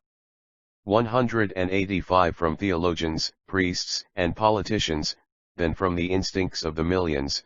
This it is which enables it to retain such a wonderful vitality even in modern times, when faith in dogmas and miracles has been so greatly weakened. In order to appreciate the solidity of this basis, it is necessary to understand the origin of morals, and to see that the fundamental precepts of moral law are not mere chance inventions of a few exceptional minds, or the teachings of doubtful revelations, but are the necessary growth and products of human nature, in the course of the evolution of society from rude beginnings to a high civilization. This gives them a certainty and sanction which could be derived from no other source, and makes them what in fact they have become, almost primary instincts of the natural and normal mind in civilized communities. I proceed, therefore, to endeavor to trace shortly the process by which moral laws have originated and grown up to their present certainty and cogency in the course of evolution. As I have already said, the element of morality is one of the latest to be developed in religious conceptions. The first impressions of savage races reflect the feelings of vague superstitious terror with which they regard unknown phenomena and powers. They are afraid of ghosts and afraid of thunder, long before they rise to a belief in a future state of rewards and punishments, or to the notion of an almighty being acting by natural laws. In a higher state of development they personify natural powers in gods, who have no more idea of morality than if they were so many parallels of latitude or degrees of longitude, and they invent tribal gods, who are simply great chiefs, bound by no laws, but granting favors when appeased and inflicting injuries. 186 A modern Zoroastrian. When angry. By slow degrees, as civilization advances, moral ideas are evolved, and the more enlightened minds begin to attribute moral attributes to their deities. Earnest men, prophets, and reformers take up these ideas and preach them to the world, and, if circumstances are favorable and the soil prepared, they take root and become popular convictions, surviving in the struggle for life, and becoming stronger from generation to generation. This evolution of moral ideas is most clearly traced in the religious history of the Jews. In their earlier conceptions, Jehovah is represented with all the traits of a jealous and capricious Oriental sultan. The one virtue in his eyes is implicit obedience, the one unpardonable crime, anything that looks like disrespect. David is the man after God's own heart, though he commits crimes of the foulest description, and treats as nullities the moral commandments against adultery and murder. But when he takes a census of his people, Jehovah is offended, and, with a total disregard of justice, visits his anger, not on the offender, but on the innocent people whom he decimates by a pestilence. In like manner, Abraham is favored because he is ready to obey the inhuman command to sacrifice his son, while Saul loses Jehovah's favor because he hesitates to massacre his captives in cold blood.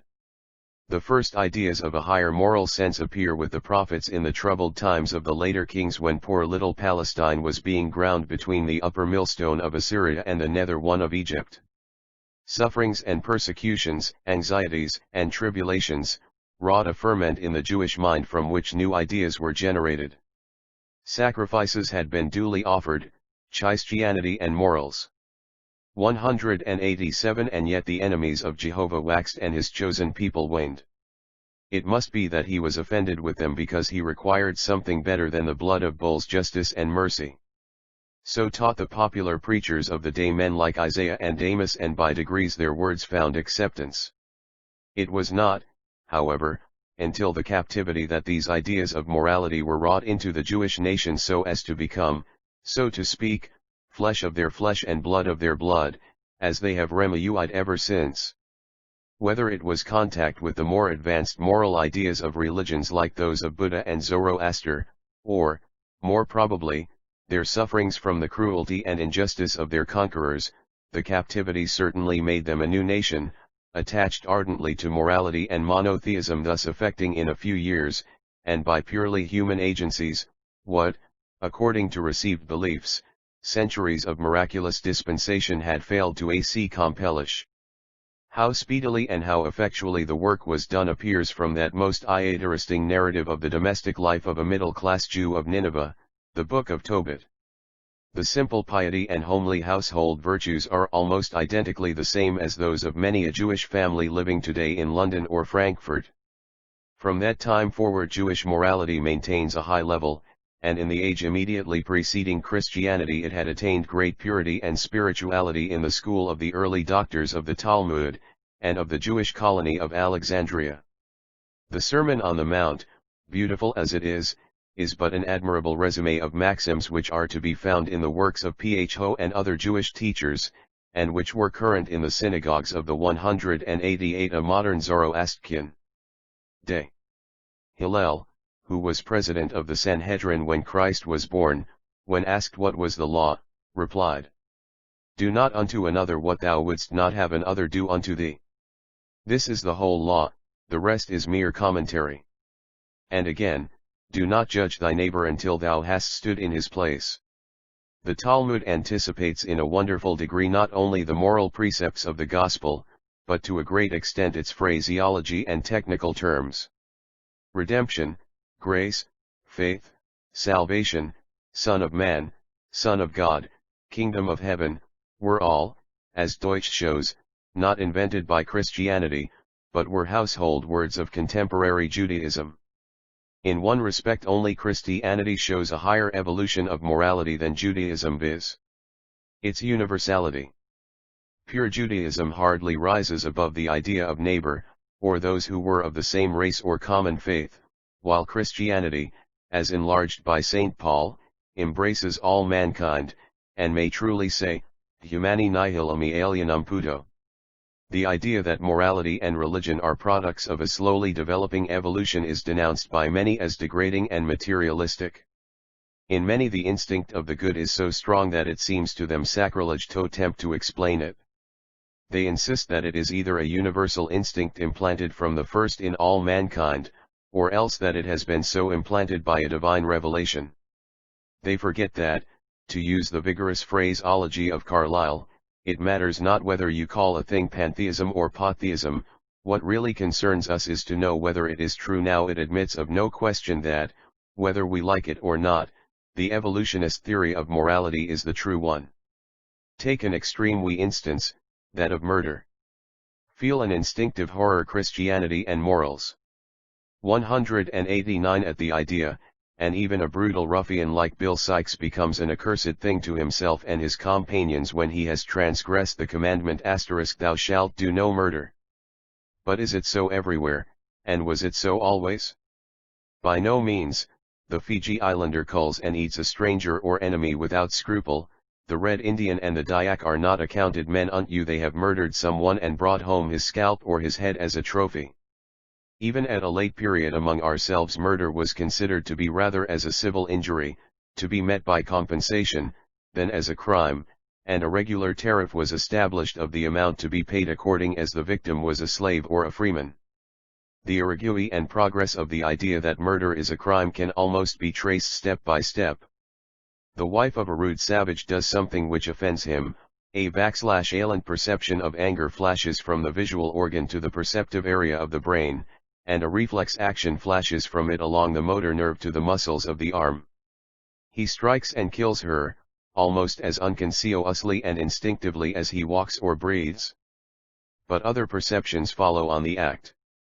He finds next day that he has no one to cook his food, the image of her dying face photographed on his brain is an unpleasant one, and thus by degrees a series of secondary perceptions get attached to the primary one of striking when he feels angry.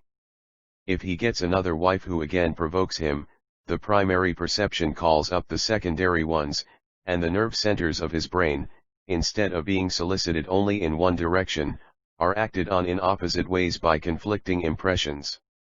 He hesitates, and, as the primary impulse of passion is probably the more 190 a modern Zoroastrian evanescent, the restraining impulses prevail, and every time they prevail they acquire more strength. Gradually they extend to a conviction that it is both inconvenient and disagreeable to kill anyone with whom he is closely related either by family or tribal ties, and that, in a word, murder does not pay, and is wrong, unless practiced on an enemy.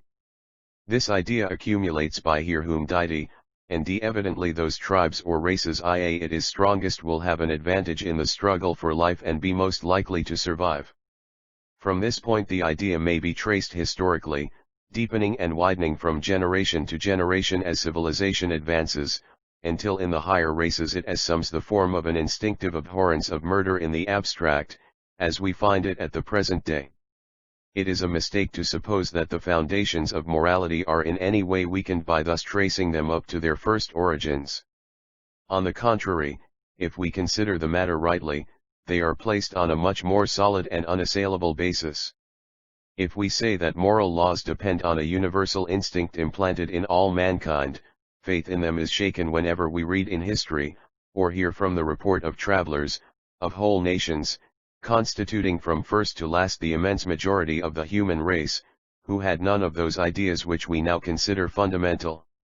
If, again, we base them on divine precepts miraculously conveyed, every discovery of science and development of thought which weakens faith in miracles impairs the basis of morals.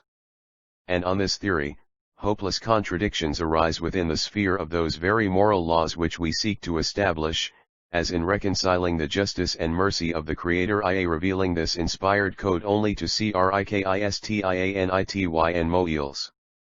191 limited portions of the human race, and under conditions which leave large scope for legitimate doubt, and which, in point of fact, failed to ensure recognition for its moral precepts among his own chosen people for a long period after its promulgation.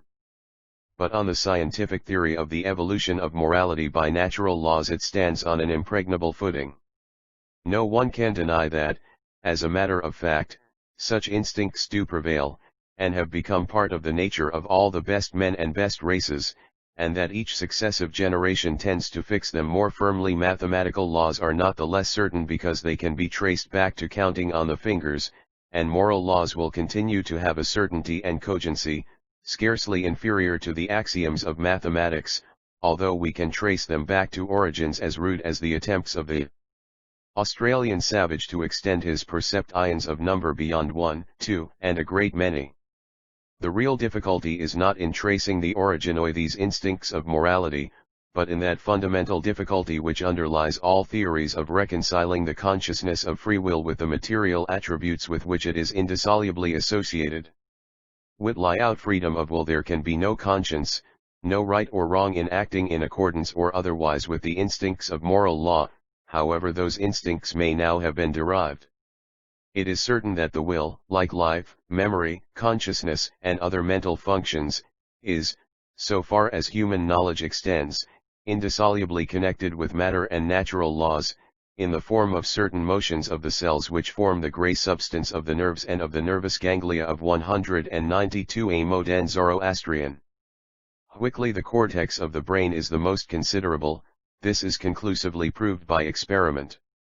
We know that, by removing certain portions of the brain of a dog or of a pigeon, we can destroy the power of motion while preserving the will, and by removing certain other portions we can destroy the will while preserving the powers of motion. Take away a certain portion of the brain of a pigeon, and although it retains the power of taking food, it has so totally lost the will to exercise this power that it will starve in the midst of abundance, though it can be kept alive by placing the food in its mouth. In like manner, in the human brain there are certain portions which, if destroyed by injury or disease, will paralyze the power of giving effect to the will by muscular movements, while the destruction of other portions will paralyze the will which originates such movements. Numerous cases are recorded in medical treatises in which the will is completely paralyzed for the performance of certain functions, and in such cases the anatomist can lay his finger on the spot where the brain is affected, and when the brain is dissected after the death of the patient, it will be found that his prediction is verified, and that this region of the brain really was diseased. In sleep also, and in abnormal states of the brain such as somnambulism and mesmerism or hypnotism, the action of the will is suspended. Hypnotism affords the most remarkable instances, for here the will seems to be transferred from the ego or individuality of the patient to that of the operator, and the currents of nervous energy which induce motion are set going by impulses in the mind of A, not caused by his own will, but by that of B, conveyed by words, gestures, or other subtle indications. Ludicrous inchristianity and mora.ls. 193 stance of this is recorded by Dr. Braid, IAW Macleay, an old lad, who had a true puritanical abhorrence of dancing as sinful, being hypnotized, began capering about the room when a waltz tune was struck up, on being told to do so by the operators. There are some other curious effects produced by hypnotism, the way of inducing a sort of double consciousness and memory, which makes people in this condition totally forget things which they remember when awake, and remember things which were totally forgotten in the waking state. These and a variety of other instances point to the conclusion that man is only a conscious machine. In other words, that the original impress, to use Dr. Temple's words, was so perfect that it provided a pre-established harmony not only for the innumerable phenomena of the material universe as unfolded by evolution, but for the still more innumerable phenomena of life in all its manifestations and all its complex relations to outward environment. I say of life, for we clearly cannot confine the theory to human life. Dog, who with the two courses before him of doing wrong and chasing a rabbit, or doing right and remaining at his master's heel, chooses one of them, is in exactly the same position as Hercules between the rival attractions of virtue and pleasure. If Hercules acted as a machine, yielding to the pre-established preponderance of the stronger attraction, so did the dog, but if Hercules exerted free will and felt the approval or blame of conscience, so did the retriever. There is no fundamental distinction, but merely a question of degree, between human conscience and the shame which a dog feels when it knows that it has done wrong, and the 194a moden Zoroastrian. Pleasure quickly it manifests when conscious that it has behaved properly. Shall we thus conclude, as Leibniz and other great philosophers have done, in favor of the mechanical theory? But if we do, how are we to account for the instinctive ineradicable feeling, which comes home to everyone with a conviction even stronger than the evidence of the senses, that we really have a choice between opposite courses, and can decide on our own actions, a conviction which is obviously the foundation of conscience and of all morality? Let us try to analyze more closely what will really means, and under what conditions it is manifested. The circuit which connects any one single perception with action, through sensory nerve, sensory center, motor nerve, and muscle, is as purely mechanical as that of an electric circuit. Reflex motions such as breathing, and even more complex motions which by repetition have become reflex or instinctive, are also mechanical and involve no exercise of will. But when perceptions become complex, and one primary evokes a number of secondary perceptions, in other words, when the cells of the corresponding portions of gray matter in the cortex of the brain are set vibrating by a variety of complex and conflicting molecular motions, the feeling of free will inevitably arises. Feel the conviction that there is a something which we call soul, mind, or in the last analysis, I myself, which sits, as von Moltke might do, in a cabinet receiving conflicting telegraphic messages from different generals, and deciding then and there what order to flash out in reply. What can we say to this? That it is like space and Christianity and morals. 195 time, one of three categories of thought, or primary we molds in oleacally thought is cast. Do not know what space and time really are in their essence, or why they are the necessary conditions of thought, any more than we do in the case of will. They may be illusions, but we accept them, and of necessity accept them, as facts. For all practical purposes it is the same to us, as if we understood their essence and knew them to be realities. Man can no more doubt that he is an individual being, with a will which, in a great many cases, enables him to decide which of a variety of impulses shall prevail, than he can hesitate, if he is furnishing a room, to regulate his purchase of carpeting and paper by space of 3 dimensions, without regard to possible speculations as to quaternions. Perhaps the principle of polarity may assist us in understanding that both theories may be true, or rather that matter and spirit, necessity and free will, may be opposite poles of one fundamental truth which is beyond our comprehension. Cannot shake off this principle of polarity, and arrive at any knowledge, or even conception, of the absolute truth in regard to the atoms, energies, and natural laws, which make up the universe of matter and of all the ordinary and material functions of life. Why should we expect to do so in the higher manifestations of the same life, which have been arrived at in the later stages of one unbroken course of evolution from monad to man? This, at any rate, is the theory which best satisfies my own mind and enables me to reduce my own individual chaos into some sort of a cosmos. I draw from it the following conclusions. For all practical purposes assume that right is 196 a modern Zoroastrian right, and that the moral instincts, however they have been formed, are imperative laws. Assume also that man is man and master of his fate, and that we have, to a great extent, the power of deciding what to do and what not to do. But doing so, keep the mind open to all conclusions of science, and admit freely that these assumptions are indissolubly connected with natural laws and with material organs, and that man is to a very great extent dependent on his environment and his place in evolution, both for his moral code and for the force of will and conscience which enable him to conform to it.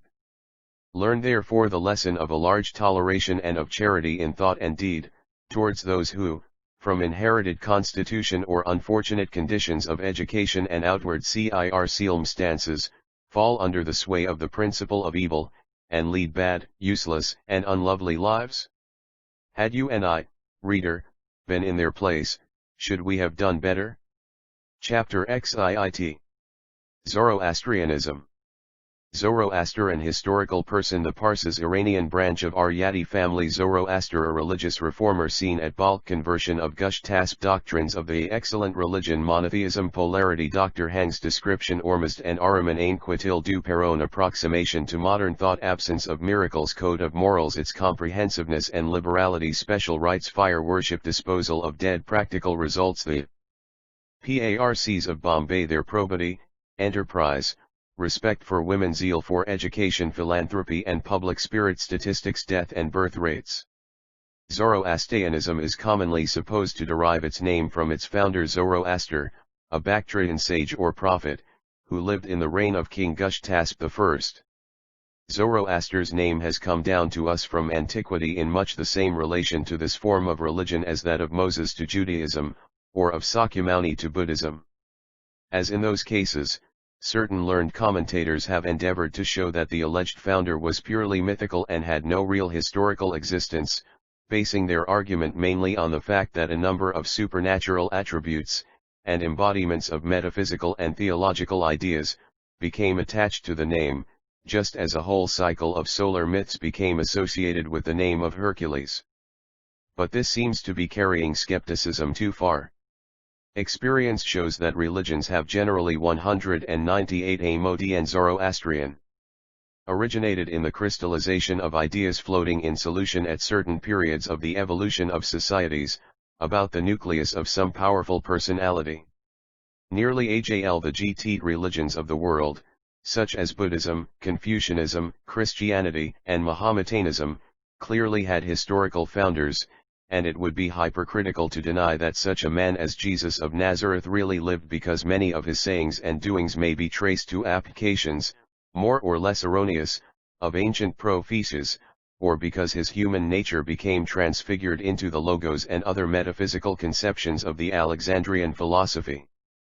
In the case of Zoroaster, the argument for his historical existence seems even stronger, for his name is connected with historical reigns and places, and his genuine early history contains nothing supernatural or improbable.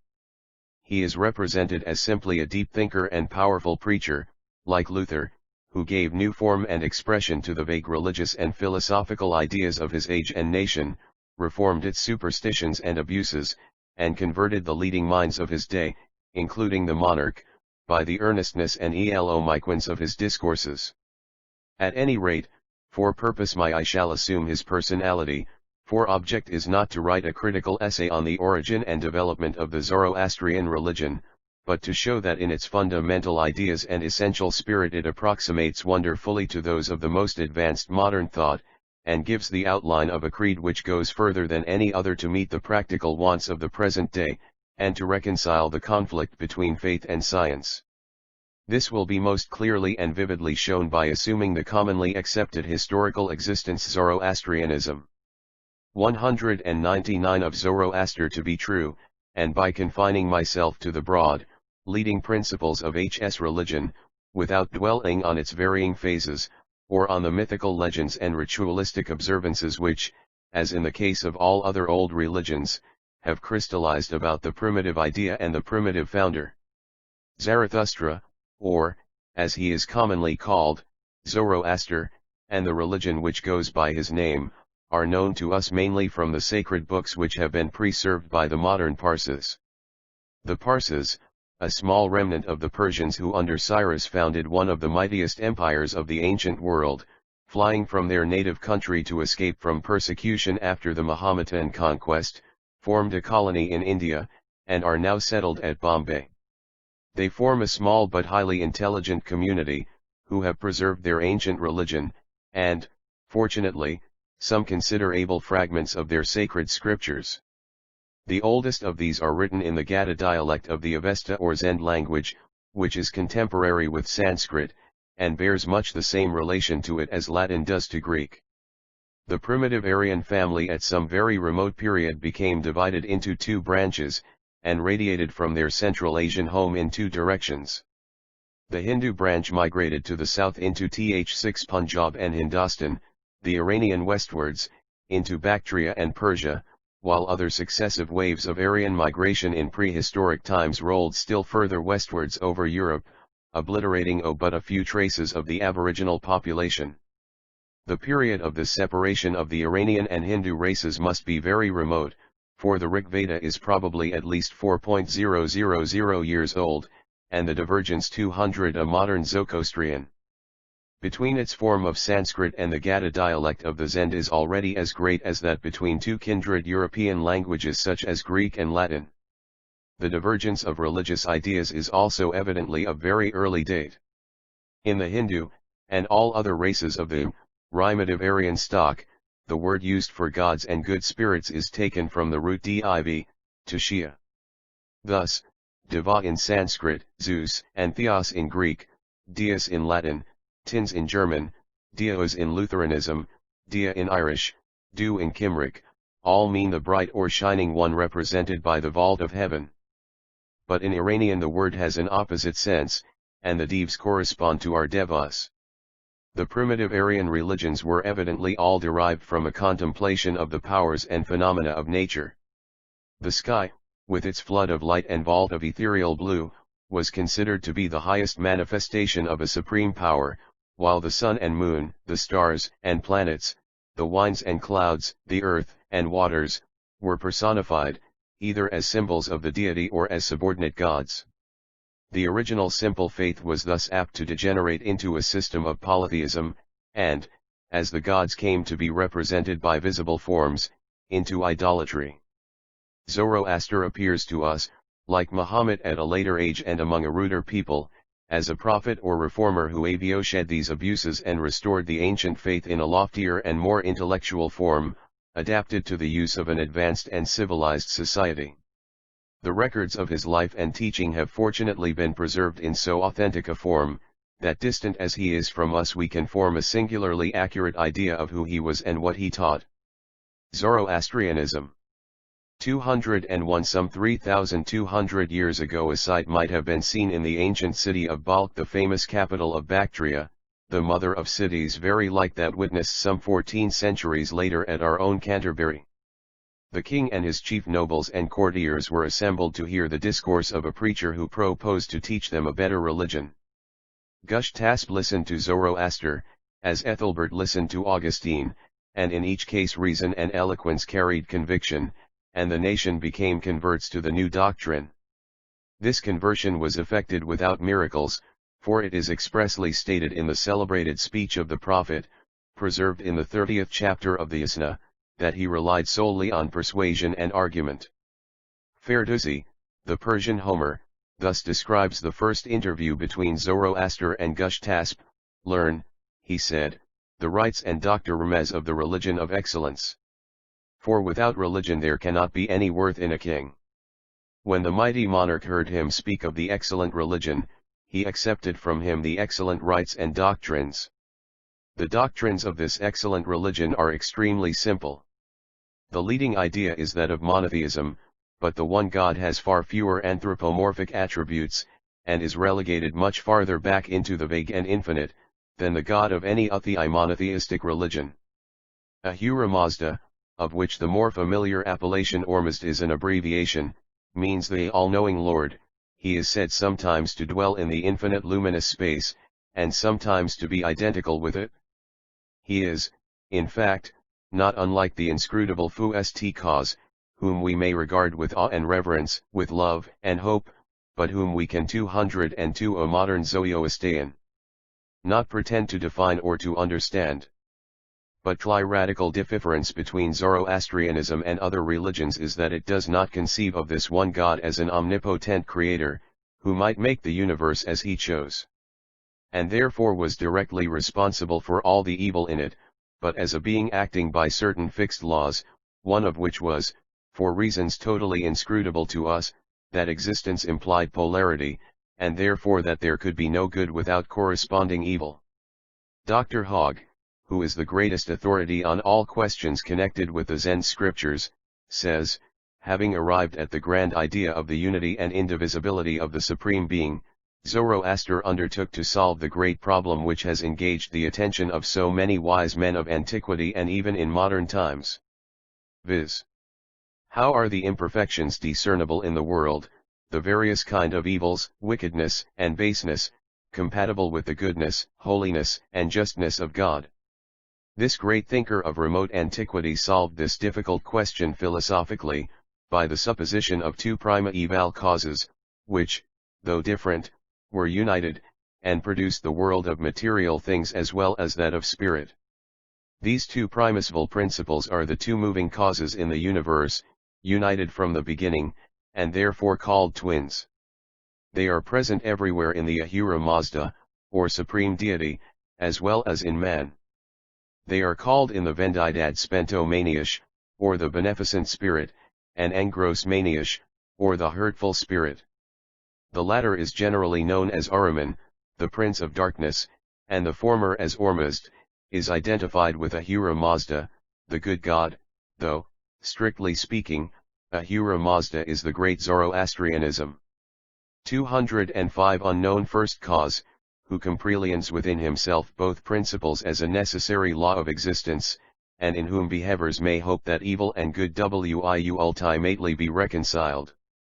Ainquitil du Peron, the first translator of the Zendavesta, in his critical view of the theological and ceremonial system of Zarathustra, thus sums up the Parsi creed. The first point in the theological system of Zoroaster is to recognize and adore the master of all that is good, the principle of all righteousness, Ormuzd, according to the form of worship prescribed by him, and, with purity of thought, of word, and of action, a purity which is marked and preserved by purity of body. Next, to have a respect, accompanied by gratitude, for the intelligence to which Ormuzd has committed the care of nature, i.e. to the laws of nature, to take in our actions their attributes for models, to copy in our conduct the harmony which reigns in the different parts of the universe, and generally to honor Ormuzd in all that he has produced. The second part of the religion consists in detesting the author of evil, moral and physical, Ahriman his productions, and his works, and to contribute, as far as in us lies, to exalt the glory of Ormuzd by enfeebling the tyranny which the evil principle exercises over the world. It is evident that this simple and sublime religion is one to which, by whatever name we may call it, the best modern thought is fast approximating. Men of science like Huxley, philosophers like Herbert Spencer, poets like Tennyson, might all subscribe to it, and even enlightened Christian divines, like Dr. Temple, are not very far from it when they admit the idea of a creator behind the atoms and energies, whose original impress I-20 a modern Zoroastriology, given in the form of laws of nature, was so perfect as to require no secondary interference. Admittedly Christ is the best personification of the Spentomaniash, or good principle, i.e. the inscrutable divine polarity of existence, and a man may be at the same time a Christian and a Zoroastrian. The religion of Zoroaster has, however, this great advantage in the existing conditions of modern thought, that it is not dragged down by such a dead weight of traditional dogmas and miracles as still hangs upon the skirts of Christianity. Its dogmas are comprised in the statement that there is one supreme, unknown, first Oaz, who manifests himself in the universe under fixed laws which involve the principle of polarity. This is hardly so much a dogma as a statement of fact, or of the ultimate and absolute truth at which it is possible for human faculty to arrive. No progress of science or philosophy conflicts with it, but rather they confirm it, by showing more and more clearly with every discovery that this is in very fact and deed the literal truth. Kelijun, or the feeling of reverence and love for the great unknown which lies beyond the sphere of human sense and reason, shines more brightly through this pure medium than through the fogs of misty metaphysics, and we can worship God in spirit and in truth without puzzling our brains as to the precise nature of the logos, or exercising them on the insoluble problem how one can be equal to 3, and at the same time 3 equal to 1. As regards miracles, which are another millstone about the neck of Catholic Christianity, the religion of Zoroaster is entirely free from them. There are, it is true, a few miraculous myths about him in Esme of the Zoroastrianism. 205 later writings in the Pahlavi language, as of misconception by his mother drinking a cup of the sacred homa, but these are of no authority and form no part of the religion. On the contrary, the original scriptures which profess to record his exact words and precepts disclaim all pretension to divine nature or miraculous power, and base the claims of the excellent religion purely on reason. This is an immense advantage in the struggle for life, when every day is making it more impossible for educated men to believe that real miracles ever actually occurred, and when the evidence on which they were accepted is crumbling to pieces under the light of critical inquiry. The Parsi has no reason to tremble for his faith if a Galileo invents the telescope or a Newton discovers the law of gravity. He has no occasion to argue for Noah's deluge, or for the order of creation described in Genesis. Nay, even, he may remain undisturbed by that latest and most fatal discovery that man has existed on the earth for untold ages, and, instead of falling from a high estate, has risen continuously by slow and painful progress from the rudest origins. How many Orthodox Christians can say the same, or deny that their faith in their sacred books and venerable traditions has been rudely shaken? The code of morality enjoined by the Zoroastrian religion is as pure as its theory is perfect. Dr. Hogg enumerates the following sins denounced by its code, and considered as such by the present Parsis: murder, infanticide, poisoning, adultery on the part of men and well as women, sorcery, sodomy, cheating in weight and measure, breach of promise whether made to a Zoroastrian or non-Zoroastrian, telling lies and deceive. 206 A modern Zoroastrian. False covenants, slander and calumny, perjury, dishonest appropriation of wealth, taking bribes, keeping back the wages of laborers, misappropriation of religious property, removal of a boundary stone, turning people out of their property, maladministration and defrauding, apostasy, heresy, rebellion. These are positive injunctions. The following are condemnable from a religious point of view: abandoning the husband, not acknowledging one's children on the part of the father, cruelty towards subjects on the part of a ruler, avarice, laziness, illiberality and egotism, envy.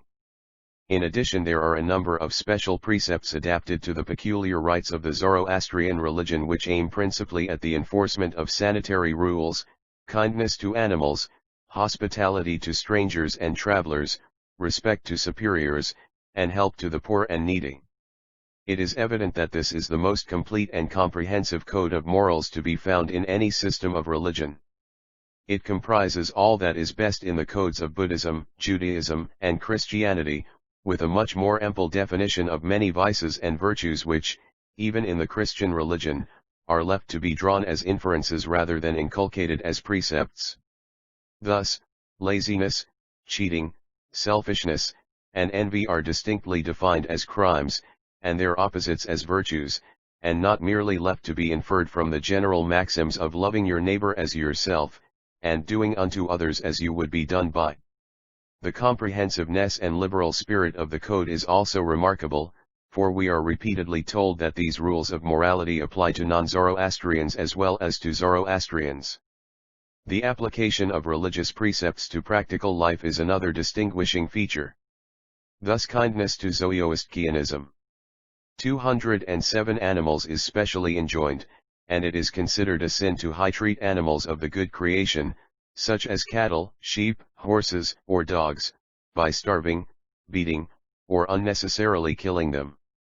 With true practical wisdom, however, the falsehood of extremes is avoided, and this precept is not, as in the case of Brahmanism and Buddhism, carried so far as to prohibit altogether the taking of animal life, which is expressly sanctioned when necessary. This sober practical wisdom, or what Matthew Arnold calls sweet reasonableness, is a very characteristic feature of Zoroaster's religion, and very remarkable as having been taught at so early a period in the history of civilization. Another precept, which might well have been made by an English board of health in the 19th century, is not to pollute water by throwing impure matter into it. The only special Parsi rites which would be unsuited for modern European society, are the worship of the sacred fire and the disposal of the dead. It is true that the former is distinctly understood to be merely a symbol of the deity, and used exactly as water is in baptism, or as the ascending flame of candles and smoke swinging incense are in the Catholic ritual, to bring more vividly before the minds of the worshippers the idea of the spirit soaring upwards towards heaven. Still, in modern society fire is too well understood as merely a particular form of chemical combination, and is too familiar as the strong slave and household drudge of man, to acquire a leading place in a religious ritual where it has not been hallowed by the usage of a long line of ancestors and the traditions of a venerable antiquity. All that can be said is, that if religious 208 a modern Zoroastrian rites and ceremonies are to be maintained in an age when science has become the prevailing mode of thought, appropriate symbolism, especially that of music, must more and more take the place of appeals to the intellect on metaphysical questions, and of repetitions of traditional formulae which have lost all living significance. Another Parsi rite, which is even less adapted for general usage, is that of disposing of the dead on towers of silence, where the body moulders away or is devoured by birds of prey.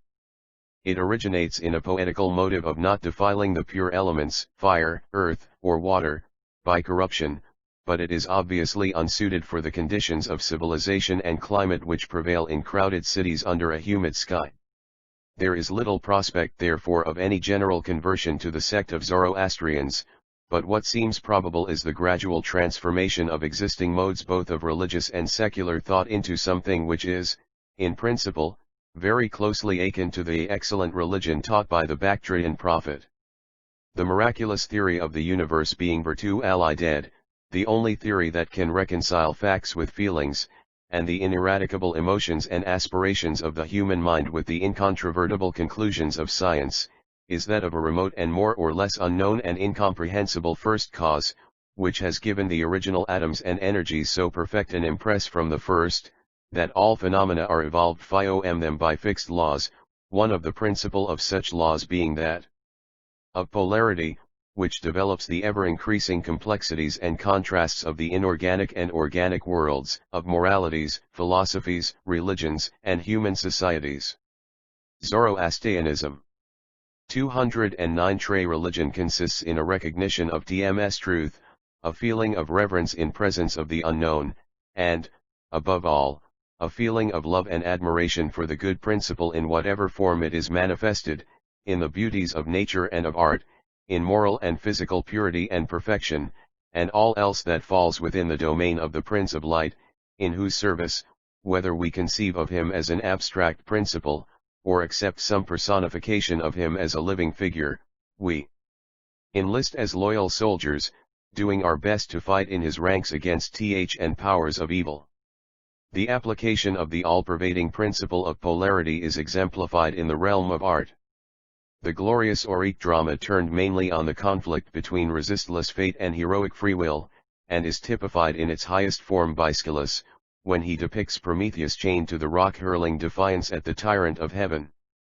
Our own Milton, in like manner, gives us the spectacle of the fallen archangel opposing his indomitable will and fertile resources to the extremity of adverse circumstance and to almighty power. The greatest of modern dramas, Goethe's Faust, turns so entirely on the opposition between the human soul striving after the infinite, and the spirit divergent, who combats ideal aspirations with a cynical sneer, that it might well be called a Zoroastrian drama.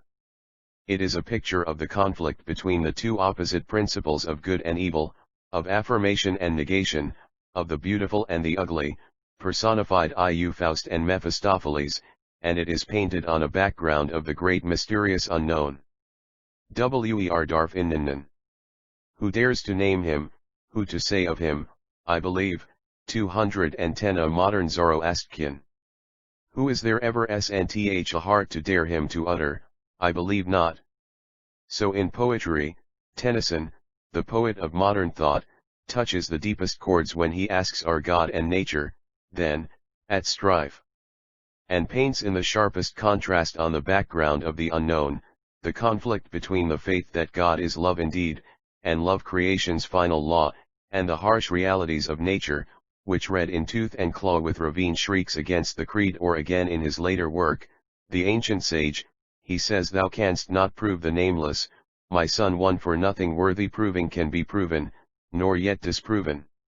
In like manner in the works of art which embrace a wider range, and hold up the mirror to human nature, as in Shakespeare's plays, and the novels of Walter Scott and other great authors, the interest arises mainly from the polarity of the various characters.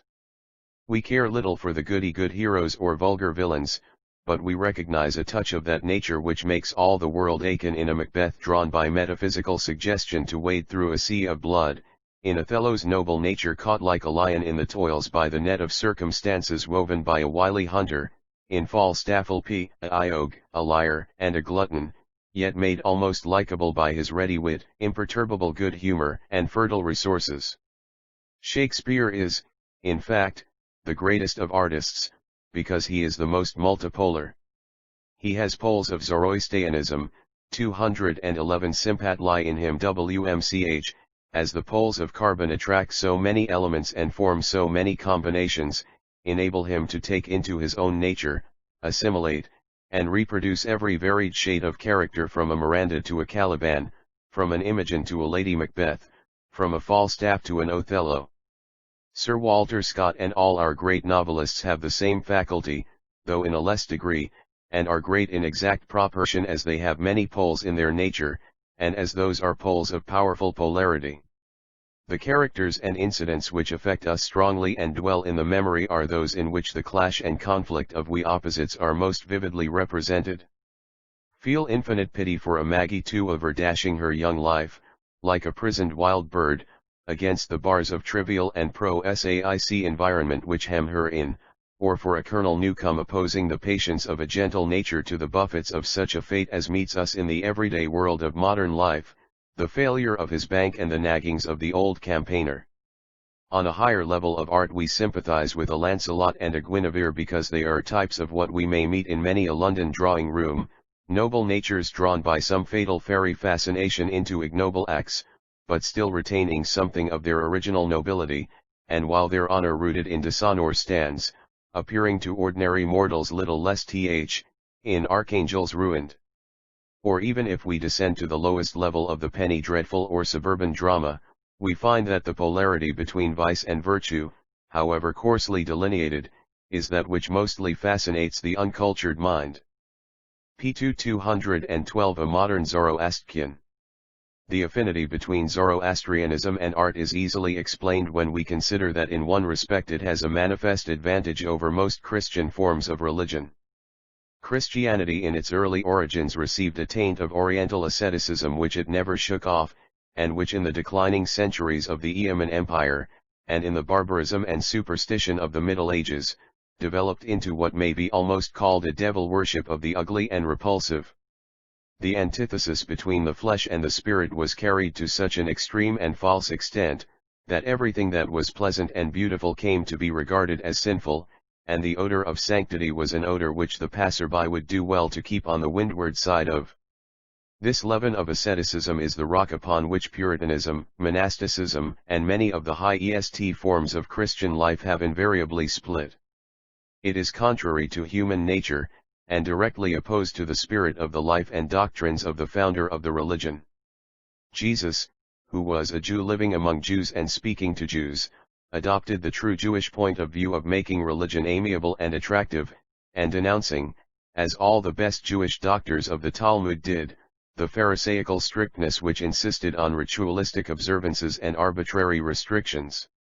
In no passages of his life does the sweet reasonableness of his character appear more conspicuous than where we find him strolling through the fields with his disciples and plucking ears of corn on the Sabbath, and replying to the formalists who were scandalized, "The Sabbath was made for man, not man for the Sabbath." The ascetic bias subsequently introduced may have been a necessary element in counteracting the corrupt Zoroastrianism. 213 of Rome, but the pendulum in its reaction swung much too far, and when organized in the celibacy of the clergy and monastic institutions, asceticism became the source of great evils. Even at a late period we can see in the reaction of the reign of Charles II. How antagonistic the puritanical creed, even of men like Cromwell and Emuton, proved to the healthy natural instinct of the great mass of the English nation. and at the present day it remains one of the main causes of the indifference or hostility to religion which is so widely spreading among the mass of the population. Children are brought up to consider Sunday as a day of penance, and church-going as a disagreeable necessity, while grown-up men, especially those of the working classes, resent being told that a walk in the country, a cricket match, or a visit to a library or museum on their only holiday, is sinful. In view of the approximation between the Zoroastrian religion and the forms of modern thought, it is interesting to note how the former works among its adherents in actual practice. For, after all, the practical side of a religion is more important than its speculative or philosophical theories.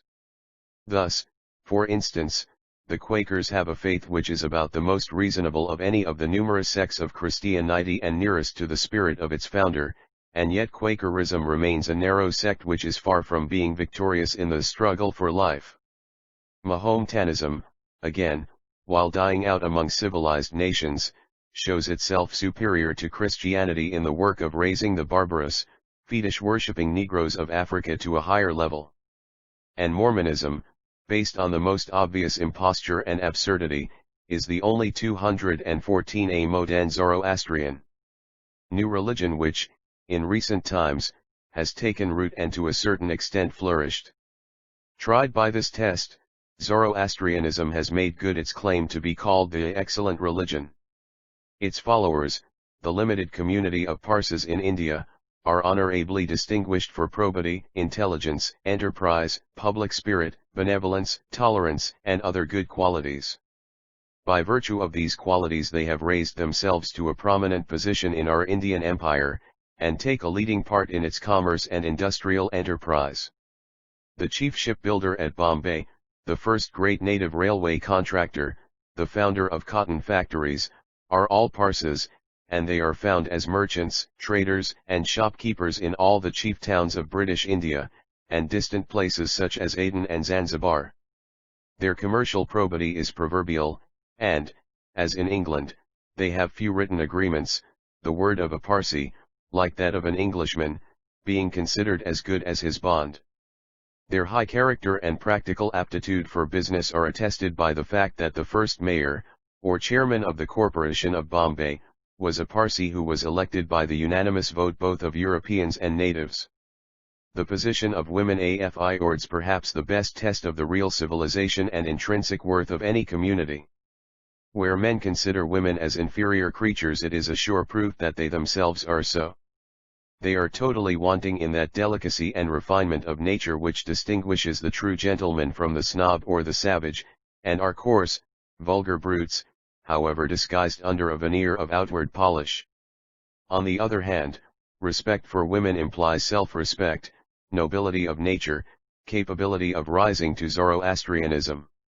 JLB high, ideals above the sordid level of animal appetite and the selfish, supremacy of brute force.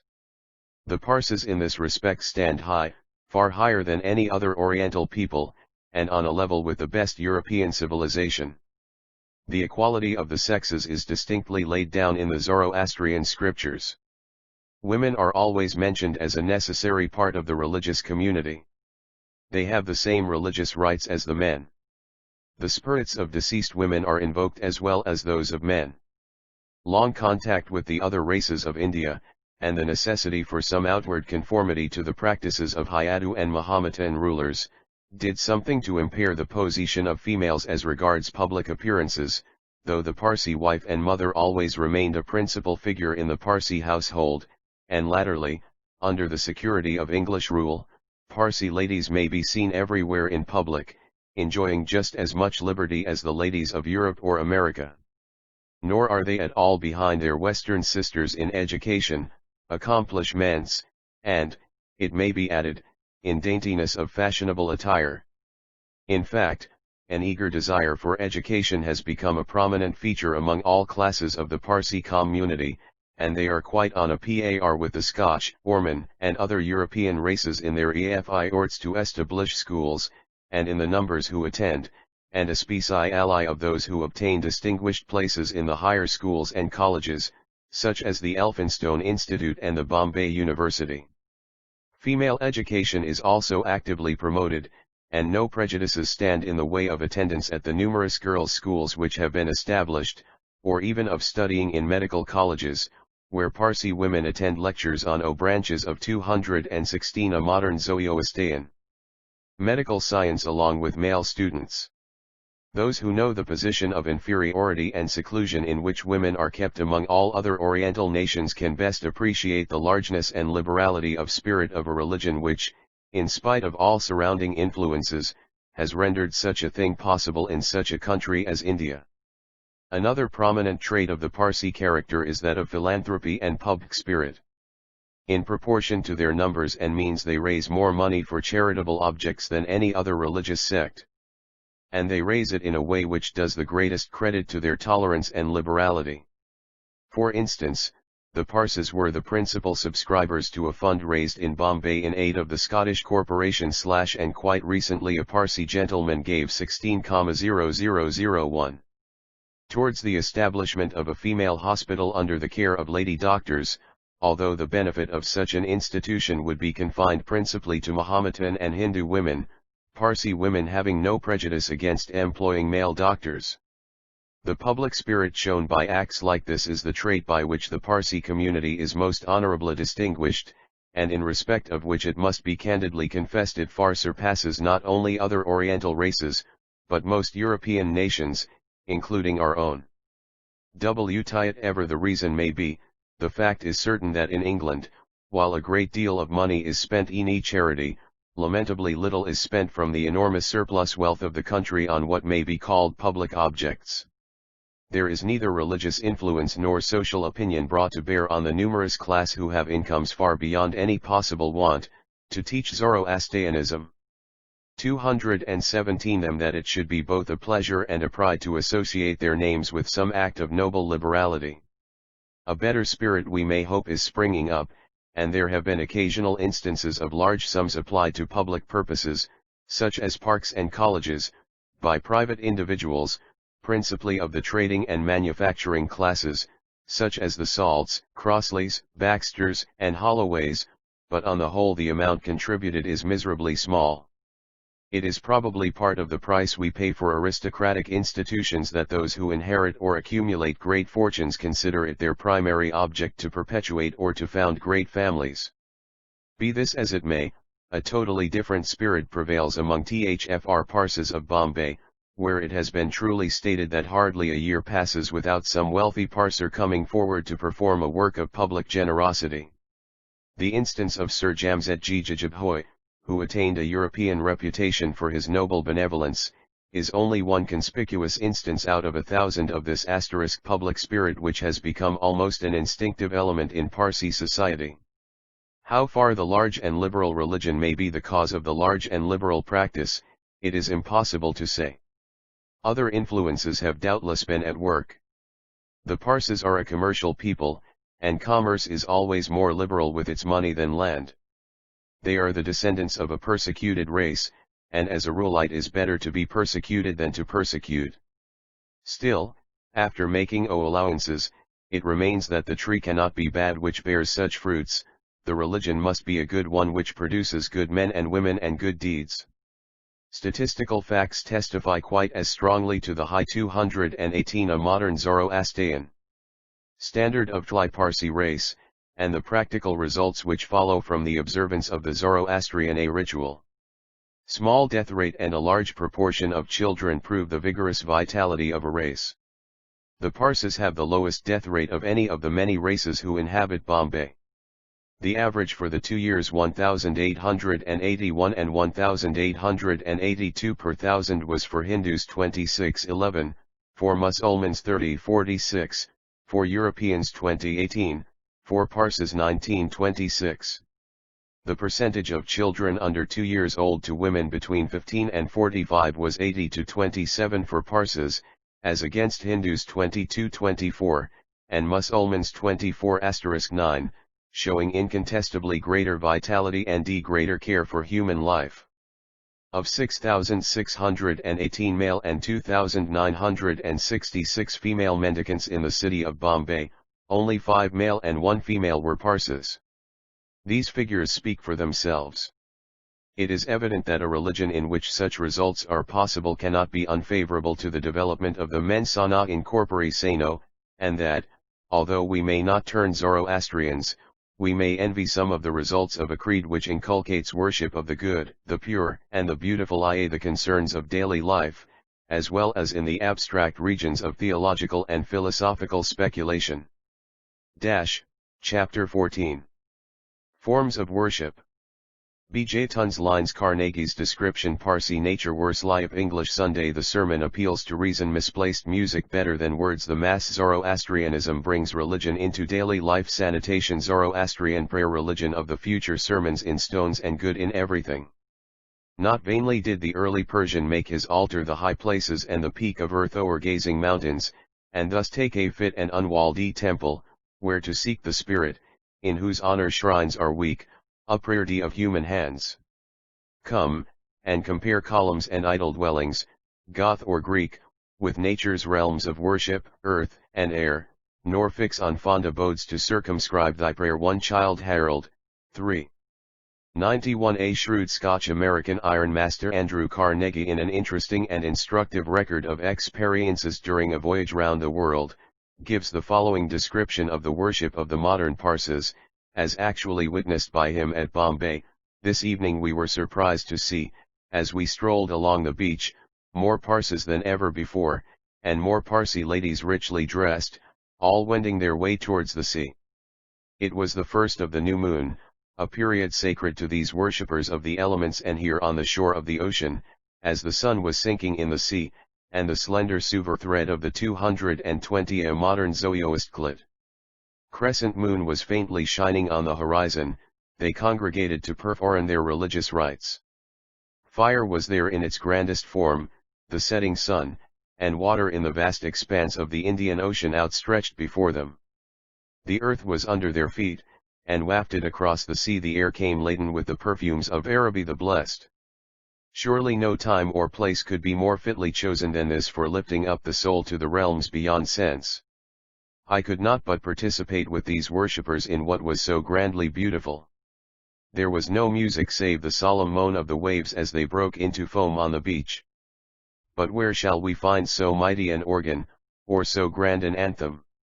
How inexpressibly sublime the scene appeared to me, and how insignificant and unworthy of the unknown seemed even our cathedrals made with human hands, when compared with this looking up through nature unto nature's God. I stood and drank in the serene happiness which seemed to fill the air. I have seen many modes and forms of worship, some disgusting, others saddening, a few elevating when the organ pealed forth its tones, but all poor in comparison with my this. Nor do I ever expect in life to witness a religious ceremony which will so powerfully affect me as that of the Parsis on the beach at Bombay. I say amen with all my heart to Mr. Carnegie. Here is an ideal religious ceremony combining all that is most true, most touching, and most sublime, in the attitude of man towards the great unknown.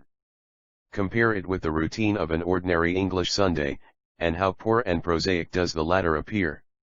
There is nothing which seems to me to have fallen more com 1x, RMS or worship. 221 completely out of harmony with its existing environment than our traditional form of church service. The sermon has been lealed by the press and has become an anachronism. There was a time when sermons like those of Latimer and John Knox were living realities. They dealt with all the burning political and personal questions of the day, and to a great extent did the work now done by platform speeches and leading articles.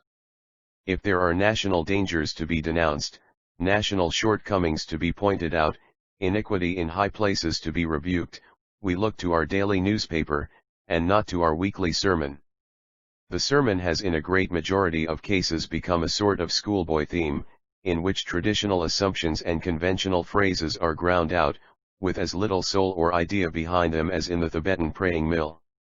In the course of a long life I have gained innumerable ideas and experienced innumerable influences, from contact with the world, with fellow men, and with books, but although I have heard a good many sermons, I cannot honestly say that I ever got an idea or an influence from one of them which made me wiser or better, or different in any respect from what I should have been if I had slept through them. and this from no fault of the preachers. One have heard many who gave me the impression that they were good men, and a few who impressed me as being able and liberal-minded men, nor do I know that, under the conditions in which they are placed, I could have done any better myself, but they were dancing in fetters, and so tied down by conventionalities that it was simply impossible for them to depart from the paths of a decorous routine. The fact is that the whole point of view of our 222 a modern Zoroastrian religious services, especially in Protestant countries, has become a mistaken one.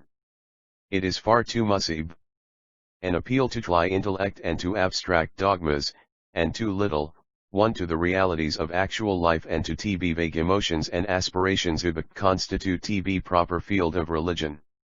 In TB great reaction of TB Reformation, it was perhaps inevitable that an appeal should be made to reason against the abuses of an infallible church, and as long as the literal inspiration of the Bible and other theological premises were held to be undoubted axioms by the whole Christian world, there might be a certain interest in hearing them repeated over and over again in becoming language, and in listening to sermons which explained shortly conclusions which might be drawn from these admitted axioms. But this is no longer the case.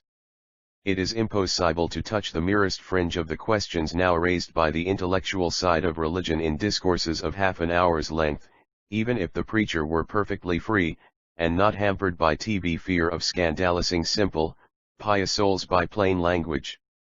Spoken words have to a great extent ceased to be the appropriate vehicle for appealing either to religious reason or to religious emotion. Books for the former, music for the latter, are infinitely more effective.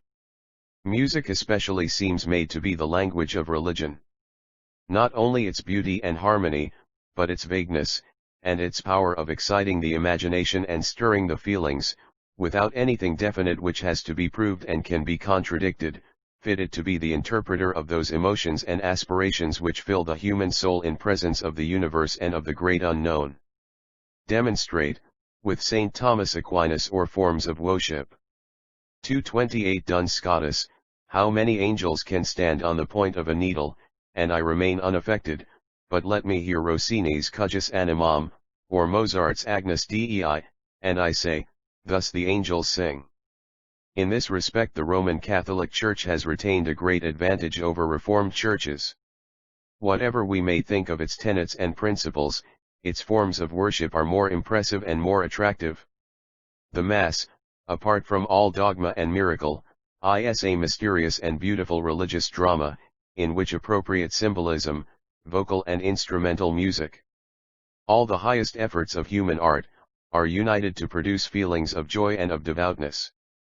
The vestment of the priest, his gestures and genuflections, the Latin words chanted in stately recitative, the flame of the candles pointing heavenwards, the burning incense slowly soaring upwards, the music of great masters, not like our dreary and monotonous psalmody, but in fullest harmony and richest melody, all combine to attune the mind to that state of feeling which is the soul of religion.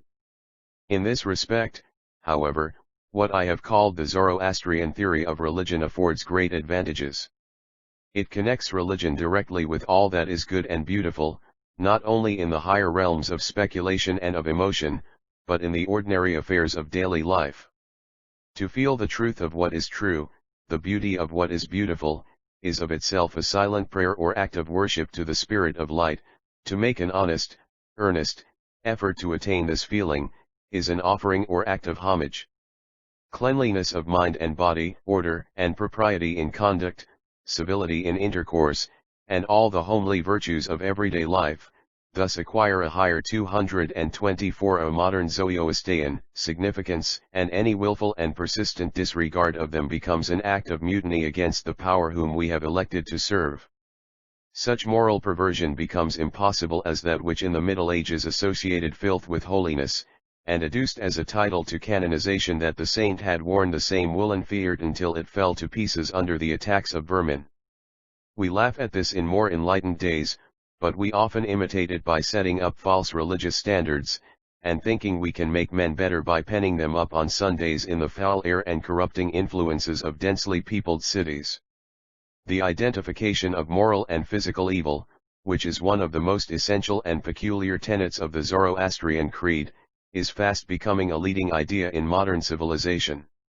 Our most earnest philanthropists and zealous workers in the fields of sin and misery in crowded cities are coming, more and more every day, to the conviction that an improvement in the physical conditions of life is the first indispensable condition of moral and religious progress. More air, more light, better lodging, better food, more innocent and healthy recreation, are what are wanted to make any real impression on the masses who have either been born and bred in an evil environment, or have fallen out of the ranks and are the waifs and stragglers left behind in the rapid progress and intense competition of modern society. Hence we see that the devoted individuals and charitable institutions who take the lead in works of practical benevolence direct their attention more and more to the rescue of children from bad surroundings, to sending them to new and happier homes in the colonies, to country retreats for the sickly, and excure forms of worship. 225 scions for the healthy, and to providing clubs and reading rooms as substitutes for the gin palace and public house. The latest development of this idea, that of the People's Palace in the East End of London, is a noble offering to the Spirit of Light, by whatever name we choose to call him, in opposition to the Spirit of Darkness. To the Zoroastrian, prayer assumes the form of a recognition of all that is pure, sublime, and beautiful in the surrounding universe. He can never want opportunities of paying homage to the good spirit and of looking into the abysses of the unknown with reverence and wonder. The light of setting suns, the dome of loving blue, the clouds in the might of the tempest or resting still as brooding doves, the mountains, the waste and solitary places where we taste the pleasure of believing what we see, is boundless, as we wish our souls to be, the ocean lashed by storm, or where it all down the sand lies breathing in its sleep, heard by the land. These are a Zoroastrian's prayers. And even if, in populous cities pent, he is cut off from close communion with nature, opportunities are not wanting to him of letting his soul soar aloft with a purifying aspirations. Glimpse of the starry sky, even if seen from a London street, may bear in on him the awful yet lovely mystery of the infinite. Good books, good music, true works of art, may all strengthen his love of the good and beautiful. Dense fog, or Q. 226 a modern Zoroaster. Drizzling rain may obscure the outward view, but with the tuner eye he may stand listening to the lark under the vernal sky, and while his heart looks down and up, serene, secure, warm as the crocus cup, as snowdrops pure, thank the good spirit that it has been given to man to write, and to him to read, verses of such exquisite perfection as Shelley's Ode to a Skylark and Tennyson's Early Spring. Above all, where men congregate in masses, in the great centers of politics, of commerce, of literature, science, and art, he can hear best the still sad music of humanity.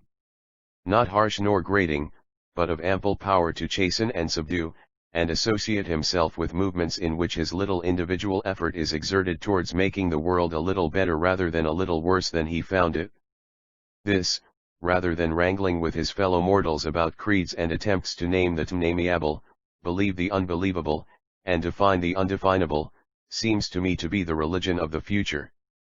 Call it by what name you like, I quarrel with no one as long as he can find sermons in stones and good in everything. Chapter XY. Practical polarities. Fahi of the Shield Progress and Conservatism English and French colonization law abidingness Irish land question true conservative legislation ultra-conservatism law and education patriotism jingoism and parochialism true statesmanship free trade and protection capital and labor egoism and altruism socialism and laissez-faire contracts rights and duties of landlords George's theory state interference railways post office telegraphs. National defense concluding remarks. A well-known fable tells how in the olden time two knights were riding in opposite directions along a green road overarched by the trees of an ancient forest. It was a bright morning in early summer, with the green leaves freshly bursting in contrasted foliage. The sun had just risen over the tops of the trees in clouds of golden and crimson glory, dewdrops were glittering like diamonds on every twig and blade of grass, and the joyous birds caroling their loudest song to greet the opening day. Everything was fresh and cheerful as of a newborn earth, and so were the spirits of the two youthful knights, who were pricking forth in search of adventures. He whose face was turned towards the west, where the rising sun had last set, wore a primrose scarf over his cuirass, and had on his shield a quaint device, which, A3 228 a modern Zoroastrian. On closer inspection, might be seen to be a tombstone with the inscription, I was well, would be better, and here I am. He rode along musing on the heroic legends of the past, and wishing that he had been a knight of Arthur's Round Table to ride out with the blameless king against invading heathen. The second knight, whose face was turned towards the rising sun, bore an azure shield with a different device. On it was depicted the good Sir James Douglas charging the serried Paynim army, and, as he charged, flinging before him into the hostile ranks the casket containing the heart of Robert Bruce, and shouting for battle cry go thou I forward, as was thy wont. As he rode his fancy wrought the fairy web of a daydream, in which he saw himself delivering the fair Princess Liberty from the fiery dragon Prejudice and the stolid giant Obstruction. The knights met just where an ancient oak of mighty bulk stretched overhead a huge branch across the path, as some aged athlete might stretch out an arm rigid with gnarled and knotted muscles, to show younger generations how Olympian laurels were won when Pollux or Hercules plied the cestus. From this branch a shield hung suspended. Good morrow, fair knight, said he of the primrose scarf, prithee tell me if thou knowest what means this golden shield suspended here. I marvel at it myself, good sir knight, responded the other, but you mistake in calling the shield golden. It is of silver. P-actical polarities. 229 * your eyes must be of the dullest, said the first knight, if you mistake gold for silver, not so do as yours, retorted the other, if you mistake silver for gold. The argument waxed hot, and, as usual in such cases, as tempers grew weak adjectives grew strong. Soon, like the old Homeric heroes when Greek met Trojan far on the ringing plains of windy Troy, winged words of fire and fury darted from each mouth and epithets were exchanged, of which stupid old Tory and low, vulgar radical were among the least unparliamentary. At length the fatal words Uli escaped simultaneously from both, and on the instant spears were couched, steeds spurred, and, red with rage, they encountered each other full career. Such was the momentum that both men and horses rolled over, even as the Templar went down before the spear of Ivanhoe within the lists of Ashby de la Zouche. But, like the redoubt knight Brian de Bois Guilbert, each sprang to his feet and drew his sword, eager to redeem the fortune of war in deadly combat. Like two surly boars with bristling backs and foaming tusks quarreling for the right of way in Indian jungle, or tawny lions in Numidian desert tearing one another to pieces for the smiles of a leonine Helen, the heroes clashed together, cutting, slashing, parrying, foining, and traversing, until at length, bleeding and breathless, they paused for a moment, leaning on their swords to recover second wind.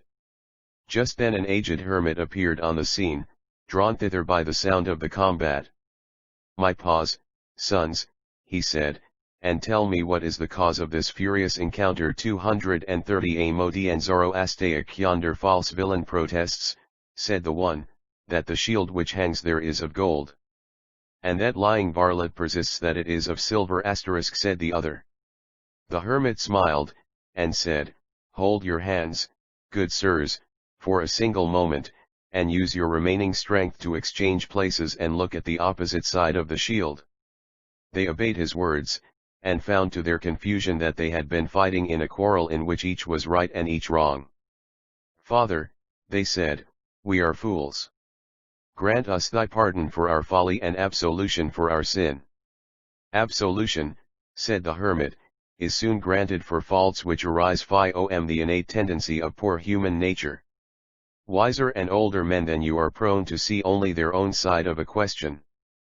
Come then, with me to my humble hermitage, there will dress your wounds and offer you my frugal fare, happy if from this lesson you may learn for the rest of your lives, before indulging in vehement assertions and proceeding to violent extremities, to look at the other side of the shield.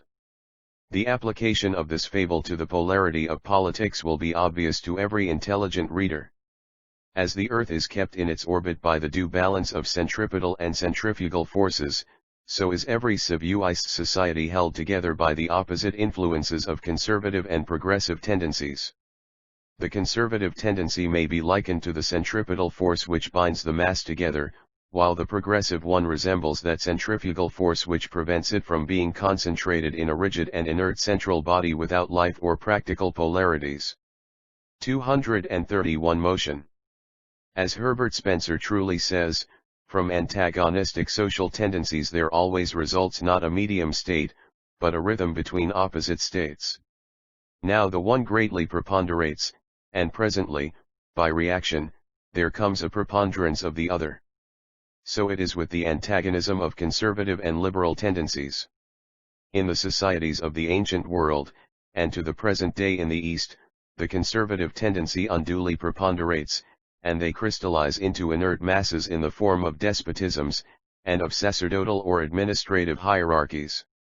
At times the pent-up forces which make for change accumulate, and, as in the French Revolution, explode with destructive violence, shattering the old and bringing in new eras. But unless the balance between liberty and order is tolerably preserved in the individual citizens whose aggregate forms the society, after a period more or less prolonged of violent oscillations they crystallize anew into fresh forms, in which another military dynasty, or it may be administrative centralization under the name of a republic, again asserts the preponderance of the centripetal force. The happiest nations are those in which the individual character of individual citizens supplies the requisite balance. Ideal society is one in which every citizen is at the same time liberal and conservative, law-abiding, and yet with a strong instinct for liberty of thought and action, for progress, and for individual independence. It is among the Teutonic races, especially when they are placed in favorable conditions as in new countries, or in old countries where for ages freedom has widened slowly down, from precedent to preodoid, 232 a modern Zoroastrian. That TMS happy ideal is most nearly realized. Hence it is that these races are more and more coming to the front and surviving in the struggle for existence. The contrast of English and French colonization affords a striking instance of this difference of races. A century and a half ago France stood as well as England in the race for colonial supremacy. She had the start of us in Canada, and her pioneers had explored the Great Lakes, the Mississippi, and a large part of the continent of North America west of the Rocky Mountains. Today there are 60 millions of an English-speaking population in that continent, while French is scarcely spoken beyond the single province of Quebec. Political events had doubtless something to do with this result, but it has been mainly owing to the innate qualities of the two races, for even the genius of Chatham might have failed to establish our supremacy if it had not been backed by the superior intelligence, energy, and staying power of the English colonists. The ultimate cause of the triumph of the English over the French element in America and India is doubtless to be found in the stronger individualism of the former. The character of the French is eminently social, they like to live in societies, and shrink from encountering the hardships and still more the isolation of the life of early settlers.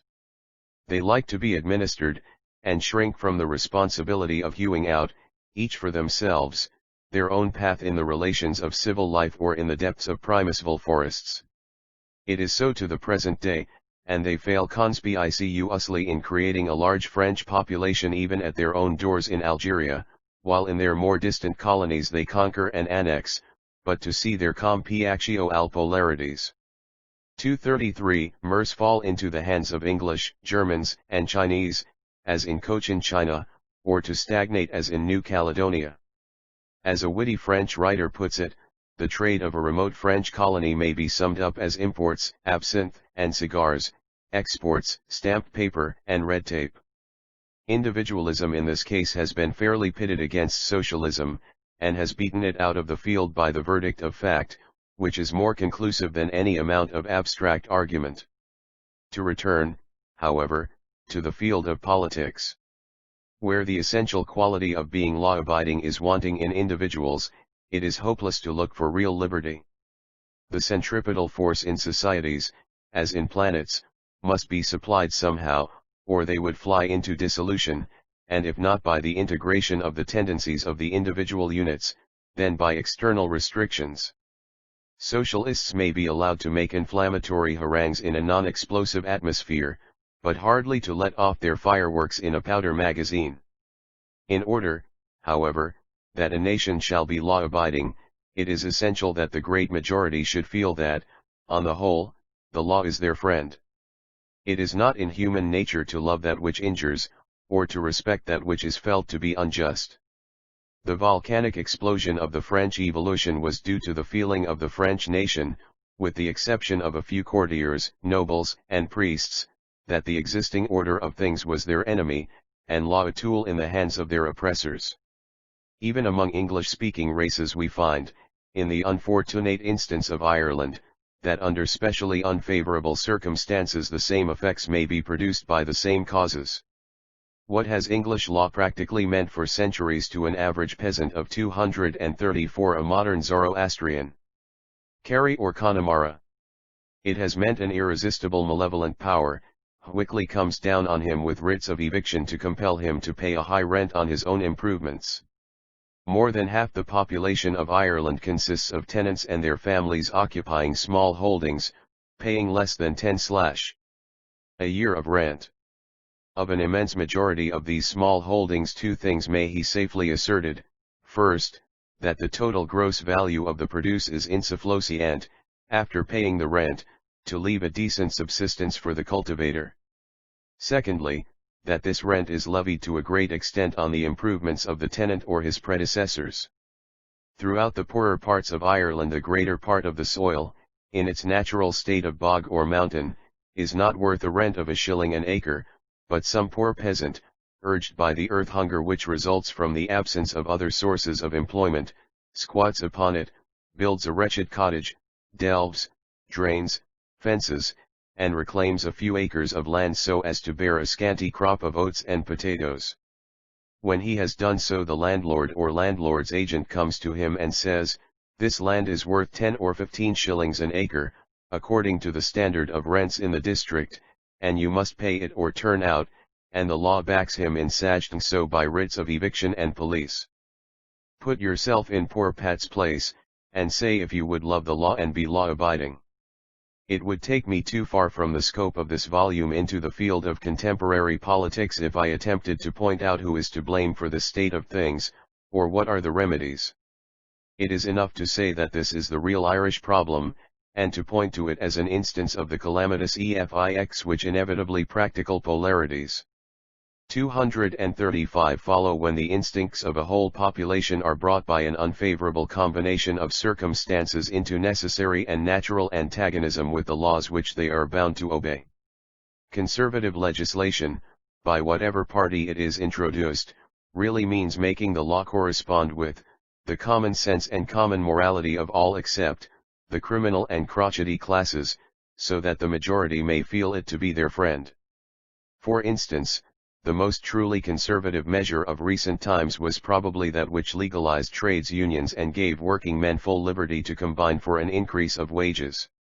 The old legal maxim, that such combinations were illegal as being in restraint of trade, was so obviously an invention of the members of the upper caste who wore horsehair wigs, to give their fellows of the same caste who employed labor an unfair advantage, that it could not fail to cause feelings of discontent and exasperation among the masses of working men.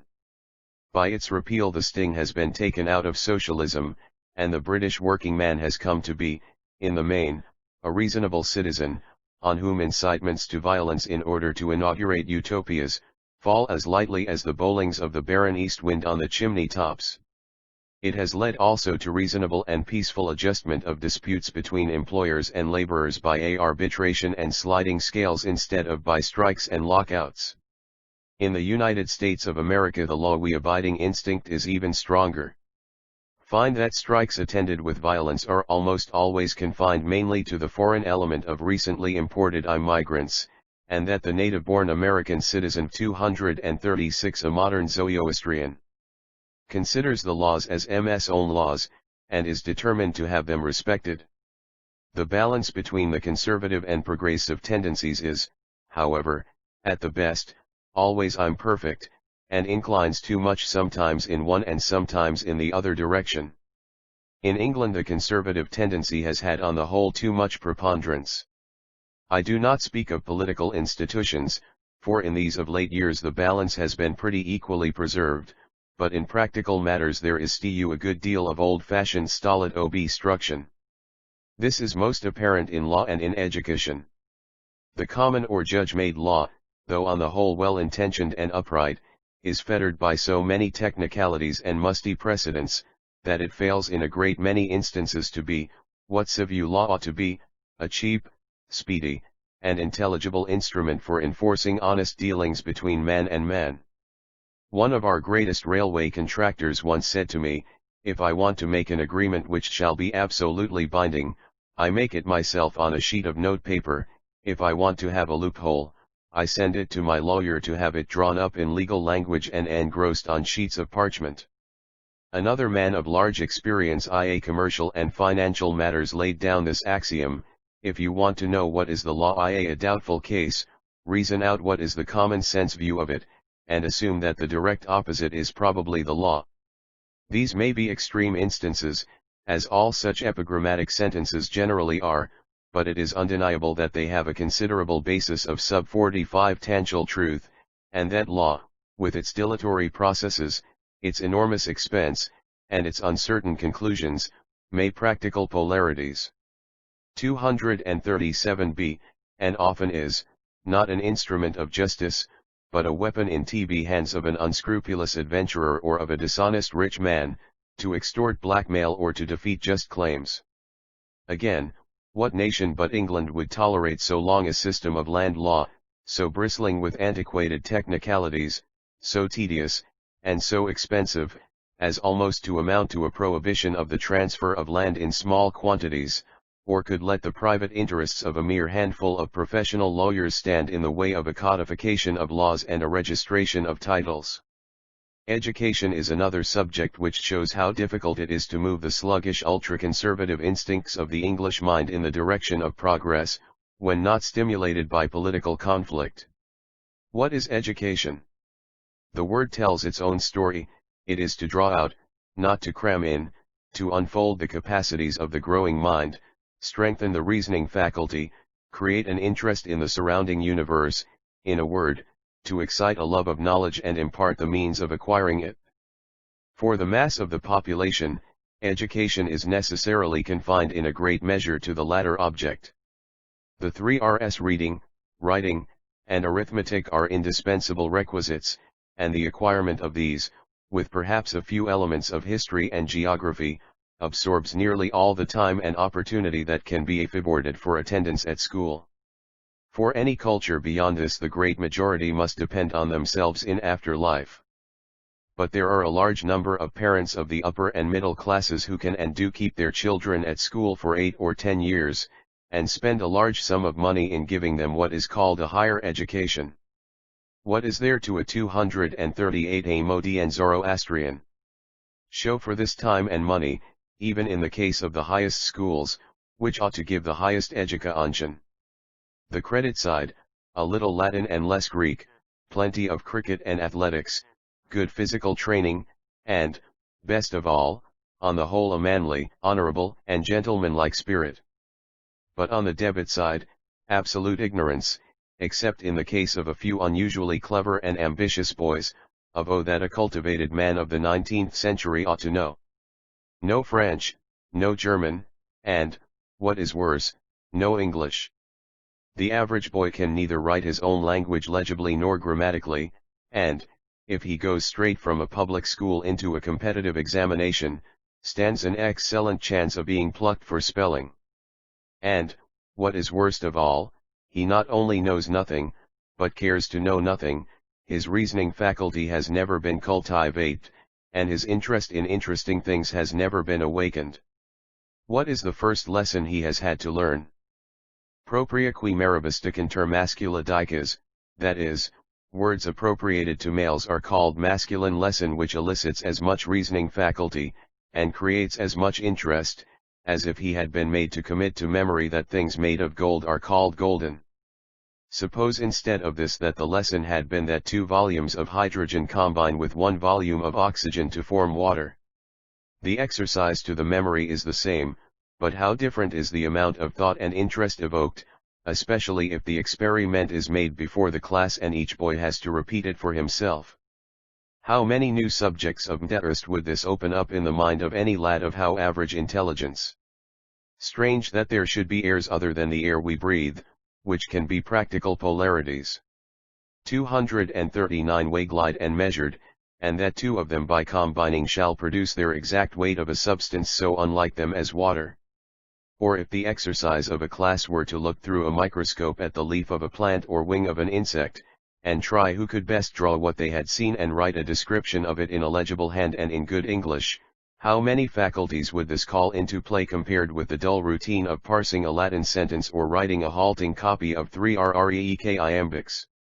Even grammar, the one thing which is supposed to be taught thoroughly, is taught so unintelligently that it awakens no interest beyond that of a parrot learning by rote.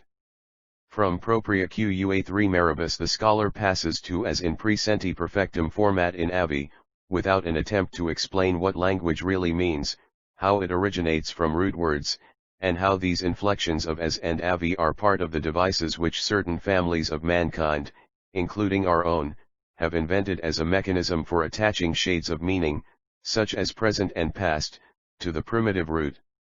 Even the alphabet intelligently taught opens up wide fields of interesting matter as to the history of ancient nations, and their successive attempts to analyze the component sounds of their spoken words, and to pass from primitive picture writing to phonetic impulse. But the instructors of the budding manhood of the elite of the nation, like Galileo, care for none of these things, and the organization of our higher schools seems to be stereotyped on the principle that they are made for teachers rather than for scholars, and that their chief raison d'etre is to enable a limited number of highly respectable gentlemen from the universities to realize comfortable incomes with a maximum of wholly 240 a modern Zoroastrian days and a minimum of trouble. And why parents support the system because so many of them really reverence rank more than knowledge, and are willing to compound for their sons growing up ignorant, idle, and extravagant, if by any chance they can count a lord or two among their acquaintance. Mr. Francis Galton, in the course of his interesting inquiries as to the effect of heredity and education on character and attainments, took the very practical course of addressing a set of questions to some 180 of our most distinguished men as to the hereditary qualities of their ancestors, and the various influences which they considered had done most to promote or to retard their success in life. Of course he received a variety of answers, quod homines tot sententiae, but upon one point there was a striking unanimity. They almost all expressed a hatred of grammar and the classics, and an utter distaste for the old-fashioned system of education. There were none who had passed through this old high and dry education who were satisfied with it. Those who came from the greater schools usually did nothing there, and have abused the system heartily. And yet the system goes on, and the Eton Latin grammar will probably be taught, and hexameters written, for another generation.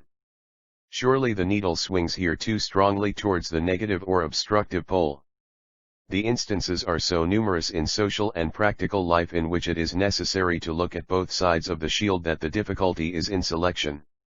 Take the case of patriotism. Patriotism is beyond all doubt a great virtue, in fact, the fertile mother of many of the practical Pleiades. 241 who Higlier and heroic virtues.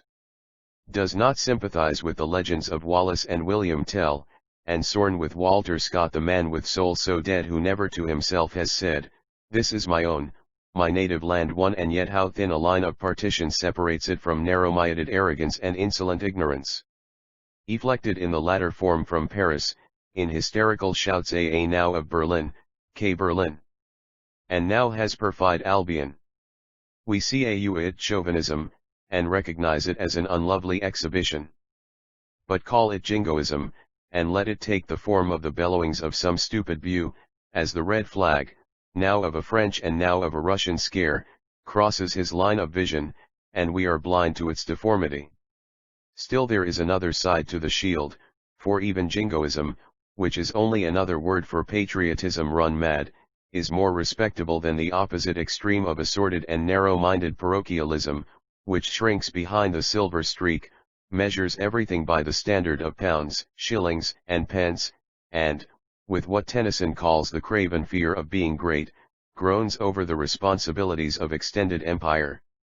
The growth of such a spirit among prominent politicians of the advanced liberal school seems to me one of the most alarming symptoms of the day, but I take comfort when I reflect that the most democratic community in the world, that of the United States, is precisely the one which has shown most determination to maintain its national greatness, if necessary by the sword, and has made the greatest sacrifices for that object.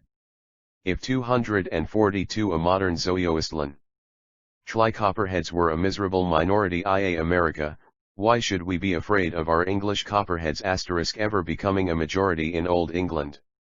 In this, as all similar cases, it is evident that true statesmanship consists in hitting the happy mean, and doing the right thing at the right time, and that true strength stands firm in the middle between the two opposite poles, while weakness is drawn by one or other of the conflicting attractions into the falsehood of extremes.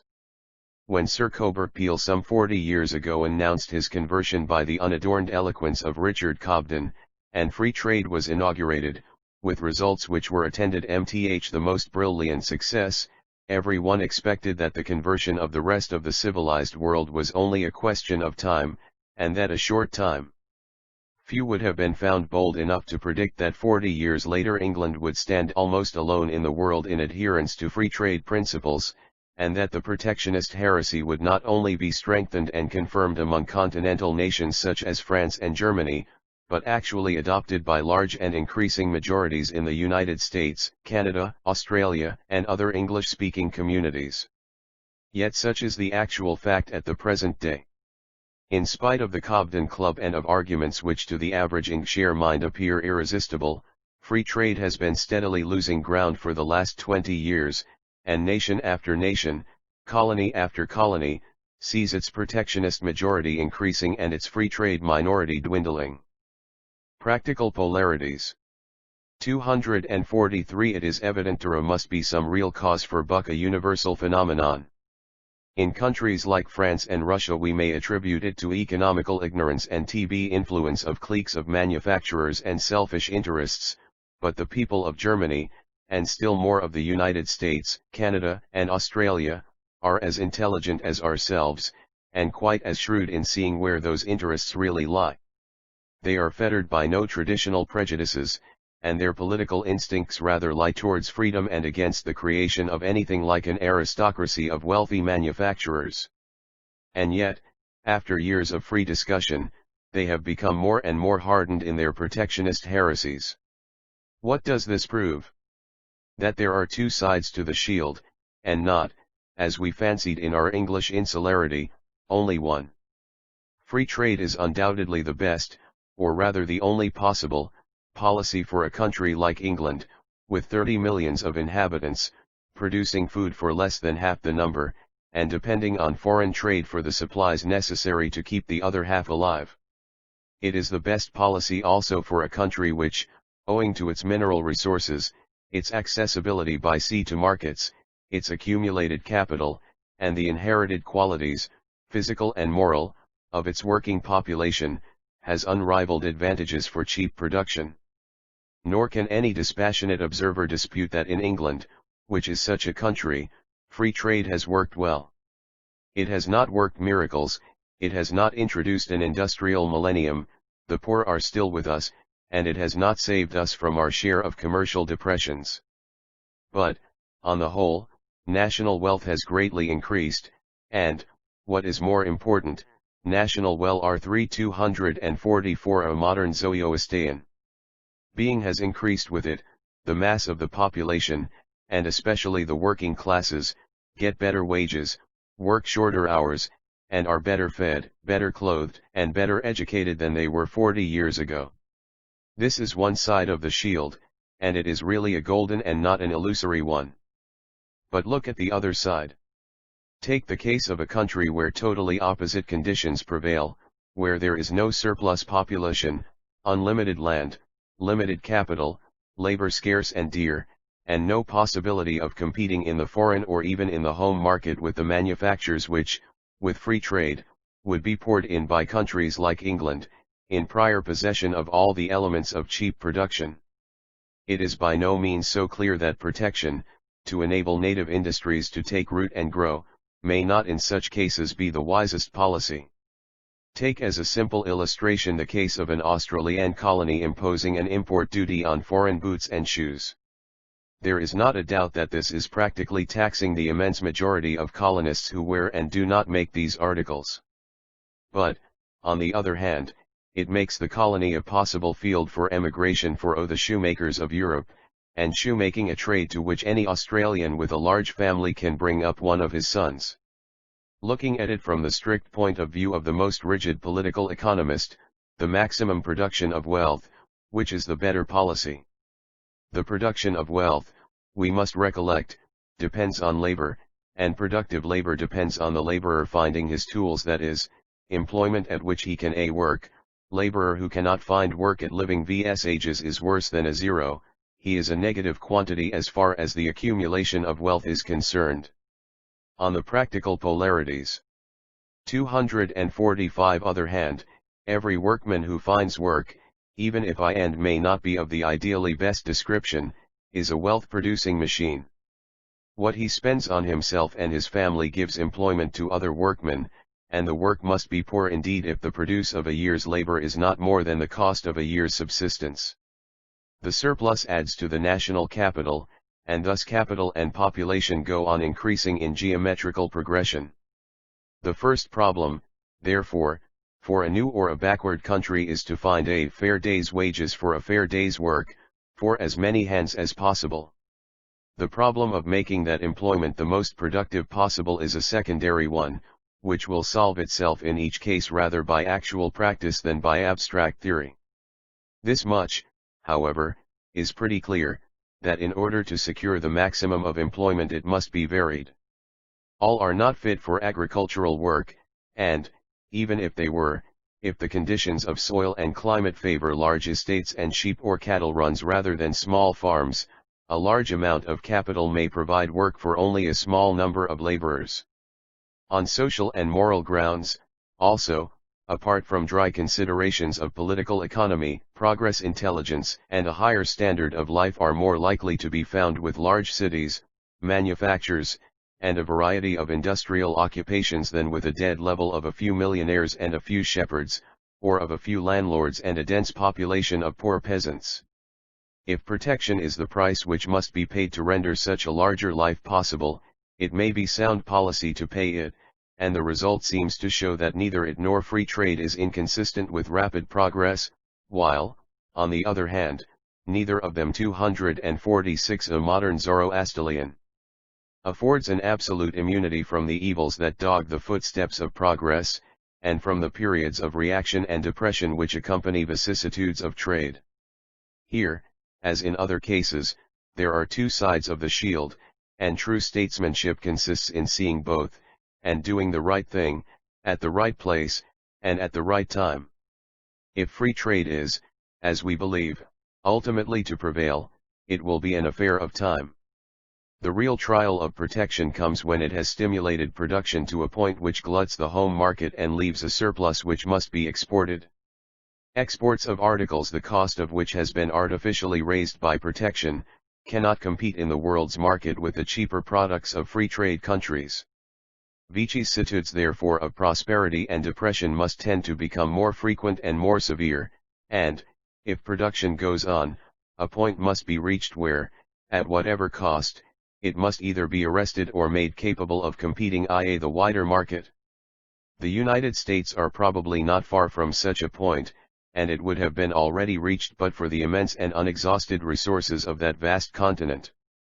In France the point has apparently been reached, and we find that, with a lower scale of wages than in England, it is becoming more and more difficult every day to maintain that lower scale, and the export trade of its manufactured goods to foreign markets.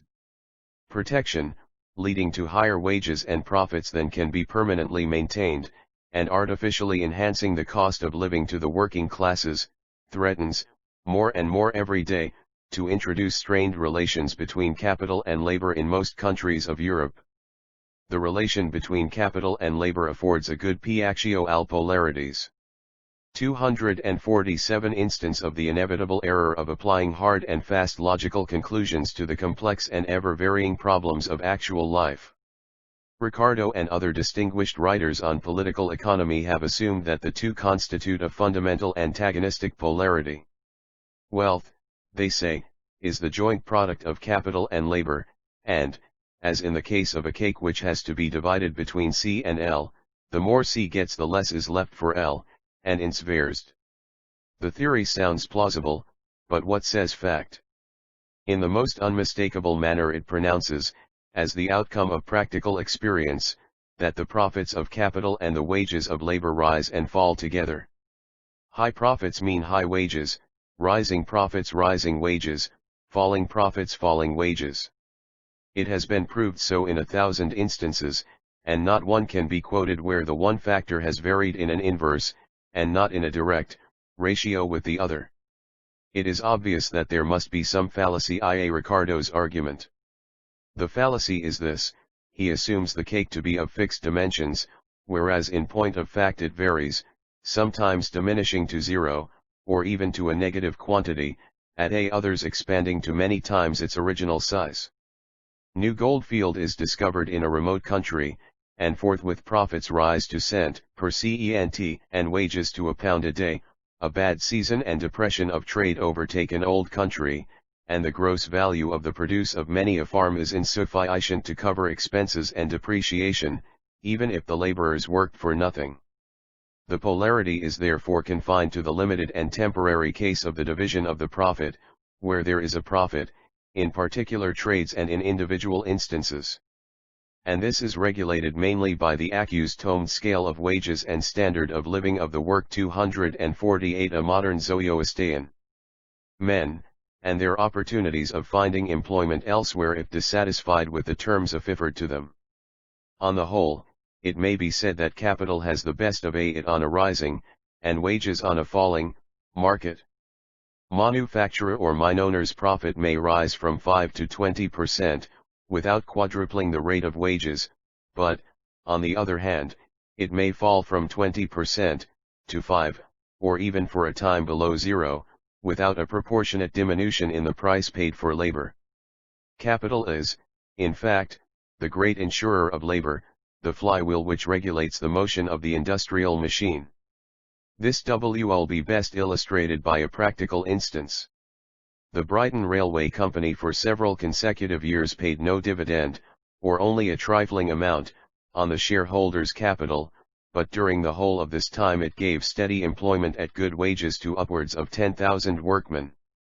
The Blaenavon Coal and Iron Company in South Wales was for many years a losing concern, and successive capitalists lost the best part of £1 million in it, until at length it was reorganized with a small capital and became a fairly prosperous concern.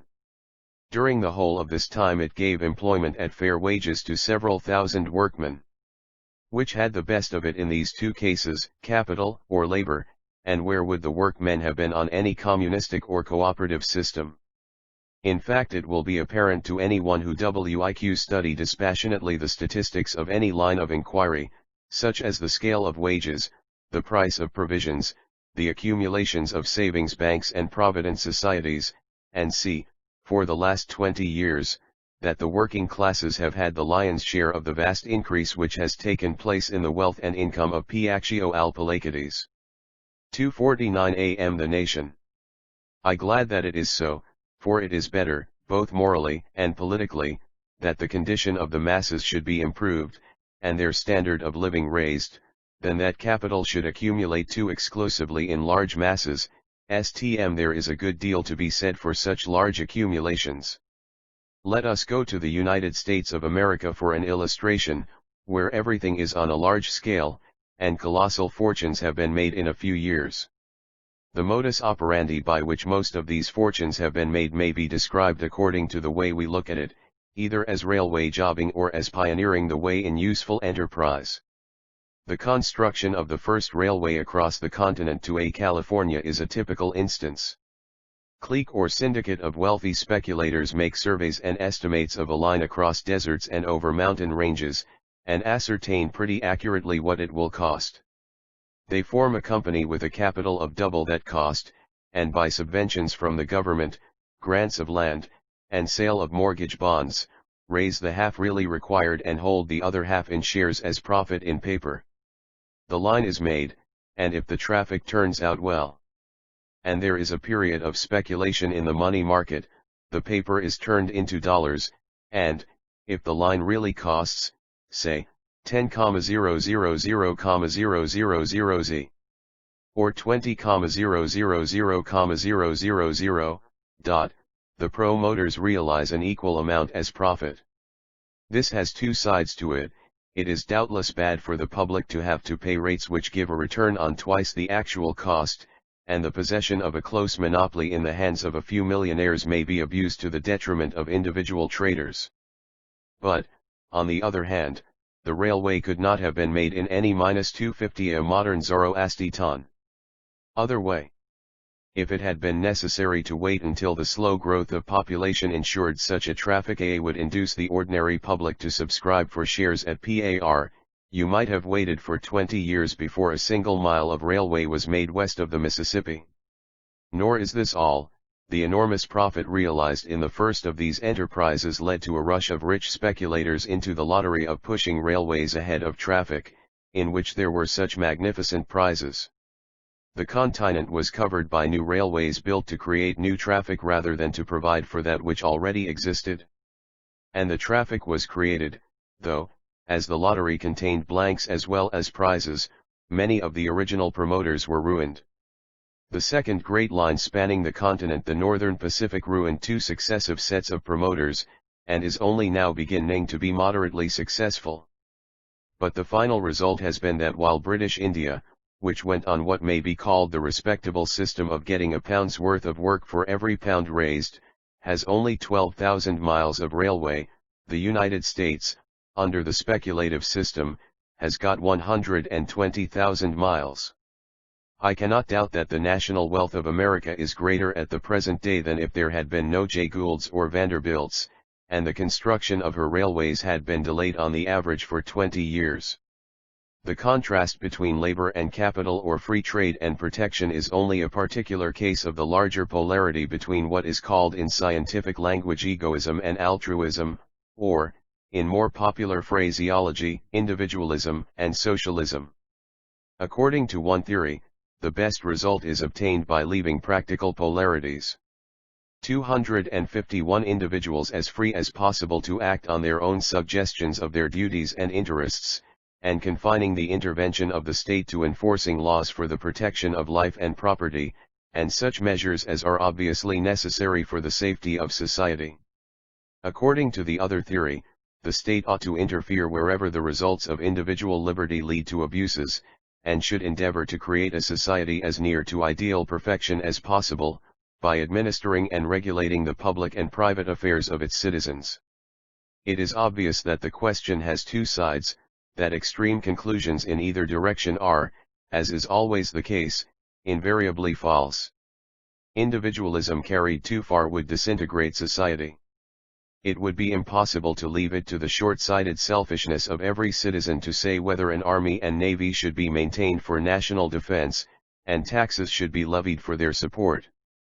Individualism also easily passes over into a hard and cruel selfishness, which recognizes no obligation beyond the letter of the law, and acts practically on the principle of every one for himself, and the devil take the hindmost.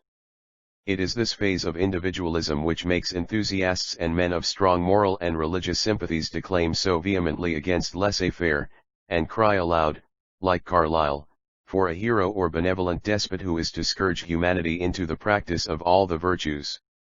On the other hand, socialism, if not confined within rigid limits of experience and common sense, is even more destructive in its consequences. Civilized society is based on the security of private property and the observance of contracts.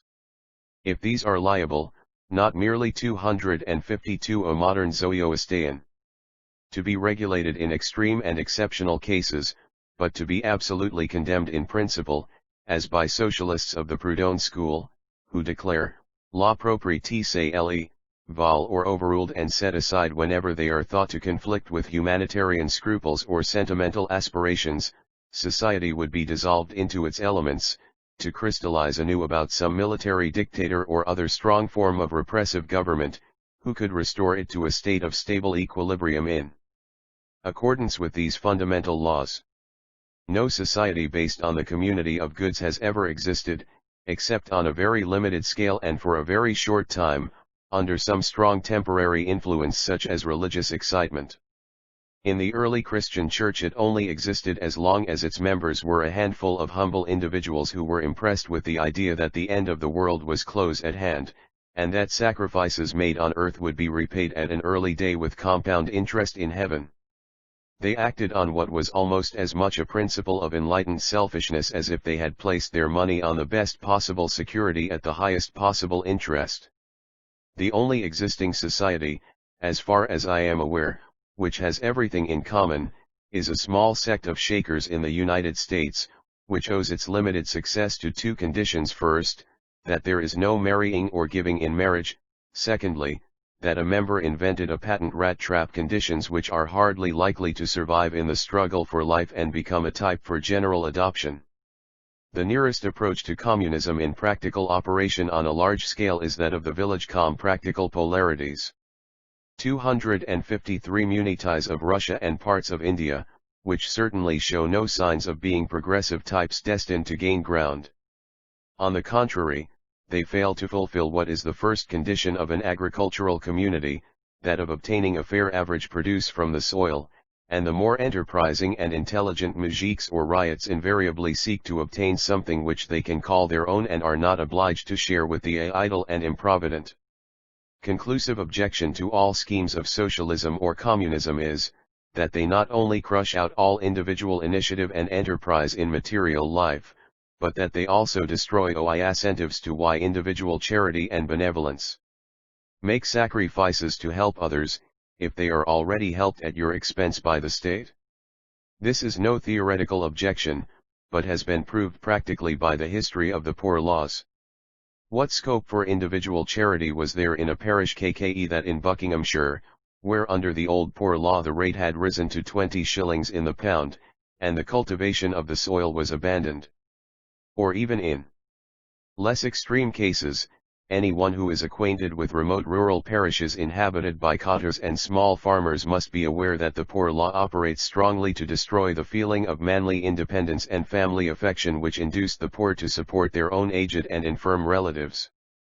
In many parts of Scotland with which I am personally acquainted, men who a generation ago would have thought it a disgrace to ask for help to support an aged father or mother, now think it only fair play, after having contributed for years to the poor rate, to try and get something out of it in return. A 254 A modern Zoroastrian altruism, as Herbert Spencer well puts it, if carried to excess, defeats itself, for in annihilating egoistic vices it annihilates egoistic virtues, and the result is zero, result which, as nature abhors a vacuum, can happily never be attained, and the precepts of the Sermon on the Mount must always remain maxims of private morality, rather than of state regulation. It is of little use, however, to deal with such generalities, as long as we confine ourselves to extreme instances on either side. It is as easy as it is idle to refute them.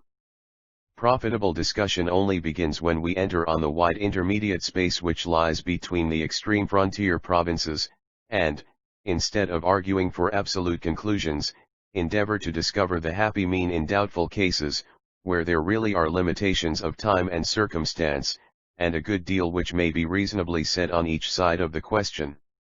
Take for instance the case of contract, which has been so much discussed with reference to the Irish question. Nothing can be clearer than that the enforcement of contracts is one of the principal duties of a government. The principle of caveat emptor may occasionally lead to results not altogether consistent with strict morality, but there will always be fools in the world, and it is better they should pay for their folly than that the state should be perpetually interfering in the vain attempt to protect them. The bargain may be a bad one, but it is far better that men should be held to their bargains than that every loser should have a loophole provided to escape by appealing to some legal quibble or state-provided tribunal of arbitration. But there are limits to this salutary principle.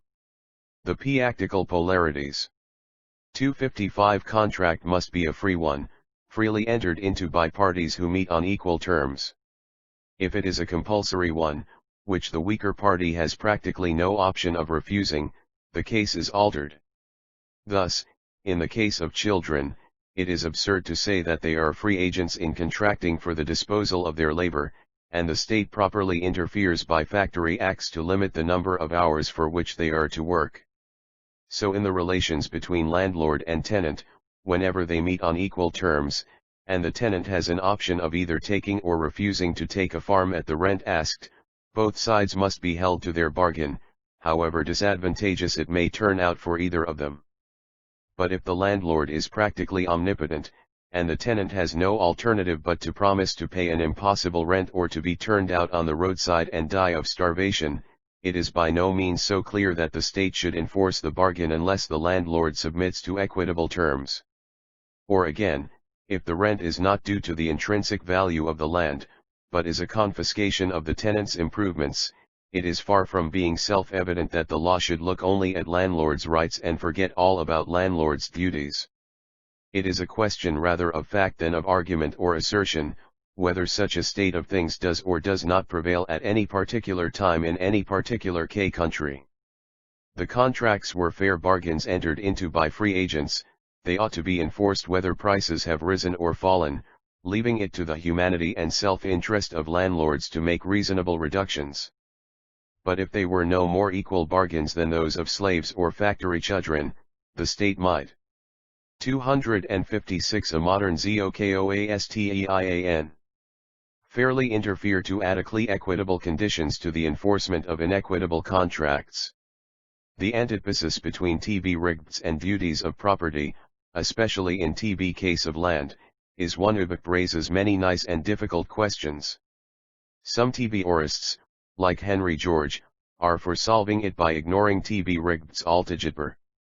According to TBM, private property in land is TB source of all TB evils that afflict modern society: poverty, depressions of trade, low profits, and low wages are caused by TB constant drift towards big rents, due to TB possession by a small section of TB community of a monopoly in TBatubak is as much a necessity of existence as air or water.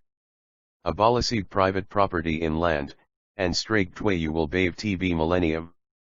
In TB's extreme form, TB fallacy of TB argument is obvious.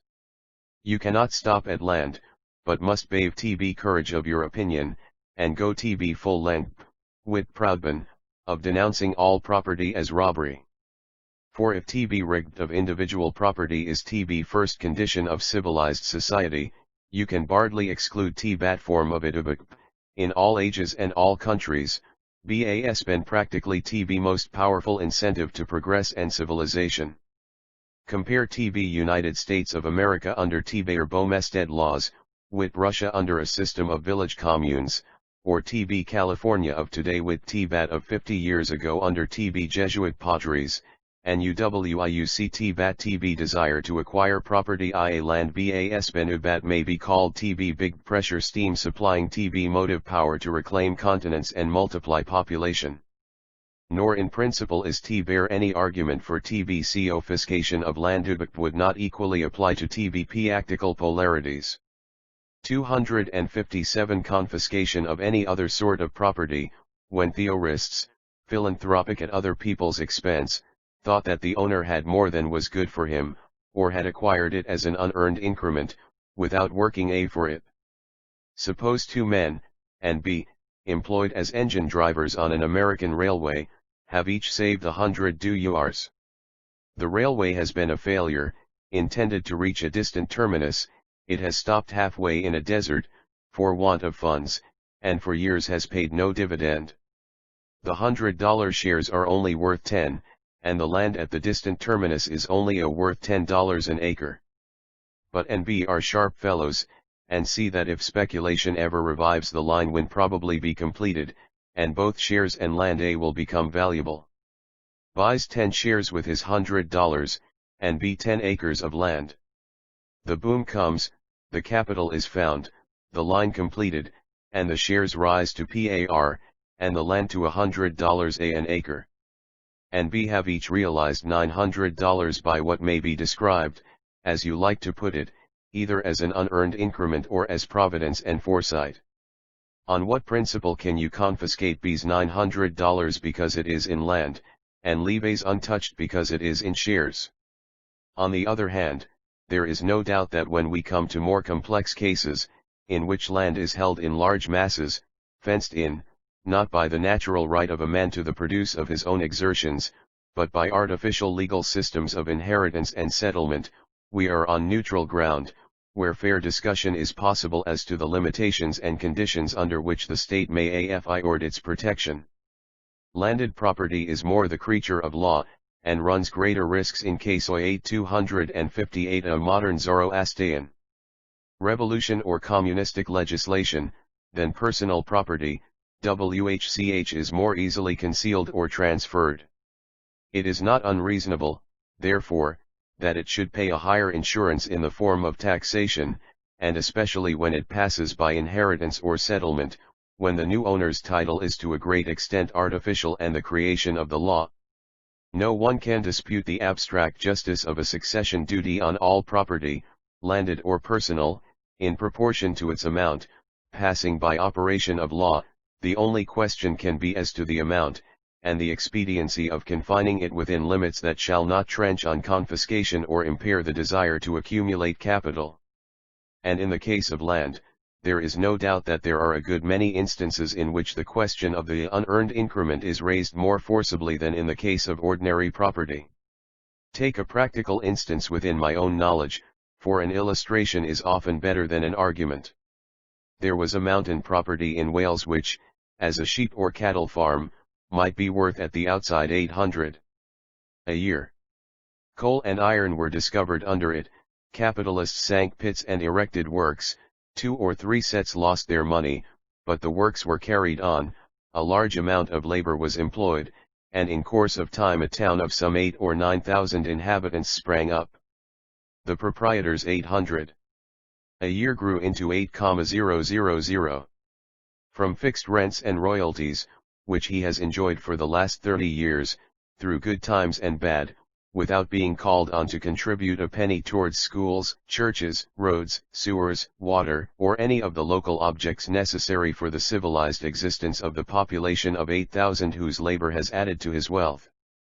I do not blame him, the law told him practical palliatives. 259 to do what he liked with his own, and it probably never occurred to him that he was under any moral obligation to go beyond the law. But I do think that the law would have been more just, and better for the interests of the community, if it had made some portion of this unearned increment of 7,000 a year liable for a contribution towards the sanitary and other objects essential for the decent existence of the town which had grown up on this property and given it this increased value. I cannot help thinking that centuries of landlord legislation, and of a public opinion based mainly on that of the wealthy and specially of the landed classes, have made our laws in many respects too favorable to the predominant interests, and that the swing of the pendulum now is, and properly is, in the direction of recognizing the duties as well as the rights of property. We must take care, however, not to let it swing too far in this direction, for of the two evils it is better to put up with occasional cases of hardship and oppression on the part of bad landlords than to endanger the security of property by reforms pushed to extremes at the dictation of impulsive masses, designing demagogues, or sentimental philanthropists. Herbert Spencer, in his works on sociology, often dwells with great force on the evils which arise from state interference. There can be no doubt that it is very undesirable that the state should become a sort of jack of all trades, and undertake branches of business which can be conducted by private enterprise. It is undesirable for 2 reasons: first, because the work is certain to cost more and be worse done; secondly, for the still more important reason that it tends to extinguish individual enterprise, strangle progress with red S2 260 a modern Zoroastrian tape, and teach a nation to look, like children to outside guidance, rather than, like men to their own. Still the question has two sides. Whatever individual enterprise can do should be left to it, but there are, in the complex conditions of modern society, a number of things which cannot be done by individuals, and which must either be left undone or done by the state, or by some local authority, joint stock company, or other quasi-monopoly sanctioned by the state. Thus, if it were a question of bringing coals from Newcastle by sea, no one would suggest that the state should interfere with the private enterprise of individual shipowners. But to bring them by land requires railways, and railways can only be bullet in ut by capitals beyond the reach of private individuals. If the state had not delegated a portion of its powers to joint stock companies, not a ton of coal would ever have been brought by land to London. And if the state may thus occasionally delegate its powers with advantage to the community, there are cases in which it may, with equal advantage, undertake itself branches of the nation's business. For instance, the postal service. The advantages of a cheap and uniform system for the collection and delivery of letters throughout the whole kingdom are so great that they far outweigh any theoretical objections to state interference. Possibly some of the larger towns might have been as well or better served by private enterprise, but no non-paying district would have had a post office, and the enormous commercial and educational benefits of the penny post would have been in a great measure lost to the community. The case of telegraphs is not so clear. Probably, on the whole, the advantages of a uniform state manage p-actical polarities. 261 tic.n.t preponderate, but there are drawbacks which make it doubtful. Even at a sixpenny rate, a great deal of the telegraphic communication of the large towns and active centers of business is taxed to make up for the deficiency of the rest of the kingdom. And invention and improvement in telegraphy are no doubt checked to a considerable extent by creating a state monopoly whose first duty it is to try to satisfy its masters at the treasury by making the system pay. When we come to railways, we are on debatable ground, and it is fairly arguable that they should be worked by the state for the public good. But the objections here outweigh the advantages. Everyone who has any practical experience of the working of railways must be aware that the simplicity and uniformity of the penny postal system are totally inapplicable, and that the traffic of the country requires, above all things, great freedom and elasticity in meeting, day by day, the varying contingencies which arise. Here is an illustration. In a certain town in France, on a railway worked by the state, it was determined to have a fete in order to raise funds for a hospital, and, as an attraction, to bring down from Paris a small troupe of actors and have a play in the evening. The question turned on the railway consenting to give them a reduced fare for the Ritura journey. The manager of the railway was quite ouliog, but said that he had no power to alter the tariff without permission from the Minister of Public Works. The permission was applied for, and the result was that it arrived exactly on the day 12 months after the fete had been held. Contrast this with the case of the general manager of the London and North Western Railway sitting in 262, a modern Zoroastrian. His office at Euston and receiving a dozen telegrams asking him to quote special rates, one perhaps for beef from Chicago to London, another for emigrants from Hamburg to New York via Liverpool, and all requiring telegraphic answers then and there, if the business is to be done at all. Again, if railways had been in the hands of the state, I do not suppose that we should have had half our present mileage, for the Treasury would never have sanctioned the outlay of public money on lines which could not show the prospect of a fair return on the capital, and it would have vetoed any multiplication of trains or reduction of rates which threatened loss to the exchequer. I can speak with some authority on this point, for I have been both chairman of a railway company and secretary of the Treasury, and I am certain that, in the former capacity, I have introduced important innovations, such as excursion trains and cheap periodical tickets, by which the public have greatly benefited, which I should have vetoed in the latter capacity. Still there may be exceptional cases, as that of Ireland, where an unreasonable number of poor companies, in a poor country, wrangling among themselves, and giving a bad service at an excessive cost, intensify social and political evils, where the arguments in favor of a state purchase may outweigh the objections, and the extent and nature of state control over British railways is always a question fairly open to discussion. In other departments, the supply of articles such as water and gas, and the enforcement of sanitary conditions, are probably best left to local authorities, in the latter case, under some central supervision to see practical polarities.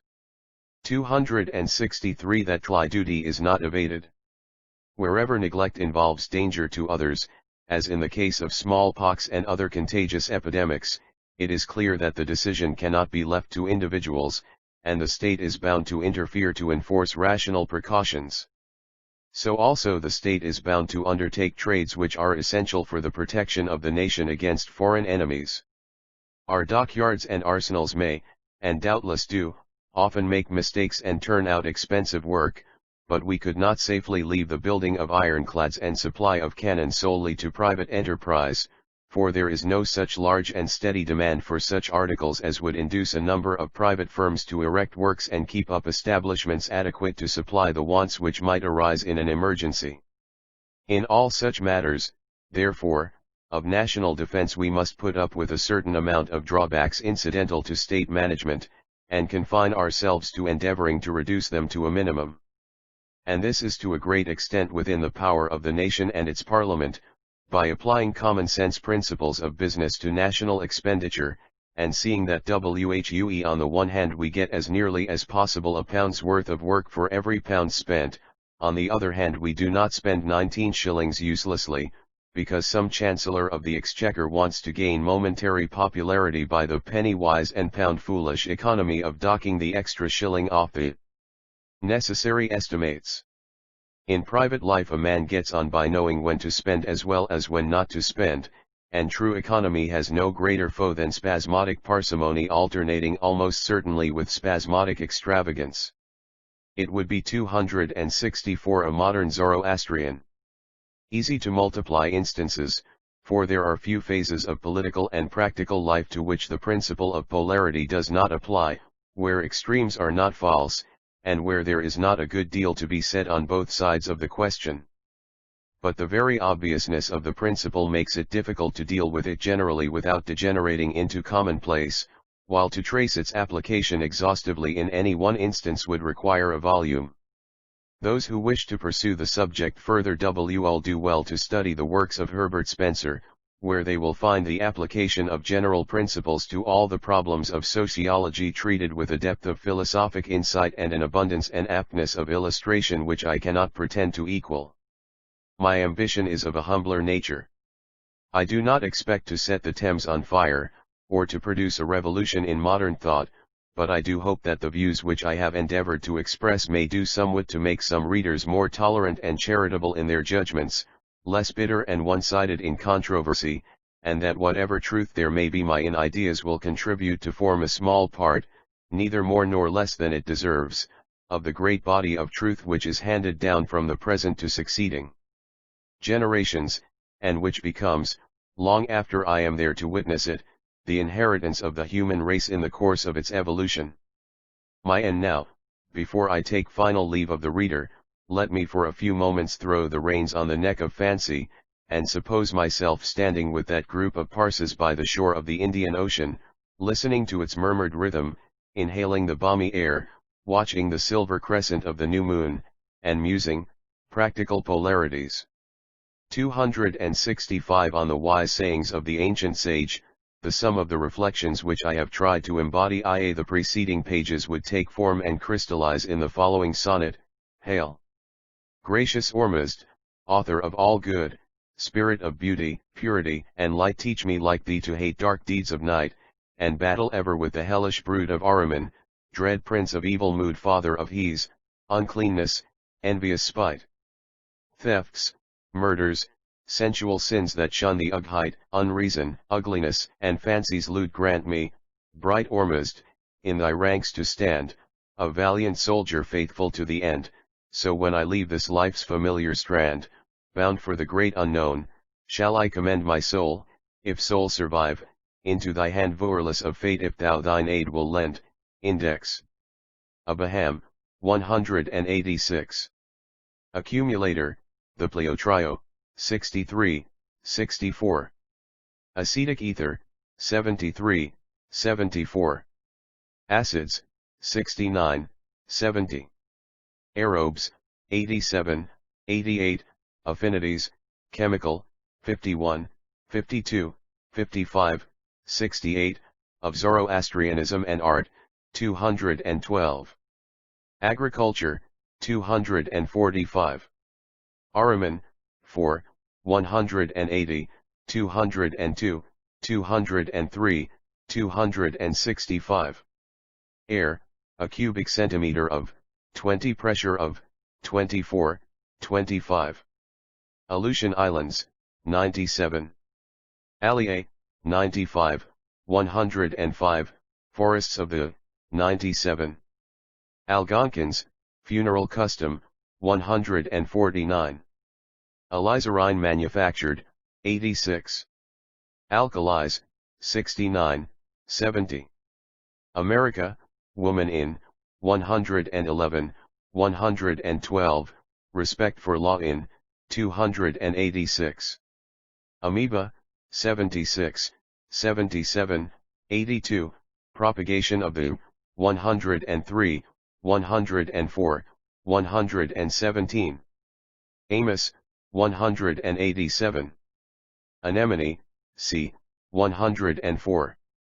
Angiosperms, 98. Animal life, 92, 93, Zoroaster enjoins kindness to, 207. Aquarium, 93, Nature 1 huge, 101. Arnold, Matthew, 207, definition of the deity by, 171. Aryan race, divisions of the, 199 religion of the, 200, language, 200. Asur, 153. Astronomy, 5, in early religions, 153. 8 Lianasian Creed, 181 to 183. Atlantic Cable, 60, 61.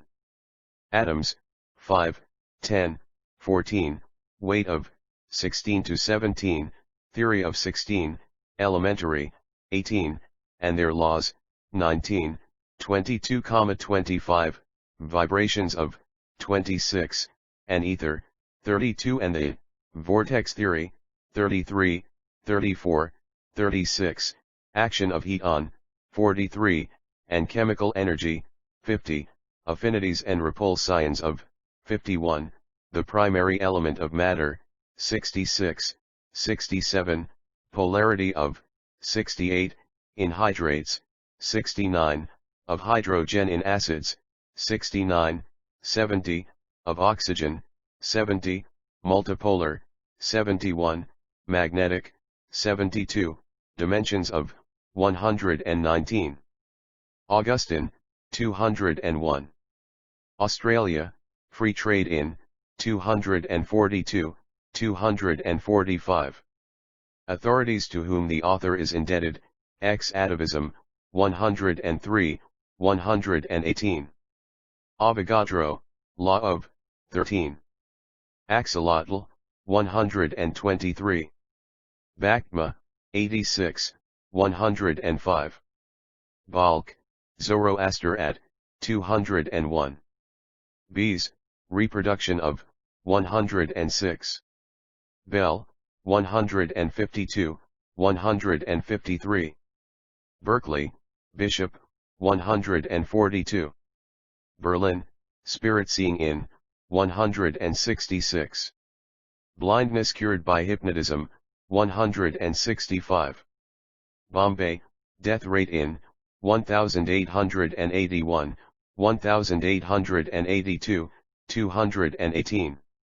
Books, The Best Mirrors of an Age, 111, 112, Modern French Novels, 113. Bozu, Buddhist Priest upon the Divine Creator, 100, 161. Brahm, 114. Brahmanism, 207. Braid, Drive, cures by hypnotism, 165, 168, 193. 268 Index. Brain, the 125, 126, tissue of the 127, average weight of the human, 129, organs of the 130, 131, areas of speech, hearing, and sight in the 132, intellectual faculties in the 133, abnormal state of the 134, 136, action of the gray tissue of the 187, of the higher animals, 137, 138, cells of the 140, action in a murder, 189, organ of will in the 191, 192, effect of injuries to the 192, effect of will on the 194. Bret Hart, 110, 112. Bruce, Legend of the Heart of, 228. Buddha, 187. Buddhism, 156, in Shakespeare, 160, the Divine Creator in, 160, 161, morality of, 160, 184, based upon pessimism, 177, 197, 198, 206, 207. Burial of the Dead, 149, prehistoric, 151, Parsi avoidance of, 208. Butyric acid, 73, 74. Byron on the Parses, 219. Calculus, the differential, 6, 2832, 138. California, 256. Canterbury, Augustine at, 201. Capital and Labor, 176, 246 to 248. Carbon, 16, 18, 71, in dynamite, 50, radicals of, 73, 74, 77, in the protoplasm, 80, early abundance of, 86, in a dead body, 88, plant life and, 93. Carbonic dioxide, 16, 51, 82, 83, 92, 95, 96, in plant life, 101. Carlisle, 171, 188, 251. Carnegie, Andrew, on Modern Worship, 219. Catholic Theology, 147. Sias, the Great First, 122, 162, Dr. Temple's definition of, 170 evolution of the idea of, 172, 201, 203, Zoroaster and, 204, the only reasonable theory, 208. Cell, the first step in organisms, 78, 79, the nucleated multiplication of the, 104. Centrifugal force, 89, 90, 117. Centripetal force, 89, 90, 117, in societies, 233. Chaldean legends, 162, 153, of the creation, 103. Chalk, formation of, 95. Chemical energy in electricity, 60. Chemistry, 5, 14, 25, elementary substances in, 17, 18, 74, energy in, 47, a modern law of change, 76, and the protoplasm, 84. Chinese funeral custom, 149, religion, origin of the, 152, religion, 156, 159, Myths, 164, Faith in a Virgin Montlayer, 155. Chlorine, 16, 70, 71. Christianity, 157, 19, The Position of Women Influenced by, 108, 109, Pauline, 177, The Creed of, 180, 181, Impractical, 182, Morality of, 184, 186, 18s, Influenced by Oriental Asceticism, 212. Clausius, 19. Cleanliness and Religion, 223, 224. Clerk Maxwell, 19.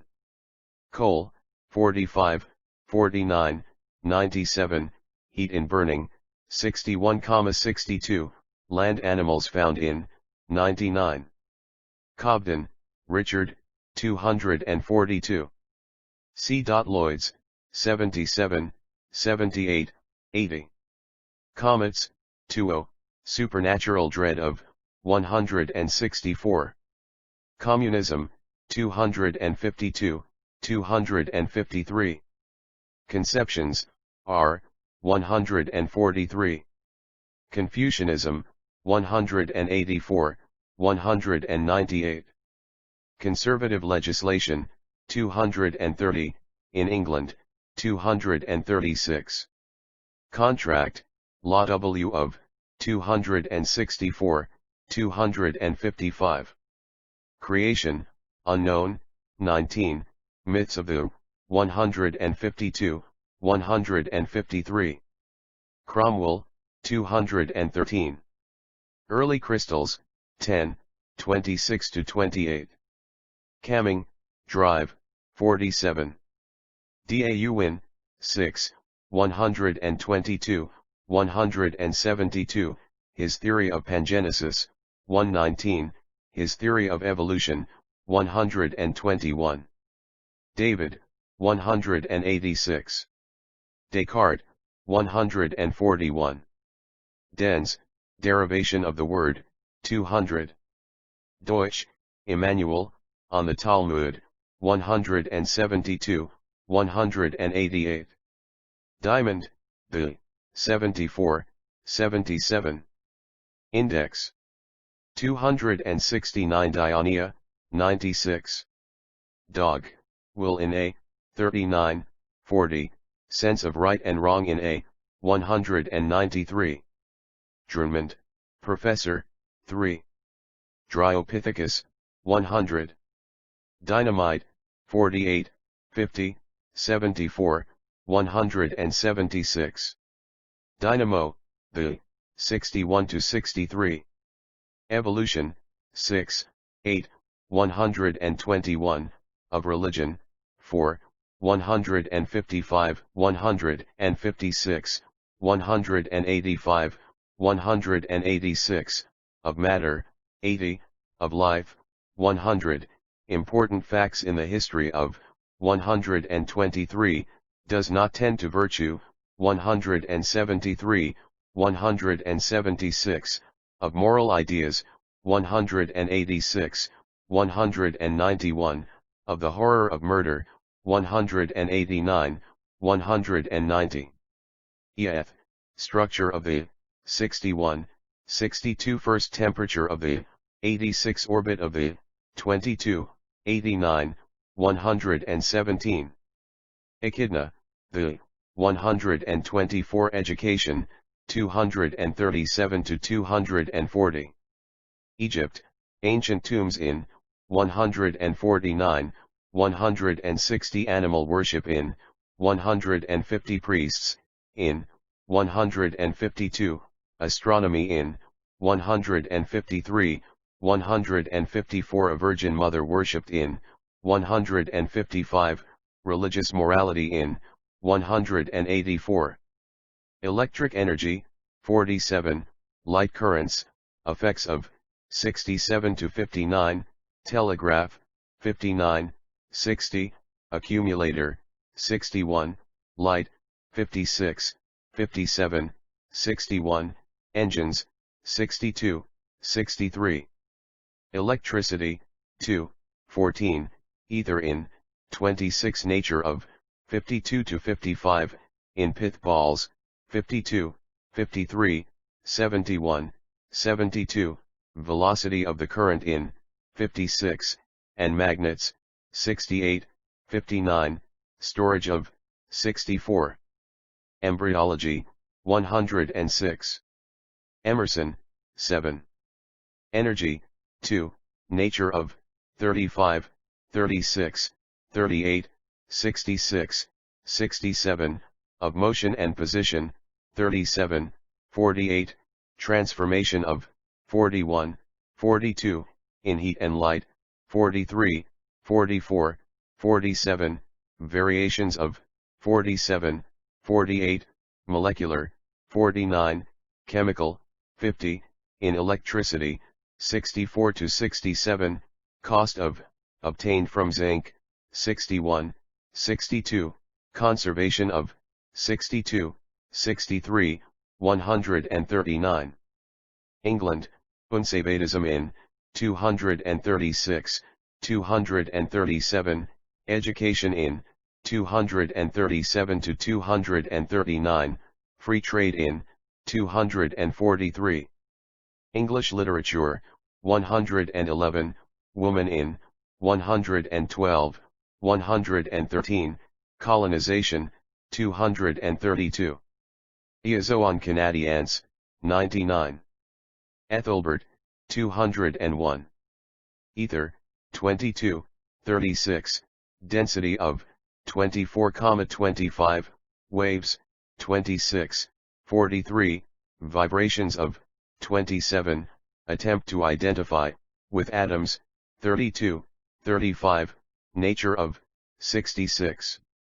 Evil, origin of, 170, 173, attempts to reconcile it with good, 178, consistent with theory of God, 173, 202, modern treatment of, 224. Fable of the Shield, 227 to 230, applied to politics, 230, to commerce, 243, 244. Osta Zoroastrian drama, 209. Irduzi, 201. Irmentation, 87, 88. Urns in the primary epoch, 97. Yiddish worship, 150. Agi, 149, 189. Fire, primitive means of obtaining, 41, worship, 207, 220. Fish shells in the tertiary epoch, 98, in the Silurian epoch, 99. Fungi, 96. France, protection in, 246, state railways in, 261. Franklin, Benjamin, 163. French Revolution, 231, 233, colonization, 232, trade in a colony, 233. Frog with the brain removed, 137. Galileo, 147, 164, 205. Gallic, 239. Gas in dynamite, 51. Gases, law of, 11 to 13, in water, 14, kinetic theory of, 14, 33, substances reduced to, 44, expansion of, 45. Galton, Mr. F, 240. Genesis, the creation in, 152, 163. Geology, 5, records of, 96, earliest strata of, 97, vegetable records in, 96 to 98, animal records in, 99, 100. Geometry, 139. George, Henry, 266. Ghosts, Universal Belief in, 149-151. Glass, 49, 53. Globigerina, 95. God, Buddhist idea of, 161, a magnified man, 170, 171, Carlyle on, 171, Arnold's definition of, 171, Jewish doctors on, 172, 270 index. Prevalent idea of miraculous intervention by, 173, the author of Good and Evil, 179, primitive Aryan word for, 200. Grammar, 239, 240. Gravity, the law of, 5, 16, 48, 49, 121, 144, Adam CABCT to the, 34, universal confidence in the, 148, a dangerous heresy, 164.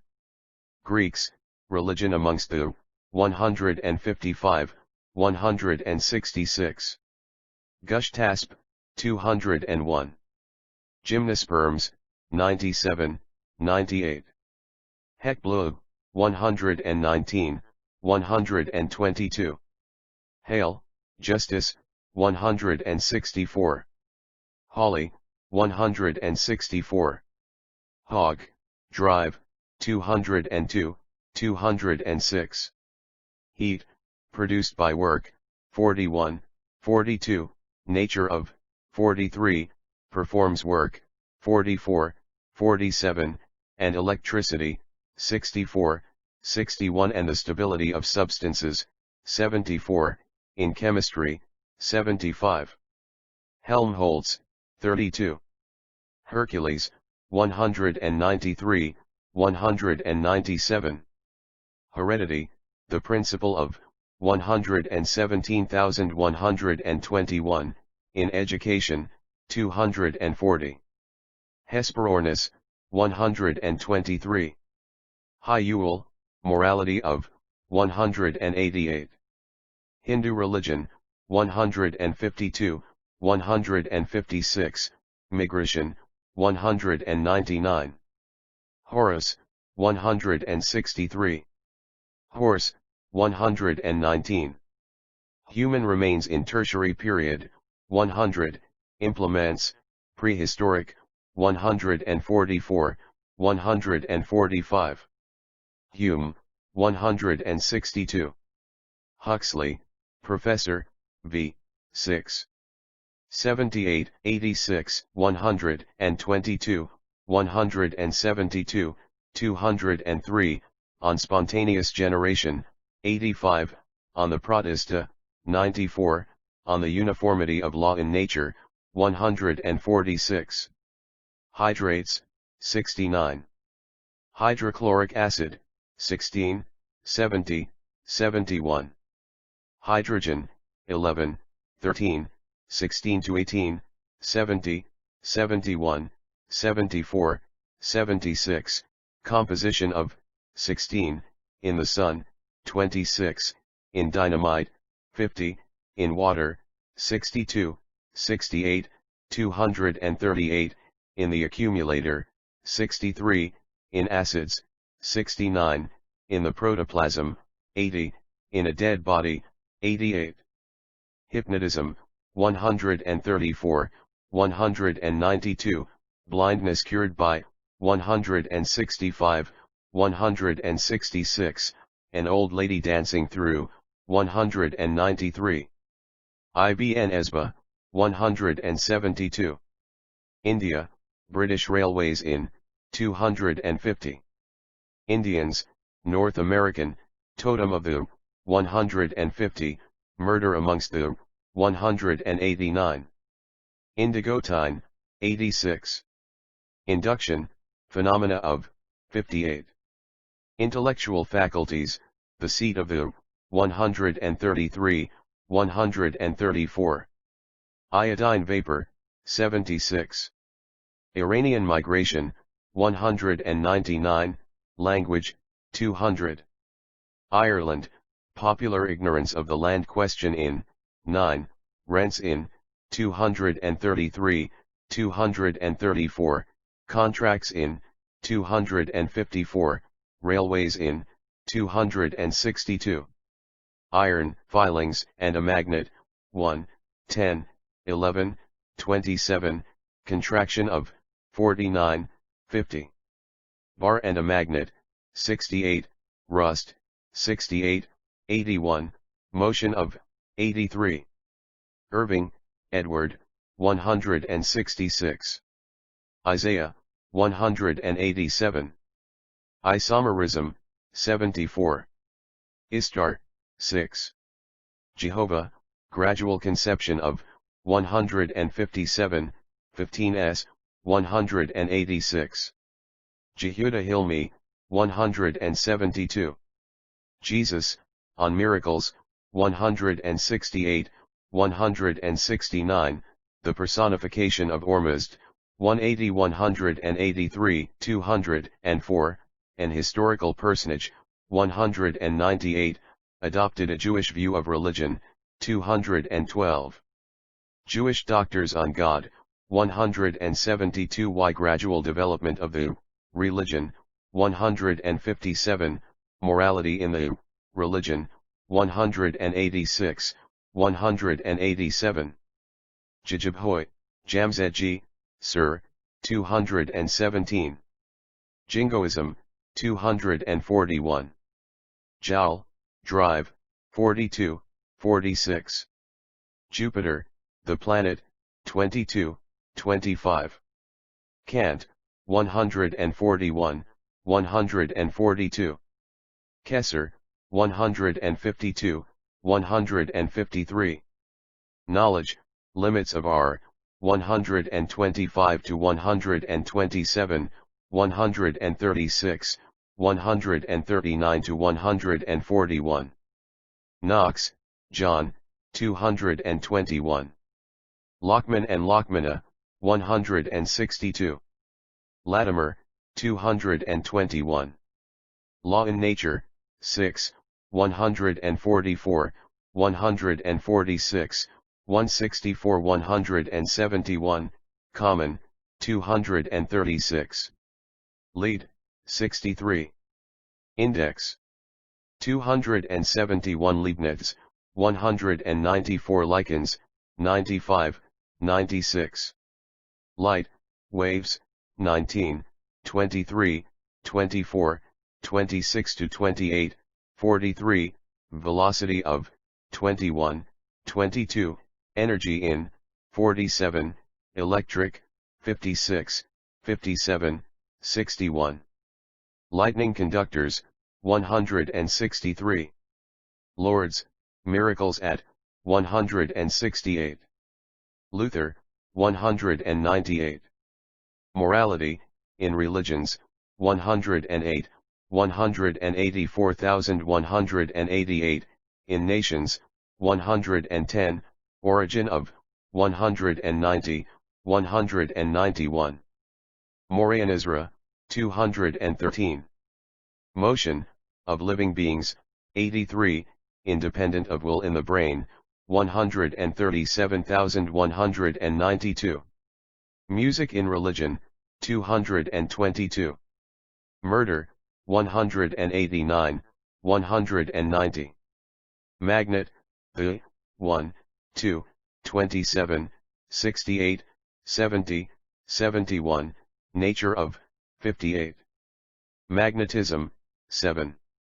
Mahometanism, 157, 158, 198, 213. Maimonides on Grod, 172. Manuals in Geology, 100. Manufacturers, Generous, 217. Marriage, 115. Mass, the, 223. Matter, 10, nature of, 66, 67. Meat, frozen, 45, 87. Mechanical action in life, 39, 40, 91, power, 41, process in nerve action, 129, 130. Meena bridge, 60. Mercury, 17, 44. Metrical system, the, 42. Mexican myths, 154, 155. Microcrith, 15. Microscope, 11, 239. Mew, John Stewart, 161. Milton, 209, 213. Miracles, 6, A Question of Evidence, 162, 163, Early Belief in, 164, Uselessness of Ordinary, 167, 170, Not Found in Zoroastrianism, 204. Molecules, 6, 10, 12,22, 25, weight of, 13, in chemistry, 14, of oxygen and hydrogen, 16, composition of, 18, in a cubic centimeter of air, 20, vibrations of, 26, the vortex theory of, 33, 34, action of heat on, 43 to 46, of nitrogen, 50, nature of, 67 complex, 73, of Munira, 79, of the protoplasm, 80, 81. Molecular energies, 47, 49. Munira, 79, 94, reproduction of the, 103, 117. Monogamy, 109. Monotheism, 156. Moon, worship of the, 102, 153, Parsi worship of the, 219. Nerves, 129, 130, divisions of the, 131, channels of the, 133. Newcomb, Colonel, 211.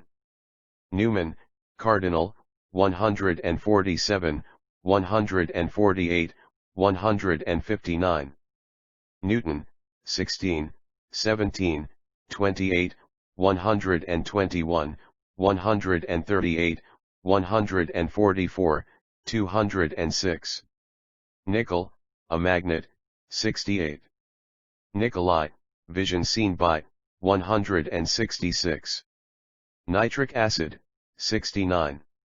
Nitrogen, 18, 69, 88, in dynamite, 50, 51, in the protoplasm, 80. Nitroglycerin, dynamite, 60, 51. Nitrous oxide, 5 liters. Northumberland House, Lion on, 167. Novelists, English, 111. Nummulitic limestone, 94, 95. Nursery rhymes, 142. Nutrition, 81. Oitokun, 118. Ørsted, 59. Optimism, 176. Ormuzd, 43, Jesus the Modern, 180 to 182, Admonition of, 201, 202, Homage due to, 203, Sonnet to, 265. Oxide of iron, 43, 81. Oxygen, 11, 13, 14, 18, 57, 238. Composition of, 15, is universal. 16, weight of an atom of, 16. And iron, 43, in dynamite, 50. Affinities of, 0 in the accumulator, 63, in water, 68, 75. Bipolar, 70, in the protoplasm, 80, in contact with dead bodies, 88, and animal life, 93, 96, in plant life, 101. Palgrave, 158. Pangenesis, 119. Pantheism, in China, valence of 169, 160. 156, Pre, 272 Index. Paris, 241. Parses, the 199, Creed of the 205, Rites of the 207, 208, the distinguishing characteristics of the 214 to 216, Women amongst 215, 216, a commercial people, 217, death rate amongst the 218, Byron on the 219, modern worship of the 219, 264 Parthenogenesis, 106. Pasteur, 87. Patriotism, 240, 241. Peel, Sir Robert, 242. Pendulum, 37.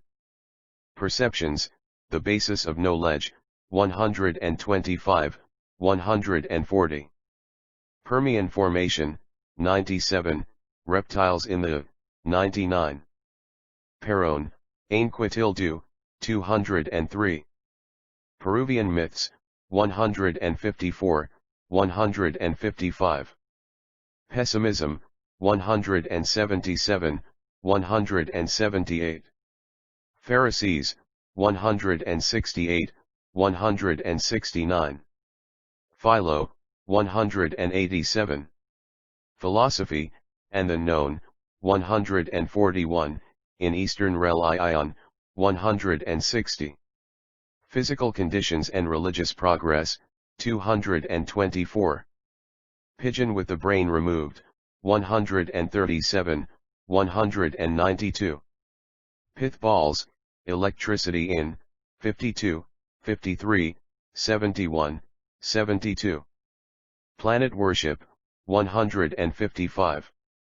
Plant life, 82, 92, 93, reproduction of, 84, 105, food, 95, flying, 96 gradual appearance, in geology of, 97, in the chalk, 98 Plato, 142. Polarity, law of, v, 7, 1 to 4, 10, 65, in crystals, 27, 28, in wave motion, 38, in wool, 40, 195, of chemical elements, 68, 70, electrical differs from magnetic, 72 is the clue to the construction of the world, 74, in life, 76, 89, 93, in the organic world, 91 in evolution, 100, in sex, 107, 109, 114, 115, a law of existence, 171, asserts itself in society, 174, in moral life, 178, in art and fiction, 209 to 211, in politics, 230, 281, in political economy, 247 to 250. Polytheism, 157. Poor laws, the 253. Population, effects of the accumulation of, 175, 176. Postal service, 260. Potassic hydrates, 69. Permantha, 41, 42. Prayer, Zoroastrian, 223, 225. Prehistoric faith in spirits, 151. Priesthood, first records of a, 52. Primary period, the, 97, fish in the, 99. Principles, Zoroaster's Two Great, 202. Progress, modern, 7. Prometheus, 42, 209. Propagation of life by germs, 104, 118, of the lower plants, 105. Property in land, 265, 256. Protection, 244 to 246. Protista, 94. Protoplasm, the, 78, 79, 81, 84, nature of the, 80, the first, 87, the origin of all life, 93, in nerve endings, 129. Prudone, 256. Putrefaction, 87, 88. Pyramids, the, 10, astronomical value of the, 158, 154. Quarks, the, 213. Quantivalence of substances, 71, 72. Badiolachia, 95. Railway, companies, 248 profits, of companies, 249, 250, working of a state, 261, 262.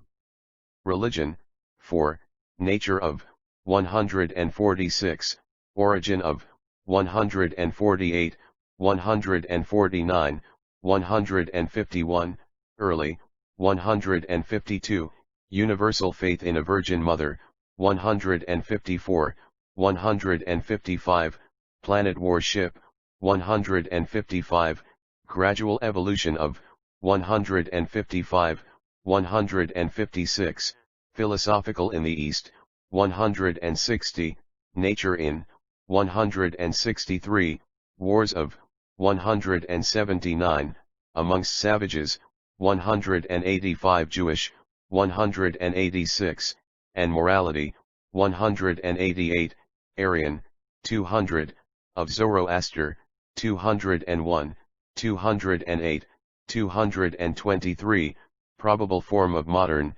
208, 209, music the language of, 222, 223.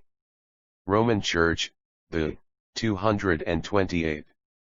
Reproduction of species, 83, of worms, 104, sexual, 105, 106, 118. Index. 273 reptiles, 99. Icardo, 247. Yusha, 243, communism in, 253. Sabbath, the, 212, origin of the, 165, in England, 212, 220. St. Paul, his doctrine of predestination, 158, on Grod, 172, Christianity of, 177, 188, on charity, 182. Vitus's dance, 166. Salt, 52, 70. Salvation Army, the, ISO Sanskrit, 199, 200. Sargasso Sea, 97. Sol, 180, 186. Savages, and numbers, 138, 191, religion amongst, 149 to 151, 186 murder amongst, 189, 190. Schliemann, Professor, 161. Scotland, virtue in, 176, the poor rate in, 253. Scott, Sir Walter, 210, 211, 241. Secondary epoch, the, 97, reptiles and birds in the, 99, transformation of a water into an air population, 123. Semitic races, religion amongst the, 166. Sermons, 220 to 222, on the Mount, 184, 187, 264. Sex in Ancient Creeds, 102, 103. Shakers, the 166, 252. Shakespeare, on Women, 112, Buddhism in, 160, Despondency of, 178, Polarity of Character in, 210, 211. Shelley, 19, 226. Snakes, Changes from Oviparous to Viviparous, 124. Soap Bubble, 19, A Clue to the Dimensions of Light, 33. Socialism, 251, 252. Society, 231. Sociology, H. Spencer on, 259. Socrates on Religion, 172. Sodium, 52, 70. Solar Myths, 162 to 164, System worshipped by the Aryans, 200. Somnambulism, 126, 134, 135, 192. Sonnet to Ormuzd, 265. Soul, the 194. Sound waves, velocity of 24. Species, 118, 119. Spectroscope, 25, 26. Spectrum of sun rays, 43. Spencer, Herbert, X, 113, 161, 203 on antagonistic forces, 90, on polarity in religion, 109, 172, on politics, 231, on altruism, 254, on sociology, 259, works of, 264. Spiritualism, 136. Spontaneous generation, 84, 89. State interference, 253, 255, 257, railways, 261, 262, trade for national defense, 263. Steam, action of, 45, 49, engine 45, 61. Stone throwing, brain action in, 38, 39. Substances, quality and grouping of, 73, stability of, 74, 75. Succession duty, 258. Sun, 26, heat of the, 45. Sutherland family, crest of the, 150. Tate, Professor, 32. Talmud, the, 172, 212, morality in the, 187, 188. Telephone, the, 60. Temple, Drive, 162, on evolution, 121, on a creator, 170, 203, on man, 193. Tennyson, 203, 210, 226, 241. Tertiary epoch, 98, mammals in the, 100.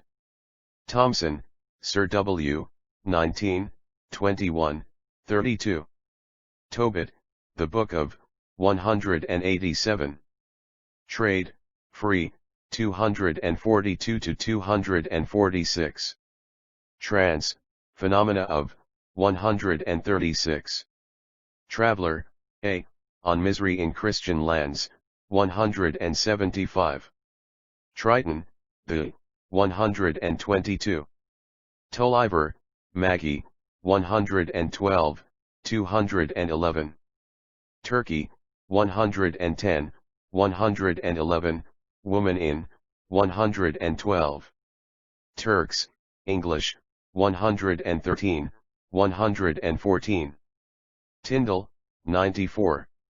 United States, the 241, 242 protection in the 242, 243, 246 homestead laws in the 256, 257. Unknown, the Great, 126, 127. Urea, 86. Yabiations of, 120. Of species, principal T, 274 index. Vedas, the Hindu, 162, Antiquity of the, 199. Vendidad, the, 202. Virgin Mother, Prevalence of Faith in A, 154, 155. Voltaic Battery, the, 14, 55, 61. Volume, Variations of, 12. Vortex Theory, 33, 34. Wales, Cole-in, 258. Wahhabite Reformer, 158. Water, Formation of, 11, 12, 14, 15, 52, and Electricity, 14, 53, a cubic inch of, magnified, 21, becomes vapor, 45, 46, 75 freezing, 81. Waves, motion, 23, 24, 48, light, 19 to 24, 26 to 28, 43, sound, 24. Wheat, mummy, 80. Will, free, 191, nature of the, 194. Witchcraft, 164, 179. Woman, natural office of the, 107, 108, position of, a test of civilization, 110, 111, in modern books, 111, 112, rights of, 116, amongst the Parsis, 214 to 216. Wood, burning, 75. Wordsworth, Pantheism in, 169, 160. Worms, reproduction of, 104. Zend, dialect, 199, 200, scriptures, 201, 202, Avesta, 203. Zinc, in electricity, 61. Zodiac, the, 153. Zoophytes, 94, 95. Zoroaster, 4, 187, Theory of, 7, 179, 197, 202, 203, 223, History of, 197, 198, known by his book, 199, A Reformer, 200, at Balk, 201, his creed not weighted by tradition, 204, miraculous conception of, 205. Zoroastrian, a modern, 3, creed of A, 180, morality, 205, 206. Zoroastrianism and art, 212, and modern thought, 213. IHE End. Problems of the Future by Samuel Laing. Demai 8 VO, 3s. 6D 11000. Some Opinions of the Press. From THB Daily News. The versatile and accomplished antler of these thoughtful and often suggestive contributions in aid of younger seekers after knowledge, is himself a good example of that indefatigable and insatiable intellectual curiosity, which is the motive and secret of all true science. All, or nearly all, the questions which are at present occupying the foremost men of science are here discussed in the clear, simple, and technical language of one who has mastered the subjects sufficiently to make his deepest thoughts run clear in words. From the Manchester Guardian. Does he who read with pleasure and sympathy Mr. Laing's former volumes on modern science and modern thought, and modern Zoroastrian, will give a no less cordial welcome to this new work from the same fluent pen. He addresses himself to that increasingly large number of both men and women who have acquired some elementary ideas about science and its drift, and who want to know more. Such persons can have no more engaging guide than Mr. Laing. His knowledge is wide, and he has what specialists seldom have, a sense of proportion. In the volume before us he deals with a very varied range of subjects, but always in a pleasant, cheery way. From the Scotsman. Mr. Laing addresses himself to the semi-scientific reader, and seeks to bring him abreast of the most advanced thought and research of the day upon such questions as the origin and phenomena of solar heat, the physical composition of the universe, the date and duration of the glacial period, and the origin and antiquity of man. From the Glasgow Herald. Mr. Laing has produced one of the most remarkable and interesting volumes which it has been our good fortune to read for some time. The most adverse critics would scarcely deny that he has written a most interesting and suggestive book. Some opinions of the press. From THB Londondale T. Biobsraf. Mr. Laing makes out a formidable list of problems which, though we have been probing and discussing them for centuries, still await the solution of yet unborn philosophers. He wishes to know what manner of religion will eventually tumble from the great crucible of skepticism and investigation to which he thinks all old beliefs must submit. He wishes to learn where astronomy is to limit its aspirations, and whether chemists are to reduce the elements to one, or to find something more remote than the primeval atoms. How soon will Europe consent to turn her multitudinous sabers into plowshares, and when shall we settle on a satisfactory basis the laws of taxation and finance, population and food? From THB Illustrated London News. A veteran public man, who has during 40 years past, after gaining high mathematical honours at Cambridge, been constantly employed in Board of Trade official administration, or in the duties of a member of Par Harriut, or as Finance Minister of India, or as Chairman of the Brighton Railway Co., is not likely to be a dreamy idealist, or a scholastic bigot. He has a vast acquired fund of practical common sense, a trained faculty of induction and experimental reasoning, the habit of looking all round the different sides of a question, and then hitting the central point, and that of reducing to just proportion and coordination. Accordingly, Mr. Laing's summaries of the general propositions concerning the physical constitution of the visible universe, the origin and development of the forms of organic life, and the laws determining the progress of mankind to secular welfare, added to our stock of knowledge within the last 34 years, are very useful reading. This instructive volume also contains several essays of a political character, on the huge military armaments of Europe, on taxation and finance, on the increase of population and the prospects of adequate food supply, concerning which the opinions of Mr. Laing should have considerable weight. From Vanity Fair. Mr. Laing resembles Mr. Gladstone in one thing, that in spite of having been immersed all his life in business, politics, and economics, he seems always to have time to write essays de omnibus rebus ei quotuatum alias, but there is this difference, that while Mr. Gladstone claims to be original and critical and fails to establish such a position, Mr. Laing merely claims to expound in forcible and lucid terms to semi-scientific readers, the results of modern science and thinking, and in such. His purpose succeeds admirably. Armed Europe, Taxation and Finance, and Population and Food, are written by one who has thought before he writes, and writes well what he thinks, and this remark applies broadly to the whole work. A Modern Zoroastrian. By Samuel Laing. Bemi 8 VO, 3.9. QD 8000. Some opinions of the press. From the Morning Post. TTE present volume is rather the complement of certain parts ol its predecessor than a sequel.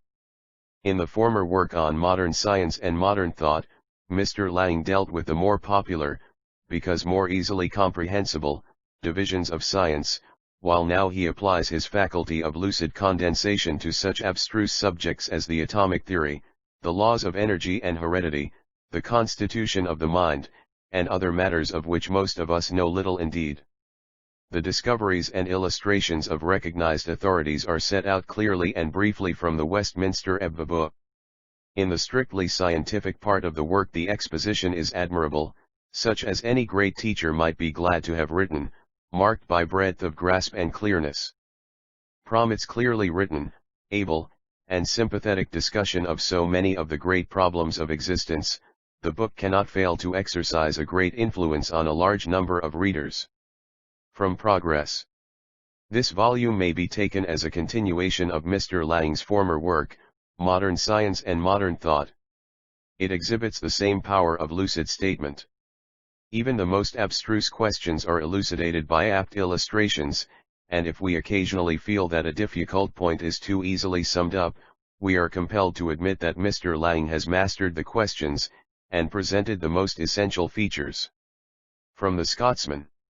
Whether it be admitted or denied that Mr. Laing has explained all he attempts to explain in modern Zoroastrian, it may be granted that he has, as he claims to have, a faculty of lucid condensation. Some opinions of the press. From this St. Stephen's Review.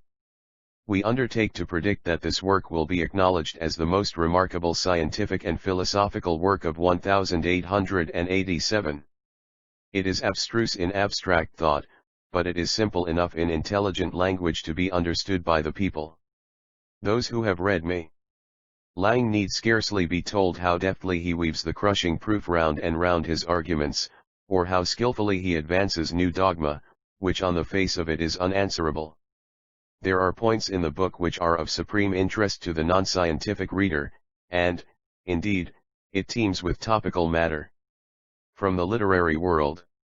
The reception given to Mr. Laing's former work, Modern Science and Modern Thought, has induced him to publish this most interesting and fascinating book, which will be read and reread by all students of philosophy and science with avidity and delight. From the Secular Review. If our readers would like to form an acquaintance with a book replete with the grandest generalizations and most daring speculations that do not spring from imaginative ideation, but rest on the foundation of physical phenomena, we recommend them to a thoughtful perusal of Mr. Laing's Modern Zoroastrian. They will find the pith and epitome of much that is most salient in the writings of Darwin, Huxley, and Haeckel, put with a terseness and perspicuity for which Mr. Laing stands unrivaled. From the Ayrshire Post. We wonder if any of our readers have ever read that most interesting and fascinating book entitled, A Modern Zoroastrian. If not, we would recommend them to make an early acquaintance with it. From the Literary Guide. The work is executed with a strong, supple, and well-trained hand. Mr. Laing's philosophy is peculiarly practical. While metaphysicians and theologians are straying into bogs here and pathless wilds there, he keeps resolutely to the beaten path of common sense. From the Popular Science Monthly, New York. This book, like many others of late date, is evidence of two facts: first, that the traditional religion has lost its hold on most scientifically educated minds, and secondly, that such minds are not content without some religion. The author's views are well expressed, and readers having a taste for this class of subjects will find the book an interesting oae. Modern Science and Modern Thought. By Samuel I. Dotatic. Demi 8 vo. 3s. 6d7 for 1000. Some opinions of the press. From the Times. Mr. Lai DG is a man of active mind, and Lai has had a busy and rather multifarious life. He is on good terms with his work, his fellow workers, and his fellow thinkers. He treads a beaten path.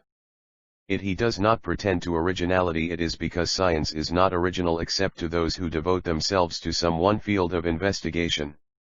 He reports what is known, or believed, or not believed, by the majority of scientific men. The character of the work is foreshadowed in its divisions and titles. 200 pages are given to science, followed by about 100 professedly given to thought. The thought, however, is scientific, and it is science that dominates from the first page to the last. In the first part Mr. Laing exhibits with much power and effect the immense discoveries of science, and its numerous victories over old opinions whenever they have had the rashness to challenge conclusions with it. These discoveries are not so familiar to the world at large, but that any ordinary reader may learn much from a writer combining matter and style, and conveying solid information in simple yet striking language. In a comparatively small compass are here displayed the results of recent inquiries into the composition and constitution of the earth and of the universe, into the nature and laws of matter, into the development of organized and animated existence, into the history of man, into the myths of all races and the faiths of all people, into force, motion, electricity, light, and heat. As one turns over the glowing pages, one is tempted to lament that a man so qualified to instruct and to illustrate should have been almost exclusively occupied in absorbing official and practical duties. From the Pall Mall Gazette. Apart from the uselessness and undue multiplication of all pseudo books, Mr. Laing's brief statement of an agnostic creed is good enough and sensible enough in its own way. It is the expression of a sensible, well-read, compromise-loving Briton's final conclusions upon religious matters. The first part is a rapid and clearly written resume of all that modern science and modern criticism have done to sap the summum of tea press. Foundation of current theologies and the current dogmas. This resume is admirably done. Mr. Laing manages to condense into a few short chapters an amount of salient information on matters astronomical, geological, archaeological, and historical, and withal he condenses it cleverly. The evidence of geology against the Mosaic cosmogony, the evidence of biology, and especially of evolutionism, against the story of creation, the evidence of the Paleolithic flints and the Reindeer Age cavemen against the naive history of Adam and Eve, the evidence of human development against the entire biblical conception of man's importance in the scheme of nature, all marshaled with considerable skill, and enforced by excellent and typical examples.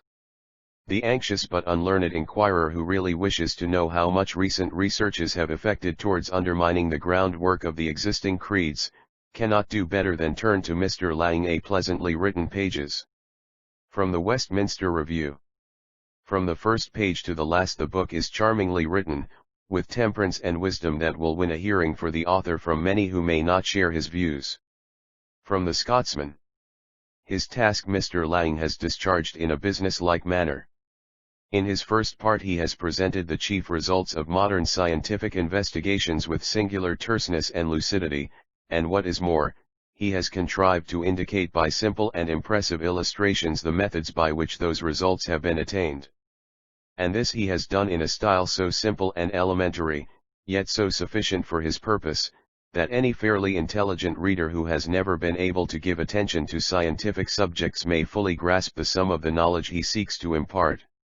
These chapters are of genuine interest, as showing the conclusions of a practical man who belongs neither to the philosophers nor the theologians, but has intelligently studied the researches and reasonings of both, and has formed his judgment between them on the principles of common sense, and by means of the ordinary rules by which men weigh evidence in ordinary life. From the Morning Post. Mr. Laing's book is of a useful and reliable character. There is much in the book which will be useful to those for whom it if entendidi huma origins, evidence from history afd science. By Samuel Laing. With illustrations. Bemisvo, 3s. 6d 10,000. Some opinions of the press. The Times says, Mr. Laing's present purpose is to use recent researches into the history of the ancient nations of the world as a rough measuring rod for gauging the duration of the prehistoric periods of human existence. This is Mr. Laing's plan, and its execution is divided into two parts. In the first, Mr. Laing recapitulates the results, carried up to the latest date, of the lahores of Egyptologists and Assyriologists, with a glance at civilization which, like the Chinese, cannot be traced back to such a remote era. In the second he reviews once more the evidence for the Neolithic and Paleolithic ages, and the Quaternary and Tertiary periods. Mr. Laing performs an operation of greasy utility to the general reader. 27, 6 Glow he says, Mr. Laing's theme is the antiquity of man, and his treatment of it is pleasant and profitable. The various views concerning the origin of man receive unbiased attention in the readable volume. The Daily Graphic says, Mr. Samuel Laing's books leave a peculiar interest for all those who leave neither time nor opportunity to be in the vanguard of scientific progress, but yet like to follow Whitley a immeasurable distance prompted by some reliable coach.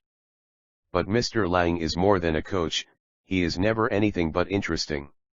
He ever seeks to obscure his own point of view, but few people have the requisite moderation for writing on controversial matters in his uncontroversial way. The review of IZVIS says, in the present volume Mr. Laing describes, with great lucidity of expression and clearness of exposition, the theories which now obtain as to the origin and evolution of the human race. Stimulating and informative to the last degree, and sufficiently popular to be understood by various tyro in science. He presents the latest results arrived at by modern science in as clear and lucid a manner as possible, and everyone who has mastered his volumes will be as much abreast of scientific thought as the general reader can ever hope to be. Blackall and White says, Mr. Laing has been inspired to put his great knowledge to a laudable use, and compose for us clearly, in one volume, the teaching of modern science upon the origin and antiquity of man. The book is wonderfully interesting and surprisingly cheap. The National Observer says it is clearly written, the facts it records are of stupendous interest. Science, New York, says this is an exceedingly well written and interesting summary of all the theories, facts, and mysterious questions connected with the origin of mankind on Earth, by a somewhat remarkable Manolio's previous works met with a wide circulation in England. Various publications present the results of wide and discriminating reading and research, in a logical, concise, yet comprehensive style, to the benefit of those who have not the time to look into such matters for themselves. Some opinions of the press. The Glasgow Herald says, the author of this book is a well-known writer upon various philosophical, scientific, and historical subjects. Not only is he possessed of a large fund of information, but his style is generally clear and intelligent, while the arrangement of his matter is almost invariably satisfactory. The present work is devoted mainly to support and illustration of the theory of evolution. Although here and there he seems to take too much for granted, the volume is fresh, attractive, and pleasing. Especially should it be found valuable by the young and those who, from the pressure of the ordinary avocations of life, have neither the time nor the education to fit them for becoming specialists. The advances made in modern days in the investigation of the various problems of science and history have been so great that Mr. Laing is entitled to all praise for publishing so many of their results in a semi-popular form which is intelligible without being slipshod or slovenly. It should be mentioned that Human Origins is profusely and successfully illustrated. It is a book to awaken thought and to stimulate criticism. The Daily Grenade says, in the present work Mr. Laing attacks poem theories of the highest importance, and on the whole with a fullness of knowledge and an ability which leaves little to be desired. The reader will find many questions canvassed in Mr. Laing's pages with a clearness, a literary power, and an amount of scientific knowledge which is seldom insufficient and never wearisome. The Birmingham Gazette says Mr. S Laing, who is well known to a large circle of readers as an original thinker on problems relating to the history, unwritten and recorded, of the globe, has just published a volume on Human Origins, which is likely to be the cause of considerable controversy. His subject is a vast one, and only his wide reading and erudition justify him in choosing it. Mr. Laing is a wonderfully lucid writer, and he marshals his immense array of facts with the utmost precision. No one can rise from the reading of one of his chapters without feeling that a great amount of useful and valuable information has been gained, that light has been plentifully oozed upon obscure subjects. Truth says, more admirable than its admirable predecessors. The Guardian says, the immediate object of this book is to demonstrate the immense antiquity of man. This is done by following up in detail the two distinct lines of evidence from history and science. All this is set forth in broad outline with lucidity, and these chapters will be found very useful to anyone who desires to know in a general way what are the conclusions which modern investigation has reached on these topics, and on what sort of arguments these conclusions rest.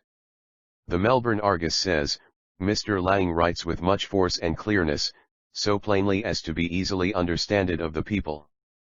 The Newcastle Grenade says, Mr. Laing condenses a great mass of various information, his matter is admirably arranged, and his style is as admirably adapted to its purpose by its clearness and simplicity. Human Origins is an absorbing and stimulating book, and it will well repay the perusal even of those who may dissent upon this point, or that from the Ikmuplhio *rs ein ro encifal ulsnigens h and asnyug fefasati oyence. Charles Dickens and Evans, Crystal Palace Press.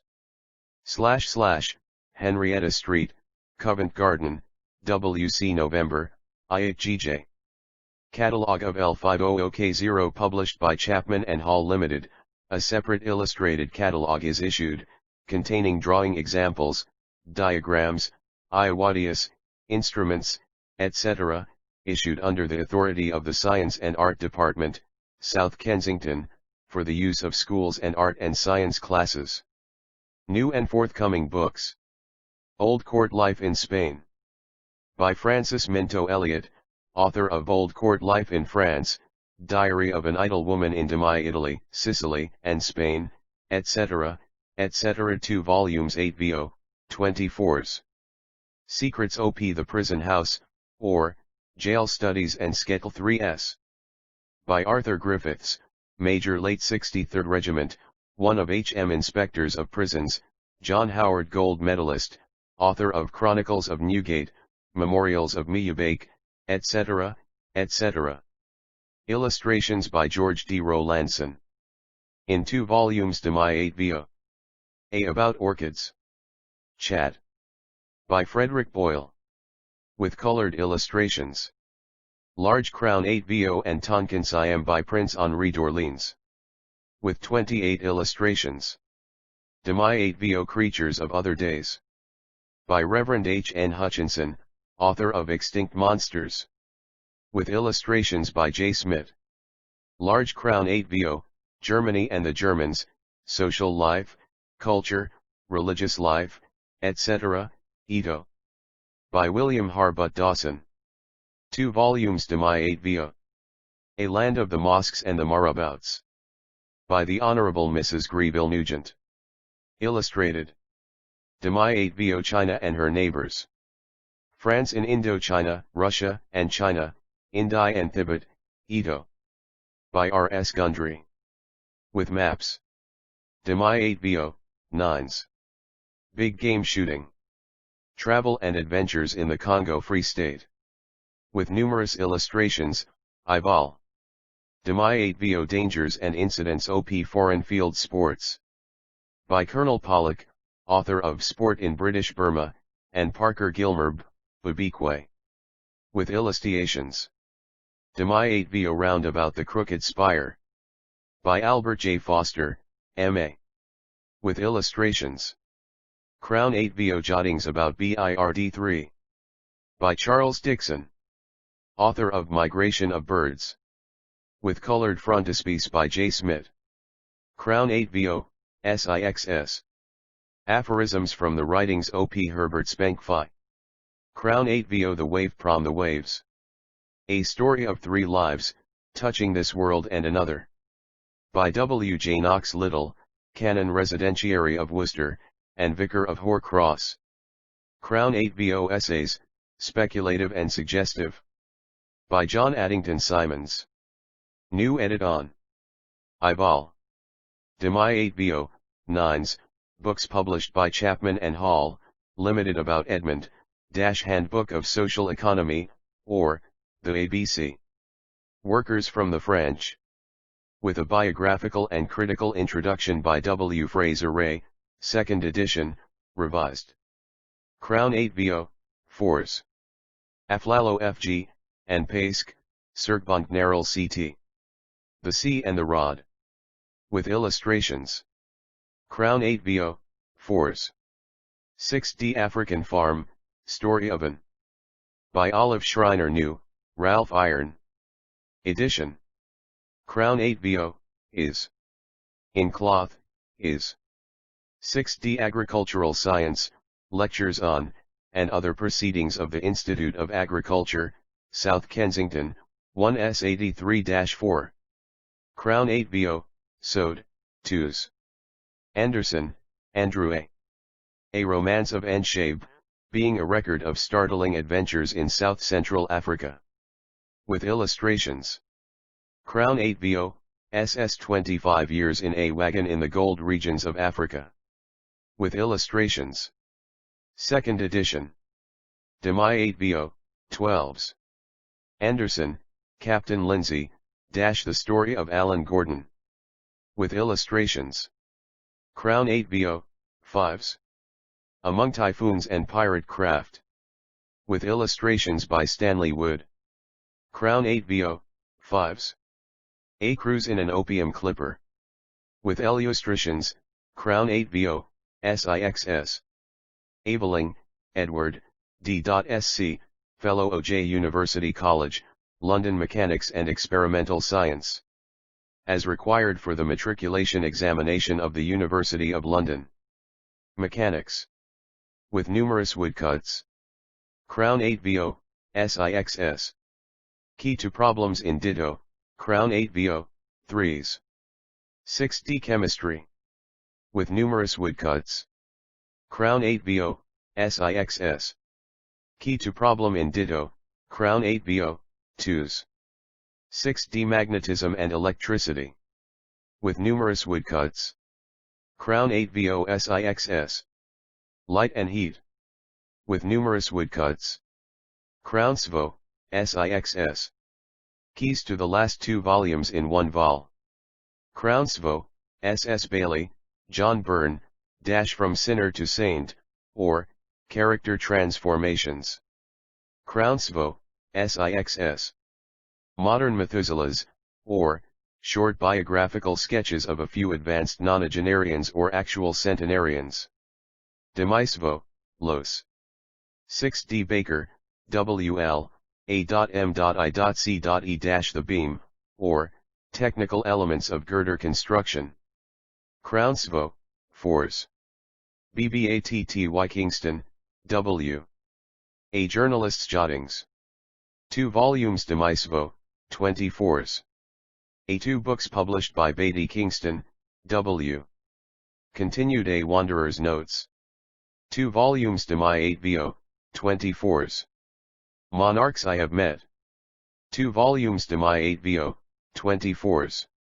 Music and Manners, Personal Reminiscences and Sketches of Character. 2 volumes Demai 8vo, 30s. Bell, James, Ph.D., and, Principal of the Somerset House Laboratory The Chemistry of Foods.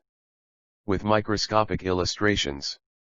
Part IT, Coffee, Cocoa, Sugar, etc. Large Crown SVO, 2s. 6D Part 2. Milk, Butter, Cheese, Cereals, Prepared Starches, etc. Large Crown SVO, 3s. Bentley, H. Cumberland, Songs and Verses. Illustrated by Finch Mason, and dedicated to J.G. White Melville. Crown SVO, 4s. Big Game Shooting. Travel and Adventures in the Congo Free State. With numerous illustrations, Ival. Demai 8vo in the Press, Birdwood, Sir George C. M., C.S.I. The Industrial Arts of India. With map and new 174 illustrations. Edition. Demisvo, 14s. Blackie, John Stewart, F.R.S.E. The Scottish Highlanders and the Land Laws. Demisvo, G.S. Altavona, Fact and Fiction from My Life in the Highlands. 3rd edition. Crown SVO, SIXS. Blatherwick, C. In the Shade of Schiholian. With 8 illustrations. Ival. Crown SVO, is. Kmthia. With 4 illustrations. Crown SVO, is. Blunard, A. Babylon Electrified, The History of an Expedition Undertaken to Restore Ancient Babylon by the Power of Electricity, and How It Resulted. Translated from the French. Illustrated. Royal SVO, 12s. Bloomfields, Benjamin Lord, Memoir of Mission to the Court of Bernadotte. With portraits. 2 volumes de Maisvo, 28. Bonvalet, Gabriel, Through the Heart of Asia over the Pamir to India. Translated from the French by C. B. Pittman. With 250 illustrations by Albert P. 6 Pin. Royal Svo, 32s. Bowers, G. Hunting in Hard Times. With 6 eye-colored illustrations. Oblong Fortio, 12s. Boyle, Frederick, About Orchids. A Chat. With colored illustrations. Large Crown 8 Vo The Prophet John. A Romance. Crown Svo. Boyle, Frederick, and Ashmore, Russin, The Orchid Seekers, A Story of Adventure in Borneo. Illustrated by Alfred Hartley. Crown Svo, 7s. 6D Brackenberry, Colcb. Frederick the Great. With maps and portrait star. Large Crown Svo, 4s, Chapman and Hall, Limited. Bradley Thomas, Royal Military Academy, Woolwich Elements of Geometrical Drawing. In 2 farts, with 60 plates. Oblong folio, half-bound, each part I6s. Bridgman F.A., Winters in Algeria. With 62 illustrations. Royal 8 Vo, Los. 6D Brenatono, UJ. R. In Palestine. With illustrations and map.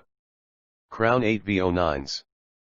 British Army, by the author of Greater Britain. Demai 8 Vo, 12s. Brock Drjh Pound. Assistant Examiner in Hygiene, Science, and Art Department. Elements of Human Physiology for the Hygiene X/Minations of the Science and Art Department. Crown 8 Vo, is. 6D Bromley Davenport The late W. M. P. Sport, fox hunting, salmon fishing, covert shooting, deer stalking. With numerous illustrations by General Creolock, C.B. New Cheap Edition. Post 8 Vo, 3s. 6D Brown J. Moray, Powder, Spear, and Spur, a sporting medley. With illustrations. Crown 8 Vo, Los.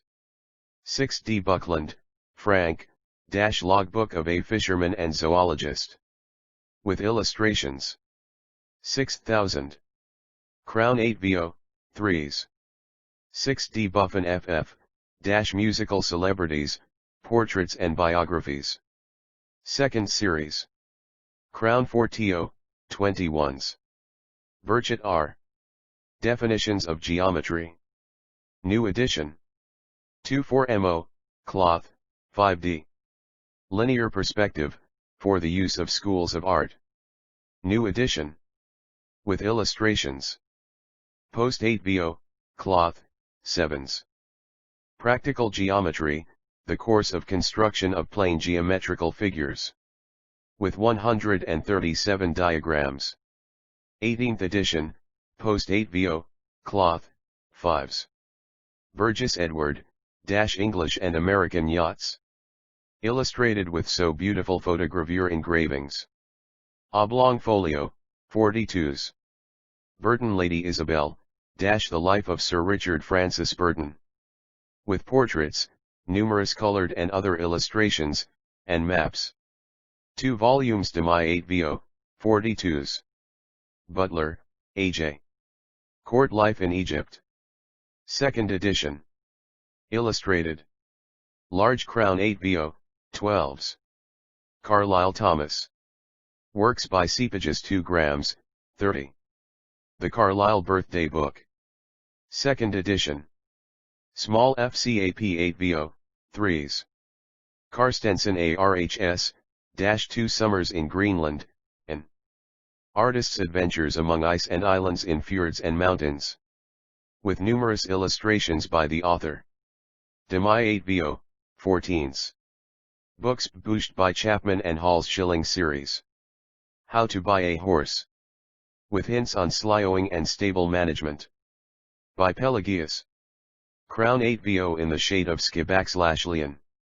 By Charles Blathywick, author of Peter Stoner. With 4 illustrations * Crown 8 VO Cynthia. By Charles Blatherwick. With 4 illustrations. Crown 8 VO In and Out of the Pigskin. By G. F. Underhill. With illustrations. Crown Svo. The Chumpla Bunnies and Some Other Oddities. Sketched from Life. By W. Beatty Kingston. Illustrated. Crown Svo. A Suburb of Yeuo. By the late Theobald A. Purcell. Illustrated. Arcadian Life. By S. S. Bookman, F.G.S. With illustrations. Crown 8 VO John Dark's Sojourn in the Cotswolds and Elsewhere. By S. S. Bookman. Illustrated. Singer's Story, A related by the author of Flitters, Tatters, and The Counselor. A Poppy's Tears. By Mannington Caffin. Notches OI The Rough Edge of Life. By Lynn Cyril D. Oil. We Two at Monte Carlo. By Albert D. Van Dam. Who the Is Man? A Tale of the Scottish Border. By J. S. Tate. The Child of Stafferton. By Canon Knox Little. The Broken Vow. By Cacon Knox Little. The Story of an African Farm. By Olive Schreiner. Paddy at Home. By Baron E. de Mandat Grancy. Character in the Face. Physiognomical Sketches. Our Looks and What They Mean. Crown Svo, 5s. Charlotte Elizabeth, Life and Letters of, Princess Palatine and Mother of Philippe d'Orléans, Regent of France, 1652–1722. With portraits. Demisvo, Los. 6d Charnawai Desire, The Ancient Cities of the New World.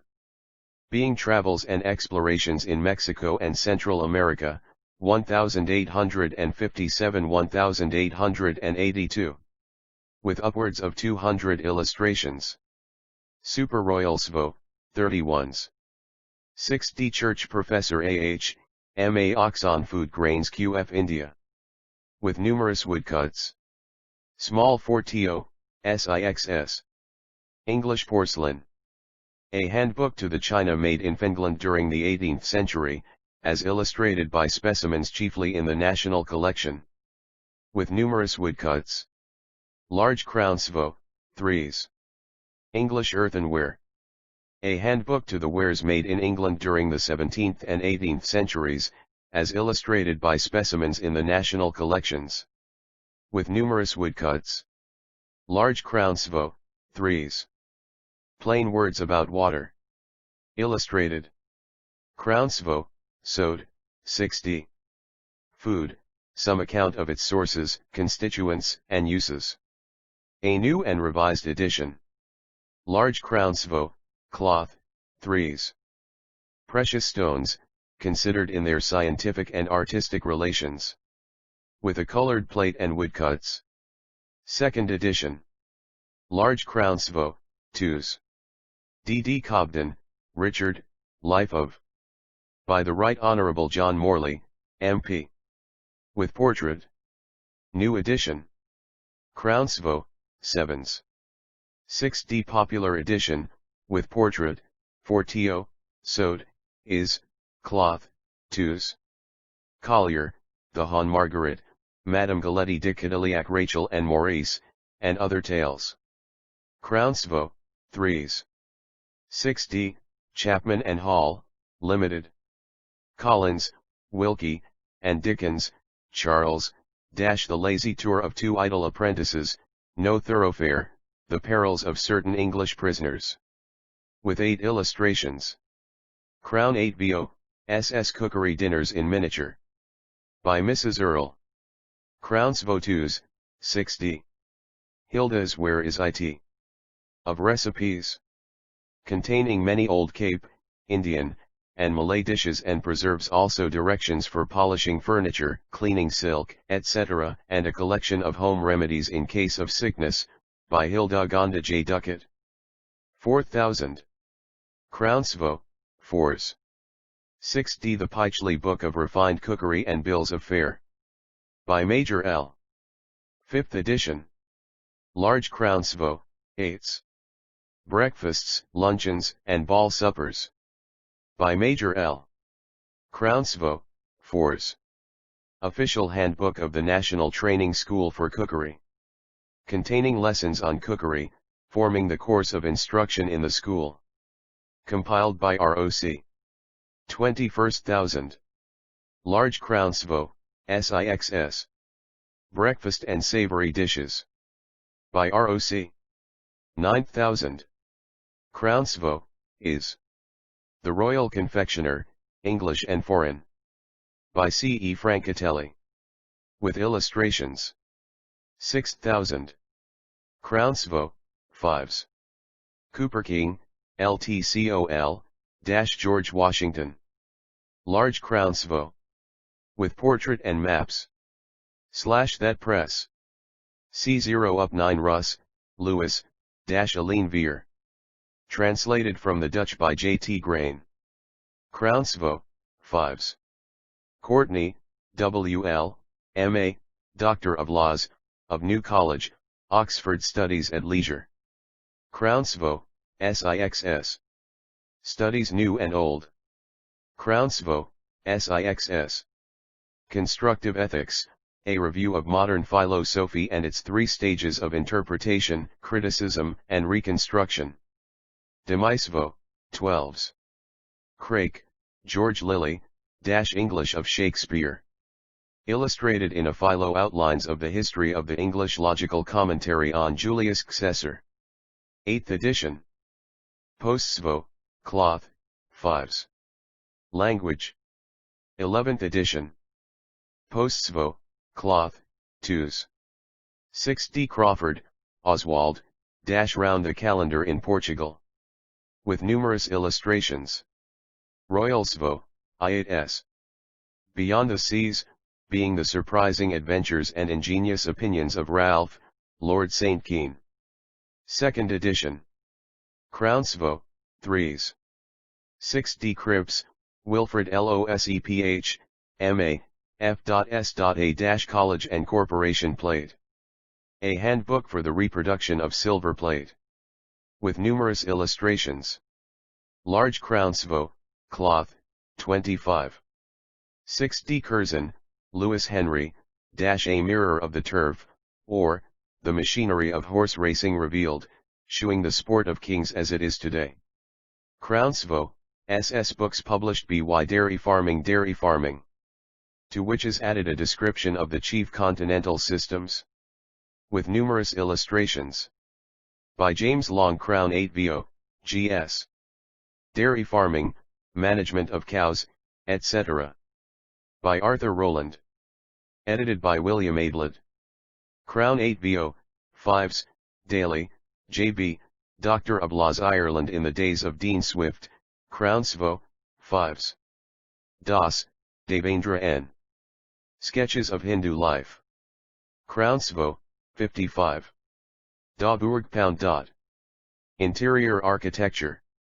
Doors, vestibules, staircases, anterooms, drawing, dining, and bedrooms, libraries, bank and newspaper Jeffresses, shop fronts and interiors. Half Imperial, Cloth, £2 12s. 6D Davidson, Ellis A. Pretty Arts for the Employment of Leisure Hours. A book for ladies. With illustrations. Demisvo, 6S. Dawson, William Harbutt, Germany and the Germans, Social Life, Culture, Demi-Religious Life, etc., etc. In 2 volumes Svo. / the Press. De Y. William The Racehorse in Training, with hints on racing and racing reform. 7th edition. Demisvo, G.S. D.B. Bovet, Madam, 3 months tour in Ireland. Translated and condensed by Mrs. Arthur Walter. With illustrations. Crownsvo, SIXS. D.B. Champy UX, Alfred, Tapestry. With numerous woodcuts. Cloth, 2s. 6D. D.B. Fallu, The Count, Memoirs of a Royalist. Edited by C.B. Pittman. 2 vols, with portraits. Demisvo, 32s. DB Konink, LL, and Dietz, E. Practical Manual of Chemical Assaying, as applied to the manufacture of iron. Edited, with notes, by Rob Wright Mallet. Postsvo, Cloth, SIXS. DB Lesps, Ferdinand, Recollections of 40 Years. Demisvo, 24s. 2 volumes Delille, Edward, Some French Writers. Crownsvo, 53. Contents, Bourget, Pierre Lodi, Baudelaire, Guy de Maupassant, Verlaine, Maurice Baines, and C. Delisle, Memoir of Lieutenant Rudolph, R.N., of the Naval Brigade. By the Reverend H. N. Oxenham, M.A. 3rd edition. Crownsvo, 7s. 6 DDB Mandat Grancy, Barony. Paddy at Home, or, Ireland and the Irish at the Present Time, as seen by a Frenchman. 5th edition. Crownsvo, is. In Cloth, is. 6 DZL.Fi Stahl, Madame de Stahl, Her Friends, and Her Influence in Politics and Literature. By Lady Blennerhassett. Translated from the German. With a portrait. 3 volumes Demisvo, 30 SIXS. Pound 1.2 Wint, H. Siberia as it is. Demi 8 VO, I8S. With numerous illustrations. Chapman and Hall, Limited. De Wint H.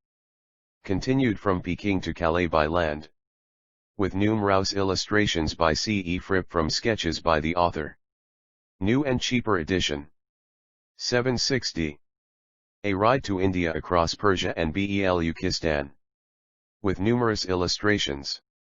Demi 8 VO, I6S. Dickens, Charles, Works by C. pages 31 to -37. The Charles Dickens Birthday Book. With 5 illustrations. In a handsome FCAP 40 volume, 12s. The Humor and Pathos of Charles Dickens. By Charles Kent. With portrait. Crown 8 VO, SIXS. The Dickens Dictionary.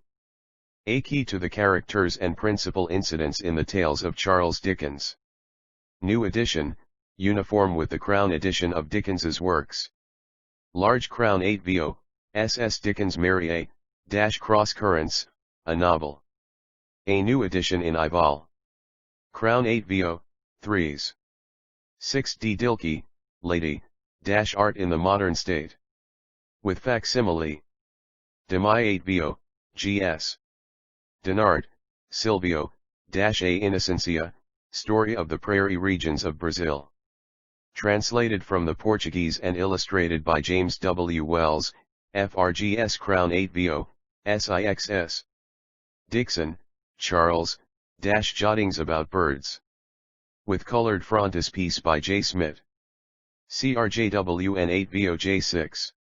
The Nests and Eggs of British Birds, When and Where to Find Them. Being a handbook to the oology of the British Islands. Crown 8 VO, SIXS. The Game Birds and Wildfowl of the British Islands. Illustrated by A.T. Elwes. Demi 8 VO, I8S. The Migration of Birds, an attempt to reduce the avian season flight to law. Crown 8 VO, SIXS. The Birds of Our Rambles, a companion for the country. With illustrations by A.T. Elwes. Large Crown 3 VO, 7s. 6 D. Idle Hours with Nature. With frontispiece. Crown 8 VO, SIXS. Annals of Bird Life, a yearbook of British ornithology.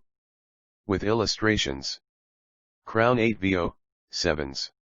6 D. Douglas, Lone, sketch of the first principles of physiography. With maps and numerous illustrations. Crown 8 VO, SIXS. Drayson, Meyer General A.W. 30,000 Years of the Earth's Past History. Large Crown 8 VO, 5s. Experiences of a Woolwich Professor Practical Military Surveying and during 15 years at the Royal Military Academy. Demai 8vo, 8s. Sketching. 5th edition. Post 8vo, cloth, 4s. 6d ducat, Hilda Gonda / Hilda is where is it. Of recipes.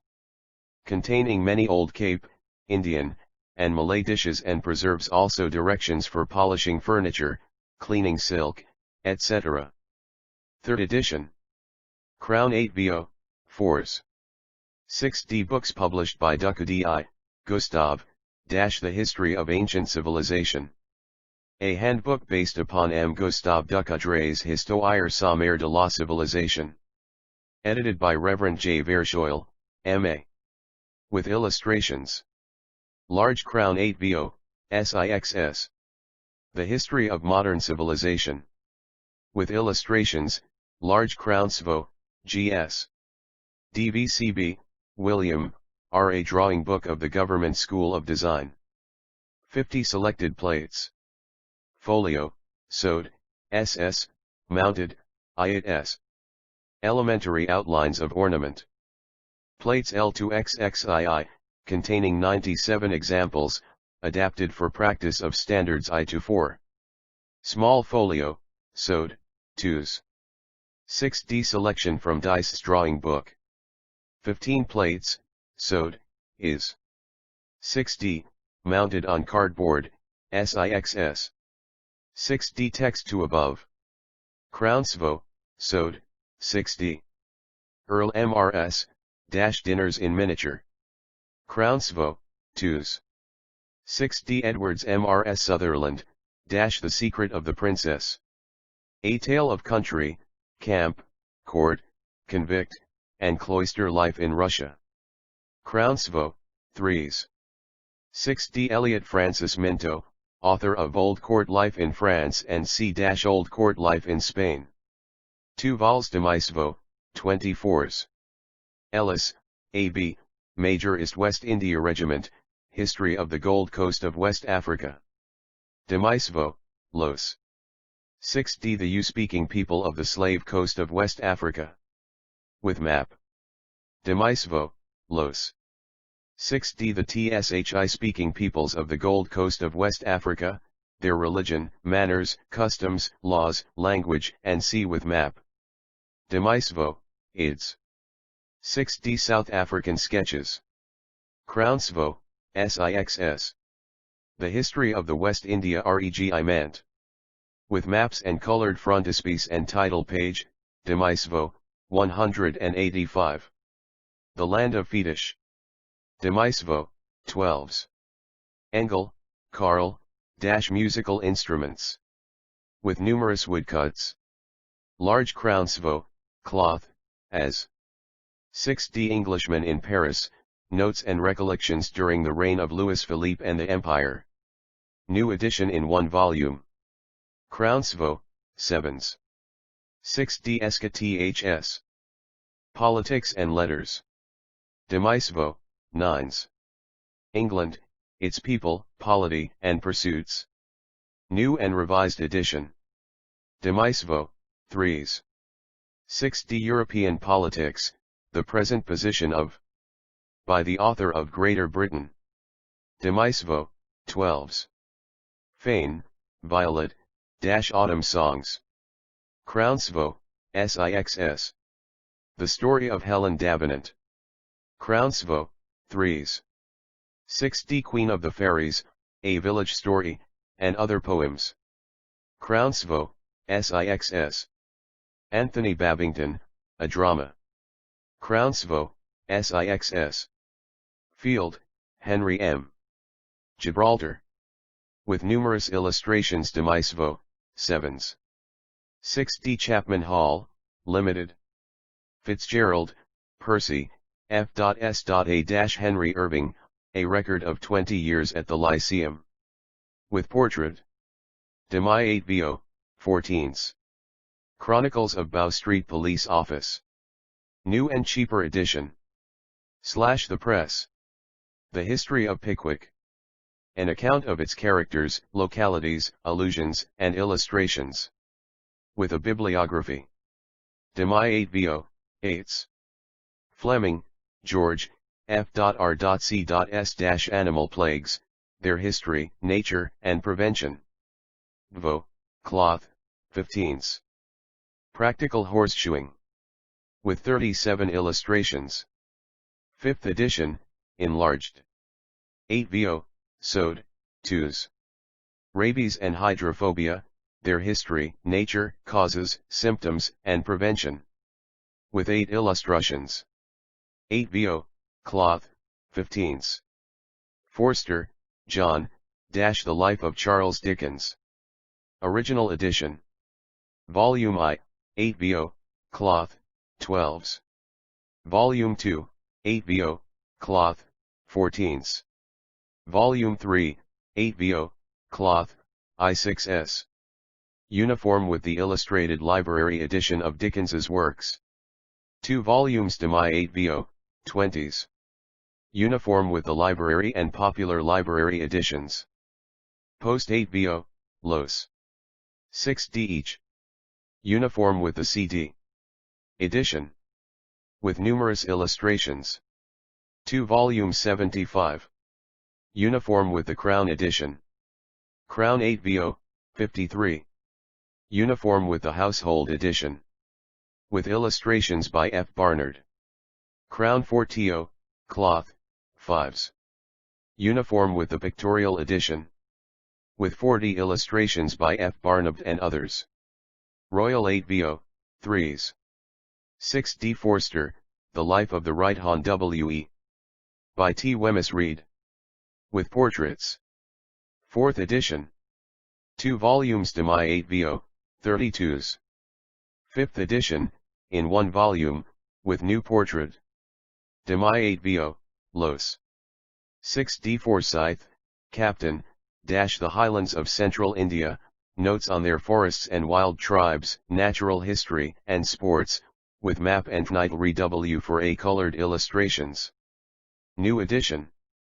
Demai 8 vo, 12s. Y by, see page 40, Fortnightly Review First Series, May, 1865, to December 1866. 6 volumes Cloth, 13s.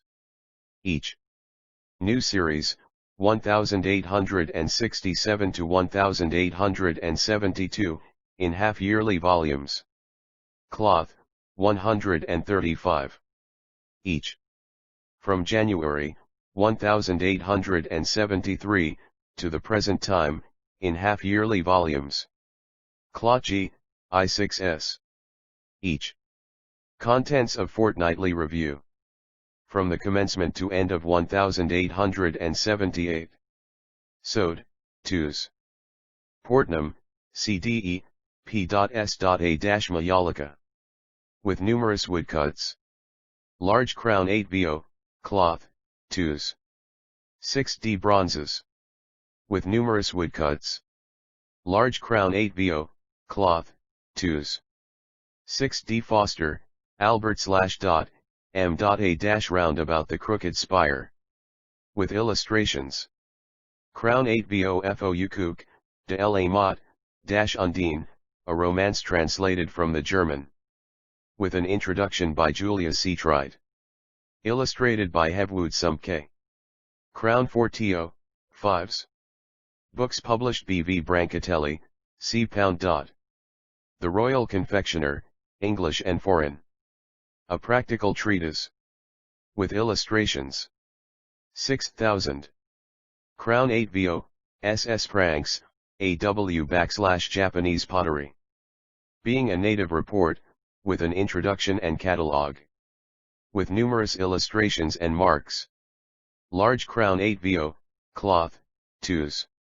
6d Froebel, Friedrich, a short sketch of his life, including Froebel's letters from Dresden and Leipzig to his wife, now first translated into English. By Emily Schereff. Crown Svo, 2s. Galbenga, Antonio, Italy, Present and Future. 2 volumes DMY.8 vo 2 is. Episodes of My Second Life. 2 volumes DMY.8 vo 28s. Iberian Reminiscences. 15 years traveling impressions of Spain and Portugal. With a map, 2 volumes de Maisvo, 32s. Gardner, / Starkey, - ironwork. From the earliest time to the end of the medieval period, with 57 illustrations. Large Crownsvo, 3s, Gasnault, Paul, and Garnabor, ed. French pottery. With illustrations and marks. Large Crownsvo, 3s. Gilmore, Parker, - The Hunter's Arcadia. With numerous illustrations. De Maisvo, Los. 6d Girl's Life 80 Years Ago, A. Selections from the letters of Eliza Southgate Bound, with an introduction by Clarence Cook. Illustrated with portraits and views. Crown Fortio, 12s. Glycan Count, Grenadier Guards with the Camel Corps up the Nile. With numerous sketches by the author, 3rd edition. Large Crownsvo, as. Gordon, General, Letters from the Crimea, the Danube, and Armenia. Edited by Demetrius C. Balger. 2nd edit Ione Crown 8vo, 5s. Gorse Sir J. Pound. QC, M.P. An election manual. Containing the parliamentary elections, corrupt and illegal practices, Act, 1883, with notes. 3rd edition. Crownsvo, is. 6d Gower AR, Royal School 0/Mines Practical Metallurgy. With illustrations. Crownsvo, 3s. Gresswell, William, M.A., F.R.C.Ir South African Empire. With map. 2 volumes Crownsvo, 21s. Greville Nugent, The Han Mrs. - A Land of the Mosques and the Marabouts. Illustrated. D.T.M. Weisvo. Griffin, Sir Lepel Henry, KCSI The Great Republic. 2nd edition. Crownsvo, 4s, 6d, Griffiths, Major Arthur, H.M. Inspector of Prison Secrets of the Prison House. 2 volumes de Mai 8vo. With numerous illustrations by George D. Rowlandson. / The Press. French Revolutionary Generals. Large Crown 8vo, SIXS. Chronicles of Newgate. Illustrated. New edition. De Maisvo. Memorials of Millbank, or, Chapters in Prison History. With illustrations. New edition. De Maisvo, 12s. Chapman and Hall, Limited. 13 Grimble. Shooting and Salmon Fishing, Hints N. Gundry Recollections. 2nd edition. With illustrations. De Mai 8vo, I6s. RS. China and Her Neighbors. France in Indochina, Russia and China, India and Tibet, and c. With maps. De Mai 8vo, GS. Hall, Sidney, - A Traveling Atlas of the English Counties. 50 maps, colored. New edition, including the railways, corrected up to the present date. De Mai 8vo, in Roantuck, Los. 6d Harris, Frank, - Elder Conklin, and Other Stories. Crown 8vo Hardington, Edward, - in the Press. The New Academe, an educational romance. Hatton Chard Crown 8vo, RJ in the Press. G. Durham College of Science, Newcastle on Tyne Elementary Design, being a theoretical and practical introduction in the art of decoration. With no illustrations. Crown 8vo Hawkins, Frederick, - the French Stage in the 18th Century. With portraits. 2 volumes de Mai 8vo, 30s. Annals of the French Stage, from its origin to the death of Racine. 4 portraits. 2 volumes de Maisvo, 28s. Hildebrand, Hans, Royal Antiquary of Sweden Industrial Arts of Scandinavia in the Pagan Time. With numerous woodcuts. Large Crown 8vo, 2s. 6d Hill, Miss G. The Pleasures and Profits of Our Little Poultry Farm. Small 8vo, 3s. Holbein 12 heads after Holbein. Selected from drawings in Her Majesty's collection at Windsor. Reproduced in autotype, in portfolio. £1 I6s. Holmes George C.V., Secretary of the Institution of Naval Architects Marine Engines and Boilers, with 69 woodcuts. Large crown 8 VO, 3s. Hope, Andrick, The Vivians, or, The Murder in the Rue Bellichasse. Crown 8 VO, 3s. 6D Chronicles of an Old Inn, or, A Few Words About Gray's Inn. Crown 8 VO, 5s, Husseye, Arsene, behind the scenes of the Comme des Franquets, and other recollections. Translated from the French. Demi 8 VO, 14s. Ho Black, Abel, The Science of Language, Linguistics, Philology, and Etymology. With maps. Large crown 8 VO, cloth, 3s. 6D How to Buy a Horse. With hints on shoeing and stable management. By Pelagius. Crown 8 VO, is. Hosier, H.M., Thurin. With portrait and 2 maps. Large crown Hudson 8 VO, 4s. W.H., CMZS joint author of Argentine Ornithology Birds in a Village. Square crown 8 VO, 7s. 6D Idle Days in Patagonia. With numerous illustra The Naturalist Elations by J. Smith and A. Hartley. Demi 8 VO, 14s. In Plata. With numerous illustrations by J. Smith. Second edition. Demi 8 VO, 165. 14 books published by Half a Century of Music in England, 1837-1887. Demi 8 VO, 8s. Hughes, W.R., F.L.S-A Week's Tramp in Dickens, Land. W.I.Th upwards of X illustrations by F. G. Kitten, Herbert Railton, and others. Second edition. Demi 8 VO, 7s. Fid. Hindley Marquis of, Travels, Sports, and Politics in the East, of Europe. With illustrations. Large crown 8 VO, 12s. Hutchinson Rev. H.N. Extinct Monsters. A popular account of some of the larger forms of ancient animal life. With numerous illustrations by J. Smith and others. 3000, revised and enlarged. Demi 8 VO, 12s. Creatures of Other Days. With illustrations by J. Smith and others. V. and the Press. Industrial Arts, Historical Sketches. With numerous illustrations. Larry Crown 8 VO, 3s. Irving, Henry. A Record of 20 Years at the Lyceum. By Percy Fitzgerald, M.A., F.S.A. With portrait. Demi 8 VO, 14s. J. A. Son, Frank G., Master in the Birmingham Municipal School of Art Decorative Design. An elementary textbook of principles and practice. With numerous illustrations. Second edition. Crown 8 VO, 75. 6D James, Henry A., M. A. Handbook to Perspective. Crown 8 VO, ZS. 6D Perspective Charts, for use in class teaching. 2s Jerry, General, Outpost Duty. With treatises on military reconnaissance and on road making. By Major Gen W. C. E. Napier. Third edition. Crown 8 VO, 5s. Jafferson, J. Cordy. B.A. Middlesex County Records.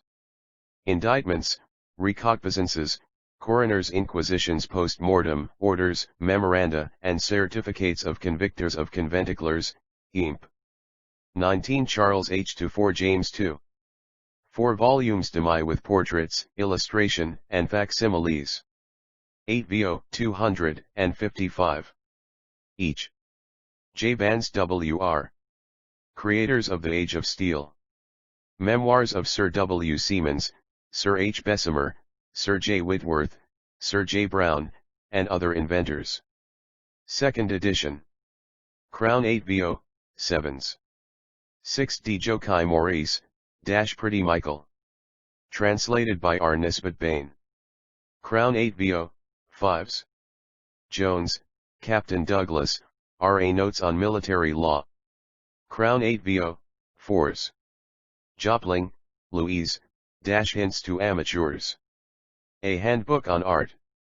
With diagrams. Crown 8 VO, is. 6d Junker, DRWM. Travels in Africa. Translated from the German by Professor Keen. During Volume I years the 1875 to 1878. Containing 38 full-page plates and 125 illustrations in the text and map. Demai 8 VO, 21s. Volume 2. During the years 1879 100 and 1883. Containing numerous full-page plates, and illustrations in the text and map. Demai 8 VO, 21s. During Volume 3. The years 1882 to 1886. Containing numerous full-page plates and illustrations in the text and maps. Demai 8 VO, 21s. Chapman and Hall, Limited. 15 Kel Y, James Fitzmaurice, The Life of Miguel de Cervantes Saavedra, biographical, literary, and historical sluddy, with a tentative bibliography from 1585 to 1892, and an annotated appendix Octa Canto de Calliope. De Maisvo, I6s. Kemp Robert Convivial Caledonia, Inns and Taverns of Scotland, and some famous people who have frequented them. By Ron E. R. T. Kempt. Crownsvo, 2s. Fid. Cape Nard, Edward, Norwegian Sketches, Fishing in Strange Waters.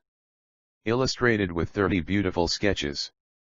2nd edition, I.S. Kennard H. Martia, Philistines and Israelites, A New Light on the World's History. Demai Fortio, SIXS. King Lieutenant C.O.L. Cooper, George Washington. Large Crownsvo. Priya. Klaxko M. Julian, 2 Chancellors, Prince Gortchakov and Prince Bismarck. Translated by M.R.S. Tate. New and cheaper edition, SIXS. L'Accordaire, Père, Jesus Christ, GODJ and God and Man. Conferences delivered at Notre Dame in Paris. 7,000. Crownsvo, 3s. 6d Lane, J.M. R.A. English Composition Exercises. Crownsvo, 25. 6d Laing, 5. Human Origins, Evidence from History and Science. With illustrations. 10,000. De Maisvo, 3s. 6d Problems of the Future and Essays. 11,000. De Maisvo, 3s. 6d Modern Science and Modern Thought. 17,000. De Maisvo, 3s. 6d A Modern Zoroastrian. 7,000. De Maisvo, 3s. 6d Lamine, Words of a Believer, and the Past and Future of the People. Translated from the French by L. E. Martineau. With a Memoir of Lamine. Crownsvo, 4s. Landor, W.S. / Life and Works 8 volumes Volume I Volume 2. Volume 3. Volume 4. Volume S Volume 6. Volume 7. Volume 8. Out of print. Out of print. Conversations of Sovereigns and Statesmen, and 5 Dialogues of Boccaccio and Petrarca. De Maisvo, 14s. Dialogues of Literary Men. De Maisvo, 14s. Dialogues of Literary Men, continued. Famous Women. Letters of Pericles and Aspasia. And Minor Prose Pieces. De Maisvo, 14s. Miscellaneous Conversations. De Maisvo, 14s. Geber, Acts and Scenes and Hellenics. Poems. De Maisvo, 14s, miscellaneous poems and criticisms on Theocritus, Catullus, and Petrarch. Demisvo, 14s. Lanin, E.S. Russian Characteristics. Reprinted, revisions, from T.E. Fortnightly Review. Demisvo, 14s. With I6 books published by Lablaimilda, The Elements of Political Economy. Translated by W. Pollard, B.A., St. John's College, Oxford. Crown 8 VO, SIXS. L. E. Conti, Joseph, Professor of Geolo and Natural History in the University of California. Evolution, Its Nature, Its Evidences, and Its Relations to Religious Thought. A New and Revised Edition. Crown 8 VO, SIXS. Lefebvre, André, Philosophy, Historical and Critical. Translated, with an introduction, by A. W. Crane, B.A. Large Crown 8 VO, 3s. Fid. L. E. Roux, H. Acrobats and Mount Ebanks. With over 200 illustrations by J. Garney. Royalsvo, I6S. Leroy Bewley, Anatole, Papacy, Socialism and Democracy. By Anatole Leroy Beaulieu, Member OT The Institute of France. Translated by Professor B. L. O'Donnell. Crownsvo, 7s. Fid. Leslie R.C. The Sea Boat, How to Build, Rig, and Sail Her. With numerous illustrations by the author. Crownsvo, 4s. Fid. Life aboard a British privateer in the time of Queen Anne. Being the journals of Captain Woodes Rogers, Master Mariner. With notes and illustrations by Robert C. Leslie, a new and cheaper edition. Large Crownsvo, 3s. Fid. A Sea Painter's Log. With 1-2 full-page illustrations by the author. Large Crownsvo, 12s.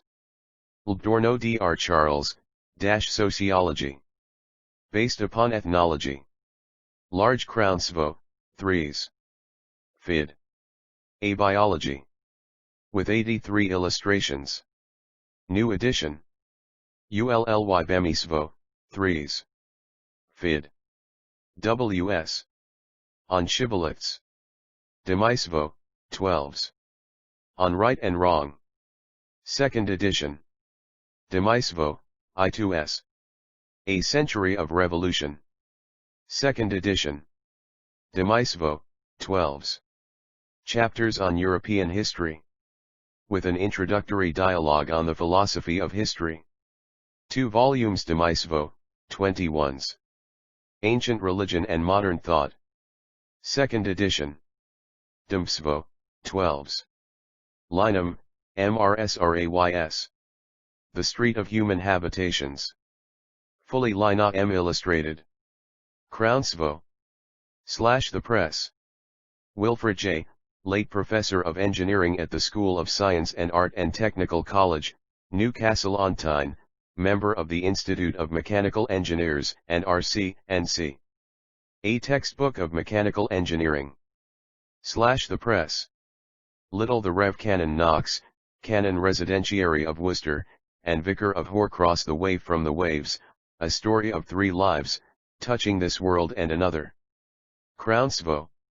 / The Press. The Child of Staffordton, a chapter from A The Broken Vow. A New Family Chronicle. Edition. Crownsvo, boards, is, cloth, is. Fid. Story of Here and Hereafter. New edition, Crownsvo, boards, is. Cloth, ZS, Fid. Chapman for Hall, Limited.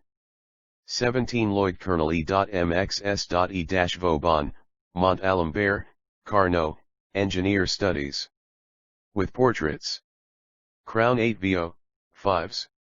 Lloyd W.W. Late ZITH Regiment on active service. Printed in colors.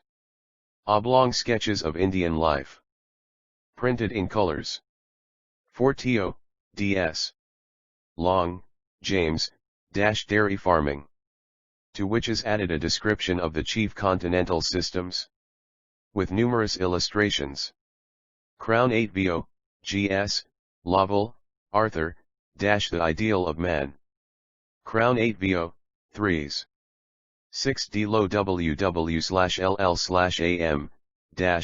table decoration. With 19 full illustrations.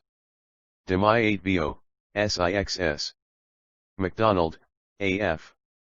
Our Ocean Railways, or, The Rise, Progress, and Development of Ocean Steam Navigation, etc., etc. With maps and illustrations. Large Crown 8vo, 63. Me COAN, / C, Egypt under Ismail, A Romance of History. With portrait and appendix of official documents. Crown 8vo, 7s. 6d Malison, COLGB, C.S.J. Prince Eugene of Savoy. With portrait and maps. Large Crown SVO, SIXS. Loudon. A sketch of the military life of Gideon Ernest, Freechair von Loudon. With portrait and maps. Large Crown SVO, 4s. Mallet, Robert, Practical Manual of Chemical Assaying, as applied to the manufacture of iron. By LLDK Konink and Edits. Edited, with notes, by Robert Mallet. Postsvo, Cloth, SIXS. Malik, W.H. A Human Document.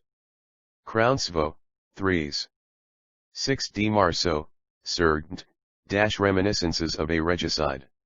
Edited from the original manuscripts of Sergeant Marceau, member of the Convention, and Administrator of Police in the French Revolution of 1789. By M.C.M. Simpson. Demisvo, with illustrations and portrait SI-14s.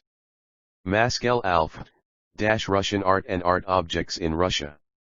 A handbook to the reproduction of goldsmiths' asterisk work and other art treasures. With illustrations.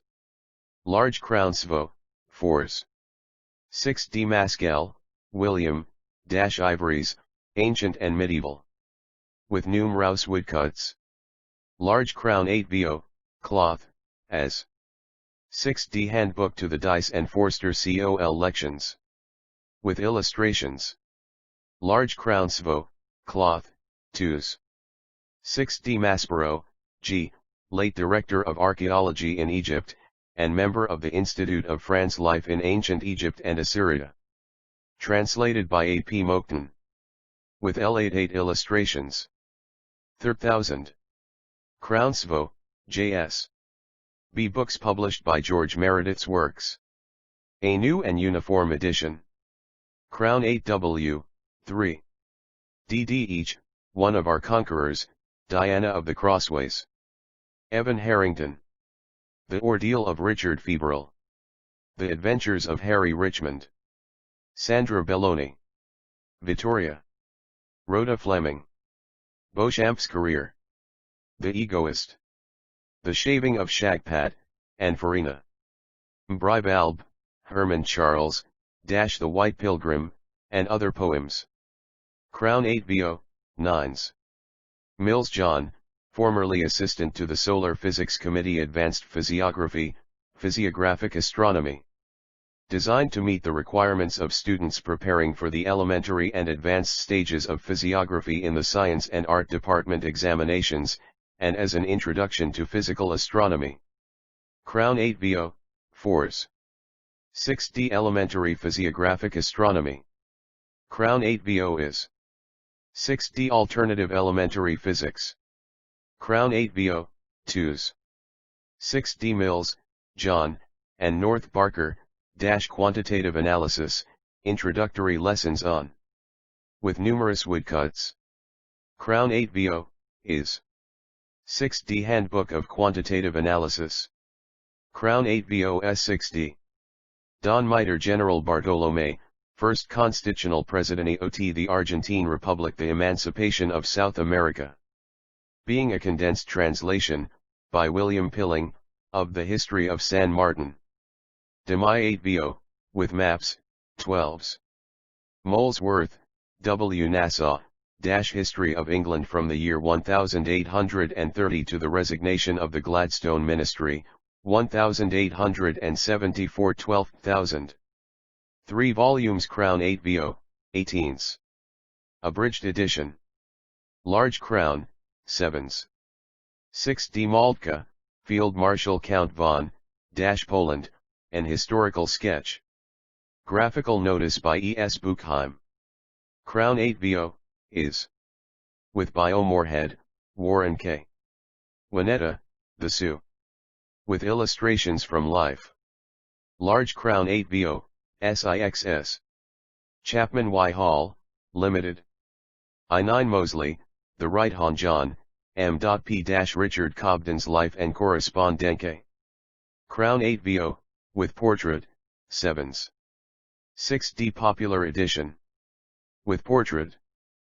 4to, sewed, is. Cloth, 2s. Murray Andrew, F.L.S. Economic Entomology. Rouse Illustrations. Large Crown 8 Bo, 3s. 6d Aptera. With Neum Necker Madame, The Salon of Madame Necker.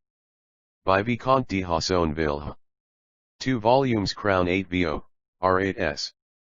Nelson, W., Organizer, Mammal Instruction, Manchester School Board Woodworking Positions. 12 illustrations by Herbert Cole. Royal Fortia. Nesbitt Alexander, Glass. With numerous woodcuts. Large Crown 8 Bo, cloth, 2s. 6d Nicole David, The Political Life of Our Time. 2 volumes de Maisvo, 24s. Norman, C.B. Tonkin, or, France in the Far East. With maps. De Mai 8 Bo, 14s. O'Byrne Robert, F.R.G.S. The Victories of the British Army in the Peninsula and the South of France from 1808 to 1814. An epitome of Napier's History of the Peninsular War, and Garwood's collection of the Duke of Wellington's dispatches. Crown Svo, 5s. O'Grady Standish, Toryism and the Tory Democracy. Crown 8 Bo, 5s. Oliver D., Doctor of Laws, FLS, FRS, and illustrations of the principal natural orders of the vegetable kingdom, prepared for the Science and Art Department, South Kensington. With log plates. Colored, Royal Svo. 14s Oliver, E.E., Under Secretary to the Public Works Department, Punjab across the border, or, Patan and Bailash. With numerous illustrations by J. L. Kipling, Clee. De Maisvo, 14s. Papus the Tarot of the Bohemians. The most ancient book in the world. For the exclusive use of the initiates. An absolute key to occult science. Translated by A. P. Morton. With numerous illustrations. Lar E. Crown Svo, 7s.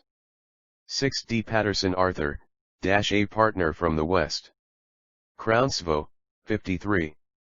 Pa Ytonbw. Roundabout New Zealand. Being notes from a journal of 3 years wandering in the Antipodes. With 20 original illustrations by the author. Large Crown Svo, 12s. Pelagius How to Buy a Horse. With hints on shoeing and stable management. 30,000. Crown 8 Bo, is. 20 books published by Ilbarat, Georges, and Chippies, Charles, A History of Ancient Art in Persia. With 254 illustrations, and 12 steel and colored plates, Imperial 8 Bo, 21s. A History of Ancient Art in Phrygia Lydia, and Caryolicia. With 280 illustrations. Imperial 8 Bo, 15s. A History of Ancient Art in Sardinia, and Judea, Syria, Asia Minor. With 395 illustrations. 2 volumes Imperial 8 Bo, 30 SIXS. A History of Ancient Art in Phoenicia and its Dependencies. With 654 illustrations. 2 volumes Imperial 8 Bo, 42s. A History of Art in Chaldea and Assyria. with 452 illustrations. 2 volumes Imperial 8 VO, 42s. A History of Art in Ancient Egypt, with 600 illustrations. 2 volumes Imperial 8 VO, 42s.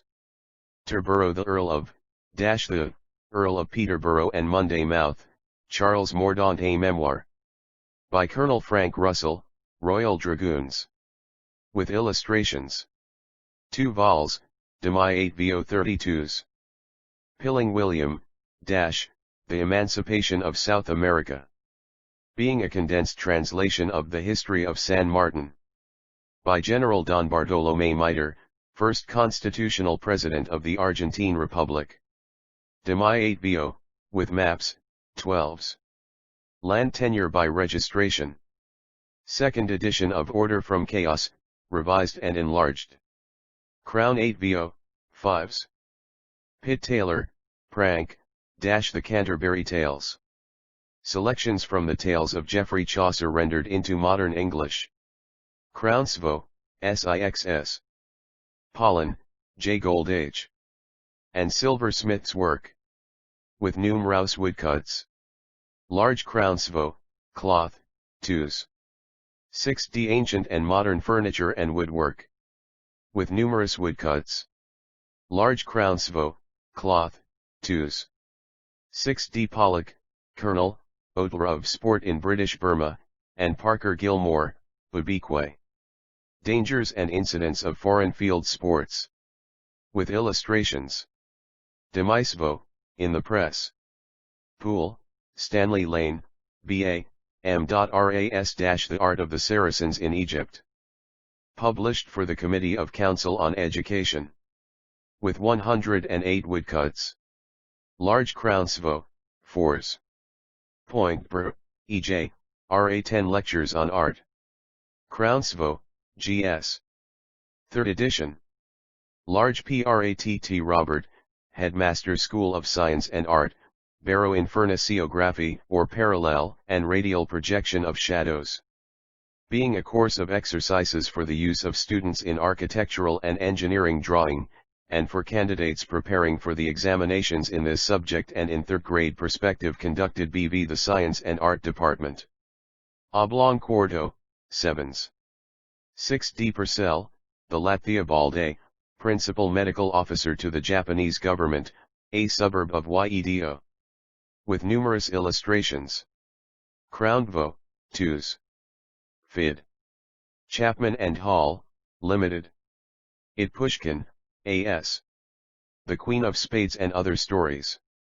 With a biography. Translated from the Russian by Mrs. Sutherland Edwards. Illustrated. Crownsva J3s. 6d, Radical Program, from the Fortnightly Review with additions. With a preface by the Right Honourable J. Chamberlain, MP 13000. Crown 8 VO, as 6d Rab 4. Frasper, Austrian Health Resorts throughout the year.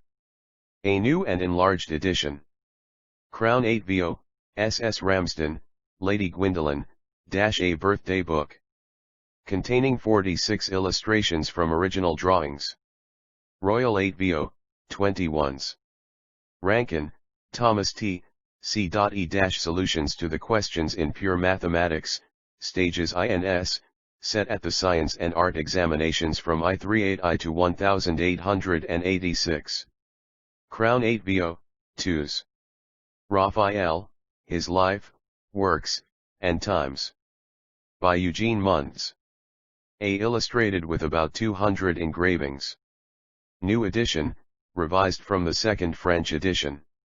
By W. Armstrong, B.A. Imperial 8 VO 255. Reads, MRSRH. The Goldsmith's Ward, A Tale of London City in the 15th Century. With 27 illustrations by W. Bocek. Crown 8 VO, SIXS. Redgrave, Gilbert, Outlines of Historic Ornament. Translated from the German. Edited by Gilbert Redgrave. With numerous illustrations. Crown 8 VO, 4s. Redgrave Richard, Manual of Design. With woodcuts. Large crown 8vo, cloth, 2s. 6d Elementary Manual of Color, with a Catechism on Color. 24mo, cloth, GD Regro VE, Samuel, a descriptive catalogue of the historical collection of watercolor paintings in the South Kensington Museum. With numerous chromolithographs and other illustrations. Royal 8vo, Is. Rabnan, Ernest, The Future of Science, Ideas of 1848. Demai 8vo, I8s. History of the People of Israel. First Division. Till the time of King David. Demai 8vo, 14s. Second Division. From the reign of David up to the capture of Samaria. Demisvo, 14s. Third Division. From the time of Hezekiah till the return from Babylon. Demai 8vo, 14s. Recollections of My Youth. Translated from the French, and revised by Madame Rabnan. Second edition. Crown 8vo, 3s. 6d Riano, 1p. The Industrial Arts in Spain. With numerous woodcuts. Large crown svo, cloth, 4s. Ripton Turner, C/. A History of Vagrants and Vagrancy and Beggars and Begging. With illustrations. Demisvo, 21s. I 4 Ok's publish MDBV robes ts most low by, low in relief, a Bohemian transcript. Crown 8vo, 3s. 6d Robinson, James F. British Bee Farming. Its Profits and Pleasures.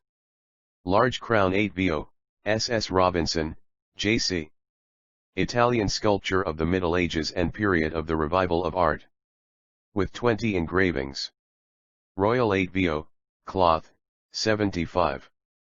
6d Robson, George, Elementary Building Construction. Illustrated by a design for an entrance lodge and gate. 15 plates. Oblong folio, sewed, 8s. Rock, THB Very Rev Canon, D.D. Textile fabrics. With numerous woodcuts. Large crown 8vo, cloth, 2s.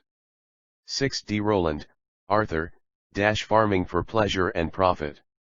Edited by William Ablett. 8 volumes crown 8vo, 5s. Each. Dairy farming, management of cows, etc. Poultry keeping. Tree planting, for ornamentation, or profit. Stock keeping and cattle rearing. Drainage of land, irrigation, manures, etc. Root growing, hops, etc. Management of grasslands, laying down grass, artificial grasses, etc. Market gardening, husbandry or farmers and general cultivators. Roos, Robson, M.D., F.C.S. The Wear and Tear of London Life. Second edition. Crown 8vo, sewed, XS. Infection and disinfection. Crown 8vo sewed 6d. Roosevelt, Blanche, Elizabeth of Romania, a study.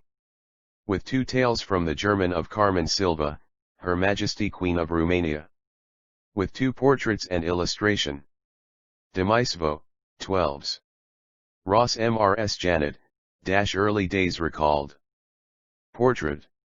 Crown 8vo, EIS. With illustrations and Russin, Ashmore, and Boyle, Frederick, The Orchid Seekers, A Story of Adventure in Borneo. Illustrated by Alfred Hartley. Crown 8vo, 7s. 6d Ruspel, W. Clark, Miss Parsoin's Adventure, and other stories by other writers. With 16 illustrations, Ival.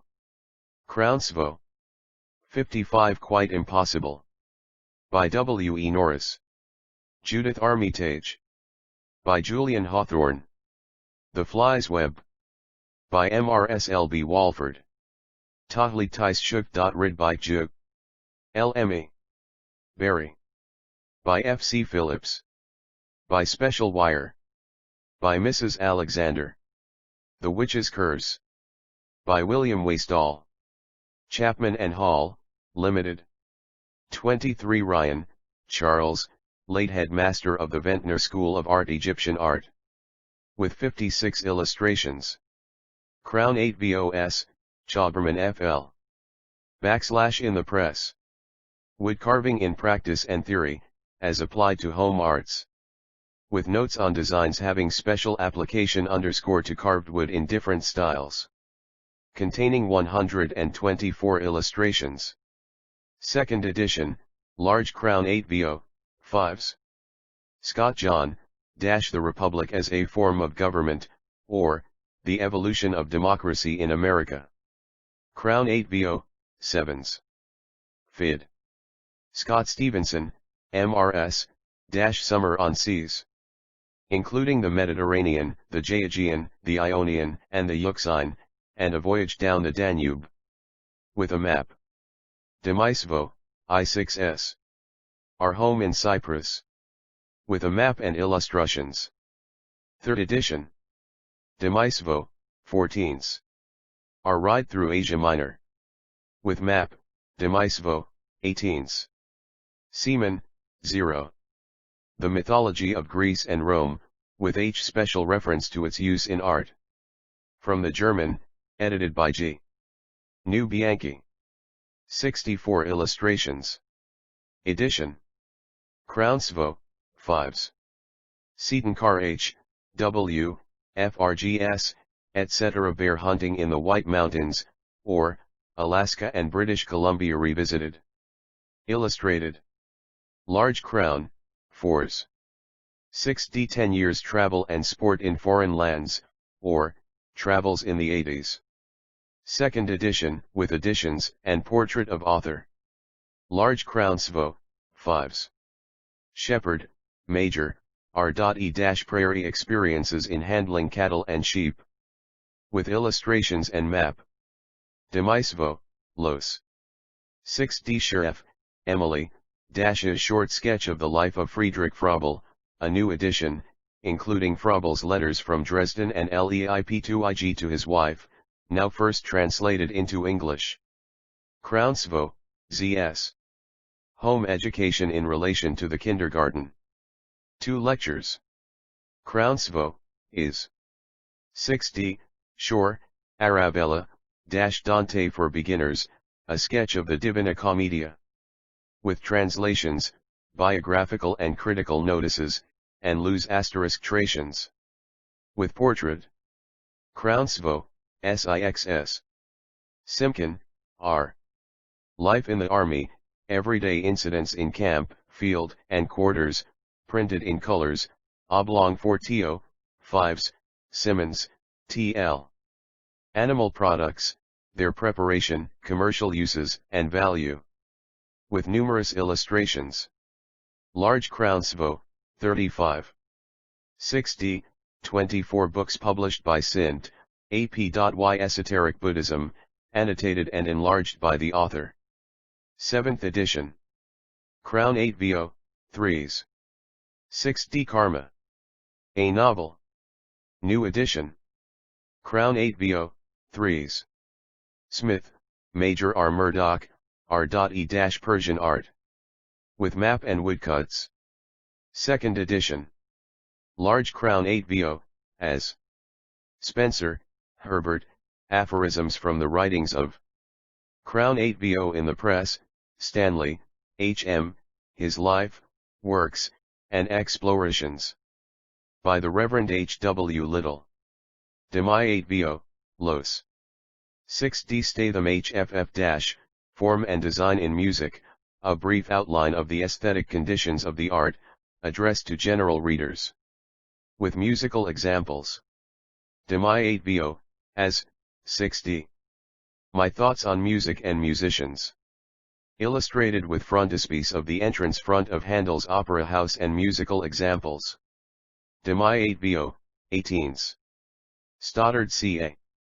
Spanish cities, with glimpses of Gibraltar and Tangiers. With 18 illustrations, Large Crown 8 VO, 7s. 6d across Russia from the Baltic to the Danube. With numerous illustrations. Large crown 8 VO, 7s. Fid. Stokes, Margaret, Early Christian art in Ireland. Woodcuts. Demai 8 VO, 7s. 6d cheaper edition, crown 8 VO, 4s. With 106 stories from black and white. By Grant Allen, Mrs. Lynn Linton, J. M. Bahai, Mrs. Oliphant. W. Clark Russell, Thomas Hardy, W. E. Noeus, and James Payne. With numerous illustrations. Crown 8 VO, 5s. Story, W. W. Castle St. Angelo. With illustrations. Crown 8 VO, Los. 6d, Sutcliffe, John, The Sculptor and Art Student's Guide to the Proportions of the Human Form, with measurements in feet and inches of full-grown figures of both sexes and of various ages. By Dr. G. Shadow, plates reproduced by J. Sutcliffe. Oblong folio, 31s. 6d SUV 6 ROFF, Life of. By Lieutenant C. O. L. Spaulding. Crown 8 VO, SIXS. Swift, The Mystery of His Life and Love. By the Reverend James Hay. Crown 8 VO, SIXS. Simons, John Addington, Essays, Speculative and Suggestive. New edition. In 1 volume. Demai 8 VO, 9s. Tanner, Professor, F.C.S-Holdcastle, or, Threefold Interest in Land. Crown 8 VO, 4s.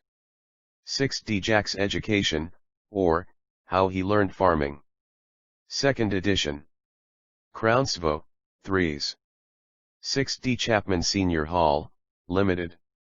25 Taylor Edward R., Headmaster of the Birmingham Municipal School of Art Elementary Art Teaching, an educational and technical guide for teachers and learners, including infant schoolwork, the work of the standards, freehand, geometry, model drawing, nature drawing, colors, light and shade, modeling and design. With over 600 diagrams and illustrations. Imperial 8 VO, 10s. 6d Temple SIJR Richard, Bart, MP, G.C.S.I Cosmopolitan Essays. With maps. Demai 8 VO, I6S. Thomson D.C. The Barbizon School of Painters, Corot, Rousseau, Diaz, Millet, and Daubigny. With 130 illustrations, including 36 full-page plates, of which 18 are etchings. Fortio, Cloche, 42s. Thrupp George A., and Farwill/AM, coach trimming. With 60 illustrations. Crown 8 VO, 2s. D. Thrupp, the Rev. H.W., M.A. an aid to the visitation of those distressed in mind, body, or estate. Crown 8 VO, 3s. 6d Topinard, Dr. Paul, Anthropology. With a preface by Professor Paul Broca. With 49 illustrations. Demai 8 VO, 3s. 6d Top by, Libut Col. Re. Martial Law and Custom of War, or, Military Law and Jurisdiction in Troublous Times. Crown 8 VO, SIXS. Traherne, Major, The Habits of the Salmon. Crown 8 VO, 3s. 6d Trollope, Anthony, The Chronicles of Barsetshire. A uniform edition, in 8 volumes, large crown 8 VO, handsomely printed, each vol.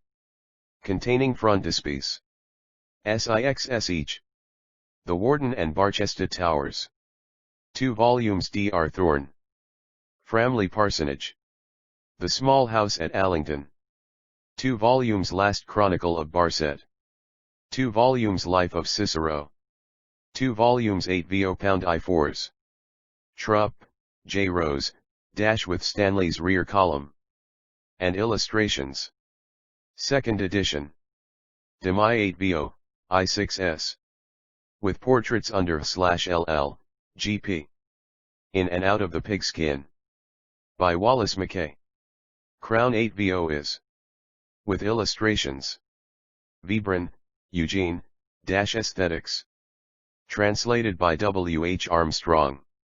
Large Crown 8 VO, 3s. 6d, Walford, Major, R.A. Parliamentary Generals of the Great Civil War. With maps. Large Crown 8 VO, 4s. 26 books published by Walker, M.R.S., Untrodden Paths in Romania. With 77 Demai illustrations. 8 VO, Los. 6d Eastern Life and Scenery, with excursions to Asia Minor, Mytilene, Crete, and Romania, 2 volumes, with frontispiece to each vol. Crown 8 VO, 21s. Wall, A Princess of Chalco.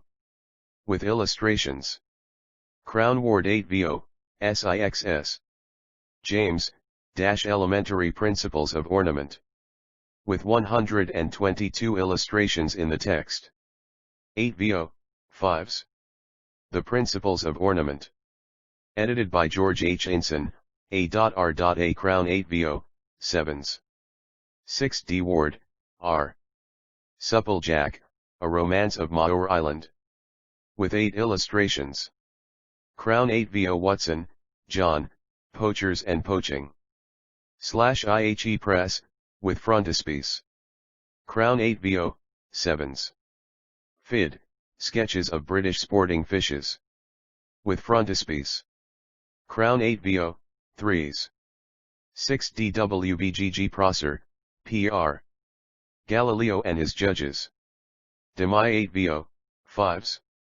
Wells, Henry P. City Boys in the Woods, or, A Trapping Venture in Maine. With upwards of 2 illustrations. Royal 8 VO, G.S. White, Walter, A Month in Yorkshire. With a map. 5th edition. Post 8 VO, 4s. A Londoner's Walk to the Land's End, and Woodgate A Trip to the Scilly Isles. With 4 maps. 3rd edition. Post 8 VO, T.S. W.B. A Modern Layman's Faith Concerning the Creed and the Breed of the Thoroughbred Man.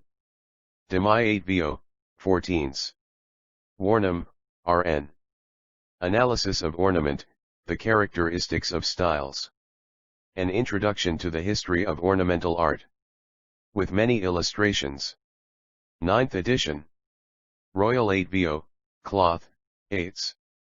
Worsat, J.J.A. Industrial Arts of Denmark, from the earliest times to the Danish conquest of England. With maps and woodcuts. Large Crown 8 VO, 3s.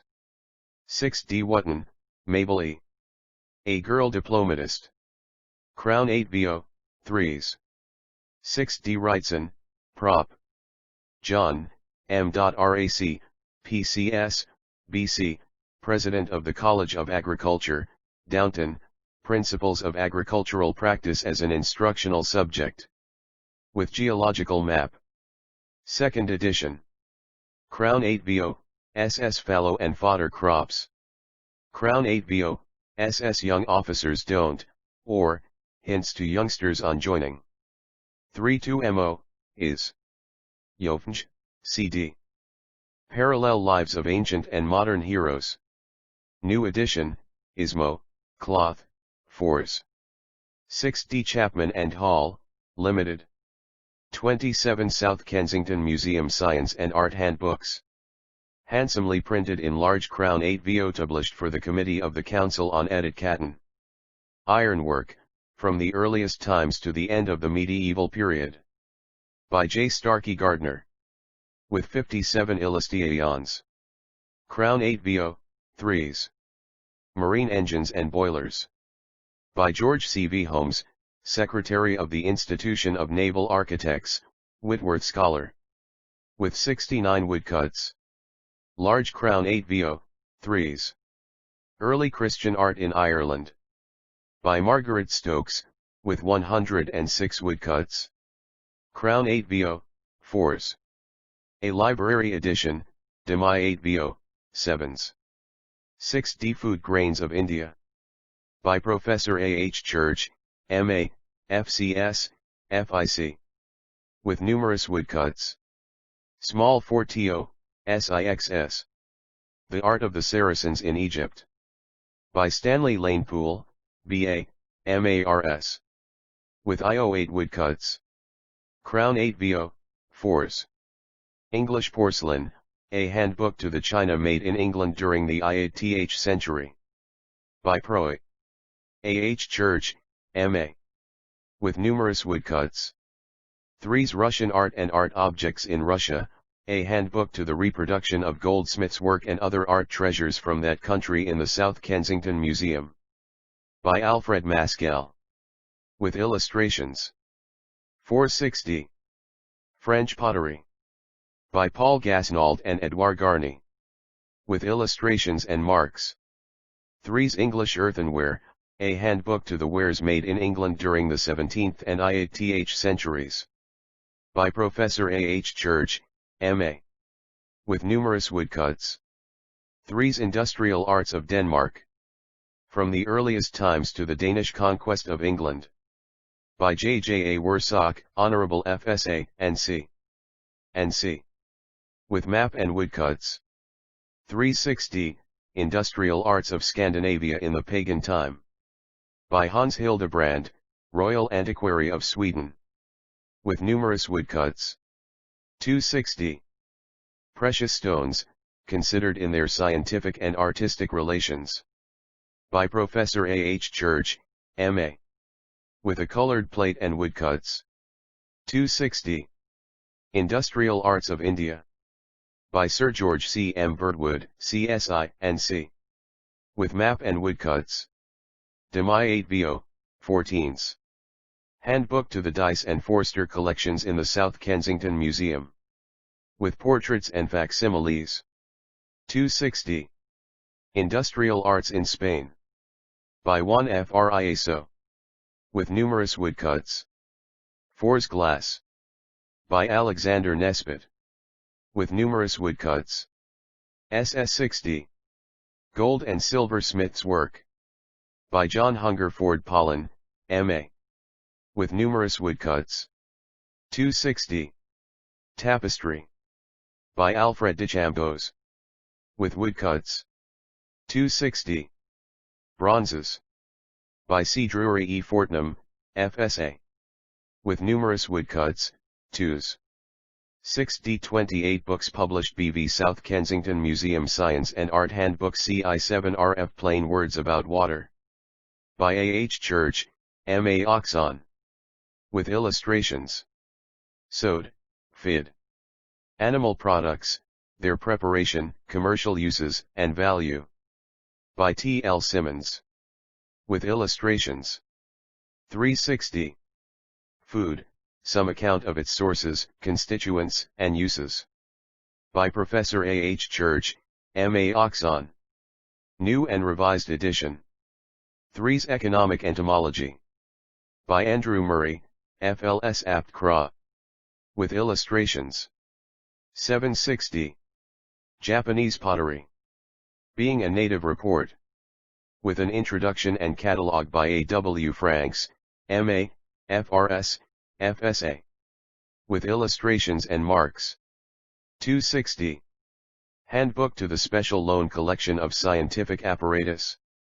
3's Industrial Arts, Historical Sketches. With numerous illustrations. 3's Textile Fabrics. By the Very Reverend Daniel Rock, D.D. With numerous woodcuts. 260. Jones Collection in the South Kensington Museum. With portrait and woodcuts. 260. College and Corporation Plate. A handbook to the reproductions of silver plate in the South Kensington Museum from celebrated English collections. By Wilfred Joseph Cripps, M.A., F.S.A. With illustrations. 260. Ivories, Ancient and Medieval. By William Maskell, with numerous woodcuts. 2s, Fid. Ancient and Modern Furniture and Woodwork. By John Hungerford Pollen, M.A. With numerous woodcuts, 2s. 6d Mayalika. By C. Drury E. Fortnum, FSA. Numerous woodcuts. 2s GD. With the Chemistry of Foods. With microscopic illustrations. By James Bell, Ph.D., and C. Principale of the Somerset House Laboratory. Part I. Tea, coffee, cocoa, sugar, and C2s. 6d Part 2. Milk, butter, cheese, cereals, prepared starches, and C3s. Musical instruments. By Carl Engel. With numerous woodcuts. 2s Fid, Manual of Design. By Richard Redgrave, R.A. by Gilbert R. Redgrave. With woodcuts. 2s Fid. Persian Art. By Major R. Murdoch Smith, R.E. With map and woodcuts. 2nd edition, enlarged. 2s Chapman and Hall, Limited. 29 Carlyle's, Thomas, Works. Thank Ashburton K. Edition. New edition, handsomely printed, containing all the portraits and illustrations, in 20 volumes, Demi 8 vo, 8s. Each. The France by Revolution and Past and Present. 2 volumes Sartor Resartus, Heroes and Hero Worship, Ival. Life of John Sterling. Life of Schiller, Ival. Latter-day pamphlets. Early Kings of Norway ESSW on the portrait of John Knox. 1 vol. Letters and Speeches of Oliver Cromwell. 3 volumes History of Frederick the Great. 6 volumes Critical and Miscellaneous Essays. 3 volumes Translations from the German. 3 volumes Library Edition Complete. Handsomely printed, in 34 volumes, Demi 8 vo, pound 1 s3s. Sartor Resartus. With a portrait, 7s. 6d The French Revolution. A History. 3 volumes, each 9s. XIFE of Frederick Schiller and examination of his works. With supplement of 1872. Portrait and Plates, Gs. Critical and Miscellaneous Essays. With portrait. 6 volumes, each 9s. On Heroes, Hero Worship, and the Heroic in History. 760. Past and Present. 9s Oliver Cromwell's Letters and Speeches. With portraits. 5 volumes, each 9s. Latter, day pamphlets. 9s Life of John Sterling. With portrait, Gs. History of Frederick II. 10 volumes, each 9. Translations from the German. 3 volumes, each Gs.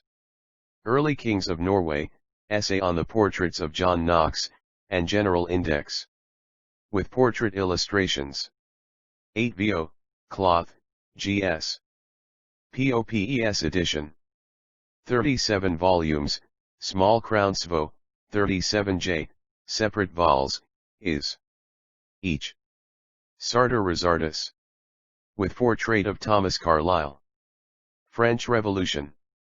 A History. 3 volumes Oliver Cromwell's Letters and Speeches. 5 vols.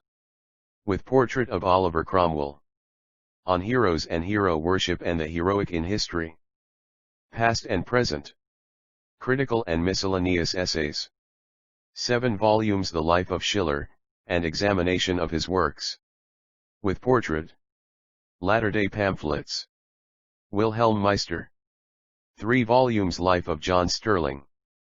With portrait. History of Frederick the Great. 10 volumes Translations from Musjes, Tieck, and Richter. 2 volumes The Early Kings of Norway, Essay on the Portraits of Knox. Or in sets, 37 vols, in 1837. 30 books published by Carlyle's, Thomas, Chi. Continued. A reissue of the works of Thomas Carlyle. Price 2s. 6d a volume. This edition will include the whole of his writings and translations, together with the portraits and maps, and will be completed in 20 crown % VA volumes, strongly bound in Sioi. Sartor Resartus and Latter-day Pamphlets. with a portrait of Thomas Carlyle. Keating. Past and Present and on Heroes and Hero Worship. Ready Life of John Sterling and Life of Schiller. Ready. Critical and Miscellaneous Essays, Early Kings of Norway and Essay on the Portraits of Knox. U/Finnear Volumes. Vols I-3. Ready. Volume 4. In Nochemicre. To be followed at intervals. Le French Revolution, A History. /LN 2 volumes. Oliver Cromwell's Letters and Speeches, with portrait of Oliver Cromwell. History of Frederick the Great. /3 volumes. /LN 5 volumes. Wilhelm Meister. LLN 2 volumes. Translations from Muse US, Tieck and Richter. FN 1 volume cheap issue. The French Revolution. Cogeplete in Ibal. With portrait. Crown 8 VO, 2-. Sartor Resartus, Heroes and Hero Worship, Past and Present, and Chartism. Complete in Ibal. Crown 8 VO, as. Oliver Cromwell's Letters and Speeches. Crown 8 VO, 2s. 6d Critical and Miscellaneous Essays. 2 volumes 4s. Wilhelm Meister. Ibal, 2s. Lives of Schiller and Sterling. With portraits, Ibal. 2s, 6th edition. 4o, Sode. Sartor Resartus. 80,000. Heroes and Hero Worship. Essays, Bournes, Johnson, Scott, The Diamond Necklace. The above in Ibal, cloth, 2s, 6d. Chapman and Hall, Limited. 31 Dickens's, Charles, Works. Original editions. In Demisvo, The Mystery of Edwin Drood. With illustrations by S. L. Fields, and a portrait engraved by Baker. Cloth, 7s. 6d Our Mutual Friend. With 40 illustrations by Marcus Stone. Cloth, pound is. The Pickwick Papers. With 43 illustrations by Seymour and Phiz. Cloth, pound is. Nicholas Nickleby. With 40 illustrations by Phiz. Cloth, pound is, sketches by Boss. With 40 illustrations by George Neakshank. Cloth, pound is. Martin Chuzzlewit. With 40 illustrations by Phiz, Cloth, 1 Pound Island. Dombey and Son. With 40 illustrations by Phiz. Cloth, 1 Pound Island. David Copperfield. With 40 illustrations by Phiz. Cloth, J.C. is. Bleak House. With 40 illustrations by Phiz. Cloth, 1 Pound Island. Little Dorrit. With 40 illustrations by Phiz. Cloth, 1 Pound Island. The Old Curiosity Shop. With 75 illustrations by George Cattermole and H. K. Brown, a new edition. Uniform with the other volumes, pound is. Barnaby Rudge, A Tale of the Riots of '80. With 78 illustrations by George Cattermole and H. K. Brown. Uniform with the other volumes, pound is. Christmas books, containing The Christmas Carol, The Cricket on the Hearth, The Chimes, The Battle of Life, The Haunted House. With all the original illustrations. Cloth, 12s. Oliver Twist and Tale of Two Cities. In 1 volume. Cloth, pound is. Oliver Twist. Separately. With 24 illustrations by George Cruikshank. Cloth, IIS. 2 A Tale of Cities. Separately. With 16 illustrations by Phiz. Cloth, GS. *** The remainder of Dickens's works were not originally printed in Demi 8, 0, 32 books published by Dickens's, Charles, ORXS. Continued. Library edition. In Postsvo. With the original illustrations, 30 volumes, cloth, £12.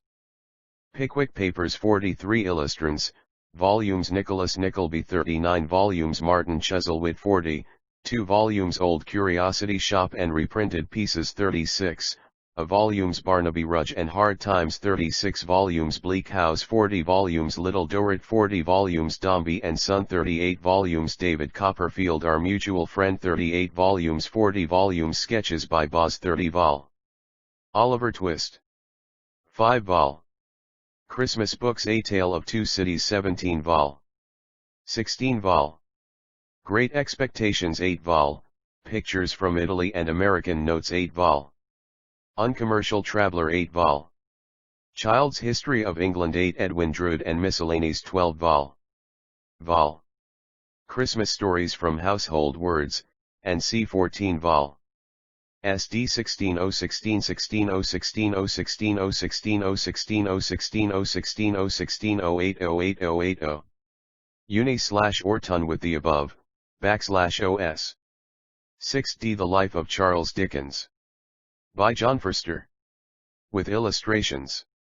A new edition of above, with the original illustrations, in large crown 8 VO, 30 vols in sets only. The Charles Dickens edition. In crown svo.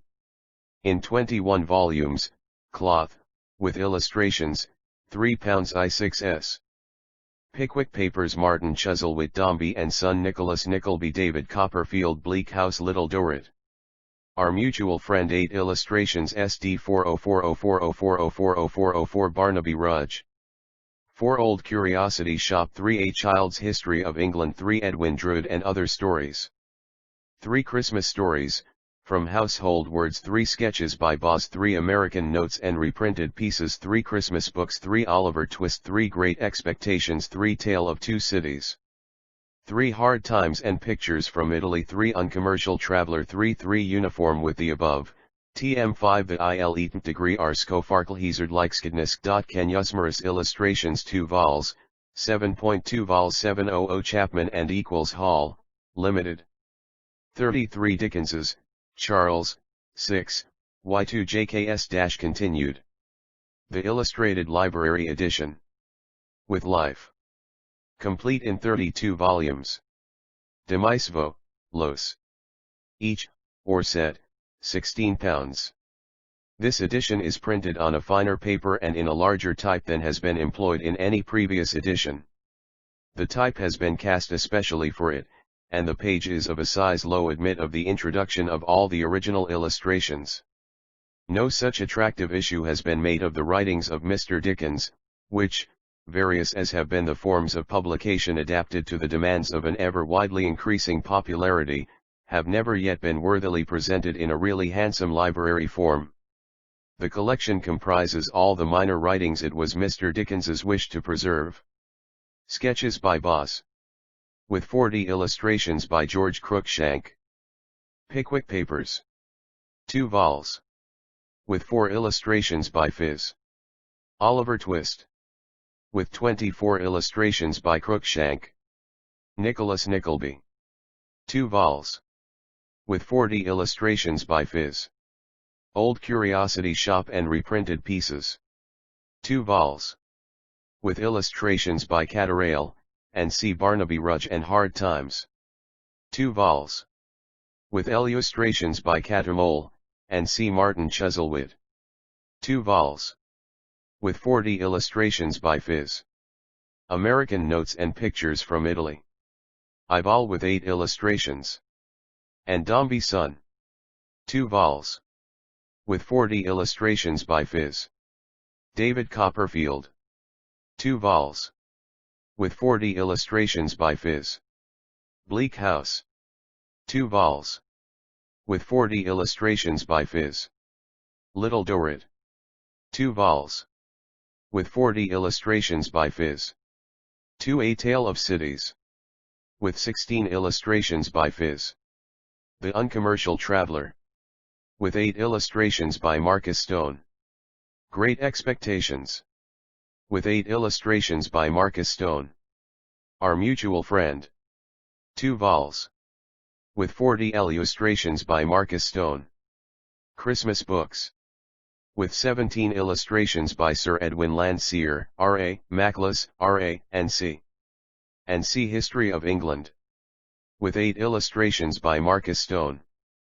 Christmas Stories, from Household Words and All the Year Round, with 14 illustrations.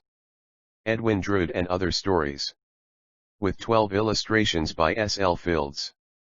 Life of Charles Dickens, by John Forster, with portraits. 2 volumes, not separate.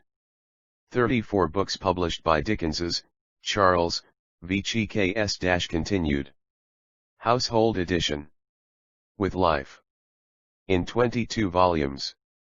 Crown 2, cloth, pound INS 6D, Martin Chuzzlewit, with 59 illustrations, 53. David Copperfield, with 60 illustrations and a portrait, S.S. Bleak House, with 61 illustrations, 53. Little Dorrit, with 58 illustrations, 5s. Pickwick Papers, with 56 illustrations, 53. Mutual Our Friend, with 58 illustrations, S.S. Nicholas Nickleby, with 59 illustrations, S.S. and Dombey's Son, with 61 illustrations, S.S. Edwin Drood, reprinted pieces, and Other Stories, with 30 illustrations, S.S. The Life of Dickens, by John Forster, with 40 illustrations, S.S. Barnaby Rudge, with 46 illustrations, 4s. Old Curiosity Shop, with 32 illustrations, 4s. Christmas Stories, with 23 illustrations, 4s. Oliver Twist, with 28 illustrations, 3s. Great Expectations, with 26 illustrations, 3s. Sketches by Boz, with 36 illustrations, 3s. Uncommercial Traveler, with 26 illustrations, 3s. Christmas Books, with 28 illustrations, 3s. The History of England, with his illustrations, 3s. 2 American Notes and Pictures from Italy, with 18 illustrations, 3s. A Tale of Cities, with 23 illustrations, 3s. Hard Times, with 20 illustrations, 2s. 6 Charles Dickens's Christmas Books, reprinted from the original plates. Illustrated by John Leach, D. Maclus, R.A., R. Doyak, C. Stanfield, R.A., etc. FCAP, cloth, is. Each. Complete in a case, J.S. A Christmas Carol in Prose. The Chimes, A Goblin Story. The Cricket on the Hearth, A Fairy Tale of Home. The Battle of Life, A Love Story. The Haunted Man and the Ghost Story, 6-penny reprints of Dickens's works. David Copperfield, with numerous illustrations by Fred Barnard. Medium 8 VO Oliver Twist, with 28 illustrations by J. Mahoney. Medium 8 VO readings from the works of Charles Dickens, as selected and read by himself and now published for the first time.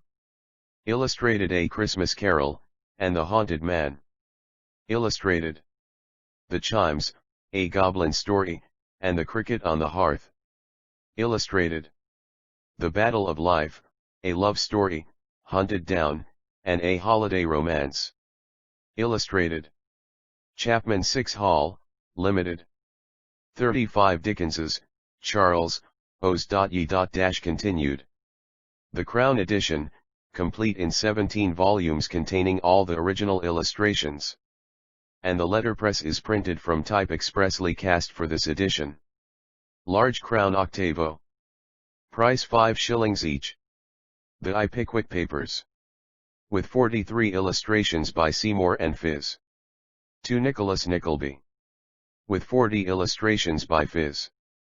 Dombey and 3 Son, with 40 illustrations by Phiz. 4 David Copperfield, with 40 illustrations by Phiz. S Sketches by Boz, with 40 illustrations by Gocrtttk Hank. 6 Martin Chuzzlewit, with 40 illustrations by Phiz. The 7 Old Curiosity Shop, with 75 illustrations by George Cattermole and H. K. Brown. Barnaby 8-Rudge, A Tale of the Riots of '80. With 72 8 illustrations by George Cattermole and H. K. Brown. 9-Oliver Twist and A Tale of Cities. With 24 illustrations by Cruikshank and 16 by Fizz Bleak. 10-House. With 40 illustrations by Fizz. 2. Little Dorrit. With 40 illustrations by Fizz. Mutual. 12-Our Friend. With 40 illustrations by Marcus Stone. 13-American Notes, Pictures from a Child's History of England, Italy, and with 16 illustrations by Marcus Stone. 14-Christmas Books and Hard Times. With illustrations by Landseer, Mackless, Stanfield, Leach, Dovell, F. Walker, etc. 15-Christmas Stories and Other Stories, including Humphrey's Clock. With illustrations by Dalziot Cheese Green, Mahana, Fizz, 16 Great Expectations. Tantramui Meetkr. Cial Traveler. With 16 illustrations by Marcus Stone. 17-Edwin Drood and reprinted pieces. With 16 illustrations by LDKB Fiaz and F. Walker. Uniform with the above. The Life of Charles Dickens. By John Forstey. With portraits and illustrations. Will be added at the request of numerous subscribers. The Dickens Dictionary. A Key to the Characters and the Principal Incidents in the Tales of Charles Dickens, by Gilbert Pyebce, with additions by William A. Wheeler. Ldazoirachua Garfe Orf, Tutohale Piratlsrian Tikisra, Tanyan English Prisoners. By Charles Dickens and Wilkie Collins. With Illustrations. Crown 8 VO, 5s. **** These stories are now reprinted in complete form for the first time. 36 books published by Dickens's, Charles, YOKS. Continued. The Cabinet Edition. In 32 vols, small FCAP 8 VO, marble paper sides, cloth backs, with uncut edges, price 18d each. Each volume contains 8 illustrations reproduced from the originals. In sets only, bound in blue and red cloth, with cut edges 2/8. Christmas Books. Martin Chuzzlewit, 2 vol. David Copper FLELD, 2 volumes. Oliver Twist. Great Expectations. Nicholas Nickleby. 2 volumes. Sketches by Boz. Christmas Stories. The Pickwick Papers, 2 vols. Barnaby Rudge, 2 vols. Bleak House, 2 vols. American Notes and Pictures from Italy. Edwin Drood, and Other Stories. The Old Curiosity Shop, 2 vols. A Child's History of England. Dombey and Son, 2 vols. A Tale of Two Cities. Little Dorrit, 2 volumes. Mutual Friend, 2 volumes. Hard Times. UNCOM Mercial Traveller reprinted pieces. The Half-Crown Edition. Printcade from the edition that was carefully corrected by the author in 1867 and 1868. Complete in 2 volumes containing the whole of the original illustrations. Crown 8 VO, 2s, 60. Each, The Pickwick Papers. With 43 illustrations by Seymour and Fizz. Rudge Barnaby A, Tale of the Riots of '80. With 76 illustrations by George Cattermole and H. K. Brown. Oliver Twist R. With 24 illustrations by Cruikshank. The Old Curiosity Shop. With 75 illustrations by George Cattermole and H. K. Brown. David Copperfield. With 40 illustrations by Fizz. Nicholas Nickleby. With 40 illustrations by Fizz. Martin Chuzzlewit. With 40 illustrations by Fizz. Dombey and Son. With 40 illustrations by Fizz. Sketches by Boz. With 40 illustrations by George Cruikshank. Christmas Books. With 64 illustrations by Landseer, Doyle, Mackless, Leach, etc. Bleak House. With 40 illustrations by Fizz. Little Dorrit. with 40 illustrations by Phys. Christmas Stories, from Household Words, with 14 illustrations by Dalziel, Green, Mahoney, etc. American Notes and reprinted pieces, with 8 illustrations by Marcus Stone and F. Walker. Hard Times and Pictures from Italy, with 8 illustrations by F. Walker and Marcus Stone. A Child's History of England, with 8 illustrations by Marcus Stone. 2 Great Expectations, with 8 illustrations by Marcus Stone. Tale of Cities, with 16 illustrations by Phys. Iaduncrium mumteru caldifal ranit dernead.ll rioters.t40 or waliilturus.r8 atil wolniest by triad 1 me 2 owensrol spluyust mrazitratio conuses.bist lanek fields. Chapman and Hall, Limited. 37 Dickenses, Charles, OY. Continued. The Pictorial Edition, containing upwards of 900 engravings. Complete in 17 volumes. Royal 8 VO, 3s. 6d each. Dombey and Son, with 62 illustrations by FBARNARFA. 3/6d David Copperfield, with 61 illustrations by F. Barnard. 3/6d Nicholas Nickleby, with 59 illustrations by F. Barnard. 3/6d Barnaby Rudge, with 46 illustrations by F. Barnard. 3/6d Old Curiosity Shop, with 39 illustrations by Charles Green. 3/6d Martin Chuzzlewit, with 59 illustrations by F. Barnard. 38/6d Oliver Twist and A Tale 2 of Cities, with 53 illustrations by J. Mahoney and F. Barnard. 38/6d Our Mutual Friend, with 58 illustrations by J. Mahoney. 3/6d Bleak House, with 61 illustrations by F. Barnard. 3/6d Pickwick Papers, with 57 illustrations by Phys. 3/6d Little Dorrit, with 58 illustrations by J. Mahoney. 3/6d Great Expectations. Hard and Times, with 50 illustrations by J. Afkaser and H. French.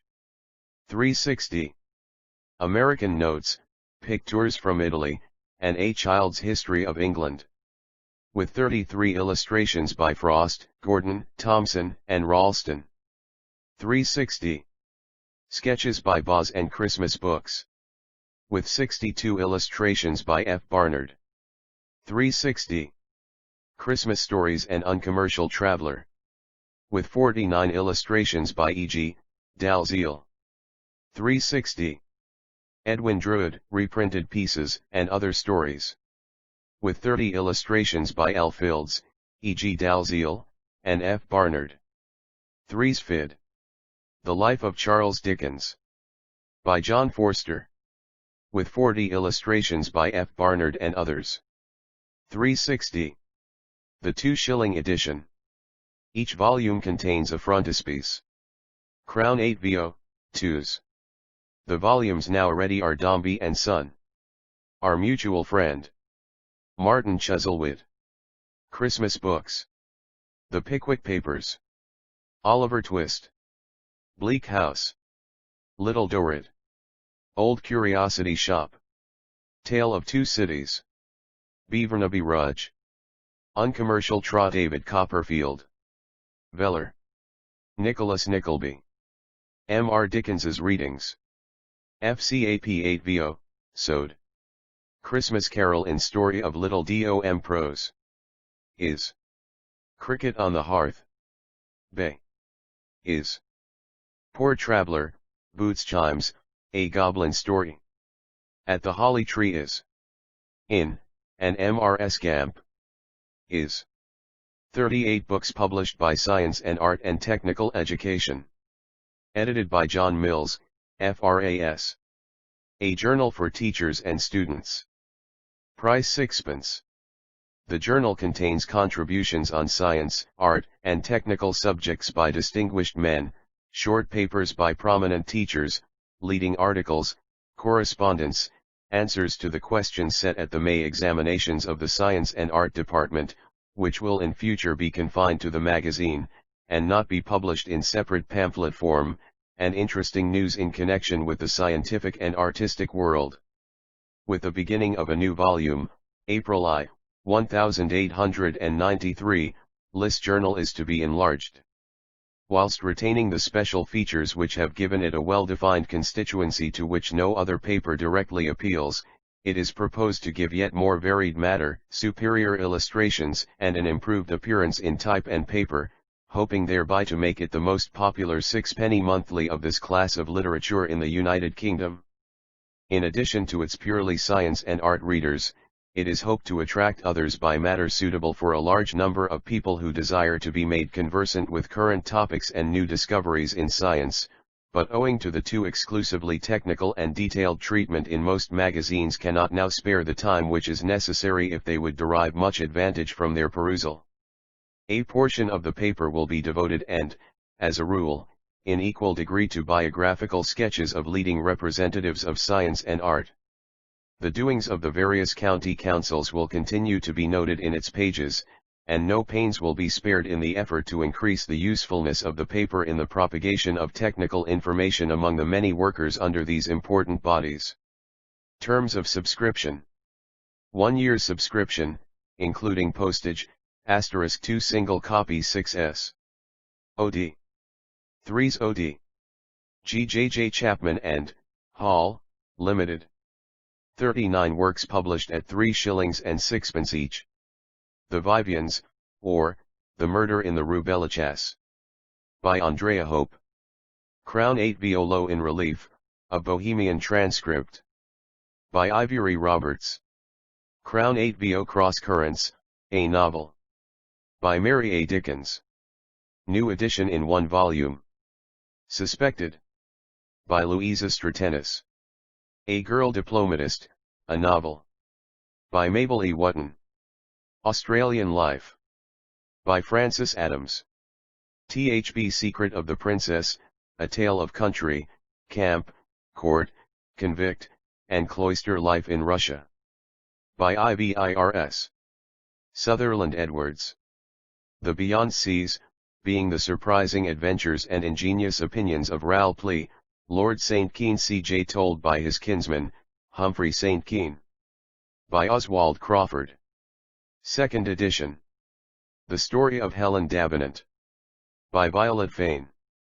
A Deputy Providence. By Honky Murray. My Handsome Lays, Original Verses, Imitations, and Paraphrases. By W. Beatty Kingston, Sport, Fox Hunting, Salmon Fishing, Covert Shooting, Deer Stalking. By the late W. Bromley Davenport, MP. With illustrations by General Crea Locke, C.B. Logbook of a Fisherman and Zoologist. By Frank Buckland. With illustrations. 5000. The Habits of the Salmon. By Major Traherne. British Sporting Fishes. By John Watson. England, Its People, Polity, and Pursuits. By T.H.S. Escott. New and Revised Edition. Jesus Christ, God, and God and Man. Conferences delivered at Notre Dame in Paris. By Pierre Lacordaire. 7000. Recollections of My Youth. By Ernest Renaud. Translated from the French and revised by Madame Ribnon. 2nd edition. Human Origins, Evidence from History and Science. By Samuel Laing. With illustrations. 10,000. Problems of the Future and Essays. By Samuel Laing. 11,000. Modern Science and Modern Thought. By Samuel Laing. 17,000. A Modern Zoroastrian. By Samuel Laing. 7,000. The Science of Language, Linguistics, Philology, and Etymology. By Abel Hovlik. With maps. Sociology. Based upon ethnology. By Dr. Charles Letourneau. Biology. By Dr. Charles Letourneau. With 83 illustrations. Philosophy, Historical and Critical. By André Lefebvre. Anthropology. By Dr. Paul Topinard. With a preface by Professor Paul Broca. With 49 illustrations. Aesthetics. By Eugene Varon. Animal products, their preparation, commercial uses, and VAUE. By T. L. Simmons. With illustrations. Economic Entomology. By Andrew Murray, FLS AFTRA. With illustrations. 40 Chapman Y. Hall, Limited. The Fortnightly Review. The Fortnightly Review is published on the ist of every month, and a volume is completed every 6 months. The following are among the contributors: Admiral Lord Alcester, Sir Rutherford Alcock, Professor Bain, Sir Samuel Baker, Sir R. Ball, FRS Professor Beasley, Paul Bourget, W. O'Brien, MPDR Bridges, Hon George C. Broderick, Ferdinand Brunetiere, James Bryce, MP Sir George Campbell, MP Emilio Castella, RT Hon J. Chamberlain, MP Professor Sidney Colvin, the Earl Compton, Montague Cookson, QC LH Courtney, MP G.H. Darwin, Sir George W. Dawsant, Professor A.B. Dicey, Right Hon Sir C. Dilke, Bart, Professor Dowden, RT Hon M. E. Grant Duff, Archdeacon Ferrer, Edward A. Freeman, J. A. Froude, M.R.S. Garrett Anderson, M.D. J.W. L. Glacier, F.R.S. Sir J. E. Gorst, Q.C., M.P. Edmund Goss, Thomas Hare, Frederick Harrison, Admiral Sir G. P. Hornby, Lord Houghton, Professor Huxley, Professor R. C. Jebb, Lady Jeanne, Lord Kelvin, P.R.S. Andrew Lang, E. B. Lannon, Emile de Lavallee, W. E. H. Lecky, T. E. Cliff Leslie, W. S. Lilly, Marquis of Lorne, Pierre Lodi, Sir John Lubbock, Bart, M.P. W. H. Mallock, D. R. Maudsley, Professor Max Muller, George Meredith, R. T. Hon G. Osborne Morgan, Q.C., M.P. Professor Henry Morley, R. T. Hon John Morley, M.P. William Morris, Professor H. N. Mosley, F. W. H. Myers, F. W. Newman, Professor John Nicol, W. G. Palgrave, Walter H. Pater, R. T. Hon Lyon Playfair, M.P. Sir Henry Pottinger, Bart, T. E. Redmond, M.P. Professor Sayce, Professor J. R. Seeley, Lord Sherbrooke, Professor Sidgwick, Herbert Spencer, M. Jules Simon, Doctoc L. Academy Fra Ncaisk, Hon E. L. Stanley, Sir J. Fitzjames Stephen, Q.C. Leslie Stephen, J. Hutchison Sterling, A. C. Swinburne, D. R. Von Sibyl, J. A. Simons, Sir Thomas Simons, Admiral of the Fleet, the Rev. Edward F. Talbot, Warden of Keble College, Sir Richard Temple, Bede, Hon Lionel A. Tolmache, Count Leo Tolstoy, H. D. Trail, Professor Tyndall, Alfred Russel Wallace, Sidney Webb, A. J. Wilson, Gen. Viscount Wolseley, the editor, etc., etc., etc. The Fortnightly Review is published at 2's. 6D Chapman and Hall, Limited, 2, Henrietta Street, Covent Garden, W.C. Charles Dickens and Evans, Printers, Crystal Palace Press.